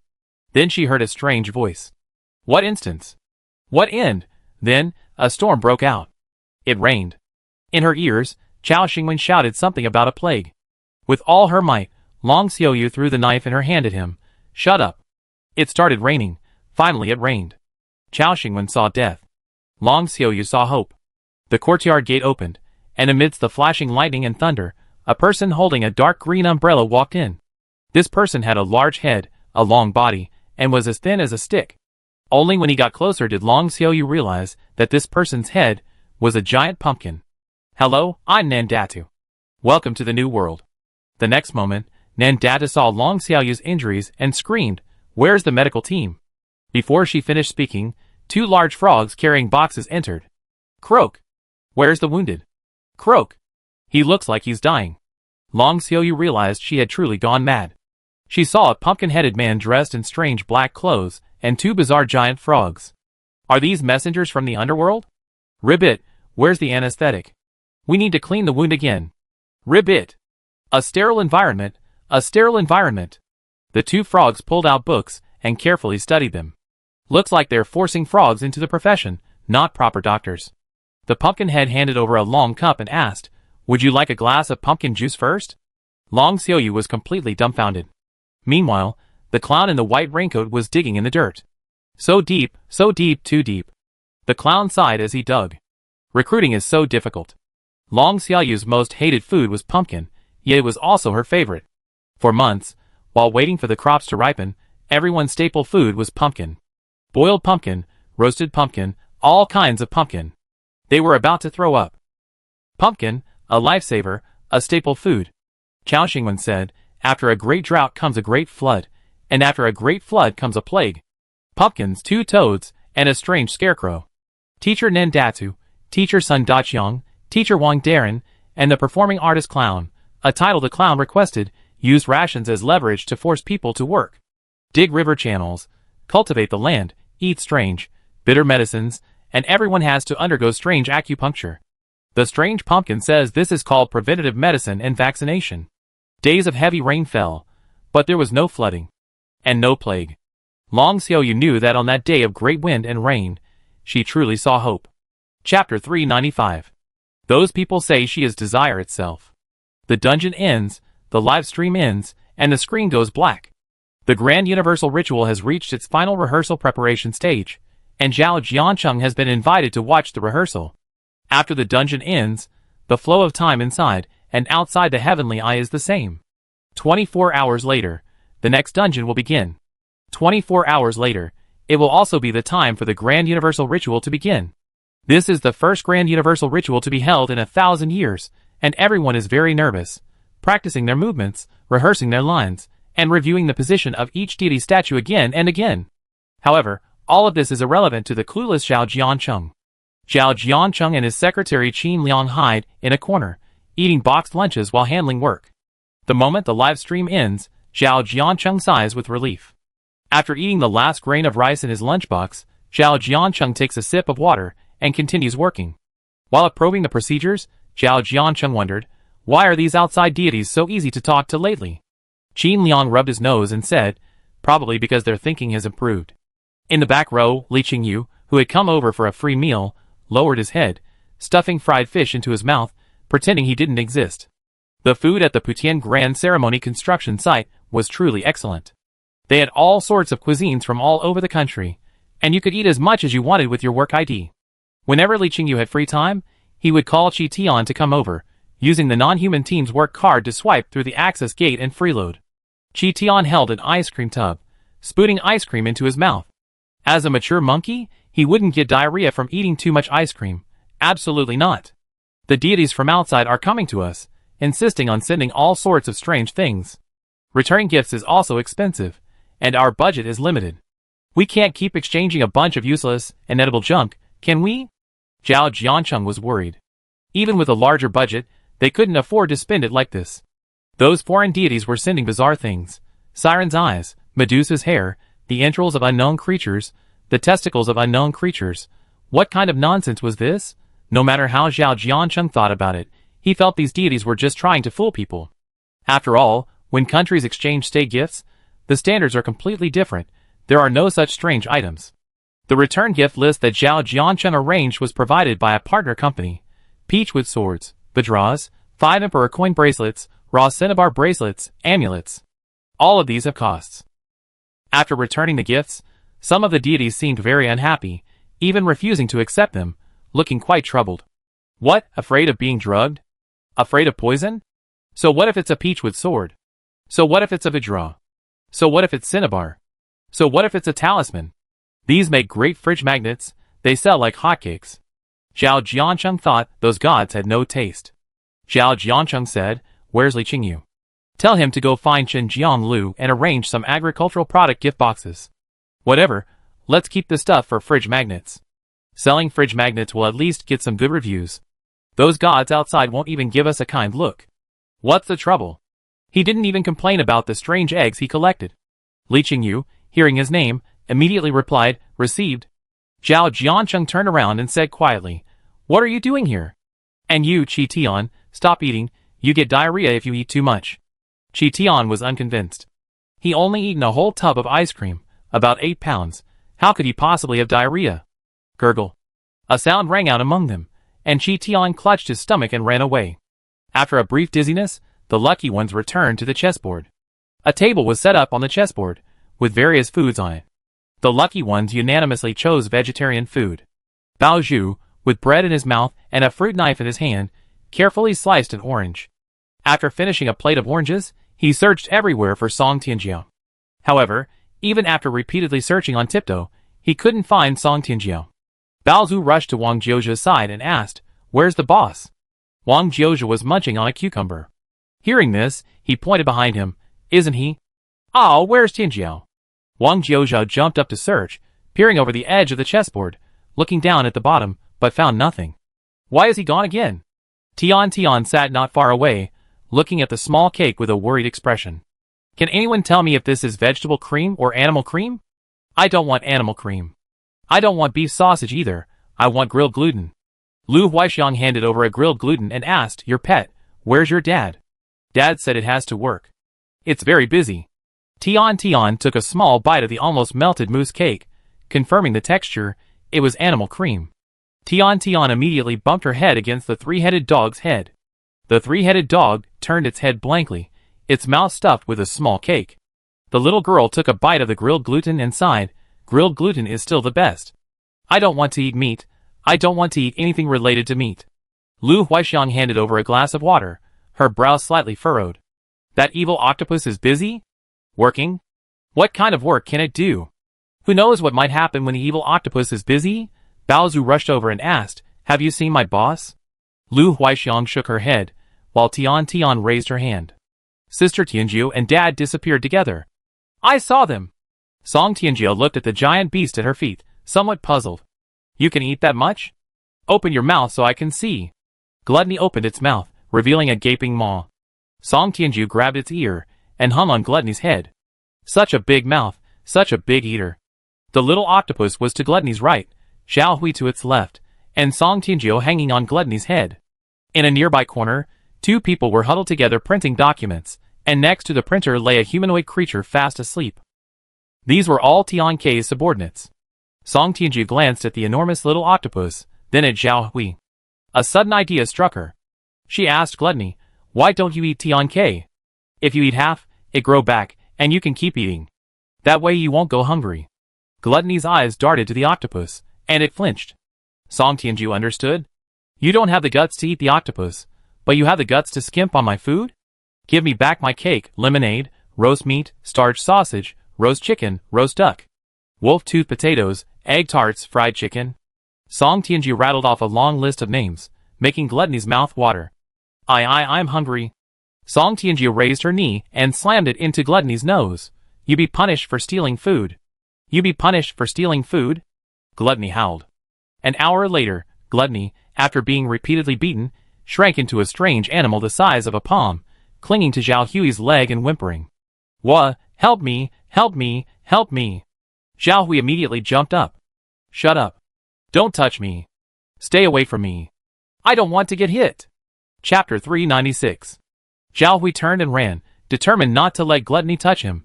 He didn't want to get beaten. Song Tianjiu picked up Gluttony, who was rolling on the ground, and poked its bruised and swollen head. He opened his hand, placing his palm near Gluttony's mouth, spit it out. "Wha? I'm hungry. Spit it out, or I beat you up." Gluttony's tears fell in a steady stream, and it spat out a yellowish-brown bead covered in saliva. This bead had little green in it, large black clouds surrounded it, making it look like it was raining. Song Tianjiu wiped the saliva off the bead with Gluttony's fur, and threaded it onto a bracelet. Gluttony looked at the bead on the bracelet, drooling. So hungry, I'm really so hungry. Can I have something to eat? I want that pink bead, it looks delicious." Song Tianjiu threw Gluttony directly onto the octopus. "Go eat octopus." "Awoo!" Gluttony screamed, twirling in midair before crashing to the ground with a thud. It rushed to Song Tianjiu's feet, hugging her ankles and howling. "I'm not full. I'm really not full. I'm not full. Your human followers said they feed me well if they followed me. They promised. They said they give me food scraps. They even said they give me a whole granary. What nonsense!" Song Tianjiu counted, and she only had one human follower. Would Baozu say this to such a voracious Gluttony? Impossible, absolutely impossible. "Really, it's true." Gluttony continued howling, rolling around on the ground, crying loudly. Song Tianjiu wanted to take off her shoes and stuff them into its mouth. Why are Tian Kei's subordinates all so strange? How did he manage to gather so many brilliant and talented individuals? Truly admirable. A graceful figure approached and offered Song Tianjiu a cup of rose tea. The roses were deep red, sweetened with honey, and smelled wonderful. Song Tianjiu had just taken a sip when she heard the figure say, "This humble servant is Tian Yuhua. The next dungeon, lust, is my domain. Please guide me." Song Tianjiu spat out her tea, momentarily unsure whether to criticize the name Tian Yuhua or her self-designation. Using this humble servant repeatedly, it had absolutely nothing to do with the 7 deadly sins. Where did she find this subordinate? Song Tianjiu looked at Octopus and asked Tian Kei, "How did you collect all 7 deadly sins?" Song Tianjiu was confused. This isn't right. The raging wildfire is not rage itself. Envy is merely a normal need. Gluttony is simply hunger? Is this correct? Octopus, perhaps you should consult the dictionary again? This is completely wrong. Whose original sin is like this? Song Tianjiu was beginning to doubt whether Tian Kei even understood human writing. The octopus waved its tentacles, the blue circles flickering, not as vibrant as before, like a printer running out of ink. Song Tianju didn't understand, completely unaware of what the octopus was saying, and waved her hand, saying, "Never mind, I can't explain it to you." Song Tianju finished her rose tea, squatted down, and stuffed a rose into Gluttony's mouth. Gluttony ate it directly. Song Tianju poked Gluttony's belly, her eyes lighting up. "What a great trash can! This trash can is fantastic." Song Tianju picked up the small lump of Gluttony and stuffed it into her pocket. While doing this, she kept watching the octopus, afraid it wouldn't be happy. A good trash can doesn't need emptying. No need for charging, no need to change the trash bag, no need for any other power source. Such a convenient trash can is truly a rare find. Song Tianju patted her pocket. Having found it, it's hers. What a pity, why didn't she refuse? If she had refused, she could have found an excuse to fight. Song Tianju was a little sad. With Tian Ke in this half-dead state, a fight was impossible. She was about to lose an opponent. Song Tianju squatted down, scrutinizing Tian Yuhua. The person was dressed in black, completely covered up, thin and tall. 2 eyes, 1 mouth, 1 nose, 2 ears, long hair that fell directly to the ground. She picked up a strand of hair to examine it. It was a bit split and dry. "What does this have to do with lust?" Song Tianju asked. "Want some conditioner?" From her pocket, Gluttony shouted, "I want conditioner." Tian Yuhua frowned, looking at Song Tianju squatting beside her, still holding a cup, her eyes full of confusion. "I am your enemy. I am the root of all evil." "So what?" Tian Yuhua said earnestly. "You can kill me now, and then none of this will begin. I am the source of all trouble. Kill me, and everything will end. The next instance won't start. You will have more time to rest. Entering the instance again and again drains your soul. A weary soul needs a rest." Song Tianju asked, "Are you a murderer?" Tian Yuhua shook her head. "I have never killed anyone." Song Tianju asked again, "Then are you a cunning strategist, a political prisoner? Indirectly responsible for the deaths of many people?" Tian Yuhua shook her head again. "This servant has never interfered in politics." Song Tianju asked again, "Are you a heart-eating monster? A drought demon that leaves scorched earth wherever it goes?" Tian Yuhua said, "This servant is not." "Then you wield power, and because of wrong decisions, cause the death of a nation? Or did you found a cult, bewitching all its followers, so you are the root of all evil?" Tian Yuhua's eyes widened, looking at Song Tianju in panic. How could that be? This servant has never acted in such a way. Song Tianju looked up at Tian Yuhua. Her eyes reflected Tian Yuhua's panicked appearance. This was a strange person. From this perspective, she didn't seem like a predator, but rather like a flower on a branch. A flower that could be plucked, trampled, and to whom all malice could be unleashed. Atop the snow-capped mountain grows a flower that cures all diseases. People travel long distances, braving wind and rain, to obtain this flower, many dying along the way. Only 2 people finally see the flower. They decide to duel, and so they both die. Song Tianju shrugs. Is this flower a source of misfortune?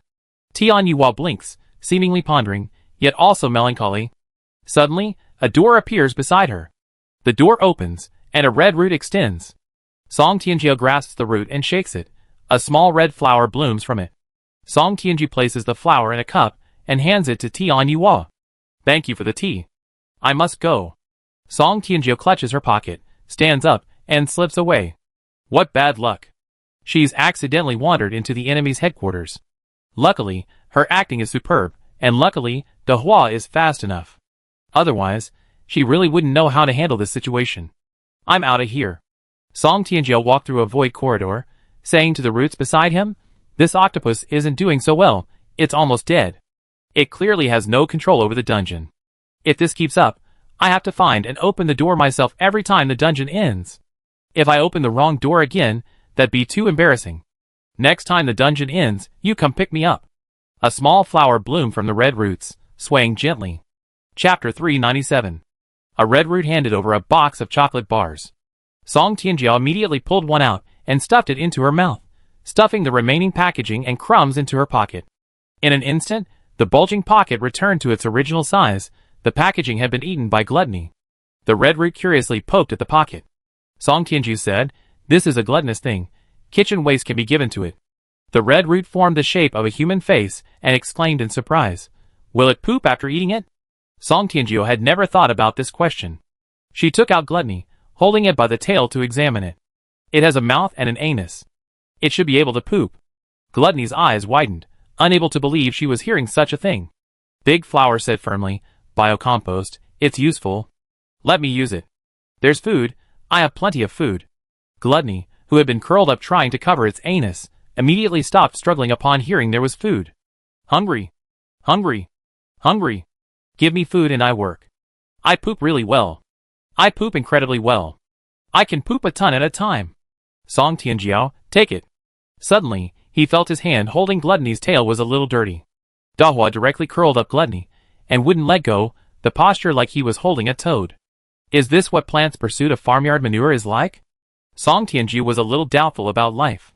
Finally, he reached the end of the corridor, where there were 2 doors.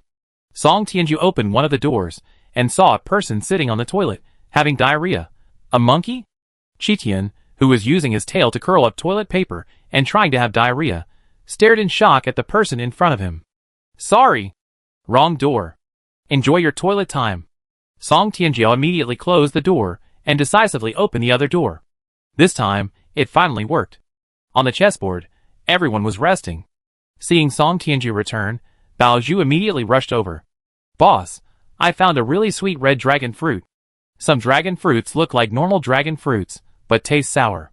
White flesh dragon fruits have a chance of being sweet, but finding a purely sweet red-fleshed one is really difficult. Bao Zhu felt incredibly lucky. Just as Song Tianji picked up his fruit fork, Bao Zhu had already pulled over a chair and a small coffee table. After the fruit platter was placed on the table, grilled gluten, starch sausage, grilled corn, and cola were brought out one by one, quickly filling the table. Boss, eat something. Boss, I didn't bring any grilled meat, do you want some? Bao Zhu rubbed his hands together, looking at Song Tianju expectantly, quietly waiting for instructions. The 3 heads of the 3-headed dog simultaneously turned to look at the tail, and all 3 agreed that the tail should be on Bao Zhu's, but it thought this person looked more like a dog than itself. The 3-headed dog rushed to Song Tianjia's feet, hugged his leg, wagged its tail, and shook its head, trying to be cute. Song Tianjia looked down at it, and instantly widened his eyes. You're so fat. In less than the time it took to complete a dungeon, the 3-headed dog had undergone a complete transformation, swelling into a ball. The 3 heads on its body looked like 3 bottle caps on a bucket. The 3-headed dog, which had been frantically eating and trying to gain weight, froze, then turned and ran, rushing to a table some distance away, where it angrily stuck its rear end up. Song Tianjia saw a roast duck and roast suckling pig on the table, and beckoned with his finger. Bao Zhu immediately placed a whole roast suckling pig and a roast duck on a cart, and pushed it over. Song Tianjia wondered, so much? Isn't that a bit much? Won't they eat it? Zhang Muyan, carrying a bowl of bitter melon juice, walked by and shook her head repeatedly upon hearing this. No, no, no. We won't eat it. None of us will. After the hunger dungeon, the hungry lucky ones turned pale at the mere mention of meat. Bahai was in a corner, gnawing on a large radish. Ling Yun was stirring mashed potatoes, adding a lethal dose of fried peanuts. Zhang Wenwei was trying to roast cauliflower with green peppers, while Zhang Sanwen and Wu Shuai were fighting with a little monkey for bananas. The lucky ones ate everything except meat. They didn't even glance at the sizzling, oily black pepper sausages. They devoured the shriveled mushrooms. Song Tianju lowered his head and gnawed on a pork knuckle. The roasted suckling pig's knuckle was small, with crispy skin. Each bite offered a rich and complex texture. You need to eat well to have the strength to work. How can you manage on just grass? Song Tianjia muttered under his breath. Hearing this, Bao Zhu mustered his courage, tore off a pork knuckle, took a deep breath, and took a big bite. After one bite, Bao Zhu's face changed drastically. He closed his eyes, gritted his teeth, and forced out a sentence. I'm gnawing on lettuce, I'm gnawing on lettuce. Bao Zhu kept his eyes closed, diligently gnawing on the meat. Lu Huixiang shook her head, pulled up a chair, sat down, cut off a pig's ear, and ate it bite by bite. After finishing the pig's ear, Lu Huixiang said quietly, "This is nothing." Back in the war, when bombs were dropped, boom, people were blown to pieces. The person next to you was aiming, and a piece of meat flew right to their mouth. At first, nobody knew what it was. After all, no one had experience. Who could have imagined that a living person could be blown up like that? Guess what? Lu Huixiang smiled at Bao Zhu, her eyes slightly yellowish with very dark pupils. Bao Zhu opened his eyes, looking at Lu Huixiang with confusion, not understanding what she was trying to say. Lu Huixiang stopped smiling and continued, "Stick out your tongue and lick it. Good heavens, it's edible." Ugh! Bao Zhu rushed to the nearby trash can and vomited. Lu Huaixiang shook her head, another one who's never seen the world. Song Tianjiao looked at the pork knuckle in her hand, somewhat losing her appetite. Lu Huaixiang held out her hand. If you don't want it, give it to me, the hind leg is better. Song Tianjiao realized Lu Huaixiang was doing this on purpose, a conspiracy, a blatant conspiracy. Song Tianjiao continued gnawing on the knuckle. She wasn't going to let Lu Huaixiang have her way. Lu Huaixiang took a swig of cola, watching Song Tianjiao engrossed in gnawing on the knuckle, and laughed like a sunflower swaying in the wind, scattering sunflower seeds all over the ground. That's how life goes, isn't it? Lu Huaixiang cut off another pig's ear. Bao Zhu didn't dare come over, holding a plate of cucumber strips, sitting diagonally across the table and munching on cucumbers. Zhang Sanwen leaned over, hooked his arm around Bao Zhu's neck, and grinned. Zhu, want to join the banana-stealing army? That monkey can eat so many bananas. Like it's never eaten a banana in 8 lifetimes. Lu Er, engrossed in eating a banana, heard this and immediately smashed a banana peel onto Zhang Sanwen's forehead. What's wrong with eating bananas? Did I eat your bananas? If you're not happy, bite me. Put down that banana ice cream. Do you believe I scratch you? Lu Er was getting angrier and angrier. It hadn't eaten for days. What was wrong with eating some bananas? As a monkey, what was wrong with eating a few bananas? Why should I fight with it?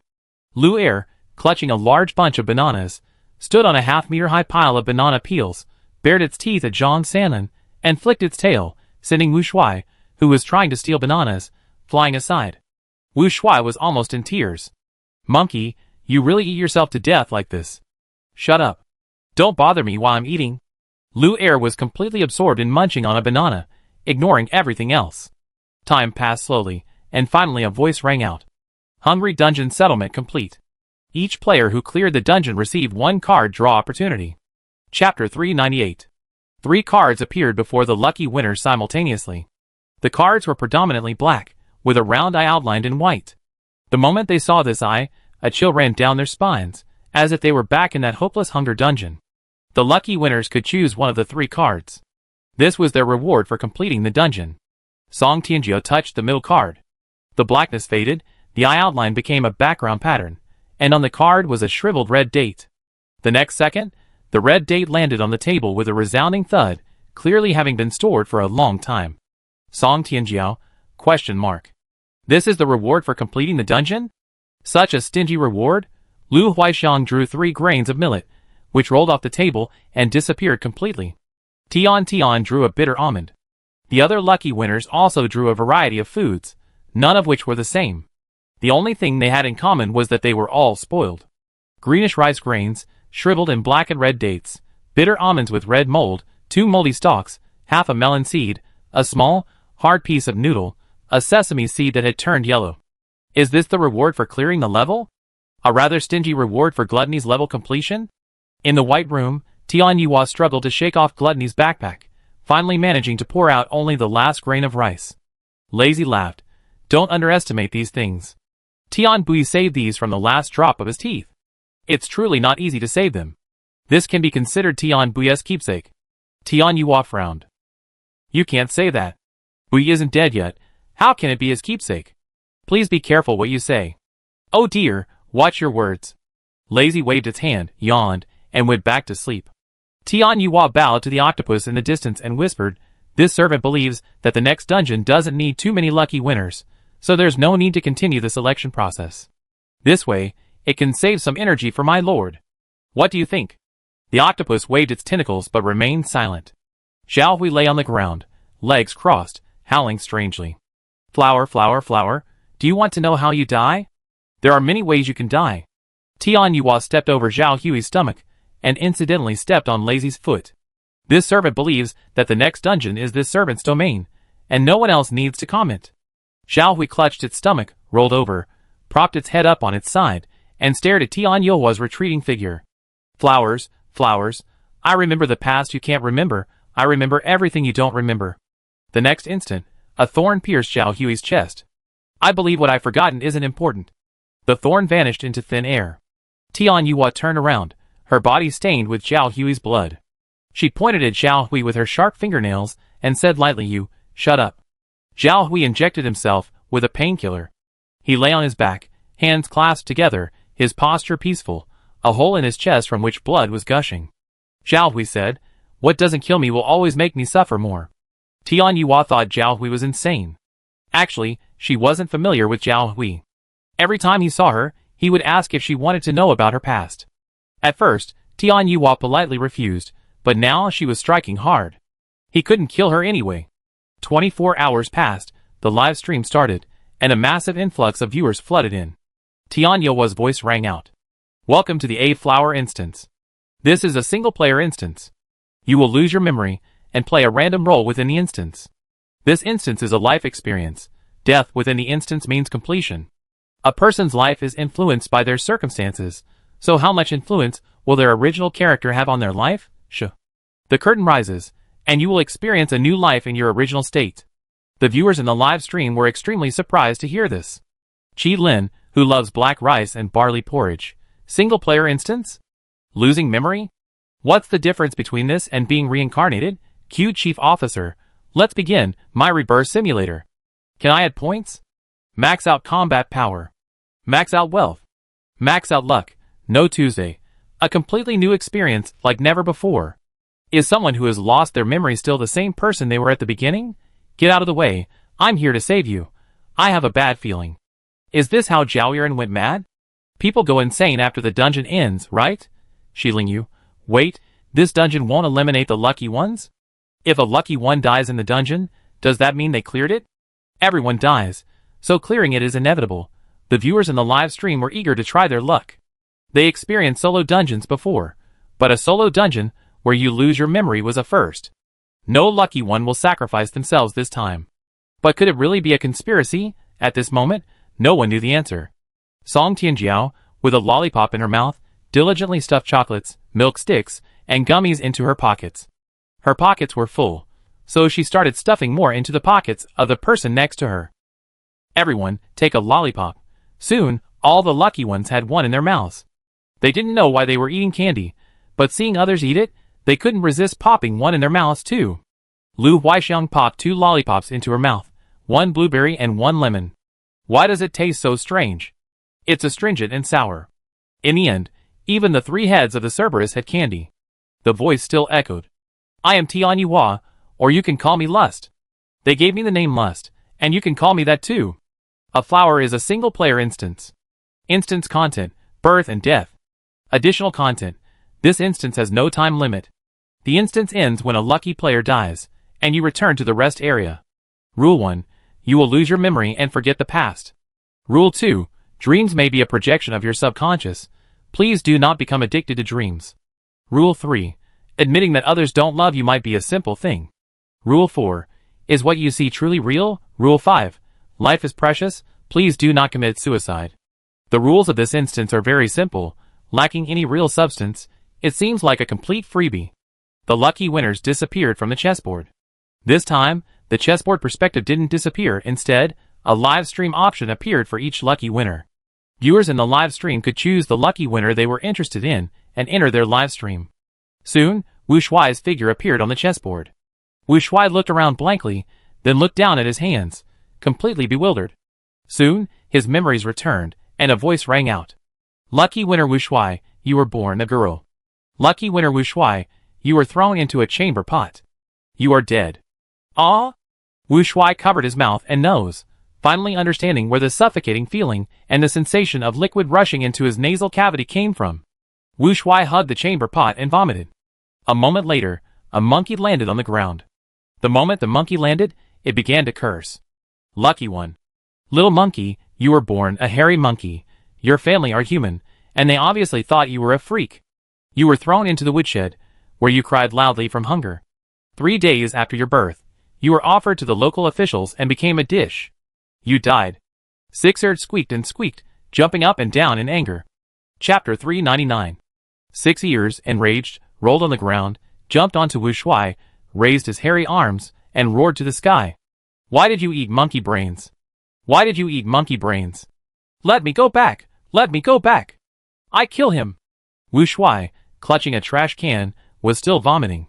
He had vomited up all the food he had eaten before entering the dungeon.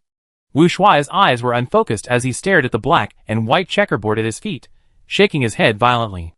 Was it me who died? Was it me? Wu Shuai was confused. He couldn't tell if he was alive or dead.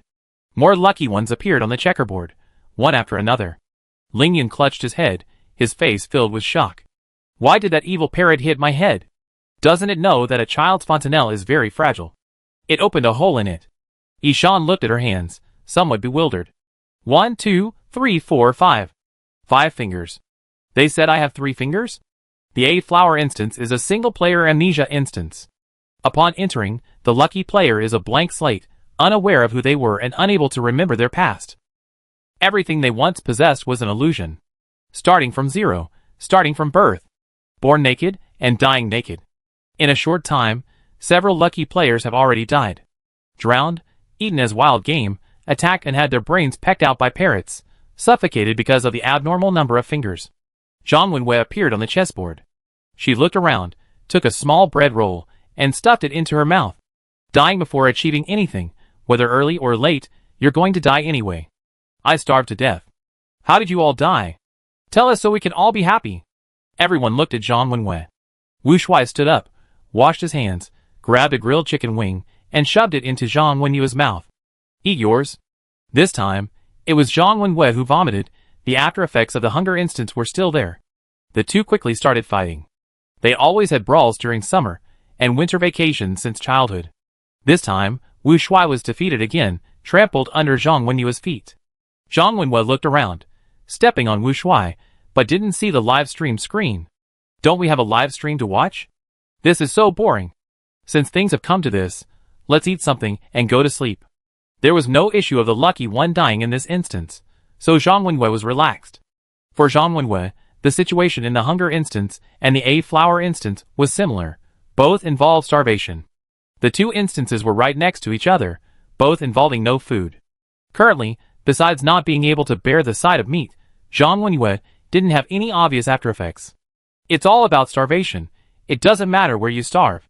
The other lucky players on the chessboard were in a daze. Lu Er clutched his head, squealing incoherently. Ling Yun pulled off the tablecloth and wrapped it around his head. Yishan stared blankly at her fingers. 3 fingers, 5 fingers. Does that count as odd-toed ungulates? If she continues to be a vegetarian, wouldn't she become an odd-toed ungulate? Yishan pondered. Wu Shuai, who had just returned to normal, started vomiting into a trash can again. The viewers in the live stream watched the various lucky players' frenzied state with worry. Those lucky players, who were eliminated immediately upon landing, those whose speed cleared the dungeon, were affected by the dungeon's effects. What about those lucky players, who would stay in the dungeon for a long time? Would they go insane afterward? What would happen if one of the lucky players lived a very long life? A person appears to be 25 years old, but has lived for 60 years in a dungeon. So how old is he now? After leaving the dungeon, is this lucky person still himself? So far, no one knows the answer. Song Tianji was born. She was born into a herding family and given a new name, Big Head. She was born with a large head, hence the nickname Big Head. She didn't have a formal name. She waited until she was 7. Children often die young. This was a small grassland tribe. Her family didn't have a good relationship with the tribal chief. They had stubbornly followed the tribe. Including her, there were 4 people in her family, along with 2 horses, 20 sheep, and a long-haired dog. In her family were Big Head herself, her mother, her father, and her mother's mother. Her father said her mother was the most beautiful flower on the grassland. Her mother said her father was the most literate person on the grassland. Grandma's great-grandmother said that both of them were liars.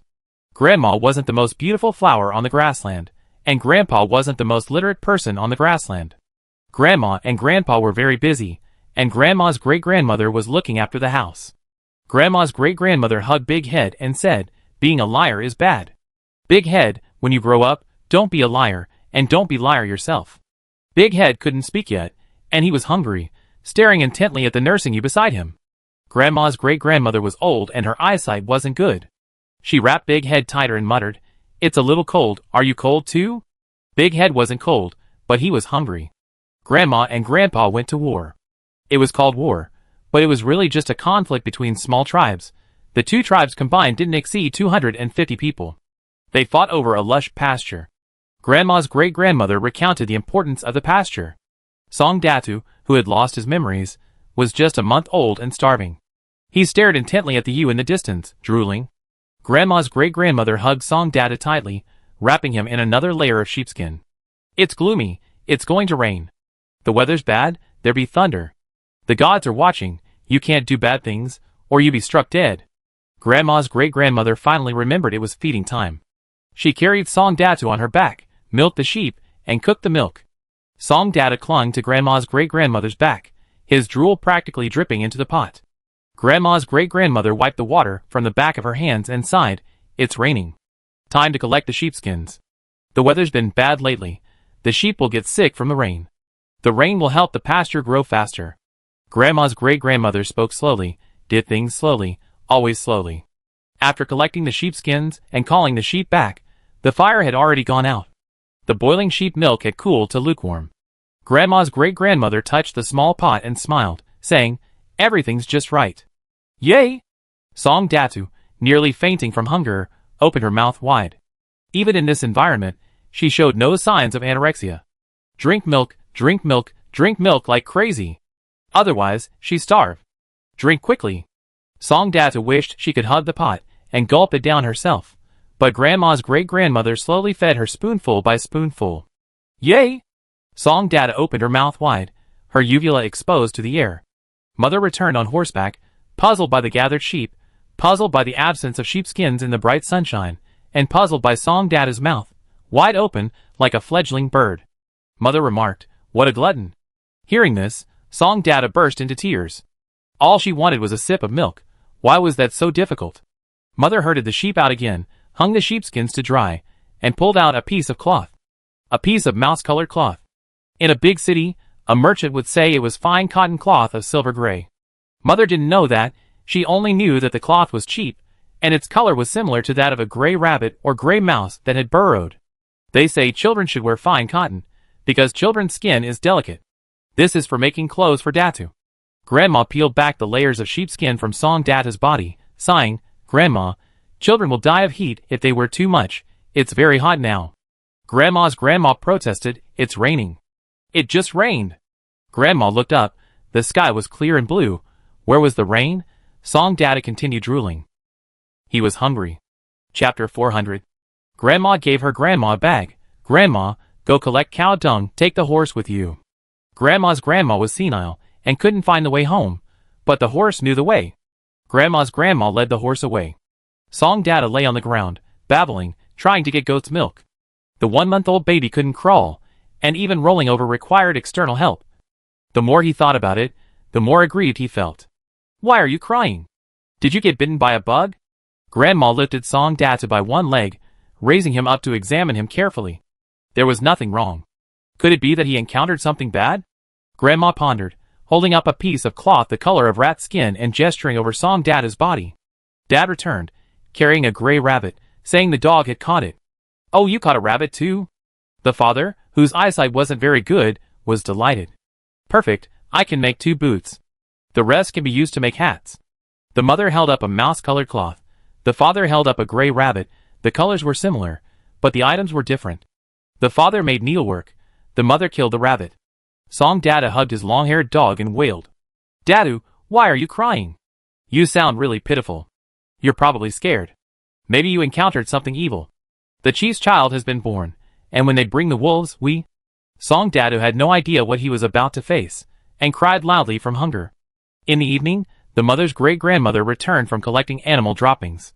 Dried herbivore droppings could be used as fuel. Undried droppings were just lumps, dried droppings were fuel. Song Data's goat milk was made by boiling dried droppings. My father said that some people use dried tucha, a type of glutinous rice dumpling, to make tea, believing it can cure all diseases. Let's try it on Datu. Maybe he stopped crying. So Dad got a beating from Mom. After his good beating, Dad held Song Datu and watched the sunset. Seeing Datu wailing, he suddenly had a brilliant idea. How many meals has Dad eaten today? Mom said, he ate one before we left. Mom's great-grandmother said, she cooked a big pot of goat's milk. Dad lifted the lid, and saw that there was still more than half a pot of goat's milk left. Song Data finally got his 3rd meal of goat's milk that day, and that night, he clung to Mom, refusing to let go. Mom's great-grandmother was very old. Mom felt that if things continued like this, the child would starve to death. But she and her husband had to work according to the chief's orders. What could they do? Mom was very worried. Dad got up and began to explain his plan. The chief is heartless, so don't blame us for being unjust. Kill the chief, and we be the new chief. Dad said that first, they needed to sow discord, making the two tribal chiefs fight each other. Once one of the two chiefs is dead, and the other wounded, they can seize the opportunity to take over both tribes in one fell swoop. Song Data snuggled in his mother's arms, while his father knelt on a sheepskin, explaining his plan. Finally, Song Data fell asleep. His mother pointed at his father and said lightly, "If you want to die, don't take us with you." His father was restless. He firmly believed he could make something of himself. His mother gave his father a career. His father's current career was herding sheep while carrying Song Datu on his back. Anyway, his father couldn't fight, he couldn't draw a bow while riding a horse, and he couldn't ride a horse while drawing a bow. In short, he was useless. The chief had no objection to the absence of this good-for-nothing. His father had a notebook made of tree bark, a pen he made himself, made of sheep's wool and dog hair, which he called a mixed hair brush, and a small piece of soot ink he made himself. Father diligently grinds ink and writes every day. He meticulously records Song Data's feeding times, crying times, and bowel movement times. He won't cry if he's not hungry. Data cries when he's hungry, and he whimpers when he needs to poop. Father tries to teach this skill to Mother's great-grandmother so he can return to the battlefield, but Mother's great-grandmother can't remember it. Mother's great-grandmother's job is leading the horse and collecting dried dung. Father isn't good at riding horses, but he can ride a sheep when necessary. Father rides a sheep, with Song Data perched on his head. The long-haired dog also stands on the sheep's back. Mother and Mother's great-grandmother ride horses. Father and the long-haired dog ride sheep, and Song Data rides Father. Each family member has their own mount. Dried dung is used to make sheep's milk for Song Datu. The boiled sheep's milk has a peculiar grassy aroma. Not long after his birth, Song Data diligently drank his milk. When his mother was home, he would hold her. When his mother wasn't home, he would stare intently at the pot of boiling goat's milk, drooling. When his father herded the sheep, he would rehearse his plan. Stir up trouble, then stand by and watch. Who will know it's because of me? Song Datu would lie in his father's clothes, whimpering, then suckling. Ouch! Don't bite! From then on, his father started wearing a black bib. When Song Datu was 6 months old, the chief captured a wolf, and all the children in the tribe were taken to him. The tribe's tradition was to put a child's head into the wolf's mouth to ward off evil. His mother always felt that Song Datu was possessed by evil spirits. Otherwise, why would he cry so much? His mother was illiterate, and didn't care about the difference between crying because of hunger and crying because of hunger. The mother couldn't understand why the child had to eat 20 meals a day. She believed that Song Datu must be possessed by an evil spirit. Given Datu's family's status in the tribe, Song Datu was the last child to have his head shoved into a wolf's mouth. Amidst the wailing of the other children, she grabbed the wolf's whiskers with curiosity, even picking at its gums. The wolf roared. The tribe believed the bound wolf had gone mad, so it became 4 fangs, hanging around the neck of the tribe chief's child. Song Datu was completely unaware of the problem. All she cared about was getting home and cooking. Song Datu was 6 months old now, old enough to eat, steal some normal food. Song Datu would drink milk with the lambs, try to hang on the long-haired dogs by their fur, and crawl around stealing dried mutton. She couldn't bite it, but she could slowly grind it. The family wouldn't let her eat it? No problem, she would sneak some. He ate a single piece of dried mutton all day, without harming the enemy's armor, then stuffed it into the mouth of the long-haired dog. Song Datu and the long-haired dog were the best of friends in the world. Dad was very worried. All she does is eat, could she be stupid? I taught her the 3-character classic, and she spat at me. Maybe we should let her go hungry for a meal. Dad secretly let Song Data go hungry for a meal, and Song Data cried all day. Mom, discovering the truth, beat Dad. When Song Data was 1 year old, the long-haired dog disappeared. Grandma's great-grandmother, carrying Song Datu, rode a horse to look for the dog. She didn't find the dog, but encountered a pack of wolves. Grandma's great-grandmother's eyesight wasn't good, but she could still distinguish between wolves and dogs, a pack and a pack. Grandma's great-grandmother turned her horse around and rode away. Song Data clung to Grandma's great-grandmother's shoulder, tugging hard at the quiver of arrows carried on her back. Grandma shouted, "Hold on, run. If you get eaten, you turn into a pile of dung." 1-year-old Song Data had a dream that night. She dreamt that her long-haired dog was eaten by a wolf. In the dream, Song Data was very angry, But when she woke up, she forgot everything. Chapter 401. Grandma's great-grandmother was sick. Even in the sweltering heat, she had to be wrapped in sheepskin. Sheepskin upon sheepskin, several layers upon layers. Grandma's great-grandmother huddled inside the sheepskin, only her head peeking out. She said, "This is fate. When a dog dies of old age, it leaves home. When a person dies, they also leave home." 1-year-old Song Data didn't understand, and kept stuffing dried mutton into Grandma's great-grandmother's mouth. Grandma's great-grandmother couldn't chew the dried mutton. Grandma's great-grandmother disappeared, as if she had never been there. Father, carrying Song Datu, climbed to a high place and looked into the distance, shouting, "The sun and moon swiftly pass, spring and autumn alternate. Only the grass and trees wither and fall, alas, alas, alas, alas, oh dear." Before he could finish shouting, a gust of wind blew him about, sending him slid down the grassy slope, landing face first in the dirt. Song Data followed Father head first, rolling into a clump of grass. "Hey, hey, hey, hey." Song Data lay on the grass, waving her arms and repeating her father's words. She couldn't remember much, only hey, hey, hey. Her father picked Song Data up and dejectedly went home. Song Data sat on her father's shoulders, pointing at the eagle flying overhead, shouting, "Bird! Eat! Want to eat!" Her father looked up, just as a hunting eagle swooped low overhead, its wingspan broad. "This thing isn't tasty. Let's go home and eat dried mutton." Song Data kept turning her head to look at the eagle. Back home, her mother wasn't home, and the two tribes were fighting again. The fighting went on, with no more than 200 people involved, and no one knew what they were fighting about. Over the years, they had become enemies. It seemed like a fight to the death, but neither could defeat the other. Her mother didn't return until evening, bringing back a bald eagle. "I caught it. I won't sleep tonight. I trained the hawk." Grandma was very serious. One day passed, then another. Grandma couldn't resist the urge to sleep and eat. The hawk she caught shook its head, let out a mocking cry, and flew away. Dad brought home a puppy. Dad won this in a bet. He bet that Grandma would fail at training the hawk, and he won. Grandma knew nothing of this. She felt that Dad was finally somewhat useful. The new dog was fierce, didn't recognize anyone, and liked to bare its teeth.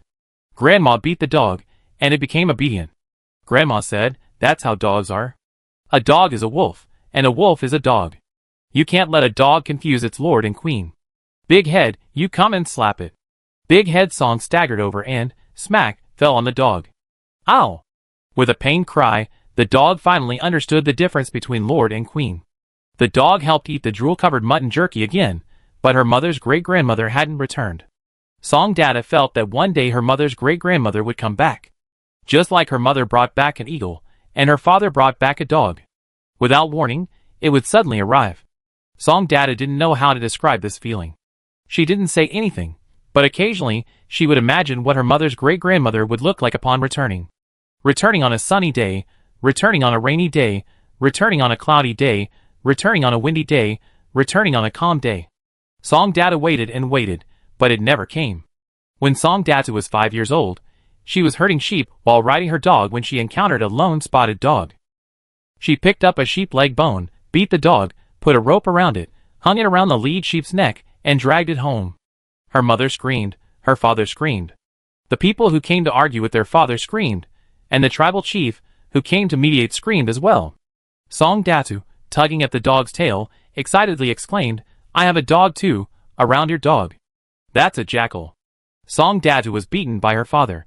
It was the first time Song Datu realized her father could hit people. She had always thought her father was someone who would run away in the wind and would never hit anyone. Her father's way of hitting people was different from her mother's.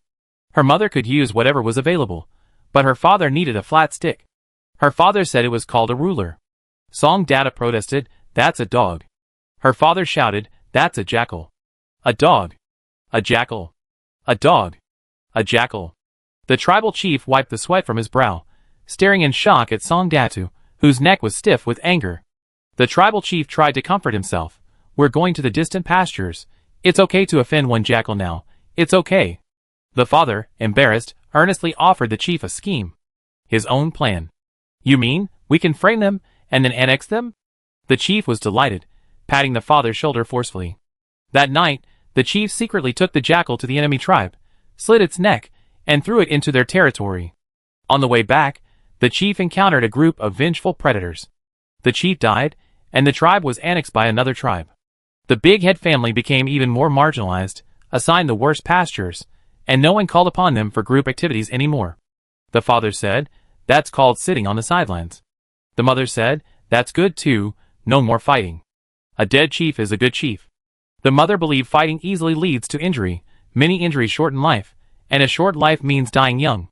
Song Data didn't understand this. She didn't know anything about being relegated to the sidelines. Song Data continued herding sheep while riding her dog, gnawing on dried mutton, stuffing the parts she couldn't chew into the dog's mouth. That day, Song Data had a dream. She dreamt of snow-capped mountains, and an animal she never seen before. It looked like a round-eared dog, but prettier. Upon waking, she remembered the animal from her dream. Song Data went to her mother, wanting a white dog with black spots, round ears, a long, fluffy tail, a body the same length as its tail, and a dog that meowed. Her mother was busy slaughtering sheep and left her with her father. Her father took a pen and, according to Song Data's description, drew an animal. Her father examined it carefully and said, "Dadu, this isn't a dog. This is a leopard. It can't be used as a dog." Song Data suspected her father was lying. "I want a long-tailed dog. I find it myself." Before Song Data could even go find the leopard, his mother grabbed him and shoved him into a blood-soaked sheepskin. The sheepskin was stuffed with various herbs, the strong smell of blood making one want to vomit. Song Data tried to climb out, but was pushed back in. No illness, no disaster, warding off evil and impurity. This was the rule in his mother's house. Children had to be wrapped in sheepskin. It was good for their health. It was a blessing for the child, and a comfort for the adults. His father squatted beside him, pressing Song Data's head and saying, "Datu, we name you when you're 7. Do you know why 7? The Yellow Emperor's Inner Classic says that a woman's cycle is 7 years, and a man's is 8 years. Therefore, girls reach adulthood at 14, and boys at 16. By then, they are considered to have been raised. What are they chattering about? I can't understand a word." Song Data huddled inside the sheepskin, not wanting to listen. Even if she could understand, all that babbling was pointless. She'd rather have a piece of roasted mutton. Song Data fell asleep inside the still warm sheepskin, freshly peeled off. While she slept, a war broke out. Not just between two small tribes, totaling no more than 200 people, but a battle of iron cavalry clearing obstacles from their path as they marched south. The tribes were scattered, and the killings were underway. Her home was on the outskirts, far from the tribes. Her former neglect had become a chance for survival. Chapter 402. Song Data woke up to find himself on a horse. His mother was riding, his father was riding, and a long-haired dog was galloping wildly. Song Data leaned on his mother's shoulder and looked back. An arrow grazed her ear. It was warm. He touched it, and found his hand covered in blood. The sheep had been stolen, the dog was lost, from day to night, and then from night to day again. The pursuers were finally gone. The horse was exhausted, and his mother fell off, pulling Song Data up to examine him closely. "He's not dead, he's not dead, he's not dead. He's not dead, that's good," his mother cried out, her voice trembling. Song Data looked quietly at his mother. "Mother, I had a dream. I dreamt that someone was chasing me. They were very fierce. I can't stop, I can't stop. I have to run forward, I have to run forward to live. No matter what happens, I have to run forward." His mother stopped crying. She began to smile. "We can't stop. Big Head's right, we can't stop." Father finally caught up, dismounting and running like a duck with his legs spread wide. "We're not on the grassland anymore, we're in." Song Big Head looked into the distance, and saw buildings he never seen before. Father said it was a city wall, a place where one could live a life of wealth and luxury. A tree dies when transplanted, but a person thrives. "We can't stay on the grassland anymore, we're heading south." The cavalry headed south, and Big Head followed. They had to keep walking to avoid being caught. They had to keep running to survive. One horse died of exhaustion, and the other was sold for money. Father's eyes gleamed. "I know the way." Father came from the south. No one knew his past, and he never spoke of it. Now Father was taking Mother and Big Head south to his home. Song Data had a piece missing from her right ear. At first, it was a bloody wound, but after a few days it scabbed over into a crescent shape. Dad said it was a birthmark, so she could easily find her family if she got lost. Mom was furious, pointing at Dad's nose and cursing for a long time. "You're the one who's lost. You're the one who's lost." During the first 7 days of their journey south, Mom fell ill. The doctor, whom they hired for 30 copper coins, said it was due to the change in environment. During the third 7 days of their journey south, Mom died. Mom became the wooden box Dad carried on his back. During the 107 days of their journey south, Dad said he had found his home and wanted to go see it first. Song Data secretly followed him and saw Dad being chased out of the house. Where did this come from, daring to impersonate someone from my family? My master only has one son. Dad, bruised and battered, staggered back and saw Song Data hiding behind a corner. Father grinned, his lips splitting open, a drop of blood trickling down. Father said he was a mistress. Song Data asked, "What's a mistress?" Father stammered, unable to give a coherent answer. From then on, Father frequently came home, only to be kicked out each time, occasionally even beaten. Song Data always hid in the corner to watch. "Datu, you need to understand, this is wrong. You should give me some face. Just pretend you didn't see me get beaten, pretend you didn't see me kicked out." But Father gets beaten all the time. Father often provoked Mother, and then got beaten. Father shook his head, holding the wooden box. "That's different. Datu, if I die, put me in this box too. You can take it with you wherever you go. If anyone bullies you, use this box to hit them. You're almost 7. When you turn 7, I name you." A resounding name. Father continued, saying that a child with a humble name is more likely to survive. Names like cat, dog, or dung beetle would make the soul reaper think it's not human and therefore unable to collect souls. Song Data didn't want to be called dung beetle, it sounded too awful. Big Head was fine. "I won't die." Father spoke very seriously, and Song Data felt like he wasn't being addressed. Song Data said, "Father, everyone dies. Just like the sun sets." That's what Mother said. Father didn't speak, he just kept copying books. Copying books could earn him some copper coins, and copper coins could be exchanged for bread. With bread, he wouldn't starve. Father died in early spring. Song Data woke up in the morning and found his father floating in the river. Some said her father was pushed into the river. Some said he must have been drunk and accidentally fell in. Some said he must have sleepwalked and fallen in. Some said he was hiding from debt collectors. Some said. There were many theories, and Song Data didn't know which was true. But she knew her father didn't want to die. When her father's body was pulled out, the body retriever demanded money from Song Data. Song Data pulled out a few copper coins, but the body retriever said it wasn't enough and he needed 20. Song Data only had 5 copper coins, which her father had saved up. "I can copy books, I pay you for copying books." The crowd roared with laughter, pointing at Song Data and laughing so hard they were doubled over. "Strange, a beggar can read?" Song Data hid her hands behind her back, staring at her bulging father. She could read, but not much. She said, "I can read a few words." The crowd laughed again. Song Data stood in the middle of the crowd, stared at by many eyes. She didn't know what to do. She didn't have 20 copper coins, she had 5. Someone jeered, "Little girl, you can sell yourself to bury your father." This started it, and the crowd laughed again, sizing Song Data up. Song Data was of mixed race. Her mother wasn't the most beautiful flower on the grassland, and her father wasn't the most literate person on the grassland. There were many other Han Chinese on the grassland. Her father wasn't among the most prominent. Song Data had her father's skin and eyes, and her mother's bone structure and high nose. Everyone agreed that Song Data looked like a good candidate to sell herself to bury her father. Song Data hugged the wooden box, looking at the people. She remembered the feeling of being chased by cavalry when she was 5 years old. It was the feeling of being targeted, being treated like prey. Someone pushed through the crowd. Before the person, there was a voice, and before the voice, there was the scent of perfume. "I want this child." Song Data looked up and saw a beautiful person. The makeup was heavy, obscuring her features, but she was very beautiful, like a field of wildflowers blooming on the grassland. A hazy, indistinct beauty.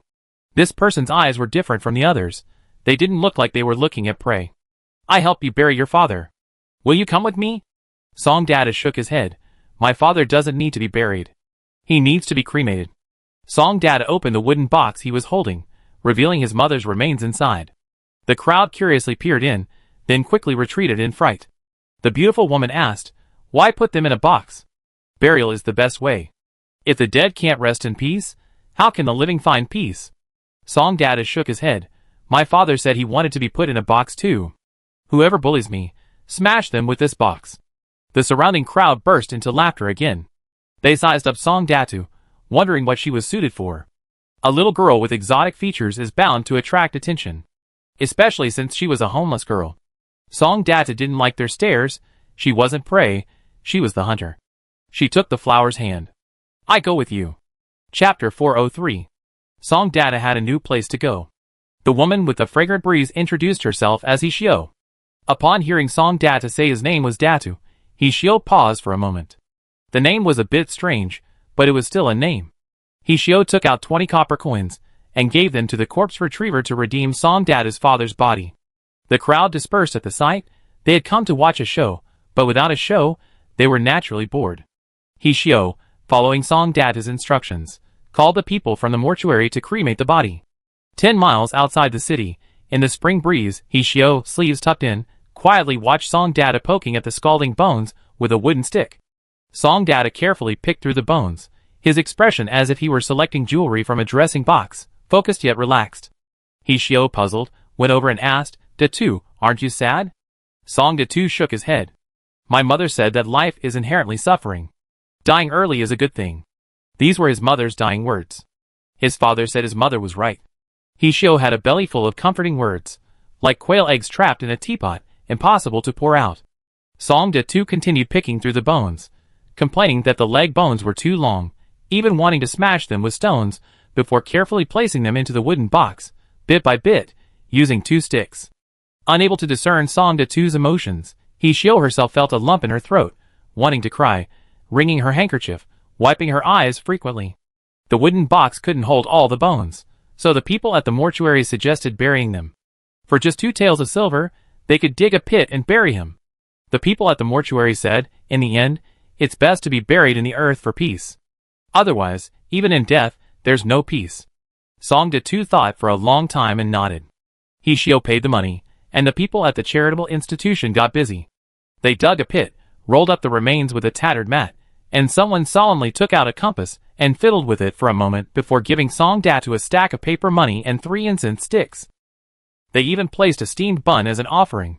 They were practically ready to play a mournful tune on an eru. Kneel down, kowtow, and burn paper money for your father. That's all. Every year on this day, you must offer sacrifices. If you're far away, draw a circle at the crossroads, burn paper money, and call out the name of the deceased. Song Data remembered. She then asked about her mother. The person fiddling with the compass cursed under his breath and held out his hand, saying, a joint burial of husband and wife, extra money. Another 2 taels of silver. After digging up the grave, the person found another tattered mat, and ordered Song Datu to take out some of her birth mother's bones, and place them inside. After the burial, the same procedure repeated itself. Song Datu was completely bewildered, but she did as she was told. Today's expenses amounted to 4 taels of silver, plus 20 copper coins. 2 taels of silver were for burying mother, 2 taels for father, and the 20 copper coins were for father's ransom. By the time they buried the remains, it was already evening. The rented ox cart driver was already impatient, urging the 2 to hurry back. The city gates are closing. Hurry up. Hishio quickly apologized, pulling Song Data onto the cart and begging the driver to hurry. Song Data counted on his fingers, right? There was still the cost of the ox cart, 8 copper coins. A total of 4 taels of silver and 28 copper coins. Song Data secretly noted it down. On the way back, Hishio handed Song Datu a money bag. Datu, you don't need to follow me anymore. Here's some loose silver, take it, and go find your relatives. I'm a prostitute, my fate is fragile, and I have no choice. The places I frequent are not suitable for children. Song Data didn't know what a brothel was. She was from out of town, and although she had learned a few words from her father, he wouldn't tell her about such things. Song Datu's appearance was different from her peers, making her quite isolated and without playmates, thus lacking a source of information. Song Data only vaguely understood Hishio's words.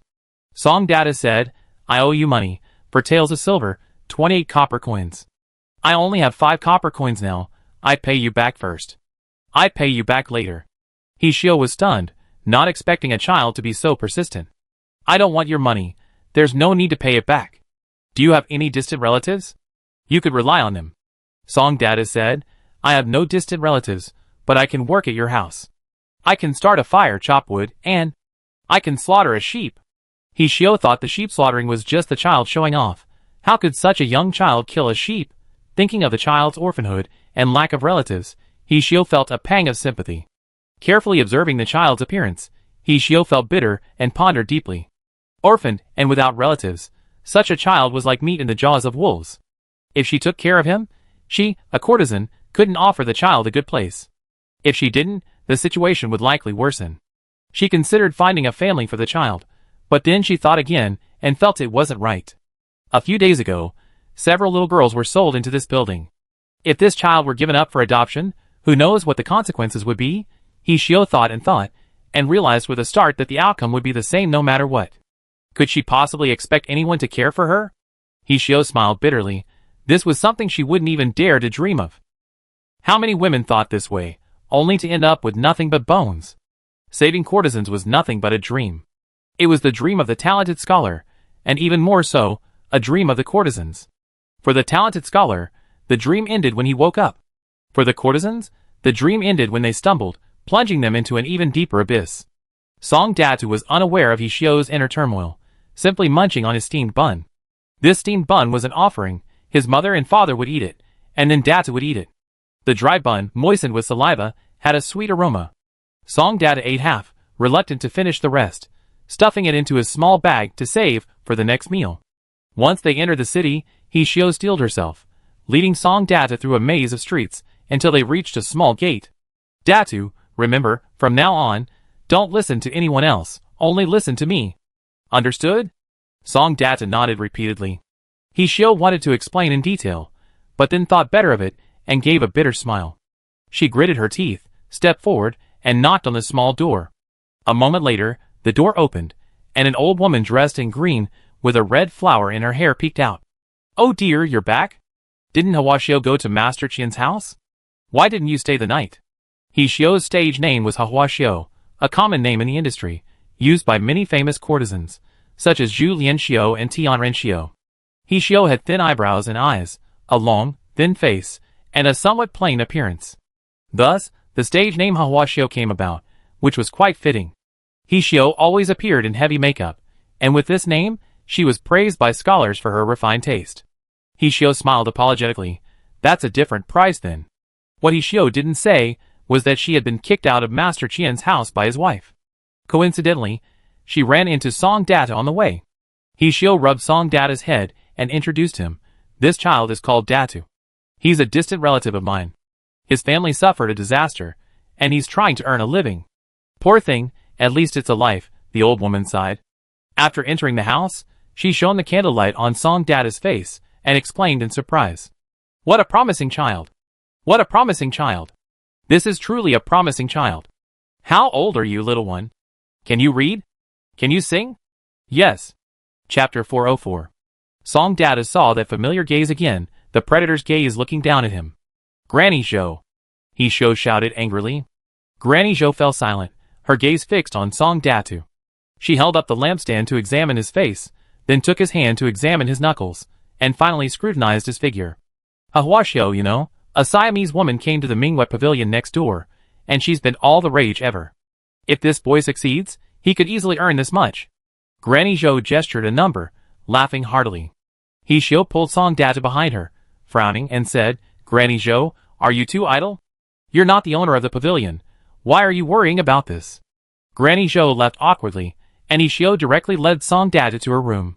Hishio's room was elegantly decorated, filled with items Song Datu had never seen before. The room smelled wonderful, and Song Datu sneezed as soon as he entered. Have some pastries first.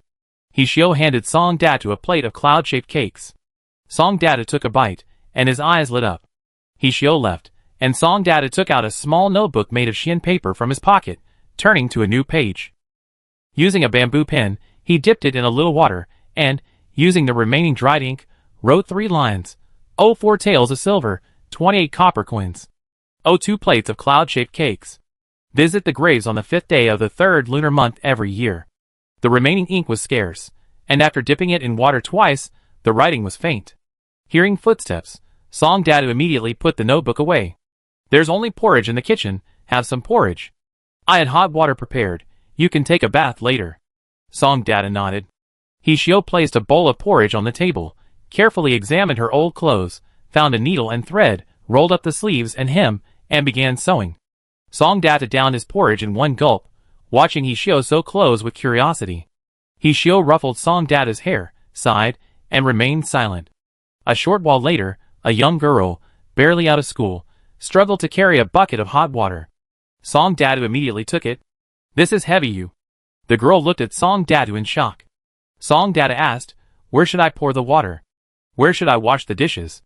"Pour the water into the bathtub behind the screen, take the dishes to the kitchen, you." Song Data added water to the bathtub, then quickly picked up the bowls, and asked the girl how to get to the kitchen.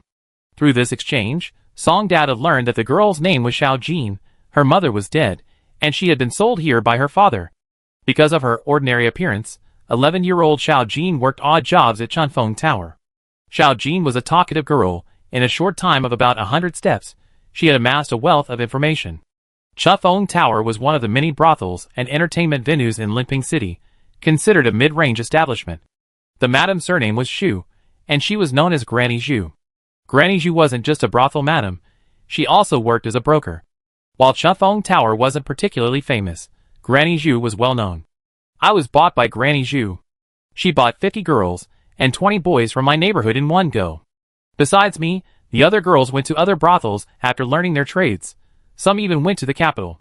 Of the 20 boys, 2 stayed at Chanfeng Tower, 3 went to the prince's mansions in the capital, and the rest were sent elsewhere." Xiao Jin kept talking, completely ignoring any response. In Xiao Jin's view, Song Datu and she were in the same social niche. Both were sold in and both had to work.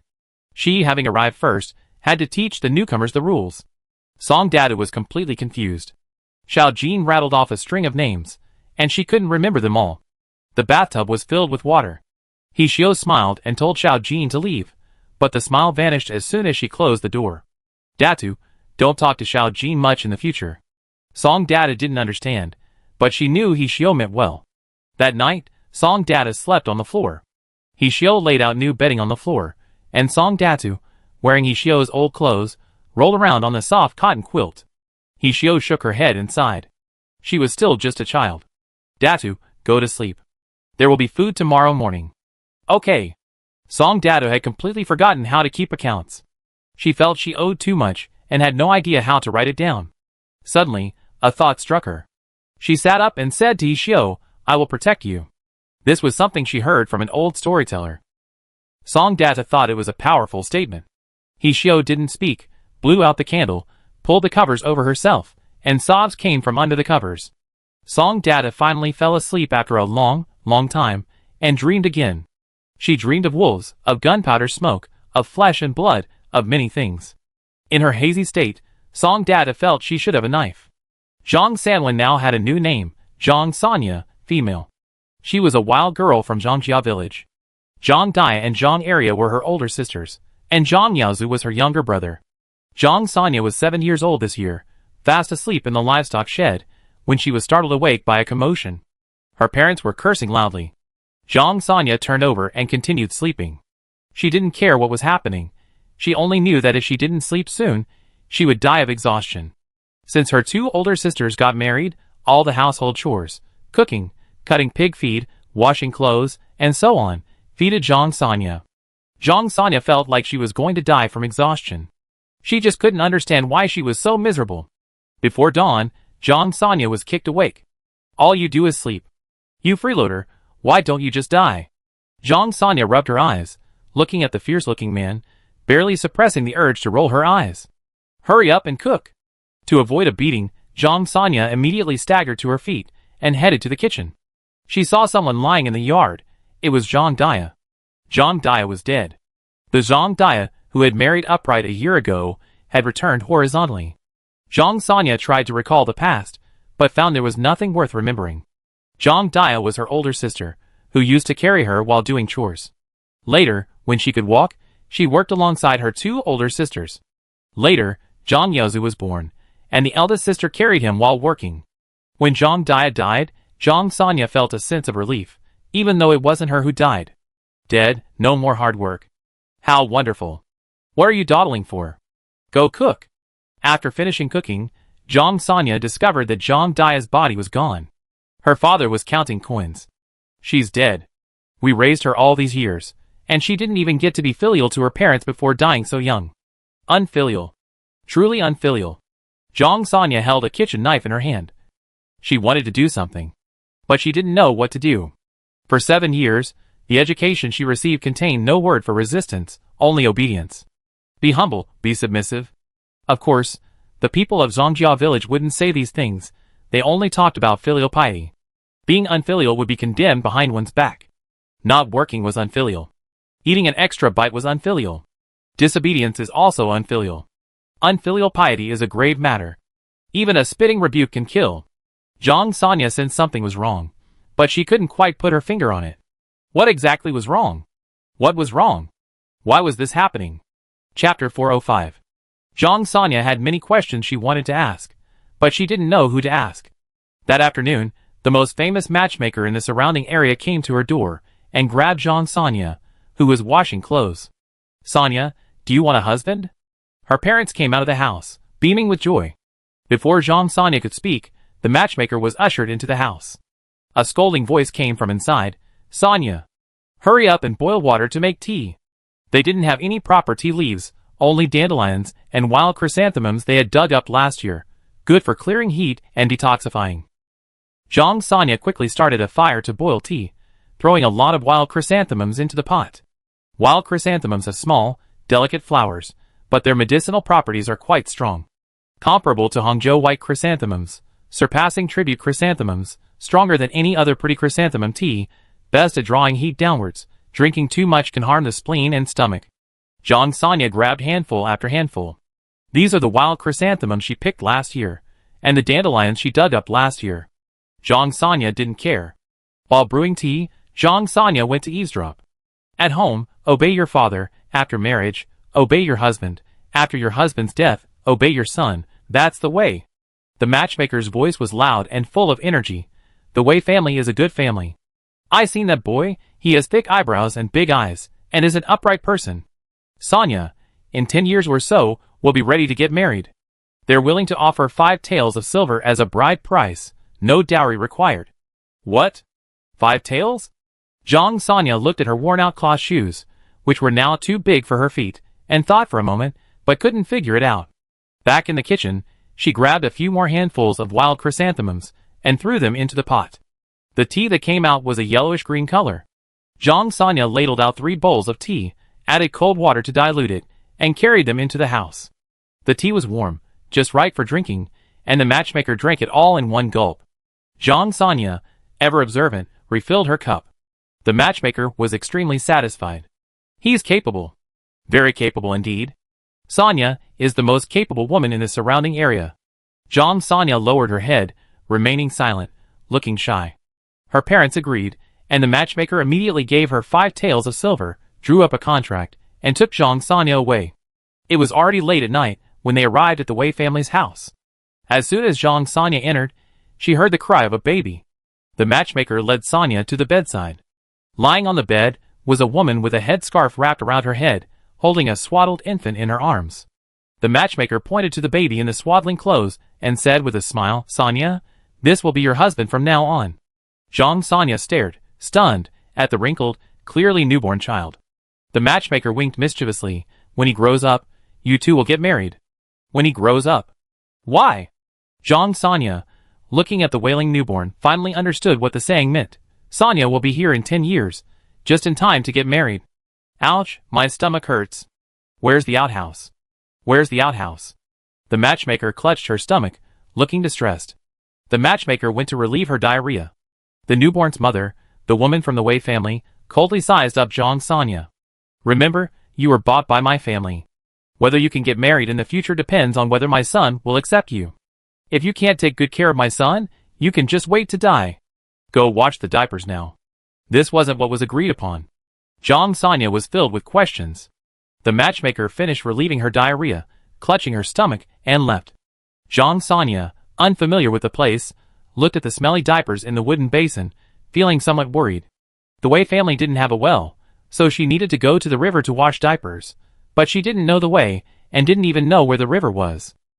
The old man of the Wei family pushed open the door, glanced at Zhang Sanya, and pointed outside, saying, I take you. It's late at night, It's easy to get into trouble going alone. Zhang Sanya breathed a sigh of relief and quickly followed the man, carrying a wooden basin. The old man said he was the head of the family, and the newborn was his grandson, a precious grandson. Whether Zhang Sanya could become his granddaughter-in-law depended on her performance. Zhang Sanya's mouth dropped open. Was that thing made of gold? Did she have to take care of it, had to perform well, otherwise she couldn't be that thing's wife? If not, so be it. Was she going to die because she didn't have that thing? At the river, Zhang Sanya silently washed diapers.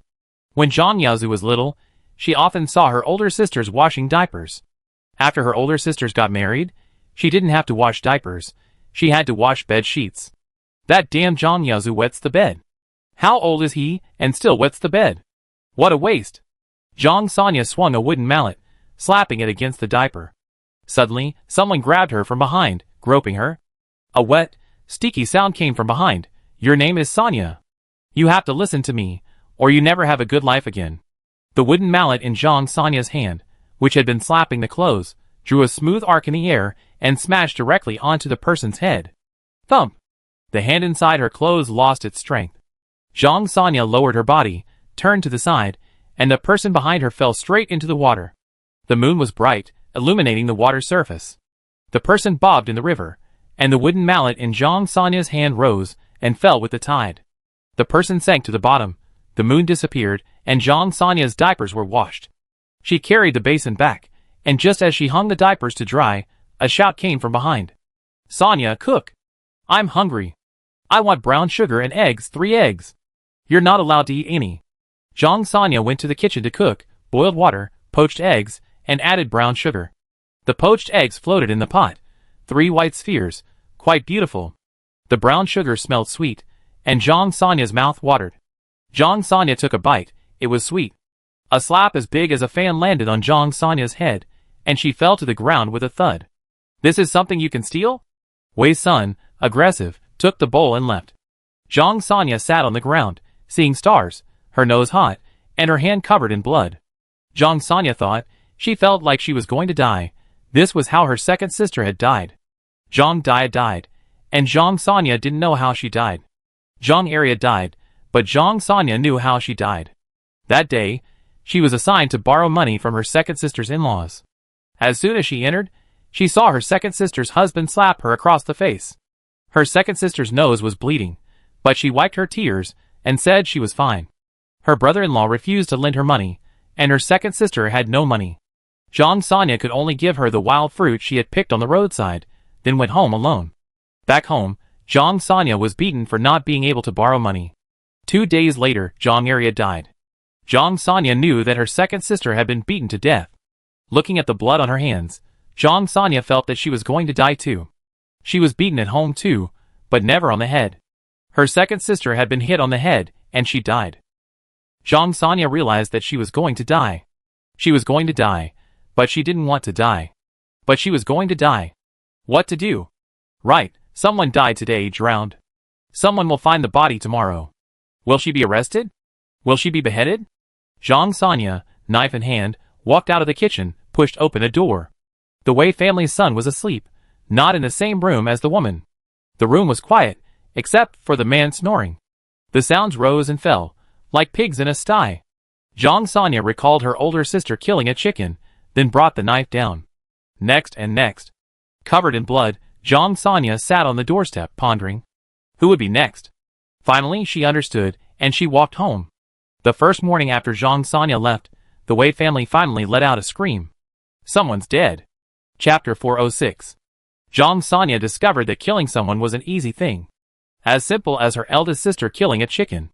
No wonder her second sister's husband could beat her to death. It was such a simple thing. Covered in blood, Zhang Sanya sat on her doorstep, quietly watching the sunrise. For the first time, she realized how beautiful the sunrise was. She didn't know how to describe this magnificent sight. She remembered the bowl of brown sugar and eggs from last night, bright red, so beautiful. Her mother came out of the house, rubbing her eyes, and said, Sanya, aren't you going to cook? From inside came her father's voice. Are you stupid, wife? Wasn't Sanya already sold? Zhang Yaozu shouted at the top of his lungs, Mother, Zhang Sanya wet the bed again. Zhang Sanya thought, what does bedwetting have to do with her? Her mother finally saw the blood clearly, and said in a mocking and smug tone, "Zhang Sanya, you didn't work properly, so you got a beating, didn't you? Serves you right. Who told you to be lazy every day?" Her father came out and muttered, "Anyway, the money won't be returned. Go cook. After you finish cooking, get back inside." Who goes back to their parents' home on their first day after marriage? You may be shameless, but I am. Don't bring shame to the family. Shame? Is it coming home today that's shameful, or is killing someone shameful? Killing isn't shameful, is it? My second sister died, and her husband married someone new, with a lot of fanfare. My eldest sister died, and no one said her husband was shameful. So killing isn't shameful? The shameful thing is that she came back today? Zhang Sanya's mind flashed with the smiling faces of her eldest and second sisters. Her second sister was dead, and her eldest sister was dead too, dead without a sound, as if they had never lived. Will it be the same when she dies? As if it had never happened? A slap landed on Zhang Sanya's head. Zhang Sanya pulled out the kitchen knife from under her buttocks and swung it down. Wrong, the first strike shouldn't be here. Her older sister said that when killing a chicken, you have to cut its neck and bleed it. The chicken blood is needed. If you spill it, you get beaten. The chicken wings can't be chopped up. The chicken wings belong to Zhang Yozu, and the chicken legs belong to Zhang Yozu too. You have to cut its neck and bleed it. Dad likes to eat chicken blood, and if you spill it, you get beaten. Zhang Sanya took a bowl and put it on the ground to catch the blood. Her mother's screams filled her ears. Crazy! Crazy! Sanya's crazy! How could you take a knife and try to kill your father? Why don't you just die? Zhang Sanya held the chicken's head, letting it bleed, and turned to look at her mother. Her older sister said that you can't be afraid when killing a chicken, and you can't be afraid when killing a fish. If you're afraid, you slow down, and if you slow down, you get beaten. Killing a chicken requires cutting its throat. Killing a fish requires hitting its head. Just like last night, hitting her on the head. Zhang Sanya grabbed a stick and smashed it over her mother's head. Her mother collapsed to the ground. Eldest sister dead, second sister dead. Isn't the most important thing for a family to be together? Zhang Sanya felt that death wasn't scary anymore, not scary at all. Killing wasn't shameful, dying wasn't shameful, only returning to her parents' home on her first day after marriage was truly shameful. Zhang Sanya understood. Zhang Yazu ran out, hitting Zhang Sanya with a feather duster. You hit your mother, I beat you to death. Beat you to death? I sell you for money. To buy meat to eat? Zhang Sanya grabbed Zhang Yozu's hair, picked up a kitchen knife from the ground, and like killing a chicken, exposed her throat, one stab. Eldest sister said, one stab is enough. Second sister said, not a drop of blood can be wasted. Dad liked blood tofu. Wasting blood would get you a beating. Zhang Sanya was extremely careful, not wasting a single drop. The blood all fell into the bowl, then overflowed, soaking a large area of the ground. The blood was dripping, soaking through Zhang Sanya's tattered cloth shoes. These shoes belonged to her eldest sister. After she wore them, her second sister wore them, and then she wore them. Zhang Sanya remembered seeing her eldest sister yesterday. Her sister was covered in blood, lots of blood.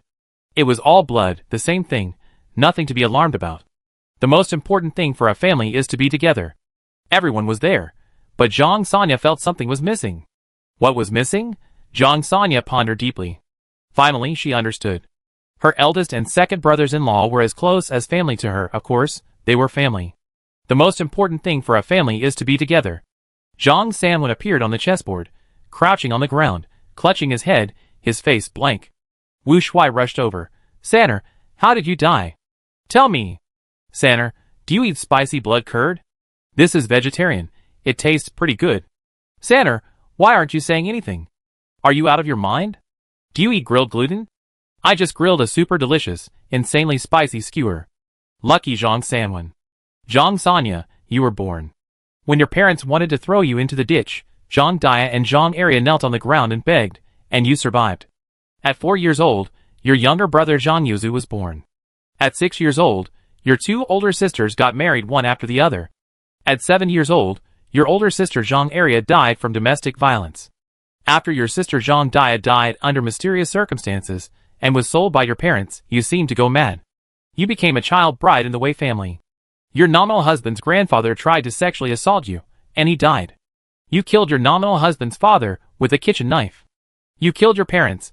Perhaps subconsciously, you believed they were the root of your two sisters' suffering and death. You killed your younger brother Zhang Yozu. You believed he was one of the root causes of their suffering. You killed your eldest sister's husband. You were injured. You killed your second sister's husband. You were injured again. You were wanted by the police.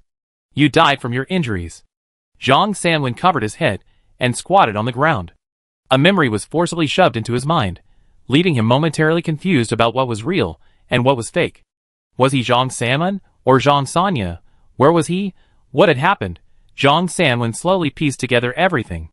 He realized that he, as Zhang Sanya, had gone mad. Killing people like fish or chickens. This behavior was insane. But rather than insanity, it was more like the workings of his subconscious. Zhang Sanwen tried to replay the events, but failed. He stood up, pointed at Wu Shuai, and said, "Hey you, let's fight." Huh?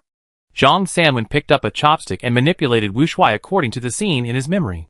Wu Shuai, looking bewildered, cooperated. After repeatedly killing Wu Shuai with the chopstick, Zhang Sanwen realized that Zhang Sanya's reaction in his memory was exactly his own. This was his experience from fighting and martial arts training since childhood. In layman's terms, it was muscle memory. Zhang Sanwen looked at Zhang Wenwei. "Sis, what exactly is the relationship between the soul and the body?" Zhang Wenwei, who was eating a vegetarian spicy blood curd, slurped up the noodles in her bowl upon hearing this. "The soul is the essence, the body is the container. Are you switching to philosophy? Then you should ask Doritos. Asking me is useless. I just want to eat." Zhang San shook his head.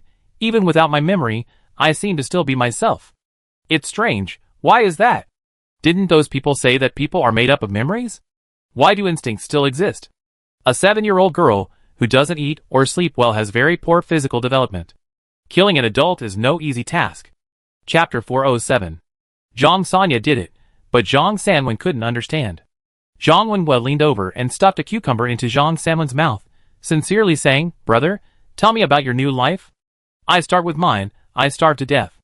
I starved to death right after I was born. I'm terrified of hunger." Zhang Sanwen shook his head silently, crunching away at the cucumber. Zhang Wenwei whispered devilishly in Zhang Sanwen's ear, "Brother Sanwen, you don't want others to know you wet the bed when you were 3, do you?" Zhang Sanwen got goosebumps. "Don't call me Brother Sanwen. Don't use that weird phrasing. What kind of nonsense have you been reading?" Zhang Wenwei continued her devilish whisper, "Brother Sanwen, you don't want Grandma to know that the rice wine she makes always goes bad because you secretly drink it at night, and you're afraid of being caught adding rice to it, right?" Zhang Sanwen, The devilish whisper continued. "Brother Sanwen, you don't want Grandpa Joe next door to know that his parrot can swear. Did you teach it? Brother Sanwen, you don't want." "Stop, stop, stop. I talk. Zhang Sanwen was completely numb. How did Zhang Wenwei know so much about him? Doesn't he have any pride? Can't she give him some face? Half an hour later, after learning about Zhang Sanwen's situation in the dungeon, Zhang Wenwei took a deep breath and showed a concerned expression. "Sanya, don't worry, I won't tell anyone." Wu Shuai nodded repeatedly. Yes, I won't tell anyone either." 6 ears, squatting in the corner eating a banana, shouted at the top of his lungs, "Zhang Sanya, I heard you." Zhang Sanwen didn't understand why this monkey's ears were so good. "Don't you understand the code of honor? Can't you give me some face?" Ling Yun crawled out from under the table. "I won't tell anyone either." More people crawled out from under the table, saying in unison, "None of us will tell anyone." Zhang San asked, "Now, except for the lucky one still in the dungeon, the whole world knows, right?" Zhang San jumped up and down, his face flushed with anger. Wu Shuai said, "Sanner, if you go into the dungeon in this state, you'd definitely be smitten by both men and women, and you'd be the kind of person who can't even fart loudly afterward." Zhang San couldn't laugh. He really couldn't laugh. "Come on, let's fight." Zhang San pulled Wu Shuai to fight, while Zhang Wenwei leaned against the table, took a bite of cucumber, and poked Ling Yun with her knee. "Major Ling, what exactly is the relationship between the body and the spirit?" Ling Yun, who was gnawing on super spicy grilled gluten, shook his head. "I only know that a 7-year-old child, at full strength, couldn't kill that many people. If a 7-year-old had that kind of strength, Xie Qingshan wouldn't be so frustrated, having to maneuver and play the victim when encountering problems in the dungeon. That's definitely not the physical ability a 7-year-old could possess." Zhang Sanya knocking out old Bai Ding was a calculated move. Killing sleeping people was taking them by surprise. The power Zhang Sanya displayed in killing her parents, who were in their prime, and her 2 brothers-in-law was definitely not the power of a 7-year-old. That's not the power a child could possess. Even with a burst of potential, it's impossible. The gap between adults and children isn't easily bridged. If 7-year-old Zhang Sanya could do it, then why couldn't Xie Qingshan? In terms of combat experience and killing experience, Xie Qingshan could easily defeat 10 Zhang Sanwens. Zhang Sanwen is far inferior to Xie Qingshan. They're not even in the same league. Yet Xie Qingshan needs to take a roundabout approach. Why is this? Is it a problem with this instance? Is what you see truly real? Rule 4. Is what you see truly real? Ling Yun scratched his head. I feel like I need to develop a brain. Why isn't Zhang Mian showing up yet? I'm not suited for this kind of brain-intensive work. Zhang Wenwei pulled out a handful of small wooden sticks of varying lengths and threw them on the ground, staring blankly at them. Our Chufeng Pavilion is most famous for its singing and dancing. Datu, today Granny Zhu is choosing people. I also want to sing, so I don't have to work every day. Datu, I really envy you. You serve in the Lotus Flower Pavilion every day and don't have to do anything else. Why can't I be you? If I were you, I would definitely serve Huaxiu well. Huaxiu's dance is praised even by the county magistrate. If I were you, I would definitely learn from Huaxiu. You really don't know how lucky you are, always so dazed. I don't know what you're thinking. During lunch, Xiao Jin pulled Song Datu aside to talk. Song Datu didn't even have a chance to interject. It was all Xiao Jin talking. Not knowing how lucky she was. Where did this luck come from? Song Datu didn't understand. She ate her rice as quickly as possible, put down her bowl, ignored Xiao Jin's calls, and ran straight out. She walked out the small door, circled 5 streets, bought a blood-activating and stasis-removing ointment at a pharmacy, and then went 3 streets away to buy a box of osmanthus candy. Song Datu ran all the way back to Chufeng Tower, bypassing the maids and servants, and ran straight to Huaxiu's room. As she ran, a hand grabbed the back of her collar. Big head, why are you so reckless? Slow down, slow down. Your skirt should sway, your feet should not protrude from it, that's how you look. Lower your head, hunch your shoulders, and eat less, that's how you sway gracefully in the breeze, making you look pitiful. Granny Zhu looked at Song Big Head, with increasing dissatisfaction. Why didn't you learn anything from Huaxiu in her room? If you knew even half as much manners as Huaxiu, I wouldn't have to worry. Granny Zhu stared intently at Song Big Head's face, becoming more and more pleased. Yuan knew of Mingwei Tower, with her rough appearance, has a face that brings misfortune to her husband, and a large, imposing figure, is not as good as my Big Head. Song Big Head, carrying her things, was focused on finding Huaxiu. Huaxiu was ill, and she had finally managed to go out to buy things during a meal break. She couldn't afford to waste time with Granny Zhu. Whatever Grandma says is right. Grandma, I need to pee. Grandma, let go. Grandma Zhu was very displeased with Song Datu's vulgar language, and released her, letting her go. Song Datu ran all the way to Huaxiu's room, not caring about Yuan Nu from Mingwei Tower. She had never seen Yuan Nu, and didn't know what she looked like. Song Datu thought her mother was the prettiest, followed by Yixiu. Song Datu pushed open the door. A charcoal brazier sat inside, the smell of blood mixed with medicine, heated and particularly pungent. In the sweltering summer heat, a charcoal brazier sat in the room, and sandalwood incense burned. The various smells mingled, making one dizzy. Yixiu's weak voice came from inside. Datu's back? Did you buy osmanthus candy? Song Datu walked around the screen, entered the inner room, lifted the curtain, and saw Yixiu's face as pale as paper. She washed her hands, took a piece of osmanthus candy, and put it in Yixiu's mouth. A smile appeared on Yixiu's face, and she said slyly, "This shop's candy is still the best. When I try to buy it, they refuse to sell it to me.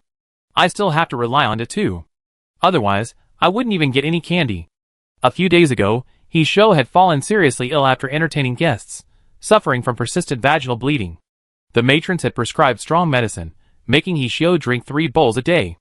The medicine worked. Today, Yixiu knew to ask for candy. Chapter 408. Song Datu placed the osmanthus candy box on Yixiu's bedside table. He took out the ointment, pulled Yixiu's arm out from under the covers, and carefully applied it to the bruises. The patron who injured Yixiu was the county magistrate Xiao Jin had mentioned, who held Yixiu in such high regard. Yixiu had many bruises. After applying the ointment, half of the newly bought ointment was already used. Song Datu carefully covered the ointment, and placed it beside the pillow as well. Yixiu's eyes were filled with deep apology and sorrow.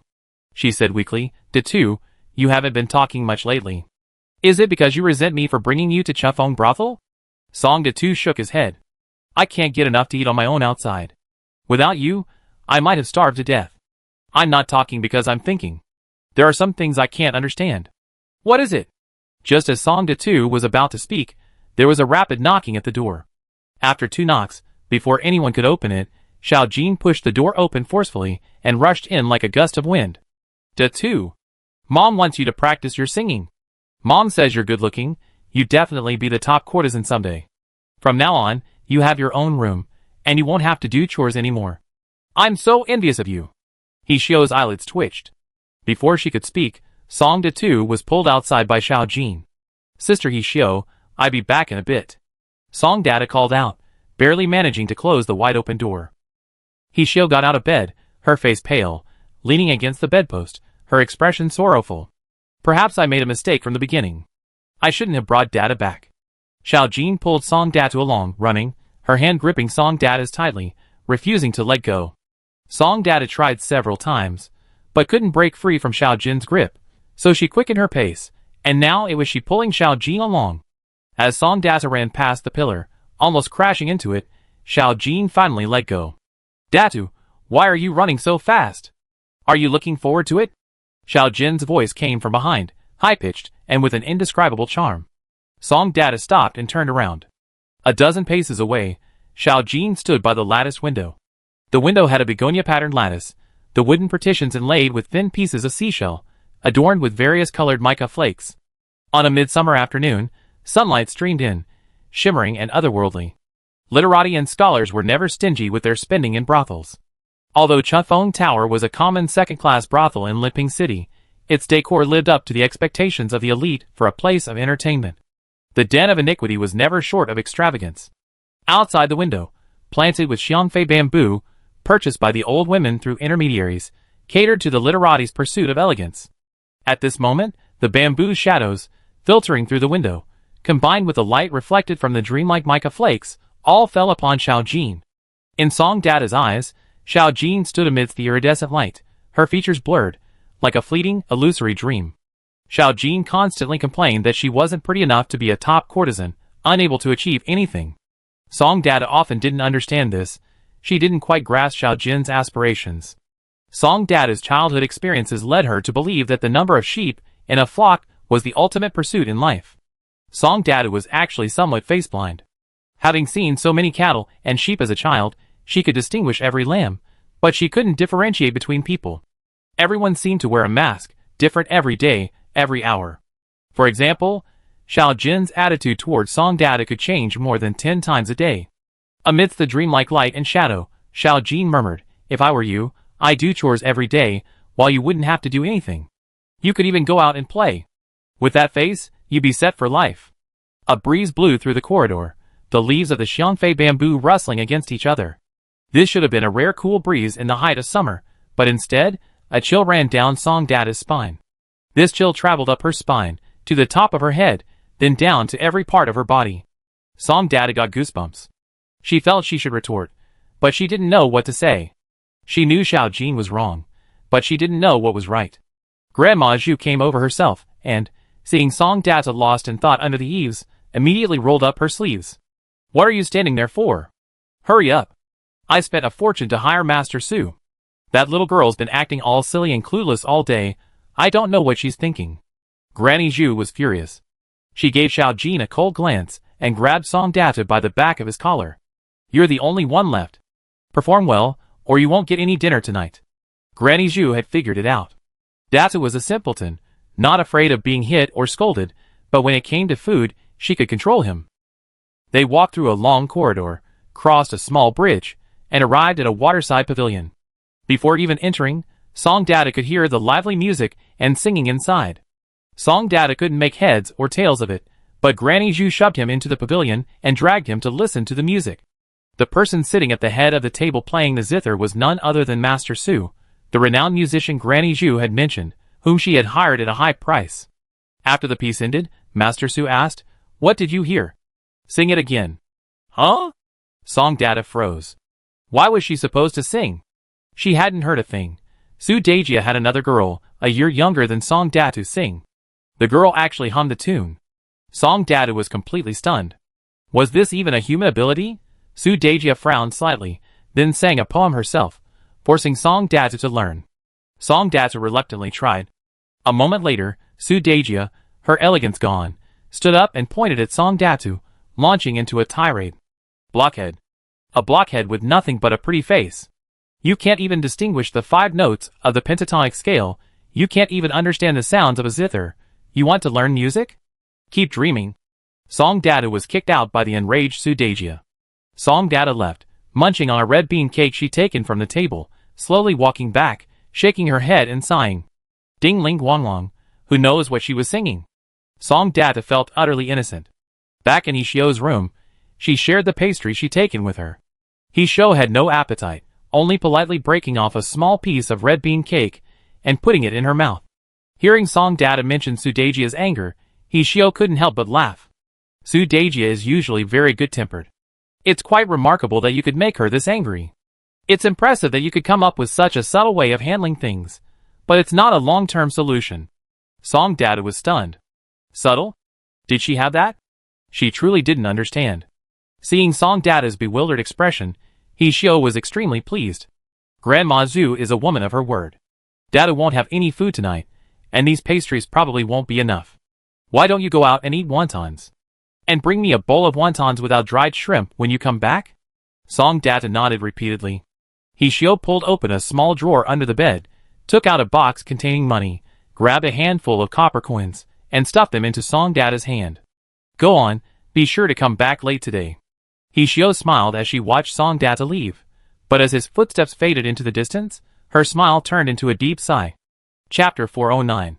Song Data left Chunfeng Tower, jogging along, weaving past leisurely strollers, and making faces at the barking dogs by the roadside. The dogs dared not provoke Song Datu, tucking their tails between their legs and running away. Song Data first bought 10 steamed buns for 5 coins. The buns at this shop were small and cheaper, so Song Data ate them freely, easily devouring 5 in one go. She walked quickly, stuffing buns into her mouth. When she passed a small alley, only 6 buns remained, which she tossed into the alley. The buns rolled away. Several teenagers rushed out from the shadows deep in the alley, hurriedly grabbing the buns. Song Data didn't even glance at them, continuing straight ahead. Arriving at a pork shop, she greeted the butcher's apprentice and went straight into the backyard. The backyard was filled with the smell of poultry and the pungent stench of marinated blood. There were 3 sycamore trees in the courtyard. Under the 2 innermost trees were cages containing dozens of poultry. Under the outermost tree was a reclining chair, where a plump, dark-skinned middle-aged man was fanning himself. Hearing the noise, the plump man turned his head, saw Song Datu, and immediately beamed with joy, shouting, "Oh, a rare guest! Datu, you finally remembered me, old Zheng." This plump man's surname was Zheng, and he was known as Butcher Zheng. Butcher Zheng sold pork and also took on some chicken and sheep slaughtering jobs.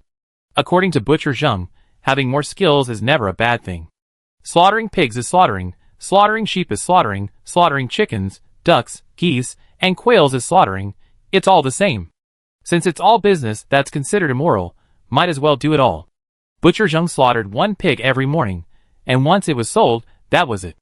If customers arrived late, he could only choose some freshly slaughtered poultry. Butcher Zheng had an old injury on his hand, supposedly from when he was conscripted into the army and worked as a cook, developing a chronic condition from the constant scrambling. Song Data knew Butcher Zheng. A while ago, when Chunfeng Restaurant was making lanterns to attract customers, Granny Zhu sent Song Data out to buy chicken feathers. Lots of beautiful ones. Granny Zhu had high standards. She wanted the most beautiful feathers from the rooster's tail. Song Data inquired for a long time before finally finding Butcher Zheng. That day was overcast, and Butcher Zheng's old injury flared up, putting him in a bad mood. Upon hearing the request, he immediately chased Song away. "Get out of here, I don't have time to play with you, kid. I haven't finished my work yet." Butcher Zheng had a large order to slaughter 10 chickens, clean them, and deliver them to the Yamen government office. He was worried about his cracking joints and stiff bones. Fearing he wouldn't finish the work and offend the Yamen officials, he had no intention of getting entangled with a child.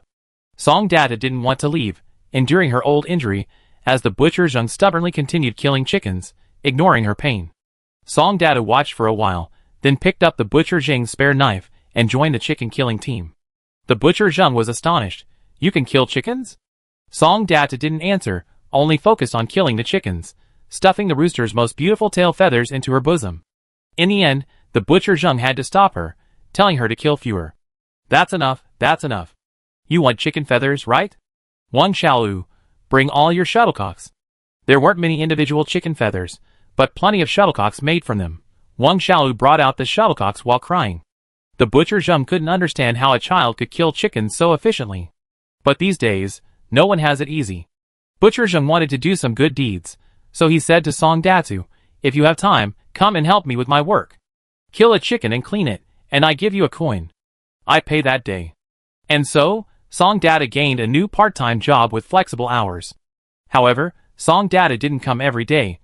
She came on cloudy days, and not on sunny days. So far, she only come 3 times.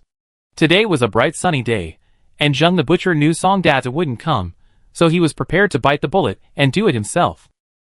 Seeing Song Data now was like a disaster victim seeing relief grain, a lifesaver. My wrist hurts today, you come and butcher. Today, Chicken King wants 8 chickens, Quaily wants 50 quails. Damn, this quail seller's business is really good. Minghua Tower wants 5 ducks, they insist on ours. They need them tonight. I give you 1 copper coin for each chicken and duck, and 1 copper coin for 5 quails.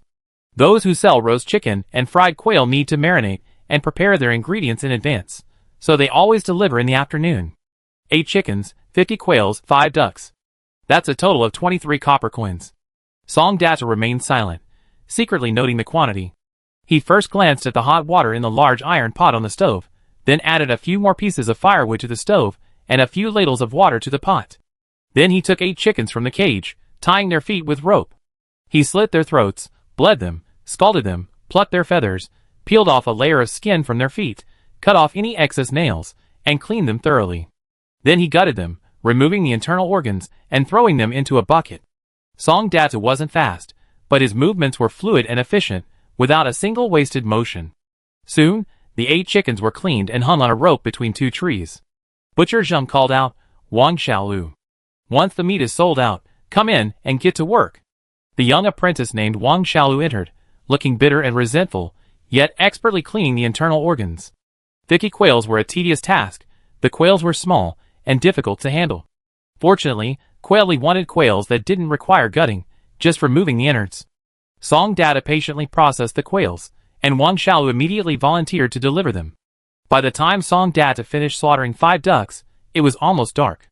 Wang Xiaolu hadn't returned yet. Butcher Zheng settled Song Data's wages, giving her 2 extra coins, making it 25 coins in total, and asked Song Data to deliver the ducks to Minghua Restaurant. For the sake of the 2 coins, Song Data went to Minghua Restaurant. She entered through the back door, put down her basket, and was about to leave when the cook called her back and gave her a small piece of osmanthus rice cake scrap. The duck was cooked exquisitely today, a reward for you. I need more ducks tomorrow, 5 of them, delivered at this time. Not too early, not too late, freshly slaughtered. Song Data noted it down. On her way out, she pretended to be lost and wandered around Minghua Tower, where she actually saw the legendary beauty from Siam. Foreigners looked different from those from the Central Plains. Standing in a crowd, she was easily recognizable. Was her name Yunni? Song Datu observed carefully and found that Yunnu's appearance wasn't as the old women had described. Yunnu had a slightly darker complexion, thick eyebrows, and deep-set eyes. Yunnu made Song Datu imagine her black-faced lamb playmate named Gigiego. Gigiego's fur was different from the other lambs. It was very handsome. Yunnu noticed the gaze and glared back defiantly. Seeing Song Datu, she was startled at first, then smiled. With that smile, Song Data felt Yunnu resembled Gigiegao even more. Her Gigiegao was a cheerful little lamb. Since her mother took her away from the grasslands, Gigiegao had probably turned into roasted mutton by now. Thinking of roasted mutton, Song Data's mouth watered. Song Data smiled at the little lamb. At Yunnu, then turned and ran, heading straight for Minghua Tower to buy the wontons he wanted. Passing a small shop selling steamed mutton, he couldn't resist taking out the 25 copper coins he earned that day. I only have 25 copper coins. Give me meat for 25 copper coins. Okay. Song Data also bought 2 flatbreads and ran all the way back to Chufeng Tower. Song Data carried the wontons and steamed mutton to Yishio's bedside, took out his little notebook, and started keeping track of the expenses. Today's wages had all been eaten, and he even spent a lot more copper coins than he expected. Chapter 410. Today's income, 25 copper coins. Today's expenses, 30 copper coins for blood-activating ointment, 50 copper coins for osmanthus sugar, 5 copper coins for steamed buns, 5 copper coins for wontons, 25 copper coins for steamed mutton, and 4 copper coins for 2 large sesame cakes. Balance, minus 94 copper coins. Song Data carefully kept track of the expenses, then secretly returned every single copper coin he Shou had given her. She could earn money herself. She couldn't spend her benefactor's money. She had to work hard to earn money, and pay it back as soon as possible. After finishing her accounts, Song Data ate her meal by He Xiu's bedside. After finishing, she laid down on the footstool and fell asleep. He Xiu shook her head and sighed. She took out her money box and looked at it. It was full. Usually, she would ask the maid Gui Nu from Chunfeng Tower to go out and buy things, and she could spend a box of copper coins in half a month. Since Data came, the number of copper coins hadn't changed much. He Xiu looked at Song Datu, who was fast asleep on the footstool, and sighed. This child's temperament is truly unsuitable for a brothel. Song Datu smelled of blood, and the air was thick with the scent of sandalwood. Combined with the pre-existing smell of blood in the room, He Xiu didn't notice that Song Datu was covered in blood. She got up, her steps unsteady, took out a roll of bedding from the cupboard, spread it on the edge of the bed, and then pushed Song Data over. Even though it's hot in summer, you can't sleep directly on the floor. The next day, Song Data got up very early. She helped the other girls in the building tidy their rooms, taking the remaining wine from the jug and rubbing it on her wrists, arms, waist, and legs. Butcher Zheng said that drinking a little wine after work helps with blood circulation and is good for the body. Song Data didn't know if Butcher Zheng was right, but she knew that her father said drinking makes people lose their minds. Song Data didn't drink, but he applied wine to his wrists like a doctor applying medicinal wine. After helping tidy the house and receiving a few copper coins as a reward, Song Data decided to go for a stroll outside. He was caught red-handed by Granny Zhu. "Why do you reek of alcohol? Datu, come here. You don't have talent for singing, but you can learn to dance. Actually, Master Su's dancing skills are the best. Come with me. If you don't come, you won't get lunch." Song Data followed Granny Zhu with a bitter face. Granny Zhu usually gets up around noon. Why is she up so early today? Song Datu, who didn't have time to sneak out, was very worried. Granny Zhu said angrily, "Minghua Tower is truly despicable. Yesterday they hosted a whole duck feast for distinguished guests. I don't know where they hired the chef, but it actually attracted several high-ranking officials from the capital to spend a fortune. Those people are important figures from the capital, yet Minghua Tower beat them to it. A whole duck feast. Is it delicious?" Song Data's mouth watered. She'd never eaten duck, but she slaughtered several. Song Data was shoved into the waterside pavilion again. A moment later, Su Darren's angry roar echoed from inside. "Your bones are as stiff as pine. What are you learning to dance for? You're just a pretty face, a skeleton. What use are you? Get out. Don't let me see you again." Song Data was kicked out. Song Data had no lunch. Without lunch, Song Data first applied medicine to He Xiu, then ran to Butcher Zheng's place.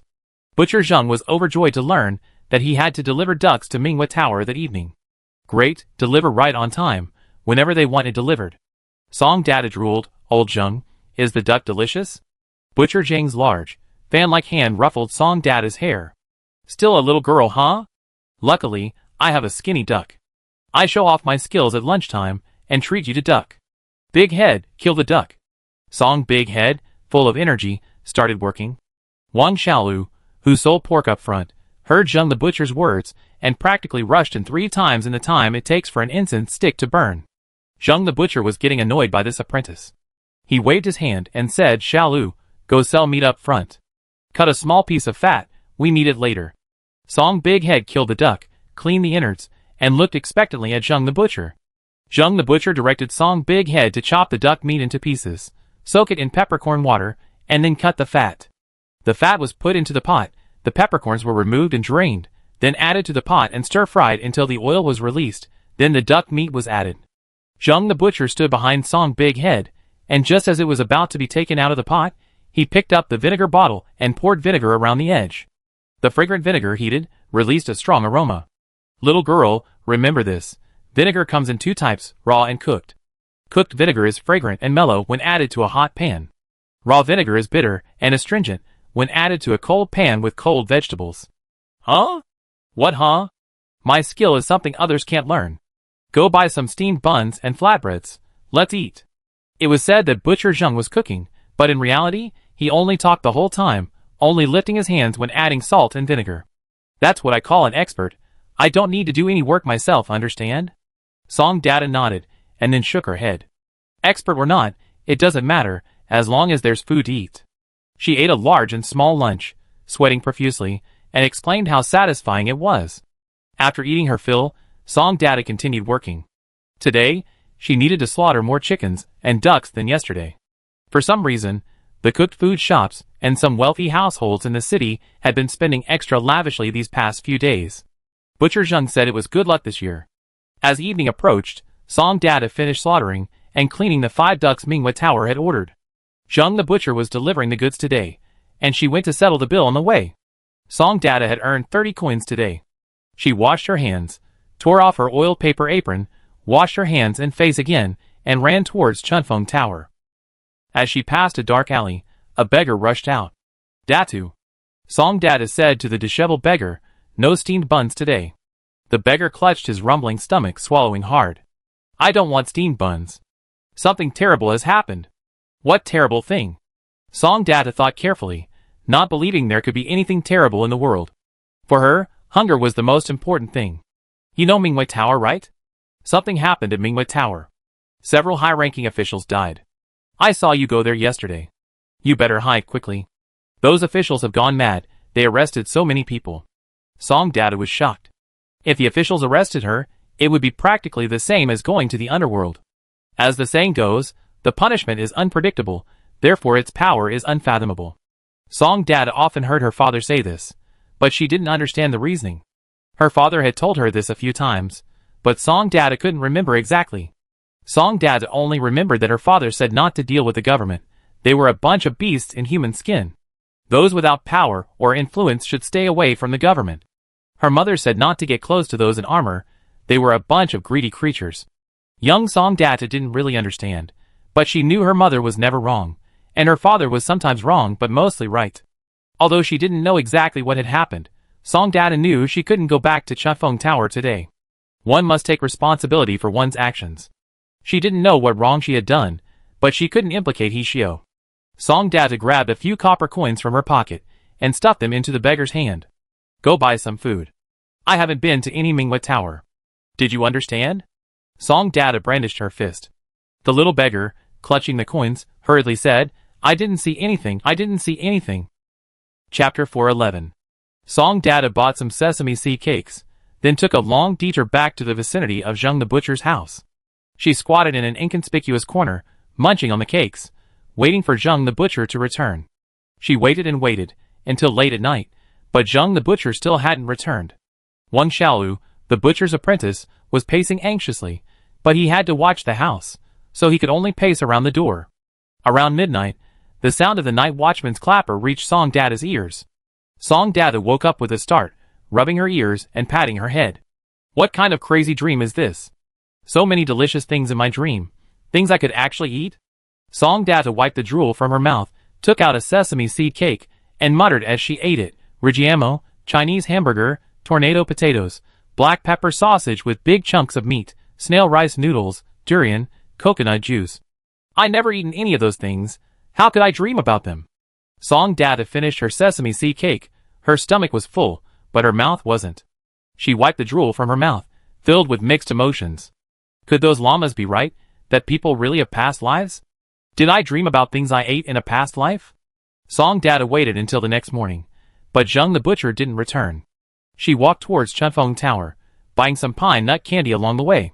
Just as she was pondering how to explain her staying out all night, she saw a group of people walking in one direction. Song Data grabbed a man and asked, What's going on? The man replied urgently, Execution. The most beautiful courtesan from Siam at Minghua Tower has killed someone, and she's to be executed now. Song Data looked up at the sky. It's morning. Why is she being executed already? This isn't like in the operas, isn't it supposed to be noon? Arrested yesterday, and they're going to kill her this morning? So fast? Song Data followed the crowd forward. When she arrived, she tried to squeeze in using her age and height but failed. Finally, she climbed a tree to get a clear view. The courtesan Yunyang and her madam from Minghui Tower were bound hand and foot and pressed against grooved wooden stakes. Their hair was disheveled, their clothes filthy, as if they had rolled around in the ground dozens of times. 2 executioners stood on either side, holding gleaming blades, awaiting the order from the executioner seated high behind them. Song Data recognized the executioner as the county magistrate. Execute! At the command, the 2 blades moved. With a swift stroke, blood splattered 10 paces, and 2 heads rolled off. Song Data froze. She clenched her teeth. The pine nut candy in her mouth had sharp edges, pressing against her palate, causing pain and discomfort. Yunyang, who resembled a little lamb rising higher and higher, was dead. Song Data vaguely felt blood splatter on her face, the stench of blood filling her nostrils. She touched her face. There was only sweat, no blood. Song Data jumped down from the tree and ran away. Passing by Zheng the butcher's house, Song Data saw 2 constables standing at the door, holding fire and water sticks, looking exceptionally imposing. Zheng the butcher came out of his house, looking much more haggard than yesterday, his back hunched, his face injured, and his body trembling. Zheng the butcher shoved a cloth bag into the head constable's hand. The constable waited, muttered a few words, and then left. Song Data walked up to Zheng the butcher. Zheng the butcher raised his hand, his large, fan-like palm landing on Song Data's head. You come to work? There's no work today. I'm moving to the countryside. This shop will be closed from now on. Don't come empty-handed. With that, Butcher Zheng withdrew his hand, turned, and headed home. Song Data asked old Zheng, what did you give them? Money, a lot of money. 10 years' worth of savings from slaughtering pigs. I gave it all to them. This is called buying life with money. Money can buy life. Butcher Zheng waved his hand, went inside, and closed the door without looking back. Song Data returned to Chefeng Tower. Granny Zhu saw her and immediately rushed over, grabbing her ear. You've grown wings, haven't you? Where did you go last night? Song Data lowered her head and stammered. Master Su said I was useless. You said you wouldn't give me food, so I wanted to go out and beg for food. I fainted from hunger outside. Granny Zhu rolled her eyes, dragged Song Data to the kitchen, and filled her a large bowl with rice. Eat. All you know is eating. I'm in a good mood today, I won't argue with you. Song Data wolfed down her rice, asking, Granny, why are you in a good mood? Because Minghui Tower is gone, of course.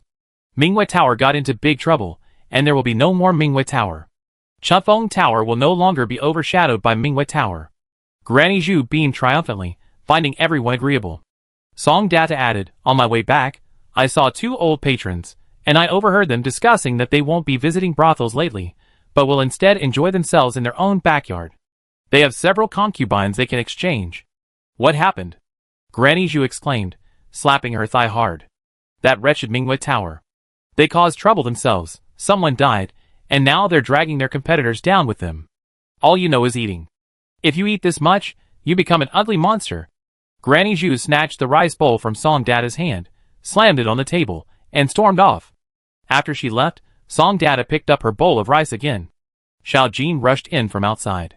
You scared me to death. Granny Zhu was so frightening all of a sudden. Dadu, do you know? Someone died. Someone died at Minghui Tower. And it was a high-ranking official from the capital.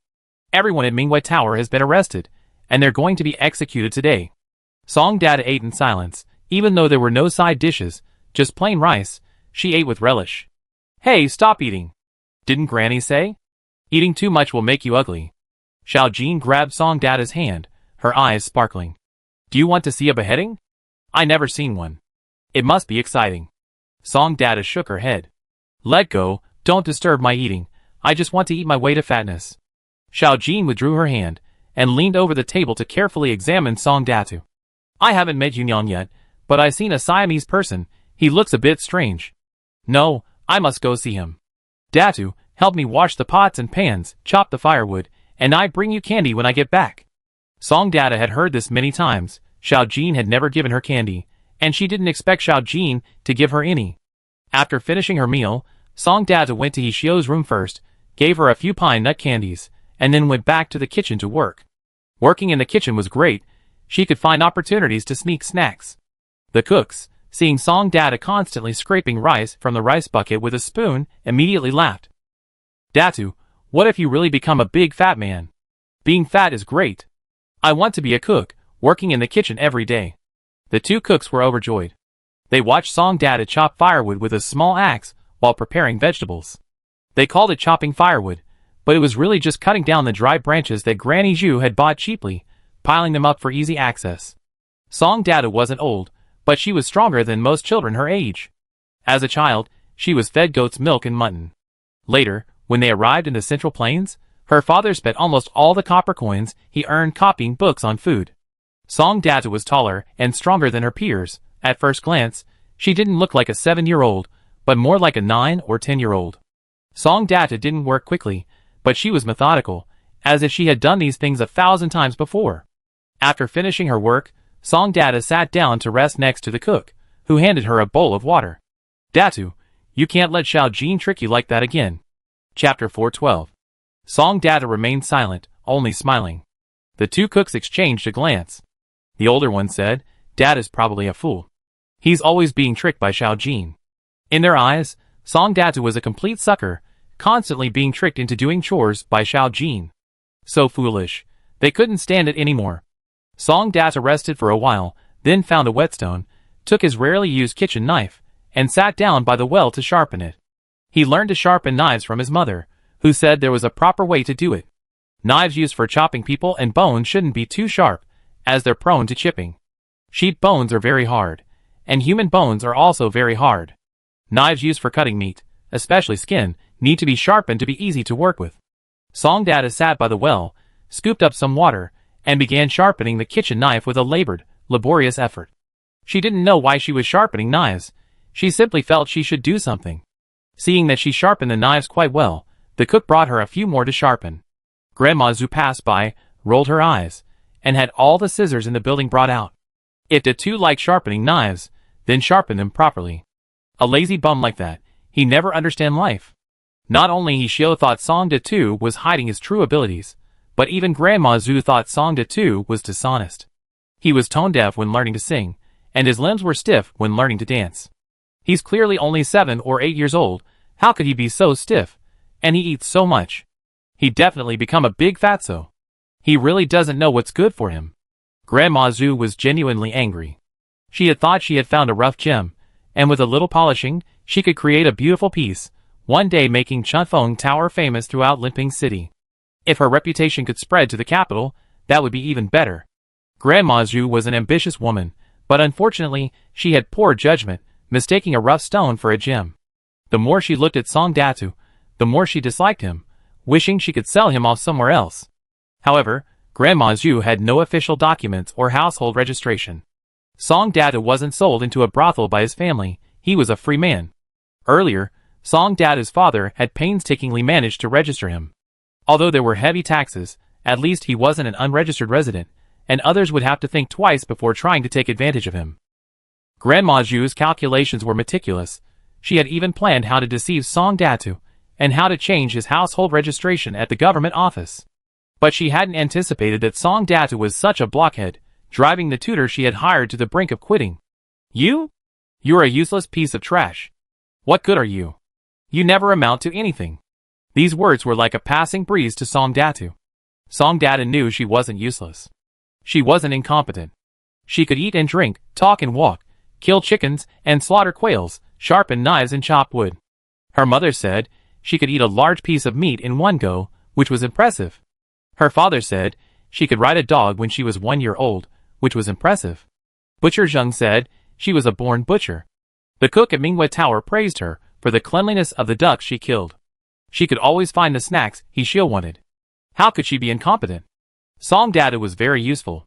Granny Zhu, in a menacing manner, pulled up a stool and sat down to watch Song Data sharpen her knife. Song Data silently sharpened her knife, and after that, she sharpened the scissors. Sharpening scissors was a skilled job. Some scissors didn't need to be disassembled, as long as the angle of the sharpening was considered. Some scissors, after being used for a long time, need to be disassembled, sharpened, and then reassembled. Song Data had never sharpened scissors before, yet she picked it up instantly, demonstrating remarkable talent. It was as if she were born to sharpen knives. When Song Data was sharpening her third pair of scissors, Xiao Jin returned crying. Dead men. Dead men. So much blood. So much blood. Xiao Jin, who had been eager to see a beheading, cried uncontrollably. The cook went out to inquire, and learned that many people at Minghua Tower had been beheaded. 2 at a time, since morning, heads had rolled and blood flowed like a river. Xiao Jin was terrified, her lips turning purple from crying. She sobbed uncontrollably, unable to stand, and squatted down against the wall, her eyes rolling back as she collapsed to the ground. Seeing the person begin to convulse and foam at the mouth, Granny Zhu said impatiently, "Find a doctor." Song Data continued sharpening the scissors. She found that when she held a sharp tool in her hand, her mind was exceptionally calm. The doctor came and went, leaving only a few calming pills. Grandma Zhu charged Xiao Jin the doctor's fee. Xiao Jin had been sold into the household by her family. Unlike the other cooks who came to work, she didn't receive wages. Occasionally, she would receive tips from customers, which she could secretly save some of. Grandma Zhu personally searched Xiao Jin's bed, and took the money Xiao Jin had saved. "Quite good at swindling money," Grandma Zhu said mockingly, looking at the still unconscious Xiao Jin on the bed. "She's not one to give up, but unfortunately, she's short-sighted and all talk and no action." Grandma Zhu rolled her eyes and left, seeing Song Data still sharpening scissors by the well, and she was furious. Useless. Just a useless piece of trash. Master Su was right, you're a complete idiot. Even the birds in the trees are smarter than you. You do whatever you're told, don't you have a shred of intelligence? Now, Granny Zhu truly couldn't tell whether Song Data was clever or foolish. In Granny Zhu's view, not utilizing one's strengths was a waste. Song Data's face might not be considered outstanding in the capital, but in Liping City, everyone who saw him would say he had a good physique. But this good physique was stubbornly simple-minded and unwilling to put on airs. Some people are destined to have something, yet they fight for it. Some people are destined to have something, yet they refuse it. The most important thing in a person's life is to be sensible and know what's good for them. Granny Zhu stormed off. Song Data straightened up, holding high the disassembled scissors in her hand. In the sunlight, the rust-free blade gleamed, its sharpness fully revealed. Song Data kept sharpening them until evening. The maids at Chufeng Tower who used the scissors she had sharpened all praised them. The cook, using a sharpened knife, praised the skill of sharpening vegetables, saying, "It's even better than the knife and scissor sharpening services that cost a penny outside." Someone asked, "Can you sharpen the bronze mirror?" "The bronze mirror in my young lady's room is scratched." Song Data nodded, and then shook his head. "We're short of supplies. We only have a whetstone here, not enough." "Oh, that's easy to say. I go talk to Granny Zhu. Our bronze cups and wine pots, if they could be polished nicely, that would be good too." Song Data nodded. Granny Zhu actually agreed, for no other reason than to save money. At dinner, Song Data's hands trembled so much he could barely hold the chopsticks, and his wrist was weak even when using a spoon. Seeing this, the cook made several fist-sized rice balls for him to eat. Song Datu, munching on the rice balls, went to find Hishio.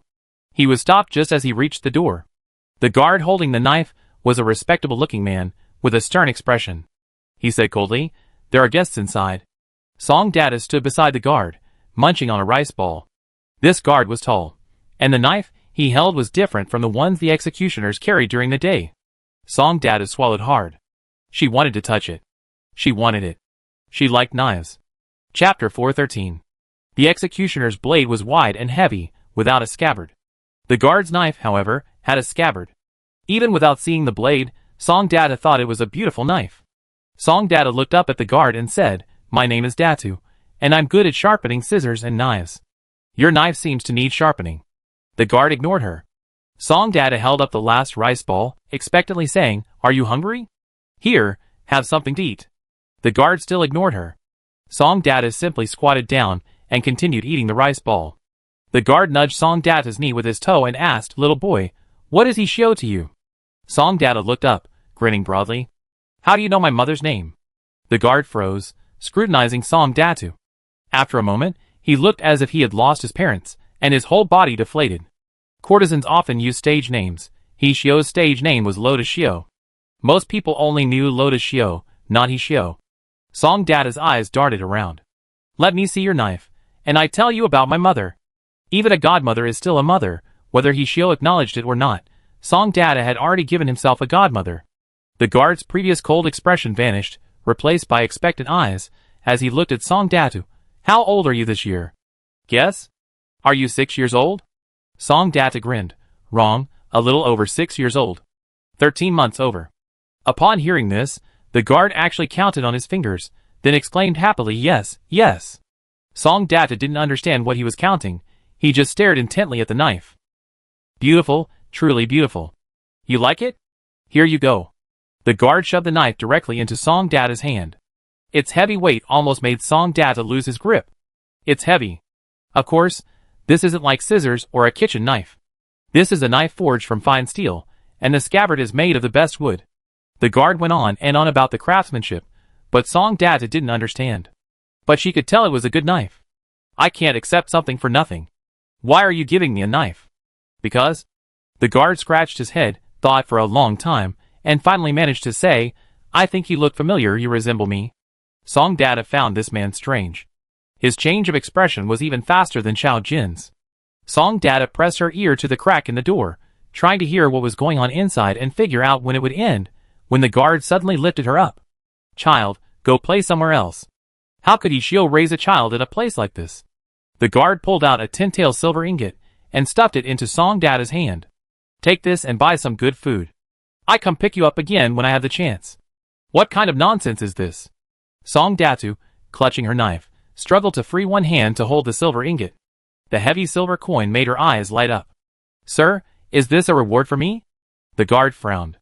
This isn't a reward, it's your pocket money. Song Data tried to shove the ingot back into the guard's hand. I can't take it. My mother-in-law won't allow it. I get beaten. The guard gritted his teeth. It's a reward. Take it. They actually dare to beat you. Song Data realized this fierce man's mood changed incredibly quickly, faster than the weather in April. One moment he was thunderous, the next gentle, then gloomy. What a strange person. Song Data stuffed the silver ingot into her bosom, grabbed her knife, and left. Using the light streaming through the kitchen window, Song Data continued working. She drew her long knife. It felt heavy in her hand. The knife had a thick back, a single blade, and a blood groove. The handguard was wrapped in cloth, originally blue, but now a deep black. Song Data knew this was a knife that had seen blood, and a good one at that. This knife revealed what kind of person its owner was, someone who disliked dealing with the aftermath. Her mother would carefully wipe and clean the knife after using it. Song Data carefully sharpened the knife, her hands covered in small cuts. She didn't notice them at first, but when she went to the kitchen to find a late-night snack, she discovered her hands were covered in cuts. What a powerful knife. It doesn't hurt much at all? Song Data stole a few steamed buns, curled up in a corner of the yard, and ate them while lost in thought. There were things she couldn't understand. What kind of important figure died that would cause so many people at Mingwei Tower to be killed? Shouldn't they be interrogated thoroughly? Won't the officials suddenly burst in and take her away? Butcher Zheng lost 10 years' worth of savings because he delivered ducks to Mingwei Tower. She also delivered ducks to Mingwei Tower. She didn't have 10 years' worth of savings. She was only 6 years and 13 months old. It was impossible for her to have 10 years' worth of savings. Song Data buried the silver ingot in the ground, sat down, and looked up at the sky. The sounds of string and wind instruments and various laughter drifted to her ears. Song Data didn't know if the officials would come, or what she should say if they did. She didn't want to pay for her life. She didn't have 10 years' worth of savings. But she didn't know if there were any other options. Song Data drifted off to sleep, having bizarre and fantastical dreams filled with all sorts of delicious food, bloodshed, and all sorts of other things. Everything seemed so distant, separated by mountains and rivers. Song Data woke with a start in the middle of the night, only to find a disheveled person before her. Heads, all heads, so many heads.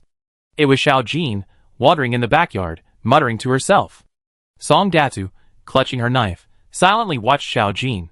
She didn't understand. Xiao Jin had clearly wanted to see a beheading, so why was she so frightened? The image of Yun Yang's head falling flashed before Song Data's eyes, as if blood had splattered on her face, warm, and the stench of blood lingering in her nostrils. Song Data wiped the sweat from her face, a sharp pain shooting through the wound on her hand. She fell asleep again. In her dream, even more heads rolled. When Song Data opened her eyes again, it was the next morning. Her body, which had been leaning against the wall all night, was incredibly tired. She stretched, rubbed her swollen and aching arms, and, knife in hand, went to watch the cooks prepare the meal. The cook was preparing the food, while Song Data sat on a small stool tending the fire. The young cook asked curiously, Datu, what are you holding? Song Data lied, A drunk customer insisted on giving it to me to sharpen a knife. Hearing this, the cook quickly told her to put it away. The knife looked valuable, and losing it would be a serious matter. The older cook asked, "Did you hear that last night?" Xiao Jin went mad, constantly saying head, head, head. It scared me to death. Song Data didn't even look up, continuing to tend the fire. After breakfast, Xiao Jin disappeared. The young cook said that someone had taken Xiao Jin away, and Granny Zhu had sold her. Song Data took a swig of water, puzzled. "How come I didn't see him?" he asked. The cook replied helplessly, "Datu, you were so focused on eating that he walked right past you without you even noticing." Song Data finished his water, grabbed his knife, and ran to Hishio's door. The patron had already left, and the guards were nowhere to be seen. Hishio's wounds had just healed, but now she was injured again. Song Datu, knife in hand, looked at Hishio, who was leaning against the headboard, barely breathing, and recounted the strange encounter with the guards the previous night. Hishio was startled. "You're willing to recognize me as your godmother?" she asked. Song Data nodded. "If Data doesn't mind my appearance, then I'm willing. From now on, when you see that person, just say Hishio is your mother. You're 6 years old this year, born in winter." With that, Hishio covered her face and laughed. First a low laugh, then a bitter laugh, and then a loud, unrestrained laugh. How strange, how truly strange. Even former patrons still remember me. Chapter 414. Hishio cried and laughed all day, fell seriously ill, and stopped seeing customers. Song Data lost his part-time job killing chickens, but gained the job of sharpening scissors and knives.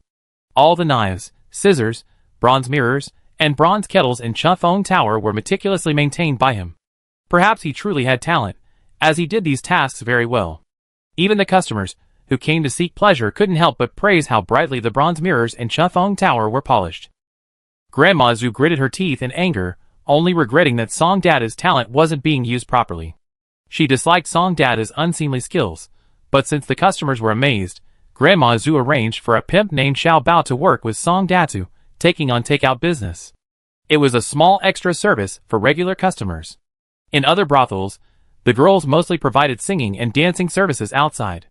Those physical acts were considered unseemly and natural occurrences, outwardly described as a display of refinement. Song Datu and the pimp Xiao Bao went to work, sharpening scissors, knives, and polishing bronze mirrors. It was skilled work, but also physically demanding. Grandma Zhu was determined to make Song Data suffer, waiting for him to beg her for help. The ailing Hishio, knowing Grandma Zhu's plan, hurriedly had Song Data buy a astragalus root. She personally ground it into powder, added soot from the bottom of a pot and rice flour, creating a grayish-yellow powder for Song Data to apply to his face daily. As the saying goes, fair skin covers 100 flaws, and vice versa. No matter how beautiful someone's features are, if their skin tone is uneven and dull, they won't look good. Hishio mustered her strength and carefully taught Song Data how to use it, and how much to use.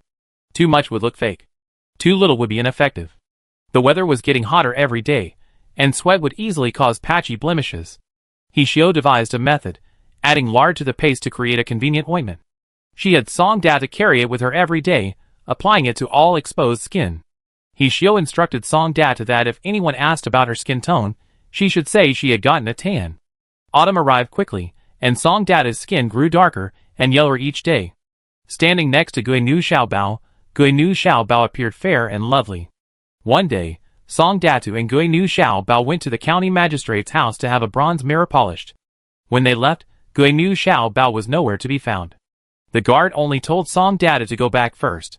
The guard handed Song Datu a fried quail, pinched her cheek, and made a smiling face, saying, "You get tanned easily, like me.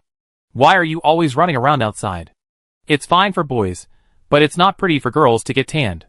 Song Data held the quail, looking up at the guard. She saw that familiar gaze again, that scathing, bone-sucking look. "You jest, sir? I'm naturally dark-skinned," the guard sighed, reaching out to stroke Song Data's face, a genuine smile gradually appearing on his lips. "A clever fellow, just like me."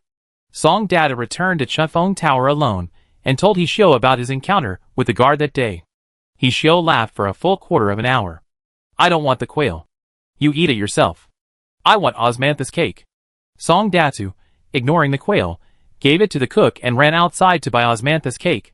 Not only did Hishio not want quail, but Song Data didn't want any either. Song Data thought the guard looked strange. Osmanthus cake, plum cake, red bean rolls, sesame cake. Song Data bought several kinds, a heavy little bag. The shopkeeper gave her a poorly shaped rice cake. Song Datu, holding the rice cake, turned a corner and tossed it to a little beggar leaning against the wall, basking in the sunset. The little beggar, like a stray dog snatching food, quickly grabbed the rice cake and stuffed it into his mouth, wolfing it down, almost choking. Seeing the beggar's reaction, Song Datu immediately laughed. If I known, I should have brought you a quail cake. The beggar, hearing this, practically drooled, looking at Song Datu expectantly. Song Datu, not knowing what he was thinking, simply handed over the snack he was holding. There's a guard at the county magistrate's mansion. Go over there and see if you can find out anything about him. He's dark-skinned, tall, and fat, and looks quite arrogant. Song Data gestured wildly, trying to describe the guard's appearance. The beggar stuffed the pastries into his pocket and pointed behind Song Datu, saying, Is it like that? Song Data turned around, saw someone behind him, immediately jumped up, and ran a good 10 feet away before turning back. The guard, carrying a knife inlaid with various jewels, had changed into a set of very expensive clothes in less than an hour. He was now looking at Song Datu with a forced smile. You really are a clever little devil. What do you want to ask?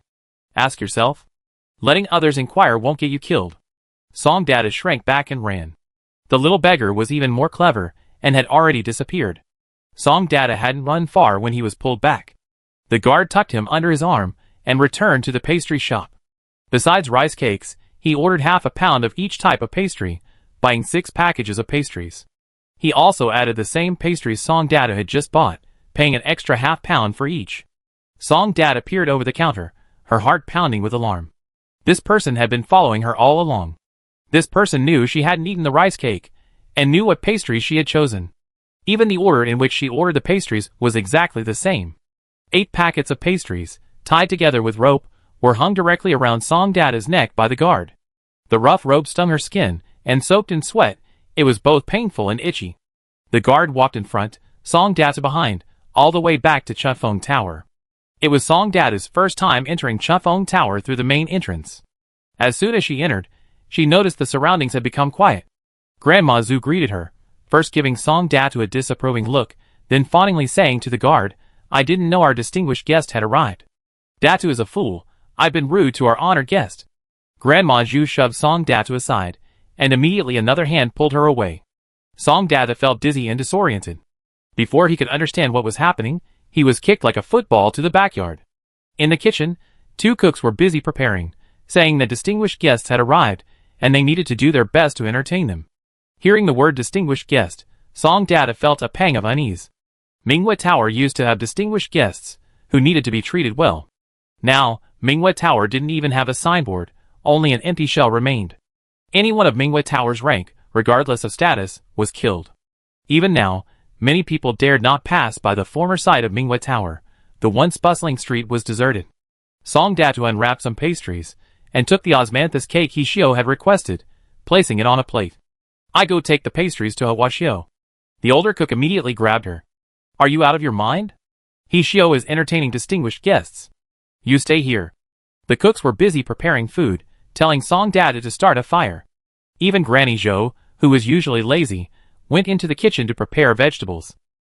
Granny Zhou glanced at Song Data every now and then, and finally couldn't help but ask, Datu, is Hwashio really your mother? Chapter 415. Song Datu, preoccupied with the guards talking, was too preoccupied to think of anything else. Hearing this, she blurted out, otherwise what? If not my mother, then yours? Granny Zhou was momentarily speechless. She fell silent. The shadow of Minghua Tower dissipated, and Song Data found an even larger shadow looming over her. She didn't know what had happened, but she keenly sensed a tremendous crisis approaching. Song Data realized she couldn't change anything. She was like a mayfly in this world, easily swayed by a gust of wind. After finishing her work in the kitchen, Song Data still hadn't had a chance to send Hishio some pastries. It was early autumn, and the weather was still hot. The pastries wouldn't keep for long, so she quietly distributed them. She waited until midnight, still without a chance to find Hishio, and sat blankly on Xiao Jin's old bed. Looking at the osmanthus cake on the plate, she suddenly realized that the osmanthus cake made with the shop's specially made beauty head mold looked exactly like Yunyang's head that had rolled to the ground. Song Data drifted off to sleep, only to wake up in the middle of the night with a start, seeing a figure beside her bed. It wasn't the cook who shared the room. The cook wasn't this tall and muscular. The shadow of the nightmare loomed over her. Song Data pulled out the scissors from under her pillow and stabbed herself. The scissors pierced her flesh, then were gripped tightly. Song Data felt the world spin, her head slamming against the wall, and she lost consciousness. "A nobody like you dares to hurt me?" The viewers in the live stream held their breath. While they hoped this episode would end quickly, they also hoped the lucky amnesiac would have a better life and die a little later. At this moment, in Lu Huaishan's live stream, a child born with a limp is working in the fields. The sun is blazing, sweat pours down, and the high temperature distorts the distant scenery. The child works tirelessly, hoeing the ground, the hoe, larger than her 2 feet, rising and falling. Not far away, at the edge of the field, a wealthy-looking old man reclines in a chair, smoking a pipe, while a barefoot man stands beside him, serving tea and water. He's a lazybones. This year's harvest is bad, drought and little rain. Sell him? A single sentence decides the child's fate. Hearing the voice, the child, hoe in hand, silently gazes in the direction of the old landlord.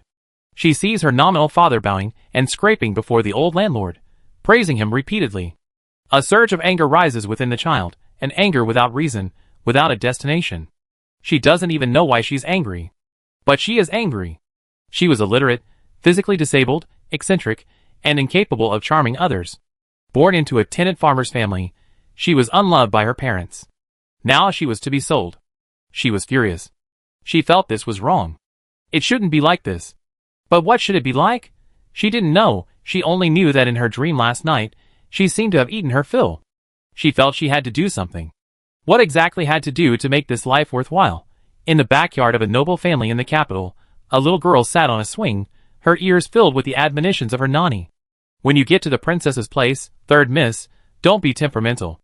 Be talkative. You can't be silent when you meet people. Always put the princess first. Don't surpass her in studies or needlework. You are the princess's playmate. After you marry, others will look at you with more respect. The little girl turned to look at the old woman, her eyes reflecting the old woman's dignified figure. She couldn't help but ask, voicing her confusion. I'm 4 years older than the princess, and my younger sister is about the same age. Why isn't she the one going? My second sister is more adept at social interaction than me, and she's only half a year older. Why isn't she the one going? My mother died early, and I'm registered under my stepmother's name, so I'm not favored by my father or brothers. How did this lucrative opportunity to curry favor with Her Highness the Princess end up with me? The old woman's cold face answered her. Third miss, watch your words.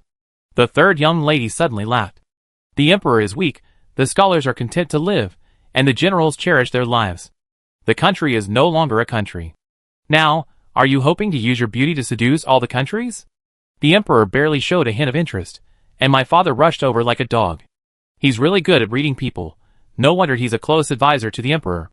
The old woman was horrified and hurriedly said, Third miss, what are you saying? This old servant doesn't understand.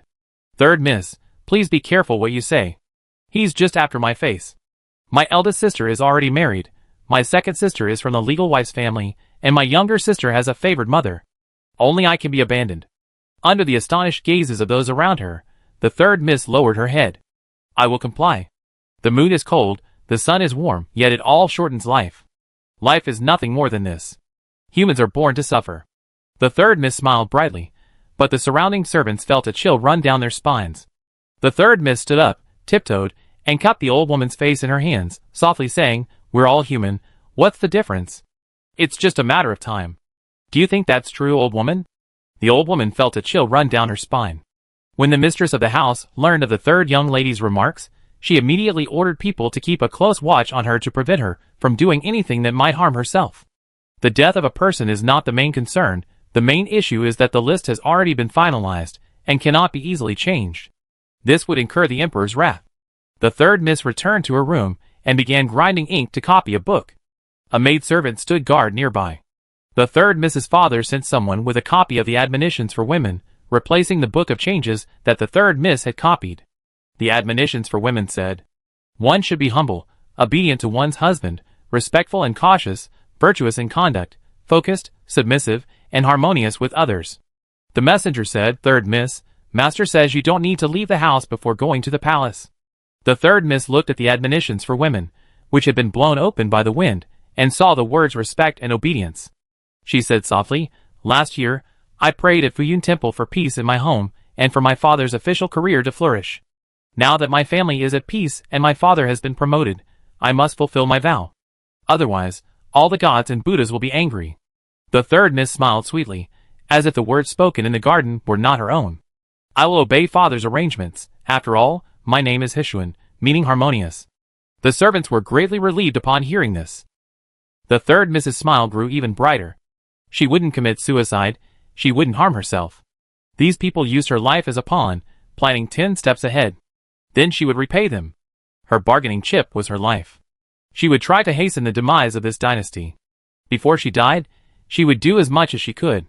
A swift and decisive fire would bring spring to the land next year. The third miss's respect and obedience were renowned. At this moment, everyone considered her previous words merely ramblings. Song Data woke up, finding herself in an unfamiliar room. The room was simple, with nothing superfluous. Song Data clutched her throbbing head, trying to recall what had happened. Her head was buzzing, she barely remembered. Someone had attacked her, she had fought back, and had been knocked unconscious. Who did it? Before she could figure it out, the door opened. Several maids entered and bowed in unison when they saw she was awake. "Miss. Who are you? Where am I?" No one answered Song Data's question. The maid simply lifted her up and carried her into the bathroom. Song Data was washed thoroughly, using scented soap several times until her skin was discolored. When she was dressed and presented to the guard, he was taken aback. Sure enough, a clever one. Song Data looked at the gauze on his arm and asked, "Did you ambush me in the middle of the night?" Chapter 416. Song Data was certain that if this man could follow him, he could also launch a midnight attack. The image of Yun Nu's head, which had rolled down from the high platform at Minghua Tower, seemed to still be rolling before his eyes. Song Data suddenly realized that Chunfeng Tower seemed no different from Minghua Tower. They were in the same predicament. She didn't know how long she had been unconscious, only that the people in Chunfeng Tower addressed her as distinguished guest. What distinguished guest? They were clearly death knells. Seeing the guard's silence, Song Data pointed at his nose and said, "What exactly do you want? Where is Hishio? Where is my mother?" A kneeling maid beside him angrily retorted, "How dare you speak to Lord Su like that?" The guard waved his finger at the maid. The maids immediately filed out. The guard curiously sized up Song Datu, his face full of smiles, but his eyes scrutinizing him. He said, "You lied to me." Song Data looked at the decorative plum vase on a table not far away and moved closer. "You're not Hishio's child, and naturally, you're not my child either. Your father was a third-rate scholar who died in the moat this spring. You sold yourself into the Chunfeng brothel to bury him. Am I right?" "No. She was in the Chunfeng brothel, but only wanted to be there. She didn't sell herself into the Chunfeng brothel. Hishio wouldn't allow it. Hishio wanted her to be a free person, to have her own freedom." Song Data looked up and said, word by word, "Hishio is my mother. Even if the King of Heaven himself came, even if her own parents came, even if her great-grandmother came, Hishio would still be her mother. A godmother is still a mother." Song Datu was certain that her mother wouldn't disagree. The guard leaned closer to Song Datu, scrutinizing him closely. "Though you bear some resemblance, you are not my child. There are many people in this world who look alike. You are not." He pinched Song Data's cheek, adopting a cat-and-mouse stance, and slowly said, "Hishio is dying. Whether she lives or dies depends on your choice. To tell you the truth, I, Su Shi, am not some guard of Limping County. I am the Emperor's personal guard. I am here on the Emperor's orders to investigate the sudden deaths of Crown Prince Qinjun and hostage Yu at Minghua Tower. This matter has far-reaching implications, shaking the foundations of the nation. You cannot imagine how many people will die." Su Shi gripped Song Data's cheeks tightly with both hands, laughing. "You've been to Minghua Tower, had contact with its people, and met the courtesan Yunyang from Siam. I can also assume that you were instructed by Hishio to collude with the courtesan of Minghua Tower to poison Qinjun and Yu." Song Data's eyes widened. She hadn't expected this man to be able to lie so blatantly. Su Shi still smiled. "No one cares what the truth is. What I say is what it is." A sudden image flashed before Song Data's eyes, the dejected back of Butcher Zheng after emptying her family's coffers. Her current situation was no different from Butcher Zheng's. But she didn't have 10 years' worth of wealth. She didn't know how to buy her own life. Song Data stubbornly said, "Kill me. This has nothing to do with Hishio." It has nothing to do with Chufeng Tower. Sushi pointed at Song Datu, laughing wildly, even laughing until tears streamed down her face. When Ishio laughed like that, Song Data feared she would faint. When Sushi laughed like that, Song Data felt only fear. Finally, Sushi stopped laughing. He pressed down on Song Data's shoulder and whispered in his ear, "As long as you follow my instructions, those who are meant to live will live." Sushi pushed Song Data out the door. Several guards entered the courtyard, each carrying a blood-covered person. These men were barely breathing, already at their last gasp. Sushi leaned down and whispered in Song Data's ear, "Go see if you recognize these people? Have you missed anyone?" She pushed Song Data forward with one hand. She saw Wang Xiaolu, the Wang Xiaolu who worked for Zheng the butcher, the Wang Xiaolu who always seemed so energetic at the mention of food. Wang Xiaolu was missing an eye, his nails were gone, and his remaining eye was filled with terror. Beside Wang Xiaolu was Zheng the butcher, who had returned to his hometown a few months earlier. Zheng the butcher had lost his hands and feet, and was being held upright on the ground by the guards. His leg bones were visible, supporting him on the ground. There was also a steamed mutton vendor, noseless, spitting blood and foam from his mouth agape as if trying to speak, his empty oral cavity filled with blood. The little beggar who had recently received a snack had vacant eyes, kneeling on the ground, covered in wounds, and missing his ears. The beggars that Song Datu occasionally fed were all in this state. The two cooks who were on good terms with Song Data had their hands, used for cooking, cut off, their lips ripped off, revealing 2 rows of bruised purple gums. Their teeth were gone.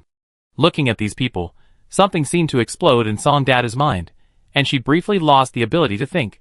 In the courtyard stood an osmanthus tree, its fragrance mingled with the stench of blood, floating in the air. The scent lingered, the osmanthus fragrance faint, the stench of blood like a bone-deep infection. Behind Song Datu, Sushi's voice laced with laughter. The local government's methods are inadequate, they only know how to kill. How can they get any reason out of people? Look, this is the correct way to interrogate. Song Datu understood. Sushi was a madman. A complete madman. Lord Su, I follow your orders. Give them a quick death, okay?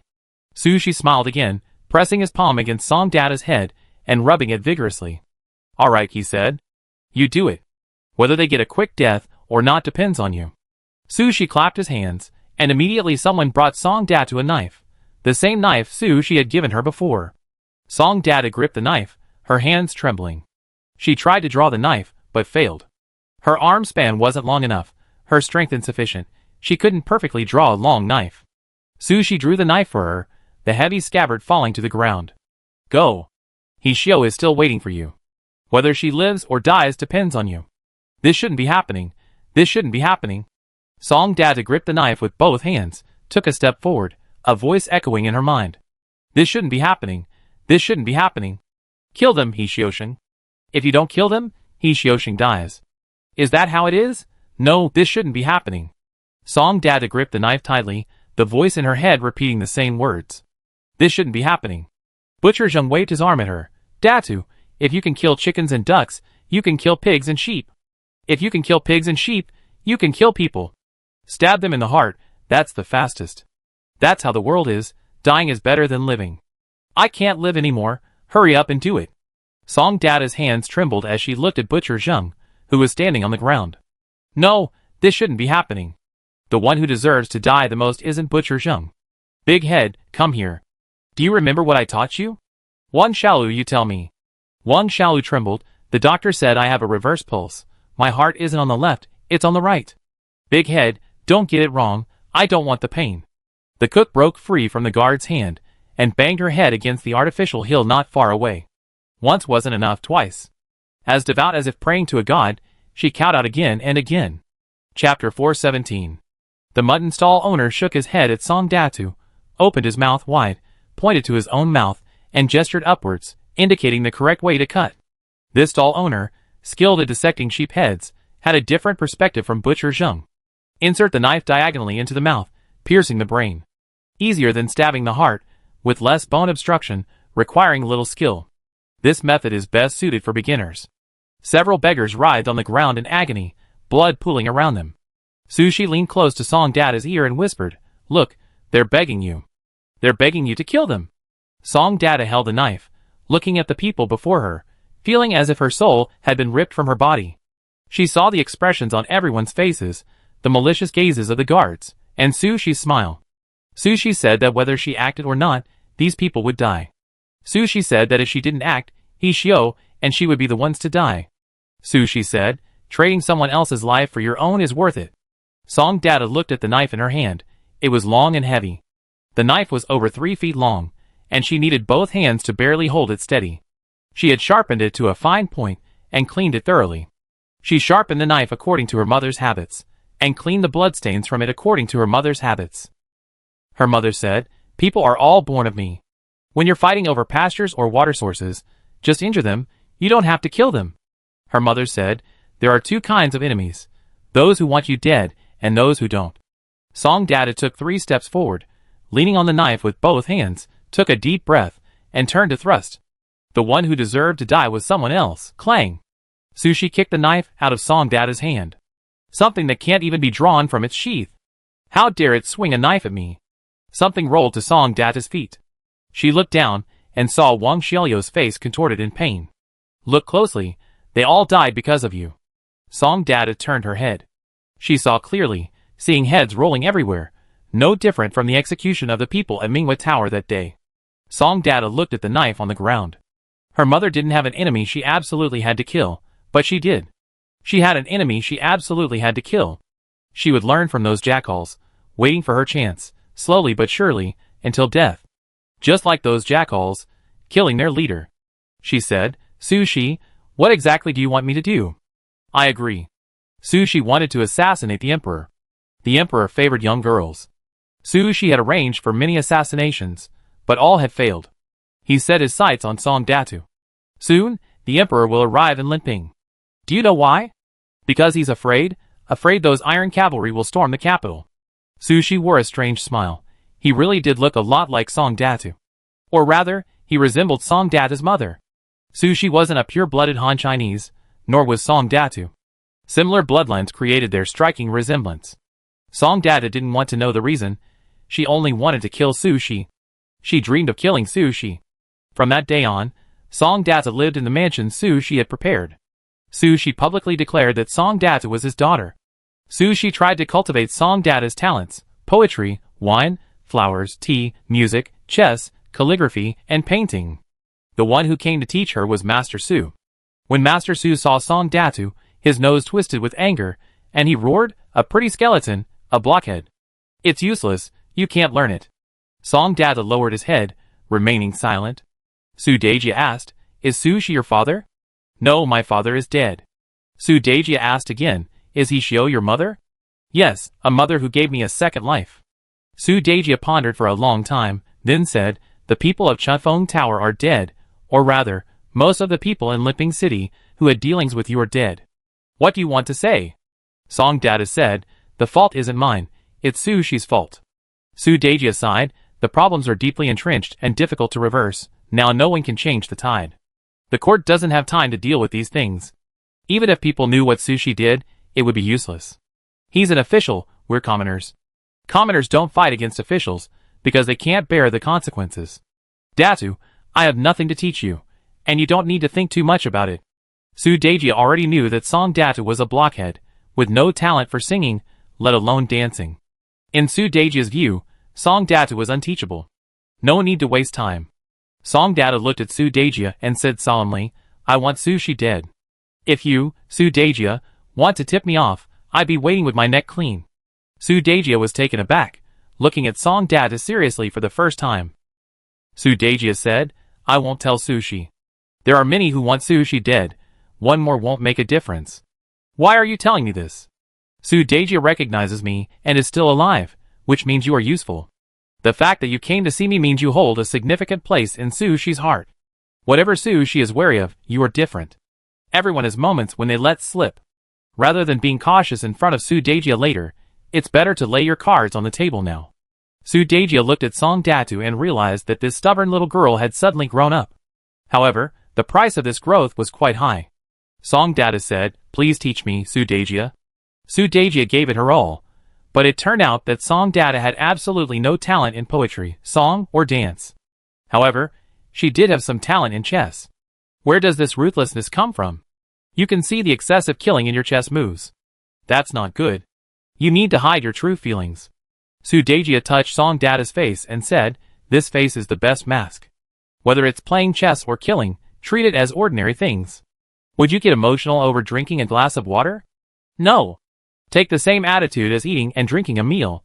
It's just ordinary." Song Data understood. Like a hunter lurking in the grass, disguised as a rock or withered blade of grass, one must blend into the environment, never revealing one's killing intent. Jackals never show emotion based on the size or quantity of their prey. They travel in packs, accepting their own kind, hunting anything they can. They do not outwardly display their killing intent. Song Data decided to become a jackal.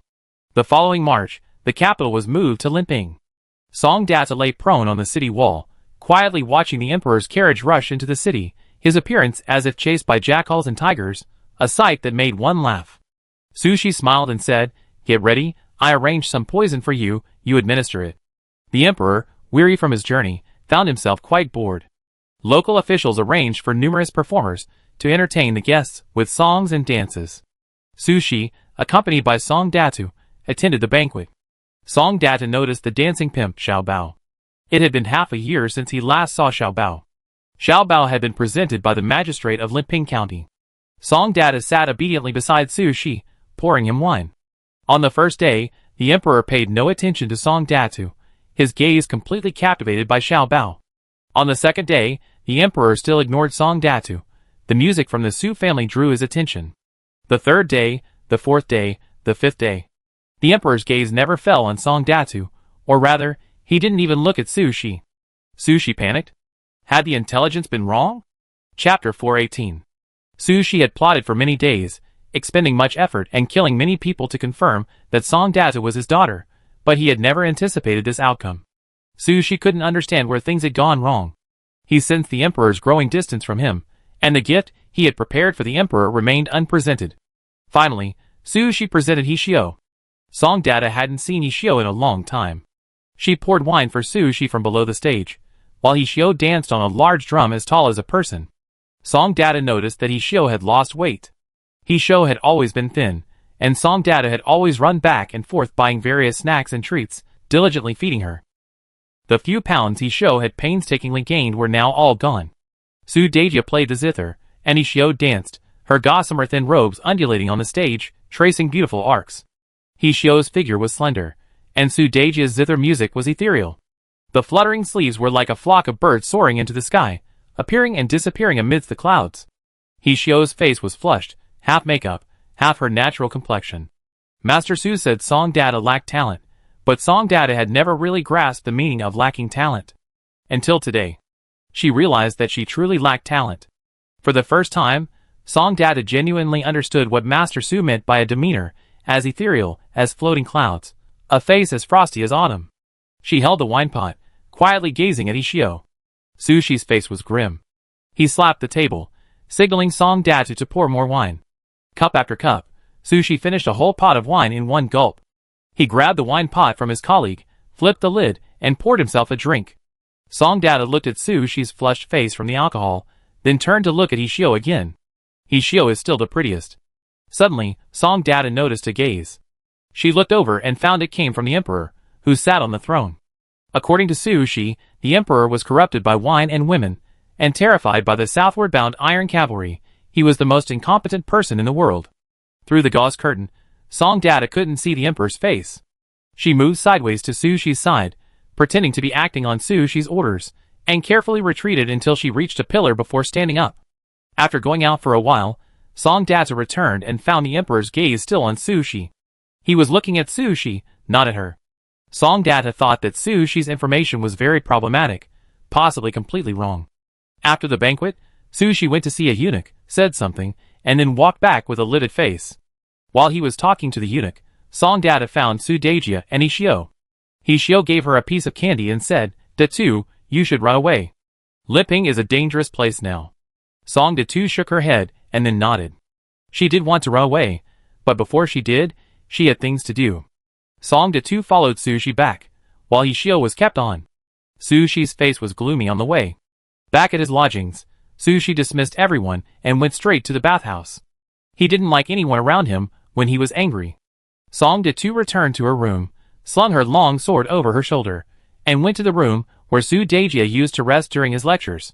She took a pair of sharpened scissors, disassembled them, and tucked them into her lower back. Su Shi was an arrogant man. Perhaps it was due to excessive repression, or perhaps it was simply his nature.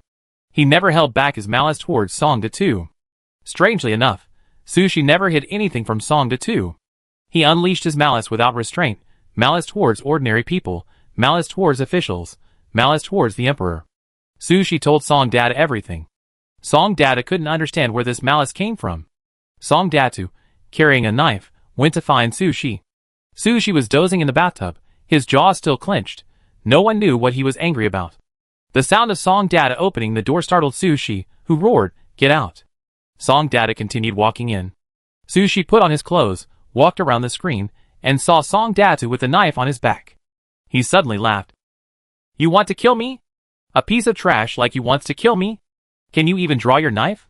Song Datu reached behind his head with one hand, gripped the hilt of the knife, and tried to draw it.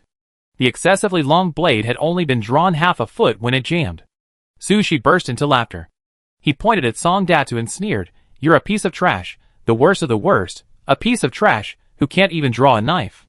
Song Datu tried to draw his knife, his face full of anxiety and helplessness, like countless others trapped in trivial matters, living mediocre lives day after day. Su Shi laughed loudly. Su Shi mocked. Su Shi looked down on Song Datu. In Su Shi's eyes, Song Datu was an ungrateful stray dog. No matter how much effort he put in, he simply couldn't be tamed. "You're just a worthless piece of trash. A piece of trash no one would even want if you gave him away." He had originally hoped to use Song Datu to poison the emperor, but Song Datu was utterly unappealing to the emperor. The emperor would rather glance at a male concubine, rather linger his gaze on the aging and lecherous Su Dejia, or rather, on Ishio, than give Song Datu a second glance. Useless thing. Su Shi, barefoot, strode towards Song Datu. As he walked, water gathered at his feet, leaving wet footprints with each step, like a water ghost crawling out of a river. Su Shi bent down, pressed his hand to the scabbard, drew his 3-inch sword, and then sheathed it. He said coldly, "A thing that can't even draw a sword, dares to assassinate me." Thud. The sound of a sharp weapon piercing flesh rang out. The half-scissors in Song Data's hand twirled inside the flesh. Then, the sound of a heavy object falling to the ground rang out. Su Shi lay on the ground, his back hunched, looking exactly like a shrimp in a wonton. He clutched his bloody groin, staring at Song Datu in disbelief, his mouth agape, gasping for breath in vain. Song Datu had only learned a few months ago that when a person is in excruciating pain, they cannot scream. Su Shi was soaking wet, blood staining the water on the ground, a disheveled sight that made him look even more like a water ghost. Song Datu suddenly remembered her father's swollen appearance when he emerged from the water. According to Granny Zhou, the gossip queen of Chufeng Tower, people who die in water become water ghosts and seek out scapegoats. Song Datu often went to the moat to watch people wash clothes, but she had never seen her water ghost father. She grabbed Su Shi's still dripping hair, shoved half a pair of scissors into his mouth, pressed down on his tongue, and pulled out the slippery tongue.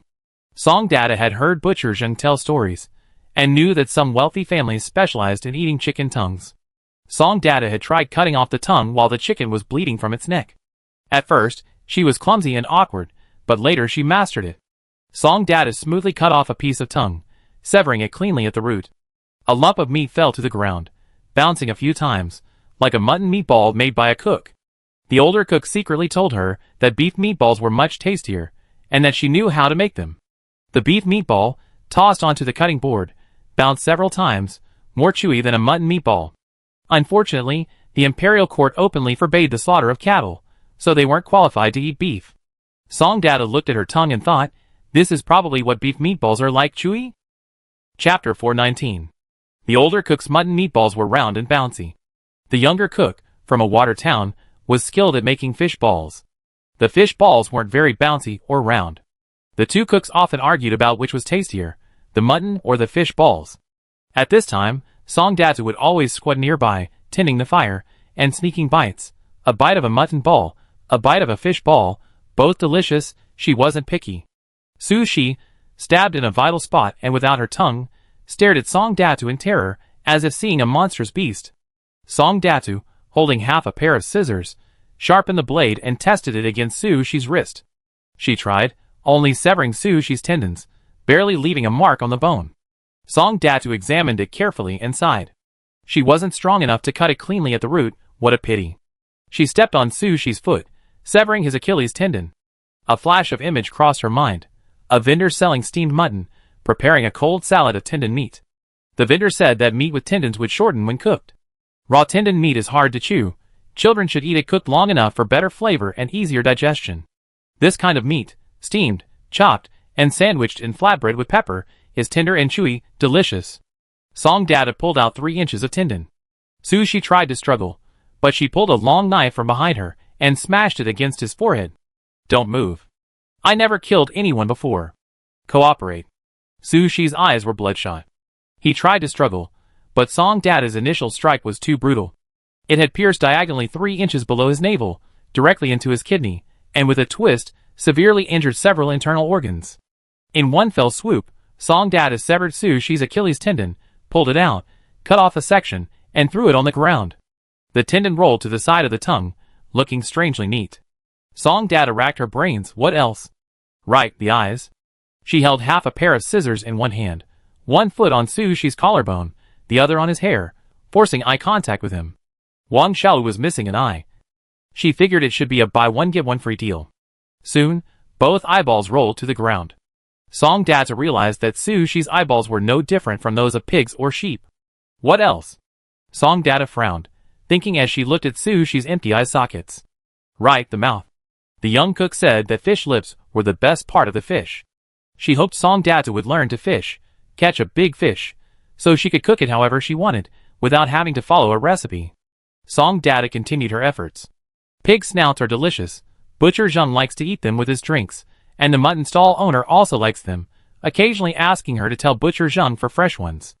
The braising liquid used for mutton, when used to cook pork, gives it an exceptionally unique flavor. The mutton stall owner is noseless, and Sushi's nose also needs to be cut off. The toenails on chicken feet need to be chopped off. Regular customers say Song Data's poultry preparation is excellent, and chopping off the toenails at the tips of chicken feet is one of her specialties.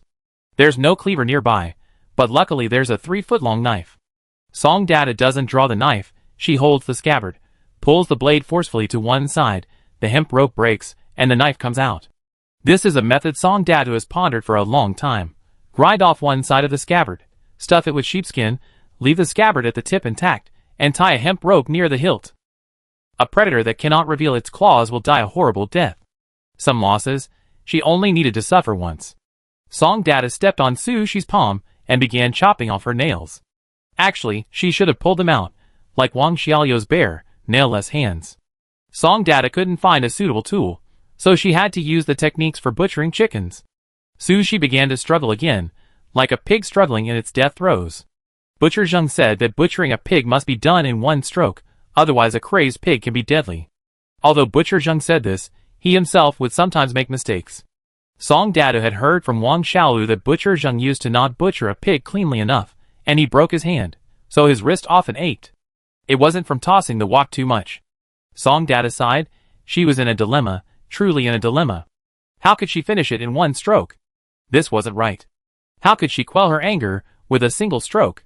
She would repay Sushi for everything she had done, one by one. She stabbed Sushi in the chest, a straight cut, carefully avoiding his heart. She didn't know if Sushi's heart was on the left or right, so she stabbed him towards his lungs, one cut on the left, one on the right. Sushi fell silent, and began to spit out pink bubbles. Just now, he was spitting blood, now it was pink bubbles. Song Data carefully used her long knife to chop off his fingernails, the nails and tips still attached, which she kicked into a corner. These are all trash. What else? Song Data looked at Sushi's 2 rows of blood-stained white teeth, remembering the beggar who always perfectly caught the steamed buns she threw at him. Song Data had always thought that this beggar's hair was soft and fluffy, like her long-haired dog. Her long-haired dog was lost in the charge of the grassland cavalry, and the little beggar died at Sushi's hands. Oh, right, the ears. The little beggar's ears were strange, like upside-down dumplings. It was said to be because he was often beaten on the ground as a child. The little beggar's hearing wasn't very good, but he could always catch the steamed buns thrown at him. The little beggar said it was called a wild dog's intuition. Song Datu examined Sushi's ears. Sushi's ears were standard, with long and thick earlobes. The older cook had said that people with long earlobes lived long lives, and those with thick earlobes were wealthy. Song Data pulled on the ears, working like she was cutting off a pig's ear. She didn't know if Sushi was wealthy. She only knew he wouldn't live long. Blood and water mingled, turning Sushi's white undergarment pink. He lay on his back, his legs curled and straightened, struggling in vain. When the young cook prepared carp, she would stun its head with a single blow, then insert an iron awl into its gills. At this point, the fish's tail would wriggle and struggle. Song Data said the fish was still alive, but the cook said it was dead. Scaled, gutted, innards removed, black membrane scraped off, and scored. Even then, the gills were still twitching, and the mouth was still opening and closing. Some fish appear alive, but are actually dead. Like Sushi. Song Data shoved the knife into Sushi's mouth, attempting to stab it diagonally into the brain, as instructed by the mutton stall owner. This was a skillful task. Song Data was unsure. She grabbed half a pair of scissors, and stabbed them into the left and right sides of his heart. Wang Xiaolu said his heart wasn't on the left, but on the right. To kill him, you had to stab him in the right side of his chest. Song Data suspected Sushi's heart was also on the right, but fearing she was wrong, she decided to use both sides simultaneously. Grandma said that when you encounter an enemy you must kill them completely. Grandma had never encountered an enemy she was determined to kill. Song Data had. Father said, plan carefully before you act, and think things through thoroughly. Song Data had been thinking about this for months, enough time for a sheep to gestate and give birth to lambs. She stepped on the scissors on Sushi's chest, looked down at the blood on her body, and sighed. Sushi's blood, so dirty. Chapter 420. In Song Data's eyes, Sushi's blood was filthy. Filthier than chicken intestines, filthy than hot water used to scald chicken feathers. Sushi was the dirtiest person Song Data had ever seen. Butcher Jun said that if you can kill chickens and ducks, you can kill pigs and sheep. If you can kill pigs and sheep, you can kill people. Practice proved Butcher Jun wrong. Killing people is different from killing sheep. Killing sheep is for meat, a single cut to kill, carefully preserving the hide.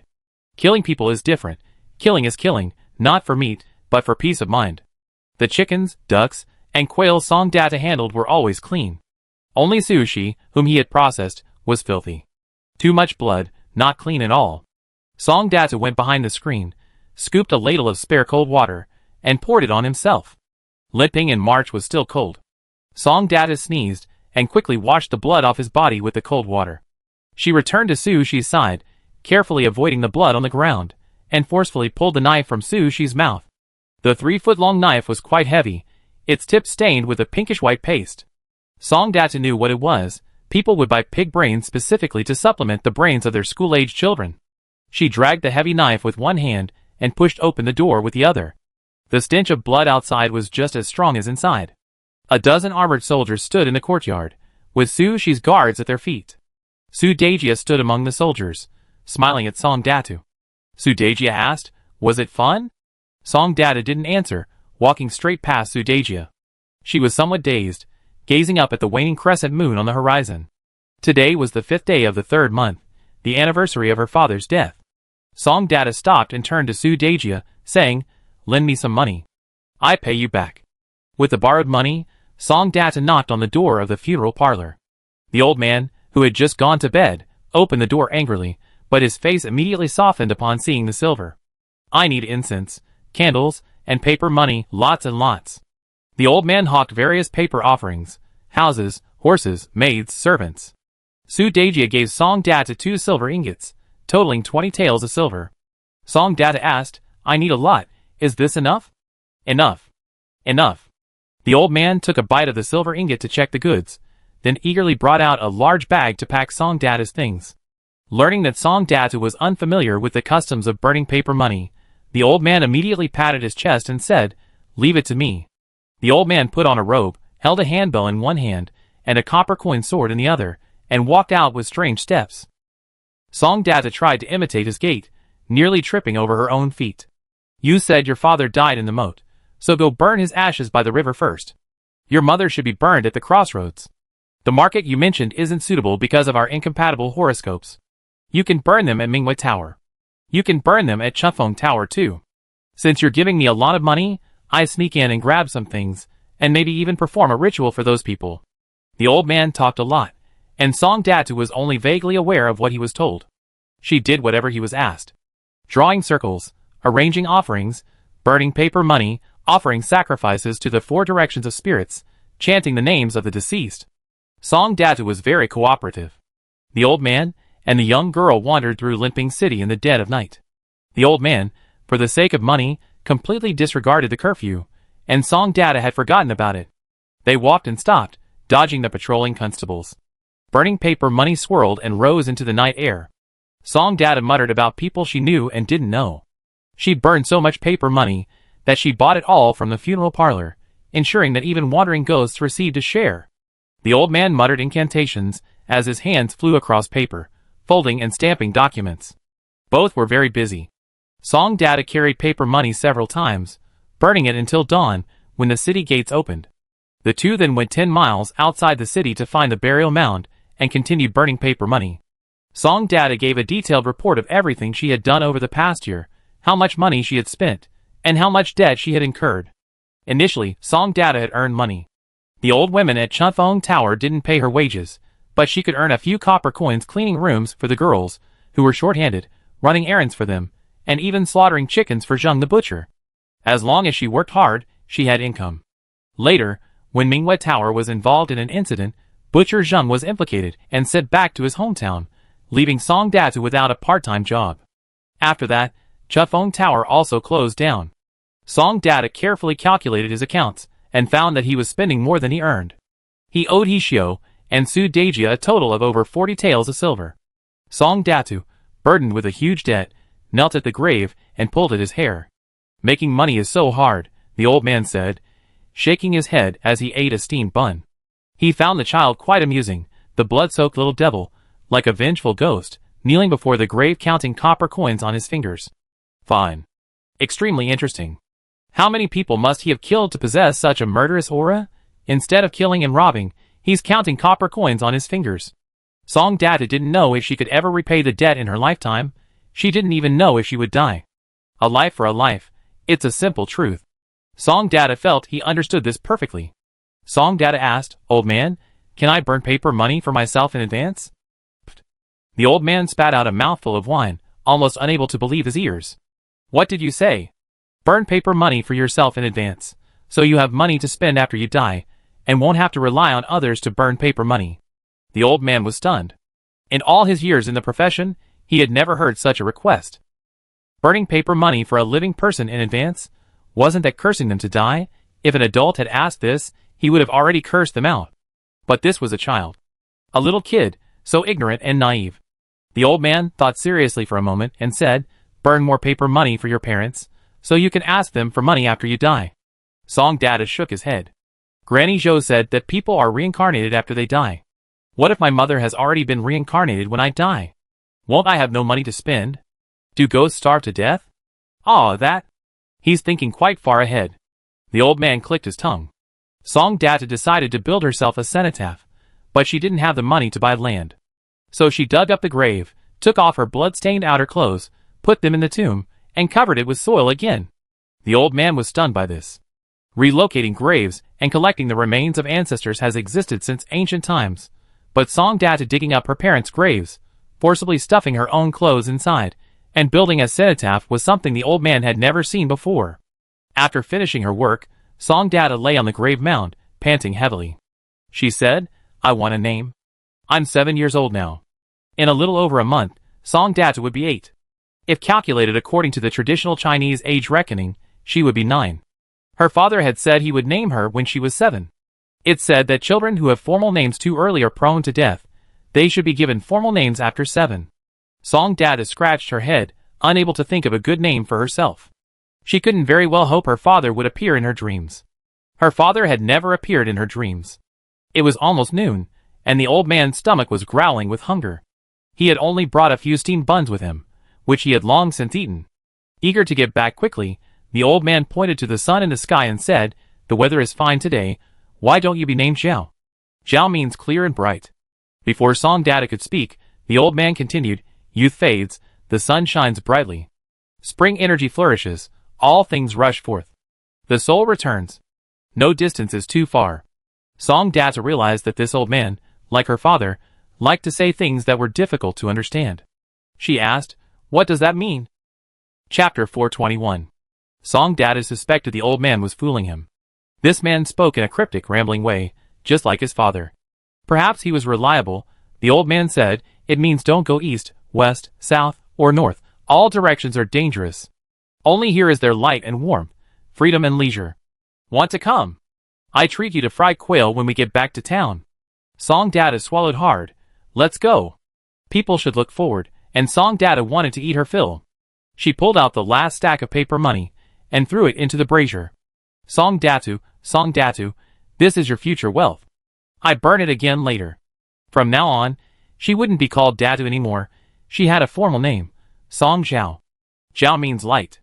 The old man drove the ox cart back, occasionally glancing back at Song Zhao, who was fast asleep on the cart.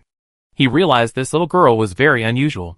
The old man in charge of driving the cart perked up, singing a song to pass the time, his voice carrying far. Don't go east, for the raging floods drown people. Don't go south, for the flames blaze for miles. Don't go west, for the shifting sands are endless. Don't go north, for the ice is hundreds of feet deep and you stumble. Don't go east, for the waters are deep and turbulent. Don't go south, for the demons will harm you.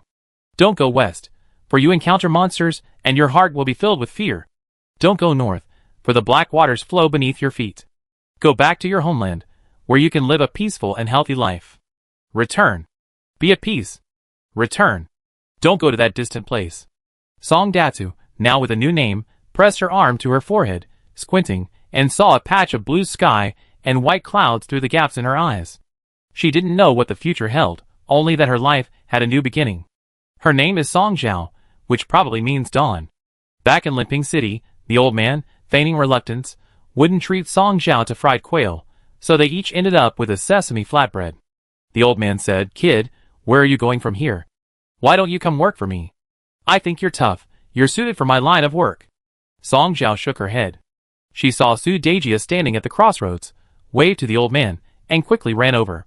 Su Dejia looked at the sesame seeds on Song Zhao's lips and asked, "Is the matter settled?" Song Zhao nodded. "I have a formal name now, Song Zhao. The Zhao of heaven's justice shines forth?" Su Dejia suddenly smiled. This was the first time she had smiled in front of Song Zhao. "A good name. Let's go, I take you to see Ishio." Su Dejia said that last night the emperor ordered the execution of Su Shi and his associates. Su Shi's crime was treason. Now, those in Su Shi's household are either dead or imprisoned. Song Zhao looked up at Su Dejia and asked, "So Su Shi was going to die anyway?" Su Dejia replied, "You were going to be imprisoned anyway." Song Zhao didn't care about that. She was only grateful she had acted early enough. If she had been any later, she wouldn't have had the chance. Not being able to kill Su Shi herself was worse than death. She would wake up in the middle of the night and slap herself. Su Dejia led Song Zhao to the carriage and gave her some pastries. The Juju blossom pastry had a crisp crust and sweet Juju paste. Song Zhao took a bite, and the crust crumbled, which she immediately caught with her hands. She ate the pastry in a flurry of activity. Su Dejia leaned against the carriage, observing Song Zhao with a faint, enigmatic smile on her lips. After finishing a plate of pastries, the carriage stopped. Song Zhao jumped off, shaking off the crumbs. Immediately, fearless sparrows flew over to peck at them. "Let's go!" Su Dejia led Song Datu into the emperor's temporary palace. This palace, which began construction last year, was built quickly by requisitioning the mansion of a wealthy local merchant. The merchant's family had long since fled far away, their whereabouts unknown. Song Zhao saw Ishio and was forced into the bathtub. Song Zhao then realized that murder went unpunished. Not only was there no punishment, but there was a reward. She ate delicious pastries and met Ishio. This was the reward. Su Shi's death was neither mentioned nor put down. It was as if he had never existed. Apart from Song Zhao, no one spoke of Su Shi anymore. Ishio asked, "What do you want to eat tonight?" Song Zhao, being scrubbed against the edge of the bathtub, hurriedly replied, "I want duck. Roast duck." Ishio looked at the dirty water in the tub, shook her head, and rolled up her sleeves, saying, "I wash her." Song Zhao's hair was covered in scab blood. Ishio simply scooped her out, ladling water over her, not even bothering to use scented soap, and vigorously scrubbed her with soap shavings. Song Zhao covered her eyes, afraid to open them, her eyes stinging from the stings, her body covered in soap suds. After the bath, It was already dinner time. Song Zhao ate the roast duck rolls He Xiao had prepared while sneezing. He Xiao thought she had caught a chill from the afternoon bath, and quickly ordered a doctor to be summoned. Accompanying the imperial physician was the emperor, a man in his 30s, pale-faced, with sunken cheeks, and unsteady on his feet, looking as if his life was nearing its end. The emperor pointed at Song Zhao, who was wrapped in a blanket, sneezing, her eyes and nose red, and laughed heartily. "My dear consort, your daughter looks like a crybaby." Song Zhao's eyes widened. She had been stung by soapberry water. Just as she was about to speak, He Xiao stuffed a duck's head into her mouth. He Xiao said, "This child has never liked studying since childhood, and isn't very bright. All she knows is eating.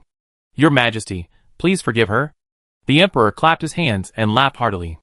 When he saw He Xiao feeding Song Zhao medicine, he laughed even more heartily. "She doesn't look like Su Shi." "Your Majesty, this child isn't Su Shi's." The emperor, seeing Song Zhao's contorted expression of suffering, became even more pleased. "I heard from Xiao Bao that he and your daughter are old acquaintances." He Xiao pondered for a moment and said, "They were playmates, who used to sneakily eat mutton meatballs from the kitchen." Song Zhao's eyes widened. How could he say sneakily eat? It was just helping the cook taste the meatballs. The emperor laughed so hard, he almost fainted. He Xiao became the emperor's concubine. Su Shi's intelligence was wrong. The emperor preferred married women, and he preferred young boys. Su Shi's intelligence was wildly inaccurate. The county magistrate of Limping, who had presented the pimp Xiao Bao to the emperor, is now a favorite of the emperor, and has been promoted to the position of Su Shi, serving the emperor daily. Song Zhao became a palace maid, working under consort He, receiving a monthly stipend. She painstakingly saved her money, intending to repay her debts. First, she would repay Su Dejia, then He Xiao. Song Zhao kept a special little notebook, meticulously recording her expenses. The emperor once saw her notebook and laughed heartily. "What a money grubber! Gold and silver are vulgar, copper is rusty and foul. Why should these things be recorded?" In the emperor's eyes, Song Zhao was a stingy, mercenary woman. He deliberately picked out several pieces of jewelry from the imperial treasury and gave them to her, declaring that they could not be exchanged for silver. The emperor used this method to tease Song Zhao, making her see but not use. This was the most insidious way he could think of. The jewelry the emperor casually picked out to tease her was enough for an ordinary family's lifetime living expenses. Holding the jewels, Song Zhao felt a profound sense of bewilderment. Some people spend money like water. Some would call themselves stray dogs for a single steamed bun. Some would sell their daughters for money, and some would sell themselves to survive. The hairpins in her hand shone brightly, but Song Zhao couldn't understand. The emperor laughed heartily. "Look at you, truly a fool. He can't find joy in things that can't be exchanged for money. He's truly blinded by money. He doesn't know how to appreciate the beauty of these things." Chapter 422. Now, the pimp Xiao Bao is called Bao Guiran. Bao Guiran despises the county magistrate of Limping, and often speaks ill of him to Song Zhao. "Big head, he's a piece of trash, you know? He's absolutely trash," Bao Guiran said, clutching his backside, his eyes burning with rage. "I definitely find a way to trip him up. If he won't let me have a good time, I won't let him have a good time either." Song Zhao nodded repeatedly. She ate her meal in silence. She had some things she couldn't figure out, and she needed to eat to have the energy to think. Bao Guiran talked about tripping him up every day, but she never actually did it. Song Zhao asked, "How about I put a tripwire at his doorstep?" Bao Guiran shook his head. "I can't involve you. This is my personal grudge." Song Zhao felt that at Bao Guiran's pace, he'd never get his revenge. 5 years passed in the blink of an eye. The iron cavalry from the north had reached the border of Limping. Song Zhao was now 13 years old, and Xiao Bao was a few months older, 14. This man, Bao Gui, still constantly covered his backside and spoke ill of the county magistrate. He said he would definitely have a chance for revenge. He would take it one step at a time. 5 years had passed since he started his revenge, and Song Zhao felt that if she were to actually do it, the grass on her grave would be 3 feet tall by now. "Bao Gui, oh Bao Gui, how can you keep dragging your feet? Someone will easily steal your life." Song Zhao couldn't persuade him. She continued to ponder the questions she couldn't understand. She didn't know who to ask. She could only think about it herself. That day, Bao Gui and Song Zhao made a deal. Song Zhao would bring him fried quail from outside, and he would prepare a treasure duck for her. Song Zhao was craving a treasure duck, but that dish was difficult to make. The nobleman patted his chest and said, "Leave the matter to me, I have fried quail."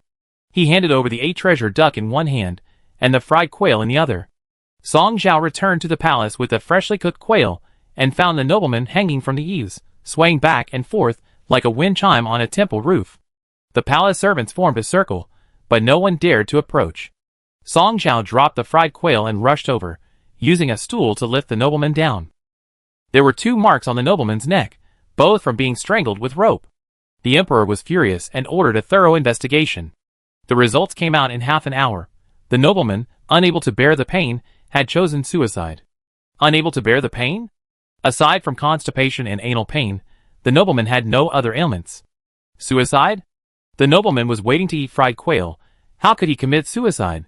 Song Zhao felt there was something wrong with the result, but no one listened to him. The emperor made the final decision. The nobleman had committed suicide. Everyone said, the county magistrate is about to go to war.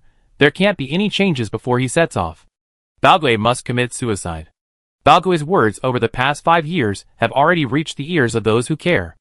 Everyone knows that Baogui has a grudge against the former county magistrate of Linping, so he must commit suicide. The truth doesn't matter, the countless drowned ghosts in the moat, the innumerable souls on the roof beams, they are all insignificant. In the face of great events, one person's death is nothing. Song Zhao had another question in his mind. Is it acceptable to kill one person for the greater good? If everyone kills for the greater good, will the greater good be stable? Song Zhao didn't understand. Why can someone be so high and mighty, with such a seemingly valid reason, to kill someone? The greater good is paramount. A little sacrifice, a little cost, these are all insignificant trifles. Song Zhao now had 2 questions she didn't understand. That day, Song Zhao didn't get to eat 8-treasure duck, and neither did Consort Gui.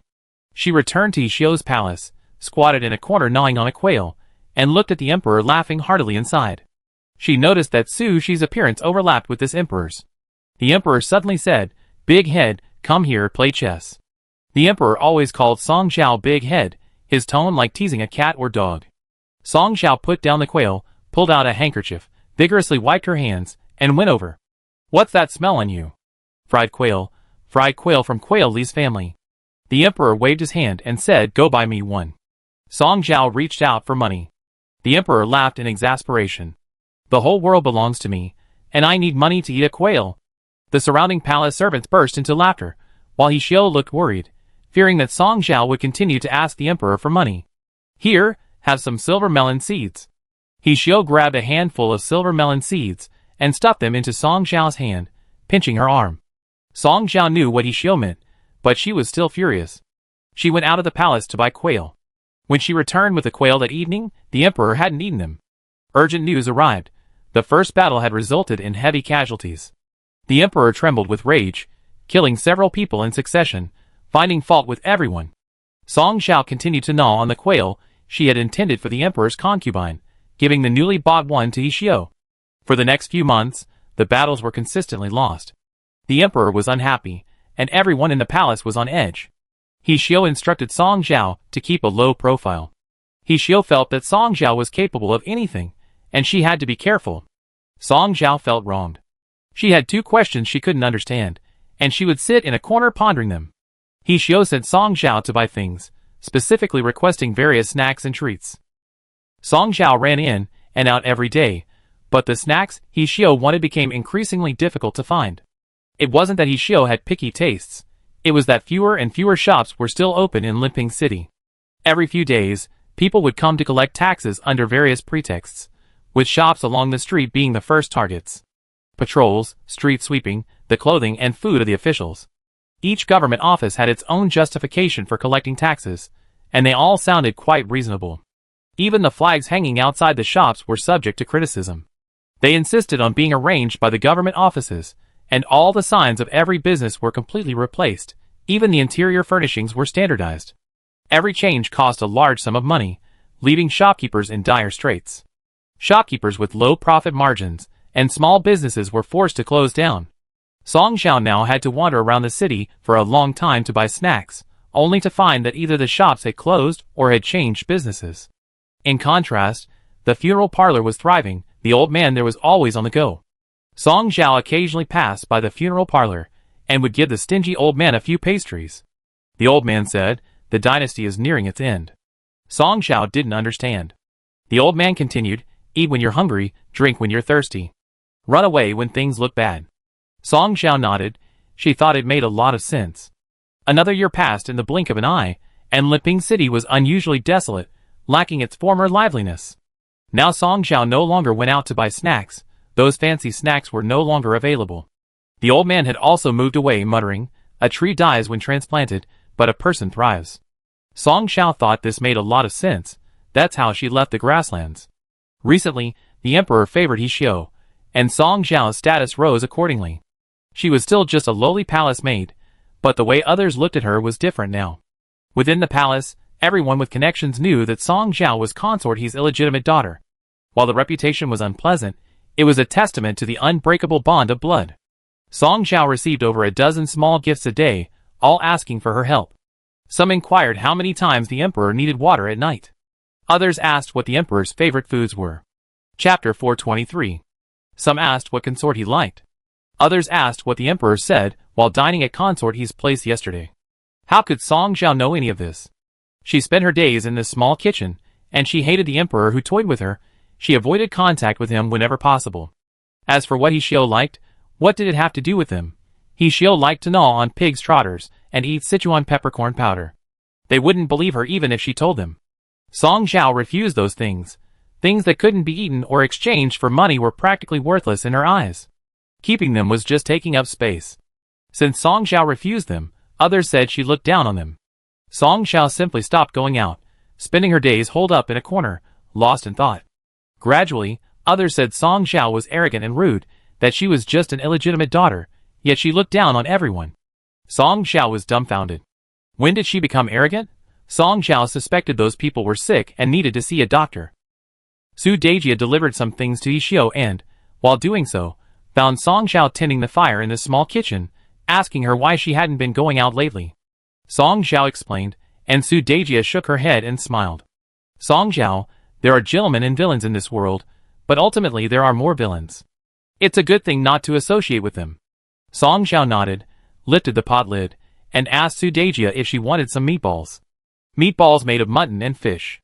The skin was made of mutton, the filling of fish, round in shape, and bouncy. I won't eat them.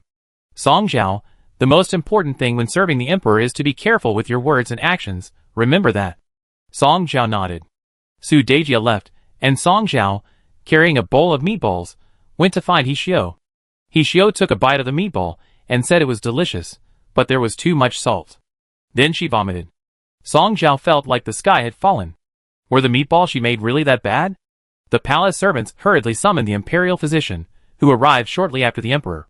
The physician repeatedly took the emperor's pulse, and under the emperor's expectant gaze, he said with pressure, an evil wind has entered the body, a slight cold, and the stomach is upset. In other words, no matter how hot the weather, one should cover their navel while sleeping and not open the windows too wide. The emperor was very disappointed with this result. Song Xiao didn't know what he was disappointed about. Knowing that He Xiu wasn't seriously ill, she prepared to go back and continue cooking meatballs. It was hot, so she had to cook them quickly. After cooking, she would make soup with half and fry the other half as snacks. He Xiu was now a noble consort, with many servants. Song Xiao divided the meatballs among the servants, estimating that each person could make 5 meatballs. Seeing Song Xiao leave, the emperor said with displeasure, "Big head. The consort is ill, and you're not by her side to attend to her? What are you doing?" Song Xiao glanced at the imperial physician, who had prescribed the medicine, then at the palace servants standing nearby. She suspected the emperor was out of his mind. There were clearly people prescribing medicine and attending to her. Would He Xiu's illness be cured immediately if she were here? She wasn't a magic pill. Over the past year, Song Xiao had learned quite a bit about palace etiquette, so she maintained a respectable facade. Turning around and bowing, she said, "Your Majesty, the consort is feeling unwell. This servant is going to get some of her favorite meatballs." The emperor looked at the imperial physician. The physician hurriedly asked, "What kind of meat?" Song Xiao immediately replied, "Lamb meat, fish meat, and lamb and fish meat." The physician said, "Fish meatballs are fine, but lamb is unnecessary given the hot weather. Your Highness needs something light." Song Xiao nodded repeatedly. There was still a fish in the bucket in the kitchen. She'd go get some fresh fish balls. It wouldn't take much effort. Song Xiao went to the small kitchen, and put all the meatballs into a pot to cook. While the meatballs were cooking, she cleaned and deboned the fish. She wasn't very skilled at cleaning fish, and before she could chop the fish into mincemeat, the meatballs were cooked. She quickly called for someone to heat the oil and fry the meatballs. The fried meatballs were given to the palace servants to distribute among themselves. The unfried ones were used to make soup. He Xiao let Song Xiao handle her daily rations as she pleased, and the palace servants obeyed. Before long, everyone in the imperial concubine's palace received fried meatballs. Unfortunately, the emperor hadn't left yet, so they dared not eat them. Fearing the strong smell might annoy the emperor, she decided to wait until he left before eating. Song Xiao chewed on a meatball, her hands moving deftly as she chopped meat with 2 cleavers, adding only a little salt when seasoning. She washed her hands, grabbed some mincemeat, squeezed it into irregularly shaped fish balls about the size of her thumb, and dropped them into a pot of boiling water. Once they floated, she added a little cold water, and when they floated again, they were ready to eat. This was what the young cook had taught her. A bowl of fish ball soup was served, and moments later, a palace maid came out saying she wanted another bowl. She asked for 3 bowls in a row, and still wanted more. Song Xiao was puzzled. Isn't it said that patients shouldn't eat too much? It's easy to get indigestion. She had served He Xiao the first bowl of fish balls exactly the amount He Xiao usually ate. It would be a miracle if He Xiao finished the whole bowl. The palace maid said, His Majesty ordered them. The consort didn't eat any. Song Xiao was furious. Was it for him? He eat it. Does he need a bite? Since the fish balls were gone, Song Xiao simply had a plate of fried meatballs brought out.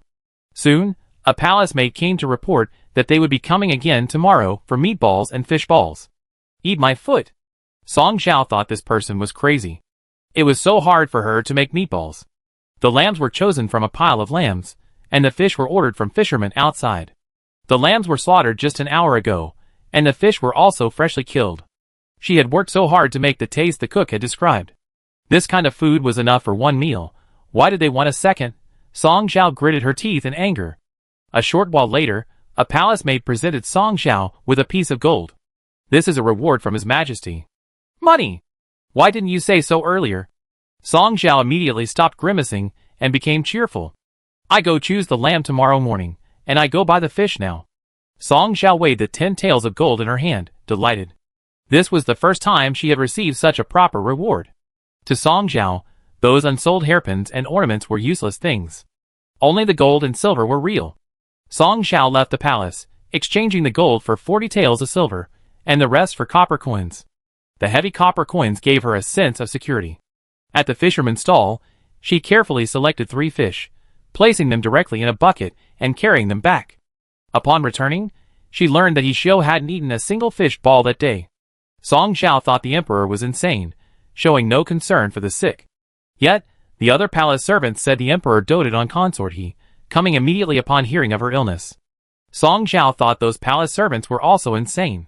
Taking food from a sick person and being praised for it, she couldn't understand what was wrong with him. Everyone said He Xiao was a favored concubine, and the emperor neglected state affairs for her sake, but clearly, it was the emperor himself who wanted to slack off. The next day, a fuming Song Xiao got up very early, selected the best lamb, slaughtered it, skinned it, butchered it, and chopped the meat to make meatballs. Song Xiao was used to killing chickens as a child, so now that he was grown up, killing a small lamb was a piece of cake. Just as lunchtime approached, the emperor arrived. He ate the meatballs and left, like a dog running home for its meal. Chapter 424. The remaining mutton and bones were used by He Xiao's cook to make mutton soup noodles, enough for everyone. The imperial concubine's palace was filled with the aroma of mutton, attracting the envy of the palace servants not serving there. The emperor had been visiting for half a month, finally growing tired of the mutton and fish balls. He had eaten a total of 15 sheep and dozens of fish. The sheep were part of the palace rations, but Song Xiao bought the fish himself. The price of fish rose daily, and Song Xiao's heavy bag of copper coins was completely used up. Gradually, Song Xiao heard rumors. They said that imperial concubine, he was a scourge to the country, eating a sheep every day, showing no concern for the starving people in the city or the soldiers starving on the battlefield. Song Xiao suddenly understood. In this world, some people are high above, spending money like water, while others struggle and suffer from hunger. Those in high positions always shift the blame onto others. It wasn't Consort He who ate mutton meatballs every day, but the emperor. Yet those people only said that Consort He was a scourge to the country, bringing it to the brink of collapse. Song Zhao, who had pondered this question for a long time, finally understood. If you go hungry, it means someone else is feeding you. If you live a tiring life, it means someone else is taking care of you with ease. If you bear the blame, it means someone else is relieving you of your burden. Suffering flows downwards, like the cook, like Butcher Zheng, like Wang Xiaolu, like those beggars, they die without a ripple. All wealth and beauty rise upwards, like the lazy emperor. The suffering become more suffering, the humble become more humble. Those in high places observe from the sidelines, looking down upon humanity, and utter words of compassion. Then, they would use the suffering of the people as an excuse to attack those they wanted to kill. They call this behavior putting the greater good first. What greater good? Does the greater good require sacrificing precious people? Why not sacrifice the emperor? The death of a pimp, Xiao Bao, brings nothing. But the sacrifice of the emperor can certainly bring many things. What can the sacrifice of the emperor bring? Song Zhao wasn't quite sure. Her intuition told her it could bring many, many things. Song Zhao waited outside the palace gates, listening to the officials discussing current affairs after court. She secretly followed the loudest one, the imperial censor Su, who always cursed He Xiao. Once she knew where imperial censor Su's house was, she began to prepare. 3 nights later, Song Zhao scaled the wall into imperial censor Su's house, put a sack over the censor's head, and gave him a thorough beating. Back at the palace, she immediately sprained her ankle. The next morning, Song Zhao's foot swelled up like a steamed bun, frightening He Xiao so much that she immediately summoned the imperial physician. The physician treated Song Zhao's bones and prescribed medicine, marveling at how inflexible he was at such a young age, managing such a fall even on flat ground. Song Zhao found a cane and began his daily routine of hopping around on crutches. The imperial censor Su, beaten and confined to his quarters for several days, assumed it was the work of his political enemies. Even while recuperating in bed, he didn't forget to write memorials attacking them. His political enemies thought this old man had lost his mind, that it was all baseless accusations, a deliberate attempt to smear him. They couldn't tolerate such slander, and immediately wrote memorials in retaliation. In those days, what official didn't have a scandal? Both sides frantically exposed each other's dirty laundry. The officials were busy bickering and exchanging insults. No one had time to criticize Consort He anymore. The emperor didn't read the memorials. He spent his nights sneaking into Consort He's bed. The emperor was suffering. He still had no child. He longed for an heir, so he worked tirelessly every night, consuming bowl after bowl of nourishing tonics. The emperor didn't read memorials. Only officials embroiled in infighting read them. The emperor was completely oblivious to the political infighting. Ever since he'd eaten the double-layered meatballs, the emperor had held Song Zhao in high regard and suddenly wondered what other street food she had. Song Zhao rattled off a long list of dishes. The emperor told her to go buy some, and she pointed to her bandaged foot. I sprained it a few days ago. I walk with crutches now. The emperor sent other palace servants to buy some. 12 people were dispatched, and an hour later they returned with only a few sesame cakes and nothing else. The emperor was furious. You can't even handle this small matter? What use are you? The palace servants knelt on the ground, trembling. The food stalls were closed. They couldn't buy anything. It wasn't that they were neglecting their duties or shirking their responsibilities. They genuinely had nothing to sell. The emperor ordered the imperial chefs to make various snacks, which were served, but He Xiao ate them without saying a word. Unable to get feedback from He Xiao, the emperor had Song Zhao eat. You eat, and tell me if it's the same as the others. If you can't say, you be cleaning toilets from now on. How disgusting. Talking about cleaning toilets while eating? Song Zhao thought this person was seriously ill. As long as there's food, why be picky? Does liking something extend your life? Song Zhao took a bite of the osmanthus cake. It was made with the finest rice flour, granulated sugar, excellent osmanthus honey, and sesame oil. The taste was good, but something wasn't quite right. The osmanthus cake sold outside didn't use enough sugar. They just mixed rice flour with maltose and water, enough to make it slightly sweet. They even skimped on sesame oil, using only lard, and just a tiny bit at a time. After mixing the rice flour, they pressed it into molds and steamed it. While still hot, they sprinkled a thin layer of white sugar on top, then drizzled a little osmanthus honey. Even the osmanthus honey was made with maltose syrup. Maltose syrup is much cheaper than white sugar, and honey was a rare commodity, so they omitted it to reduce costs. This small business was just trying to earn a meager living. They couldn't afford expensive raw materials, so they made do with what they had. Low prices meant high volume, and low profit. Song Zhao shared the recipe he had learned from eating it before, and the imperial chef remade it. The newly made osmanthus cake was different from what Song Zhao had tasted before, but Song Zhao couldn't say so. Song Zhao said, "It's almost the same as what they sell outside, even better." The emperor took a bite, and put it down immediately. He didn't like it. The imperial chef's fried quail used plump quails, sesame oil, and very little batter. One bite was exceptionally fragrant, and the mouth was full of oil. This is completely different from the quail fried by Quail Li. Quail Li uses a batter made with cheap mixed flour, a lot of it, and also adds a lot of cheap spices. He uses the cheapest rapeseed oil, which his mother grows herself. Quail Li often boasts about how low his oil costs are. Butcher Zheng once said that this man doesn't know how to do math. His mother put in a lot of effort growing the rapeseed, so it's actually not cheap. Quail Li uses lean quail. Quail farmers sell to him by weight, but Quail Li sells his fried quail by the piece. Quail Li usually kills the quail himself, and he cut off a little bit of fat from the quail and throw it into the oil. Occasionally, when business is really good, he asks Butcher Zheng to help him kill the quail. At this time, he always asks for a little chicken fat, which he throw into the oil. Fried quail with chicken fat is more fragrant, tastier, and has a better color. Quail Li kills, fries, and sells quails every day. His mother grows, harvests, and presses rapeseed oil every year. Recently, under the pressure of exorbitant taxes levied by various government offices, Quail Li has finally realized that this is a losing proposition. A few days ago, Quail Li secretly took his mother and left Limping to live in their dilapidated house outside the city. Chapter 425.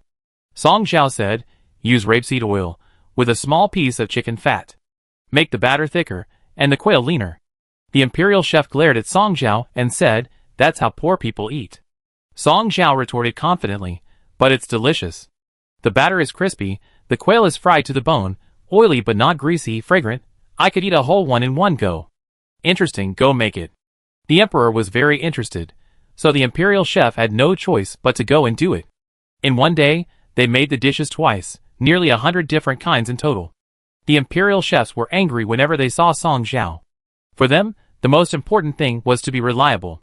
What Song Zhao suggested had too many variables, the ingredients were mixed, and they were all low-class dishes. They really looked down on them.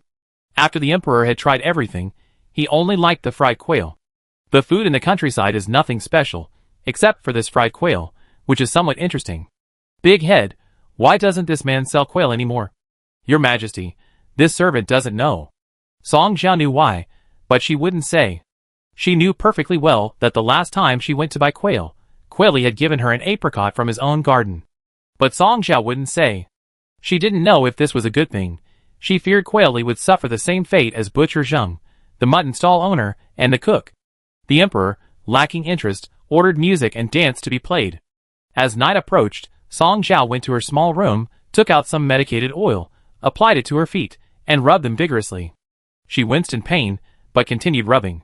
7 or 8 days had passed since she last beat up Imperial Censor Su, and she wanted to do it again. The next morning, Song Zhao woke up and moved her ankles, finding them almost healed. She continued rubbing her ankle, neglecting even to eat. That night, she sneaked out, scaled the wall, and went to Censor Su's house, beating him up again. Ordinary palaces didn't allow free entry and exit, but the current temporary palace was a requisition residence of a wealthy merchant, with many loopholes. Song Zhao could easily sneak out and back in. The beaten Censor Su was furious, spending the entire night trying to figure out who he had offended, grinding ink and writing a memorial cursing. Not wanting to provoke just one censor, Song Zhao set her sights on other loud-voiced censors. She chose them because they were the most scathing in their insults, and had offended the most people. Beating them was pointless. These people would never guess that a palace made from the temporary palace had done it. They couldn't possibly imagine that the reason for the beating was their criticism and denigration of consorty. When Song Zhao was about to beat Censor Su for the 3rd time, she was stopped by Lady Su. "That's enough. Censor Su is a relative of mine." Song Zhao looked embarrassed, silently hiding the sack behind her back, forcing a bright smile. "Oh dear, you should have said so earlier. If you had, I would have focused on beating up the other one." She genuinely didn't know that Censor Su had a long face, and didn't resemble the Su family at all. It was a misunderstanding, a complete misunderstanding. If she wouldn't beat up Censor Su, she'd beat up the other censors. Every few days, Song Zhao would beat up a censor with a loud, abusive voice. The various factions in the court were in an uproar, all thinking their political enemies were acting out of line. Those who were beaten would hurl insults. Those who weren't beaten would also find someone to beat them up to avoid being smeared. "Look, I got beaten up too. I really didn't arrange for someone to beat you up, I'm a victim too." It was complete chaos. The fact that Song Zhao hasn't been arrested at this point is mainly due to good luck. This is the new capital, Linping, not the old one. The officials who fled south were fleeing for their lives, leaving behind much wealth and financial ruin. In Linping, a small place crammed with various high-ranking officials, naturally, there was too much competition and their power was diminished. Now in the new capital, Linping, ordinary officials don't have many personal guards. Power struggles between government departments are fierce, focused only on extracting the last drop of resources from the people, neglecting everything else. The conflicts between these departments were already on the verge of erupting, and Song Zhao's chaotic efforts had thrown them into disarray. Battle reports from the front lines were frequent, and the emperor's temperament was becoming increasingly erratic. Defeats, defeats, defeats, and more defeats. Grain and silver were sent out in batches, but all that came back were reports of defeats. Song Zhao found it strange. Even chess has wins, losses, and draws, so why was warfare all about defeats? A battle is inevitably composed of countless smaller battles. A macro-level defeat doesn't guarantee a micro-level victory. There should always be skirmishes where one can gain some advantage. Constant defeats are incredibly disheartening. One needs a victory to lift one's spirits, even a small one. But alas, not even a small victory has arrived. Wait, what macro-level and micro-level? Song Zhao clutched her head, deep in thought. She didn't understand macro-level or micro-level, but she did understand one thing. Precious people had died in vain. Even a pig charging into battle could trample a few fools. Yet the former Linping County Commandant only suffered defeats. The people began fleeing en masse. The imperial court implemented a high-pressure system of collective punishment, grouping households into units of 10 and placing them under mutual surveillance. If even one household fled, the remaining 9 were thrown onto the battlefield. This was initially a very effective deterrent, and the officials were smug. However, since the decree was issued, the number of fleeing households increased. Previously, 1 household fled at a time. Now, 10 households fled at a time. When the city fell, Linping would be the battlefield. The people were easily fooled, but they weren't stupid. 5 years of oppression had been enough for them to understand. They knew there was no way to survive if they stayed. Before the decree, a household wanting to flee had to do so secretly, under cover of darkness, and silently. After the decree, things were different. Now, 10 households left together, without needing to choose a time. They packed their belongings, grabbed knives and axes, and a group consisted of at least 50 people, sometimes over 100. Dozens, even hundreds, of people stood at the city gate. It was either the defending soldiers or they themselves would die. The common people wanted to live. The soldiers on duty also wanted to live. This created a comical scene. 100 or so people wielding cleavers, axes, and sickles could repel a squad of armored soldiers. Song Zhao witnessed this scene while buying sesame cakes, her eyes widening in shock. She went over and handed a sesame cake to a child in the queue, asking, "Is your family martial arts practitioners?" The child wolfed down the cake, only replying after finishing it, "My family are blacksmiths." Song Zhao then distributed osmanthus candy to the other eager children. They were easy to talk to and answered all her questions. These 10 households included blacksmiths, weavers, fishmongers, snack vendors, a small shop owner, and even a teacher who had repeatedly failed the imperial examinations. There were artisans, merchants, and impoverished students. The shameless teacher wasn't even a scholar, he just ran a small school at home, but no officials or scholars. Song Zhao still had a bag of candy, so he simply shared it with the adults. The road ahead is difficult, take plenty of food. One woman didn't want the candy, and pulled Song Zhao directly into the middle of the crowd. "Don't be afraid, come with us. We can't survive in Linping, only by leaving can we hope to live." The woman held Song Zhao's hand tightly. Chapter 426. I have other family members, so I won't leave. Song Zhao broke free from the woman's hand and left the group. Under the soldiers' astonished gazes, she took out her token and climbed the city wall under their respectful eyes. She watched hundreds of people leave the city and gradually disappear into the distance. Suddenly, she heard a strange sound. Someone was drawing a bow. Several arrows shot out, the whooshing sound echoing in her ears. Song Zhao's eyes widened sharply. The city guards rode out and brought back a half-grown child, who had been shot by an arrow. Song Zhao rushed over and found that the child was already dead, still clutching the candy she had given him. A soldier carrying a bow said, "Keeping one alive is better than nothing. Who knows when this will end?" A man also carrying a bow praised, "Little flag bearer, your archery skills are getting better and better." She silently memorized their faces, then bought some sesame cakes and headed towards the palace. On her way back, she caught up with the procession leaving court. She heard an official standing on the carriage platform, hands raised high, shouting, "The consort's crimes are outrageous. 5 years without bearing a child, that's one crime. Bewitching the emperor and causing him to neglect state affairs, that's another. Growing old and faded, yet unwilling to allow the emperor to take in more concubines, that's a third. Indulging in gluttony, wasting public resources, that's a fourth." Song Zhao's hands itched. She knew the man's name was Zheng, but not his specific position, though she knew where he lived. She washed her neck clean and wait that night. Song Zhao gritted her teeth and stormed into the palace. The emperor finally received his sesame cakes, saying they were completely different from those made by the imperial chefs. Song Zhao nodded, saying, "The sesame cakes outside use ordinary wheat flour. Naturally, they can't compare to the exquisite craftsmanship of those in the palace. This has a unique flavor. I want more tomorrow." "Want more, my foot?" "The pancake seller is leaving tomorrow. This is his last day at the stall." That night, Song Zhao had a dream. He dreamt that the emperor's head was gone, hanging on a long spear. He dreamt that He Xiao was hanging on a tree, swaying left and right like a precious person, like a copper bell in the wind. Song Zhao woke up in fright.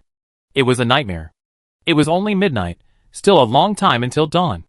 The more Song Zhao thought about it, the angrier he became, and he went to beat up that Lord Zheng.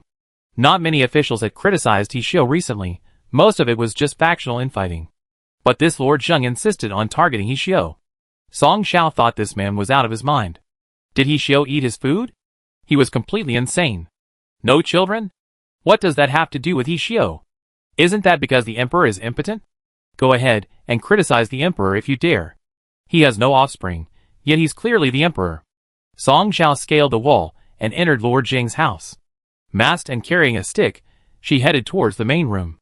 To beat someone up with a sack, first, you need to determine if the household keeps dogs, second, how many servants they have, and third, which room the person lives in. Most officials have wives and concubines. If they have a principal wife, you wait until they come out to use the outhouse to put the sack over their head. If they have concubines, you need to determine which concubine's room they live in. Some live in the study. Song Zhao was already a skilled worker. She was a natural at using sacks to beat people, succeeding every time. Song Zhao thought she was a genius. She was born to use sacks. Song Zhao found the main room empty. Lord Zheng lived in the study. She tiptoed over. The study was dark, but thankfully, the night was good. Song Zhao entered the house, put on a sack, and struck down with a stick. Something's wrong. The feel is off. She tried to escape through the window, but stepped into a rope trap. One leg was hoisted up, and she was hanging upside down in midair. A candle was lit, and Lord Zheng strolled over, reaching out to pull the veil from Song Zhao's face, but she dodged. Lord Zheng withdrew his hand, took a step back, and moved out of Song Zhao's attack range, laughing, "I know you, your name is Big Head. These days, all those censors who got beaten up, weren't you the one who did it?" Song Zhao didn't speak, pulled out a dagger strapped to her calf, cut the rope, rolled to the ground, and jumped out the window, escaping. Having failed for the first time, Song Zhao couldn't understand how this person recognized her. She sat by the moat, rubbing her ankle, carefully trying to figure out what went wrong. She went out to beat up the censors, and even He Xiao didn't know. It was truly a secret known only to heaven, earth, and herself. Wait. There was one more person who knew. That day, Master Su stopped her from putting a sack over Censor Su's head a third time. Master Su knew what she had done. Master Su knew, Lord Zheng knew, who else would know? Song Zhao realized she had gotten herself into trouble. She thought for an hour, racking her brains, and finally came up with only one plan. Run away, take He Xiao with her. Limping City was no good place. She couldn't stay. Song Zhao returned to the palace, and without even sleeping, immediately began packing her valuables. The only gold she had were the hairpins and ornaments, gifts from the emperor to tease her.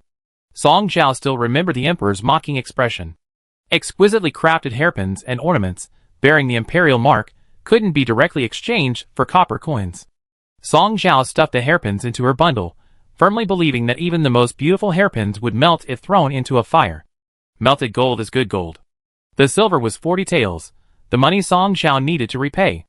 According to her account books over the years, she owed He Xiao 20 taels of silver. She hadn't realized she miscalculated. She included both of their food and drink expenses. Over time, it had become 20 taels of silver.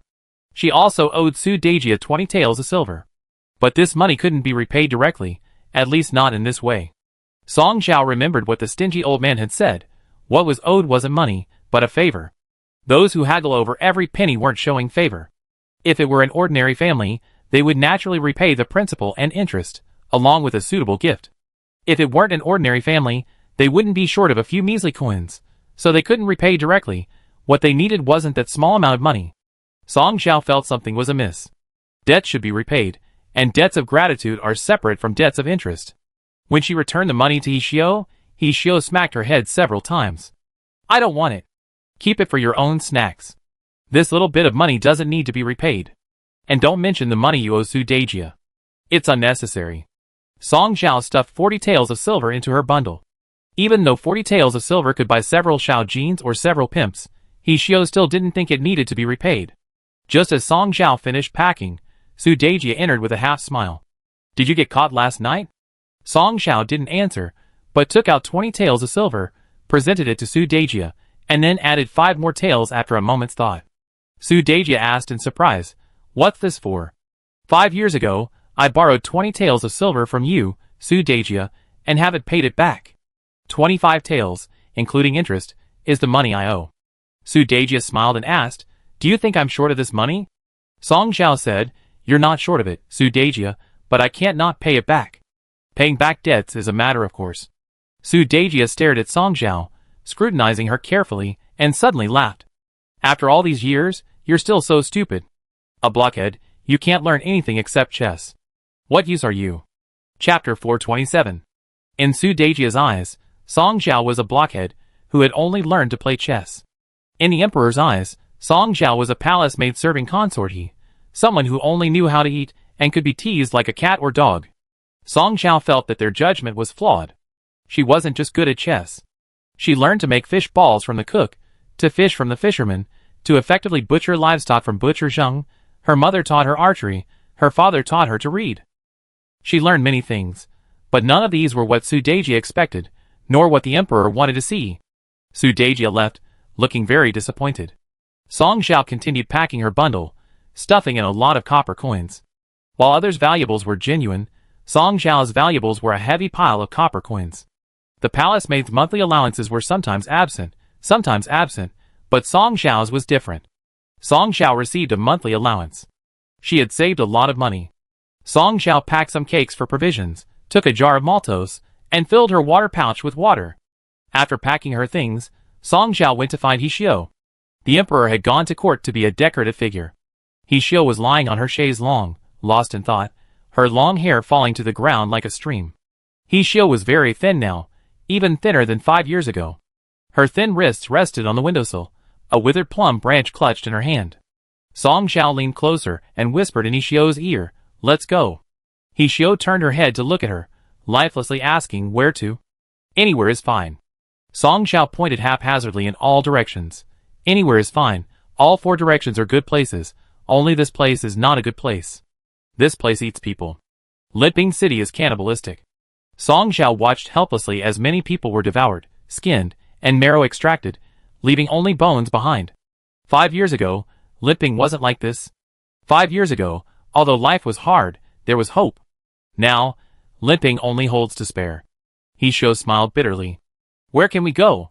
Song Xiao said, "Even if I die, I can't die here." He Xiao was about to speak when a deafening horn sounded outside. He Xiao didn't know what it was, but Song Xiao knew. She had heard this sound before. It was the enemy's voice. Song Xiao pulled He Xiao up. Let's go somewhere else." Song Xiao felt no belonging to this dynasty. She didn't have the ambitions of those scholar officials, nor did she have any thoughts of sacrificing herself for her country. She only knew that only by leaving could she survive. He Xiao had just stood up when the emperor arrived with his entourage. "My beloved concubine, let's go quickly." The emperor looked disheveled, his eyes filled with panic. "Go quickly, let's go quickly." The city had fallen, and chaos reigned within. Not a single word had been sent before the enemy attacked. Song Zhao found this strange. Shouldn't the enemy have been visible from the city walls long before the attack? The walls of Linping weren't made of paper. How could they have been breached so quickly? Was there no buffer period whatsoever? The enemy had taken 5 years to advance south, yet they captured Linping in less than a day? Did that make sense? Even opening the door to get home wouldn't be this fast, would it? Sensing something was amiss, Song Zhao packed another large bag of food. It was hot, she could leave the clothes behind, but food was essential, and water was a must. Song Zhao was so busy she barely had time to breathe. She had never run so fast in her life. Bring food, water, and a pair of comfortable shoes. Song Zhao shoved a bundle into Yishio's hands. The emperor fled, followed by a group of people. There were officials, guards, and palace servants. Song Zhao carried 2 bundles on his back. One contained gold and silver valuables in front, and various snacks and cakes behind. 2 water pouches hung from his waist. Yishio also carried a water pouch and a large bundle on her back, also filled with food. Several burly palace servants carried a sedan chair in front, with the emperor's guards leading the way. The emperor sat in the sedan chair, swaying from side to side on the rough and difficult road. Yishio walked beside the sedan chair. The emperor reached out and grasped Yishio's hand, his eyes filled with terror. My beloved consort, we be alright, we be alright. It was less that he was speaking to Yishio, and more that he was reassuring himself. Yishio nodded perfunctorily, playing along with the emperor's anxiety. Song Zhao occasionally climbed onto rocks to observe the terrain. At this time, following the emperor would surely lead to disaster. They had to split up. Song Zhao observed the guards carrying bows and arrows, and images of soldiers shooting civilians flashed through her mind. She realized this couldn't be rushed. After a day of fleeing, the group finally stopped late at night to rest in a mountain hollow. Everyone was exhausted. Now was the perfect opportunity to escape. Song Zhao tugged at Yishio, signaling her to leave. Yishio pointed to her side. Beside her, the emperor clung tightly to Yishio's arm, his expression blank. Song Zhao rolled her eyes. She really wanted to cut off this man's fingers. He was such a hindrance. The group had rushed out without carrying much food and set their sights on Song Zhao and Yishio's belongings. One person said, "Your Majesty, consort, he has brought you a lot of food. Consort, he has truly gone to great lengths for you." The emperor opened Yishio's bundle, nodded, and looked at her with emotion. "My beloved consort, now that this ordeal is over, I will make you empress." As he spoke, the emperor took out food, took a bite himself, and then shared it with the others. "Eat, all of you. Following me into battle has been hard work." The people knelt on the ground, holding the food, tears streaming down their faces. "We are not suffering. To be able to follow your Majesty is a blessing we have accumulated over many lifetimes. Thank you, your Majesty." Song Zhao thought these people were crazy. These people had also brought food. It would certainly be enough for 1 or 2 meals. Yet they shamelessly ate the dry rations Yishio had carried. The moon hid behind the clouds, plunging the surroundings into darkness. Song Zhao secretly stuffed a few flatbreads into her bosom. She finally understood, these people were shameless. These people had little food, but plenty of gold and silver. But in the desolate wilderness, gold and silver were useless. Song Zhao was truly exasperated with these people. Hadn't they already fled the capital once? Why hadn't they learned their lesson? Song Zhao diligently ate her pastries.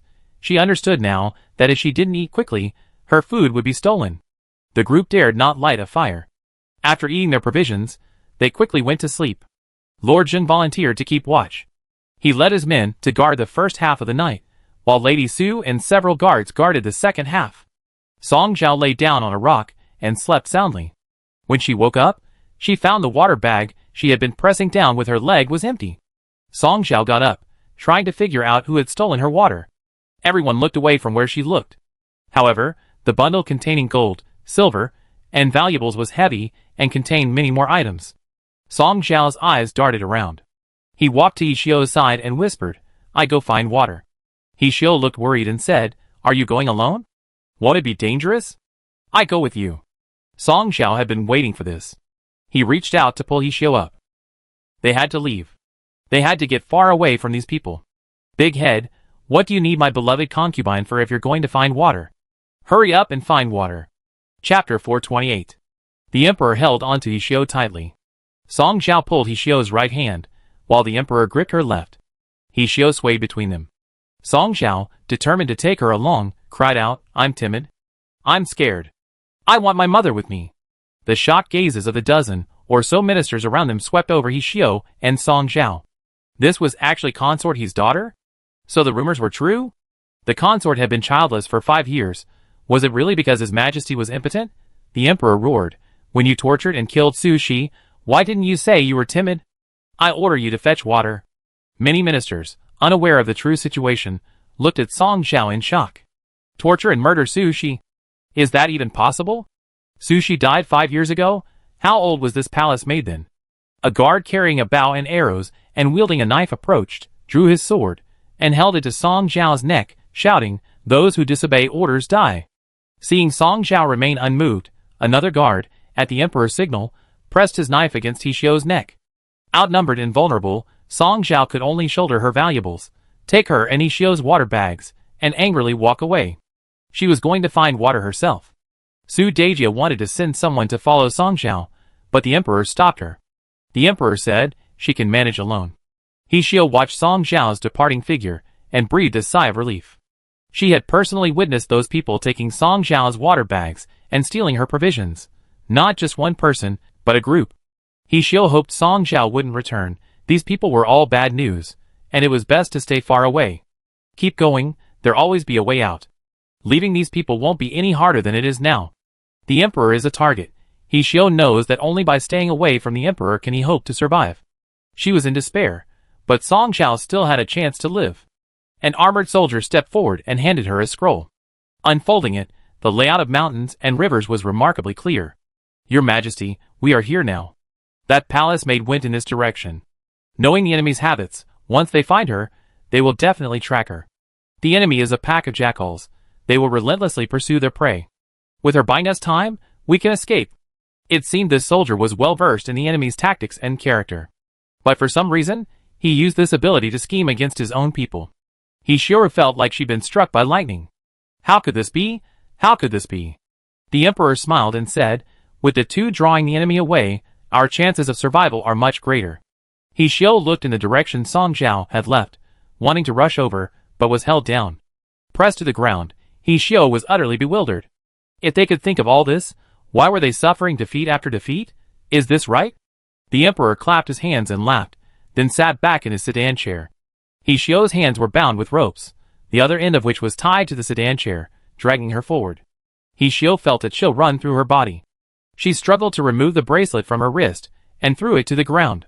She refused to believe that Song Zhao would be discovered by the enemy. She refused to believe it.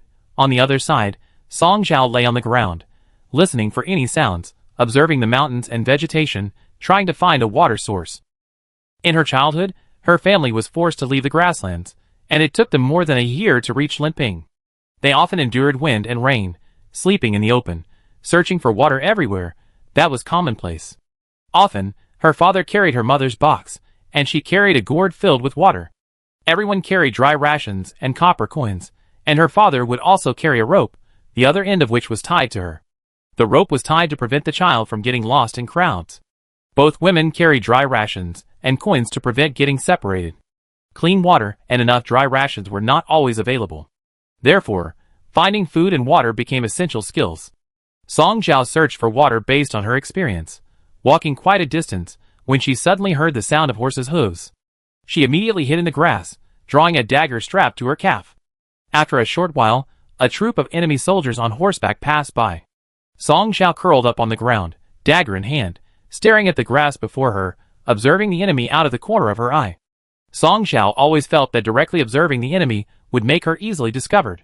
This was an experience she gained as a child catching rabbits. The sound of hooves came and went. Song Zhao hid for another instant stick's time before getting up. She continued searching for water, finally finding a small ditch. She drank her fill, took out a small piece of the dry rations she had hidden, and then filled her 3 water pouches. Small fish and crabs swam in the ditch. The fish were about the size of a little finger, and the crabs about the size of a thumbnail.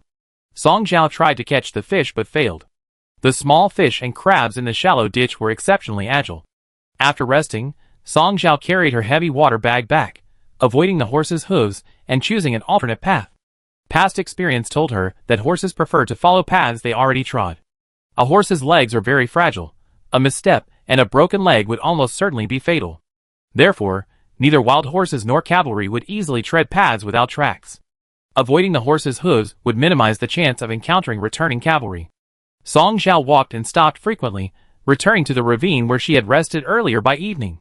From afar, she sensed something was wrong. There seemed to be no one there. She ran towards the spot and, sure enough, found it deserted. On the ground were messy footprints and a drag mark. Near the drag mark, Song Zhao found a shattered agate bracelet. The bracelet was broken into 3 pieces, very thin, translucent white, with a wisp of black mist, resembling both mountains and water. Song Zhao had bought it. The palace servant said it was shabby, but He Xiao always wore it. Song Zhao wiped the sweat from her face, picked up the agate bracelet, and followed the drag mark. She didn't care what others thought. She wanted He Xiao alive. Song Zhao followed the various footprints, sitting down to rest when she was exhausted, picking up a suitable stone to sharpen her knife, and continuing on when she was rested. The dream she had the night before still haunted her. In the dream, He Xiao was hanging from a tree. Song Zhao sensed something was wrong. The object hanging in the tree should belong to someone else. Song Zhao walked on, stopping frequently, drinking water from her water pouch when thirsty, and munching on dry rations hidden in her bosom when hungry. She walked until the next morning when she found an arrow in the grass. Pulling the arrow, which was slanted into the soil, she tiptoed to look, listened intently to the sound, and parted the grass to check for footprints. The area was densely vegetated, teeming with mosquitoes. After only a few steps, she was covered in insects. A faint smell of blood and stench wafted over. She ran towards the source of the odor, and discovered a corpse swarming with flies. Using a handful of grass as a broom to clear away the flies, Song Zhao realized the man was the guard, who had previously held a knife to He Xiao's neck. The man was dead, pierced through the heart by an arrow. The archer was skilled. The guard's knife was gone, but he still carried a bow, and his quiver was empty. Song Zhao hung the quiver on her body, and placed the arrows she had collected inside. With all her might, she pulled the arrow lodged in the guard's chest, wiped away the blood and bits of flesh with a blade of grass, and placed it in the quiver as well. She gripped the bow, trying to recall the way her mother used to draw it. Chapter 429. A long time had passed, yet Song Zhao's memory remained vivid. The more times you think of someone, the less likely you are to forget them. Song Zhao shifted her right foot back, adjusting her center of gravity. She raised the bow with her left hand, and pulled the bowstring with her right, drawing it to her limit before releasing it. A whirring sound emanated from the undrawn bowstring. She felt her left hand, holding the bow, go numb, the tingling pain shooting up her arm and shoulder like an electric shock. Song Zhao shook her cut right hand, suddenly realizing, I remember now, Mother didn't allow undrawn bows. You have to slowly release the force when drawing a bow. She tore off the thumb guard from the corpse, and put it on her own. She slung the bow over her shoulder, and continued walking, shaking her numb arm. She collected many arrows along the way. Those with undamaged arrowheads were placed in her quiver. Those with damaged arrowheads that had hit rocks were simply kicked to break the shaft. Her mother said the arrow shaft was more valuable than the arrowhead. The shaft's production process was complex, and it needed to be reused. To prevent the enemy from taking it back, it's best to discard it. Song Zhao continued forward, seeing several corpses, and picking up a fine knife. Further on, her quiver was full, and she even found a bag of gold. The tracks along the way indicated a chase had taken place. Clearly, in this cat-and-mouse game, the pursued mouse had no chance to fight back. At dawn, Song Zhao, with a biscuit in her mouth, climbed a slope and finally saw the group. A group of people were surrounded by 7 cavalrymen. The situation looked dire. The emperor was hiding behind He Xiao, seemingly saying something, but it was too far away to hear clearly. Song Zhao compared the distance between the two sides, scratched her head. She couldn't kill 7 people with one arrow. The enemy was too close to He Xiao, making them vulnerable to desperate measures. She thought for a moment, then drew the knife from her back and crept inwards, crawling on the ground. Fortunately, the lush vegetation of summer provided her with an opportunity to stealthily approach. Closer, closer. 10 zhang, 9 zhang, 8 zhang. 3 zhang. The distance grew ever closer, and Song Zhao finally heard their voices. The emperor said, "Do not harm the innocent. I am willing to surrender." Song Zhao thought the man had suddenly become defiant, but the next moment, she heard him continue. "I have a beauty to offer." He Xiao was pushed in front of one of the men's horses. The horse, whether startled or for some other reason, reared up, about to crush He Xiao. Song Zhao rushed forward and plunged her knife into the horse's rump. The warhorse neighed in pain.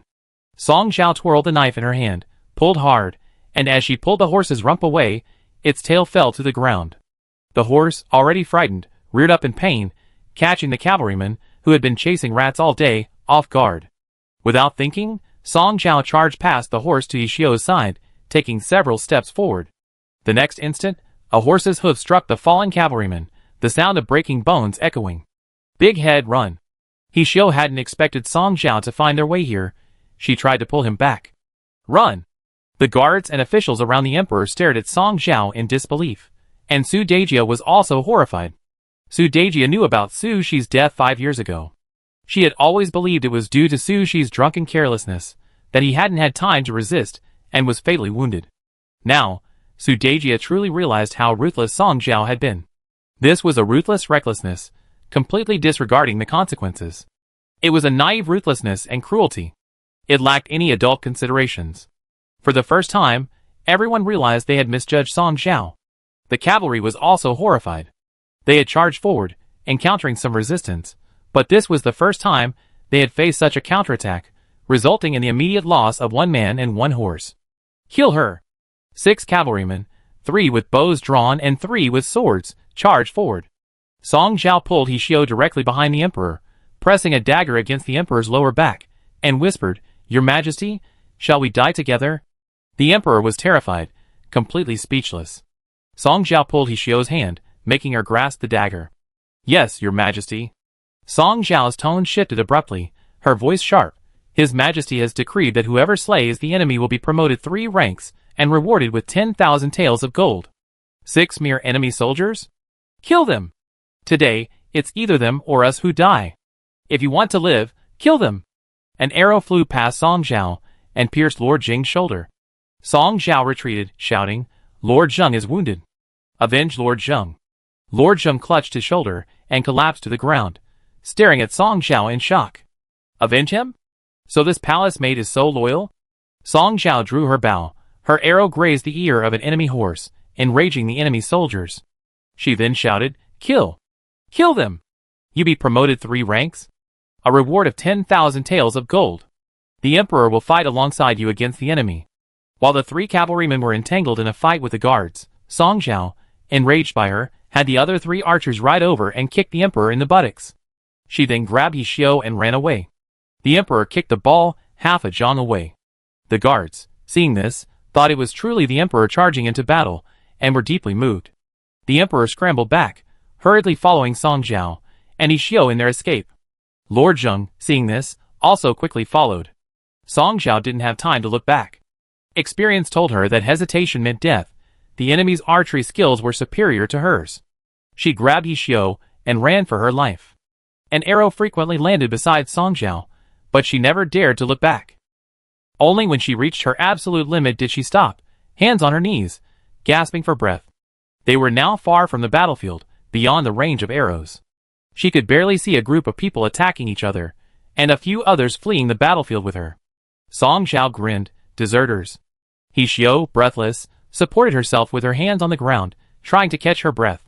Hearing Song Zhao say deserters, she almost laughed herself to death. Song Zhao handed her the water pouch, stood on tiptoe to peer inside, and suddenly her gaze sharpened. She drew her bow and shot an arrow. Whoosh! The arrow hit its mark, but unfortunately, it struck the hem of her dress. A shout came from afar. "It's me! It's me! I'm shooting you! You dog emperor!" Song Zhao shot 3 more arrows, realizing her archery skills were rusty, and she was extremely annoyed. She should have spent money to buy a bow and arrows and practiced properly. Song Zhao was furious. Couldn't this dog emperor have changed direction? He only dragged others down with him. She grabbed Yishio and turned to leave. The enemy was still behind them, and the enemy had horses. But it didn't matter.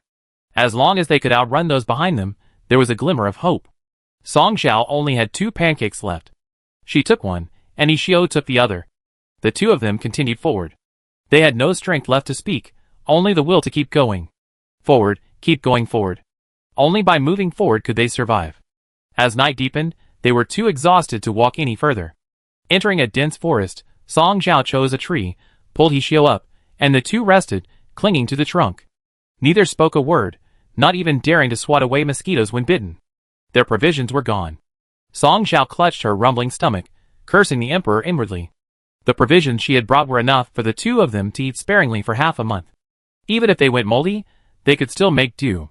That emperor, so generous with others' provisions, had taken them away. It was disgusting. Song Zhao drifted off to sleep, only to be awakened by shouts. Consort he! Consort he! Where are you, consort he? My beloved consort! Where are you? These cries drowned out the cicadas chirping and frogs croaking in the forest. Even the birdsong had ceased. Song Zhao was furious. Are these people crazy? He thought. He didn't want to pay them any attention, but the shouts grew louder and louder, as if they were afraid of failing to attract the enemy. He Xiao was also awakened by the noise. Big head, is that His Majesty's voice? Song Zhao pulled out a dagger and said, No, that's an evil spirit trying to take souls. Chapter 430. In Song Zhao's eyes, the emperor was nothing more than a dead man. The only difference was that dead men were quiet and didn't make a sound. Song Zhao didn't know how many of the 6 cavalrymen from earlier that day were still alive, nor did she know if there were any other pursuers, nor did she want to think about how many ministers and guards remained. She only knew that she couldn't let this emperor continue shouting. She climbed down the tree and followed the sound. She found 3 people, a palace maid from Ishio Palace, who was injured and hadn't shouted until she saw Song Zhao approaching, at which point she introduced herself. The maid's name was Suiyu, and she was the second biggest eater in Ishio Palace. Song Zhao was the biggest eater. The remaining 2 were Lord Zheng and the emperor, both of whom were of questionable character, but had a strong will to survive. Song Zhao brandished her dagger, then suddenly abandoned the idea of killing them on the spot. Were there any pursuers behind them? No. Were there any reinforcements following behind? She didn't know either. To simply eliminate them is too easy. This is not good. Song Zhao wanted to give this emperor, who looked down upon the mortal world from his high position, a different kind of ending. Useless in life, at least useful in death. Song Zhao said, Your Majesty, it's so good that you're all right. Please don't shout. You wake the imperial concubine. Your Majesty, please come with me. I found a path to escape. Lord Zheng's injuries are truly severe. Please don't speak, Lord Zheng. Rest well. Song Zhao spoke with concern, leading his men through the woods until the 3 were exhausted. Then he led them to the tree. Your Majesty, please rest for a while. Don't make a sound. It'd be easy for the enemy to discover you. When I went to find water, I overheard the enemy saying they had prepared 3,000 men to search for His Majesty. Once they find him, they won't spare anyone, they just behead him. The emperor trembled upon hearing this. Lord Zheng was also astonished. So many people? Where's the escape route you mentioned? Let's go quickly. Lord Zheng's opinion of Song Zhao had changed because of her previous act of loyalty. Even his tone was gentler now, as if he were a different person. Song Zhao smiled. Of course we must find the escape route. Lord Zheng, please don't speak loudly, it would attract the enemy. Lord Zheng, you don't want to be beheaded, do you? Lord Zheng immediately fell silent. Having appeased the 2 loudest shouters, Song Zhao went to check on the palace maid, Suiyu. It was too dark. He couldn't see clearly in the woods. Touching her, his hand was covered in blood, the wound was in her abdomen. He didn't know how Suiyu had managed to run all the way here. With such an injury, her intestines were almost spilling out. She clearly wouldn't survive. Song Zhao pulled Suiyu to a distance, fed her some water, and tried to bandage her wound with a cloth, but then she was at a loss. She rummaged through her bundle of valuables, found a box, opened it, and sniffed it. It contained the medicine powder the imperial physician had given her when she had eaten too much mutton and developed sores on her lips. She had packed the silver box along with her things while packing. Song Zhao tore open the newly applied bandage and poured all the powder onto Suiyu's wound. Suiyu convulsed in pain. After applying the medicine, Song Zhao was completely at a loss. She took a piece of silver and a handful of copper coins and stuffed them into Suiyu's sleeve. This is all we can do. The road is difficult, so I can't take you with me. If you can wake up from your nap, try to find a doctor yourself. Let's all escape. If I never wake up, that would be great. I wouldn't have to suffer for the rest of my life. Suiyu gasped in pain, unable to respond to Song Zhao. Song Zhao returned to find the emperor and Lord Zheng already asleep. Lord Zheng was also injured, but luckily, the wound was on his shoulder and wouldn't kill him for the time being. What a pity. Song Zhao climbed a tree and continued sleeping. She knew that only by resting properly could she better escape. The moment the first ray of sunlight touched her face, Song Xiao woke up. She jumped down from the tree and caught Hishio, who had also jumped down. Once Hishio was steady, she kicked the two still sleeping on the ground. Get up. We're running for our lives. The enemy is coming on horseback. The Emperor and Lord Zheng sat up in alarm. Song Xiao pointed in a direction and said, "Let's go, let's escape." The two men groggily got up, and despite their discontent, their survival instincts led them to follow Song Xiao. The four of them continued deeper into the dense forest. Upon reaching the summit, Song Xiao climbed the tallest tree and surveyed the surroundings, confirming that no enemy soldiers were pursuing them for the time being. She jumped down from the tree, plopped down on the ground, and sighed, "Let's rest for a bit, then continue." Lord Zheng was quite displeased. "How can you rest when you're escaping? Hurry up and move on." The Emperor's gaze shifted between Song Xiao and Hishio, finally speaking, "Who kicked my butt yesterday?" Song Xiao rolled her eyes. "Me? Do you want me to kick you again?" The Emperor was furious. "Do you want to die?" Hishio, seeing the tense atmosphere, quickly tried to mediate. "Your Majesty, Datu is young, she didn't mean it."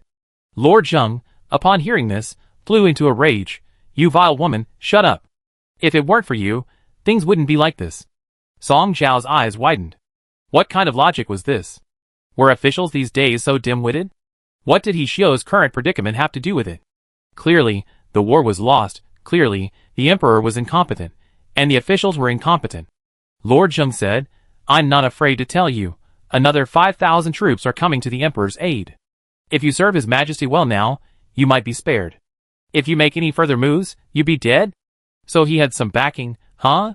5,000 troops? Song Xiao strained her ears, even lying on the ground, but heard nothing. Where were the 5,000 troops? They hadn't even arrived yet, and Lord Zheng was already acting arrogantly. Hishio hadn't expected anyone to come to the Emperor's aid. She looked at Song Xiao with suspicion. Song Xiao shrugged, looking utterly shocked. Lord Zheng, thinking the two were afraid, was eager to regain his footing and reclaim the moral high ground.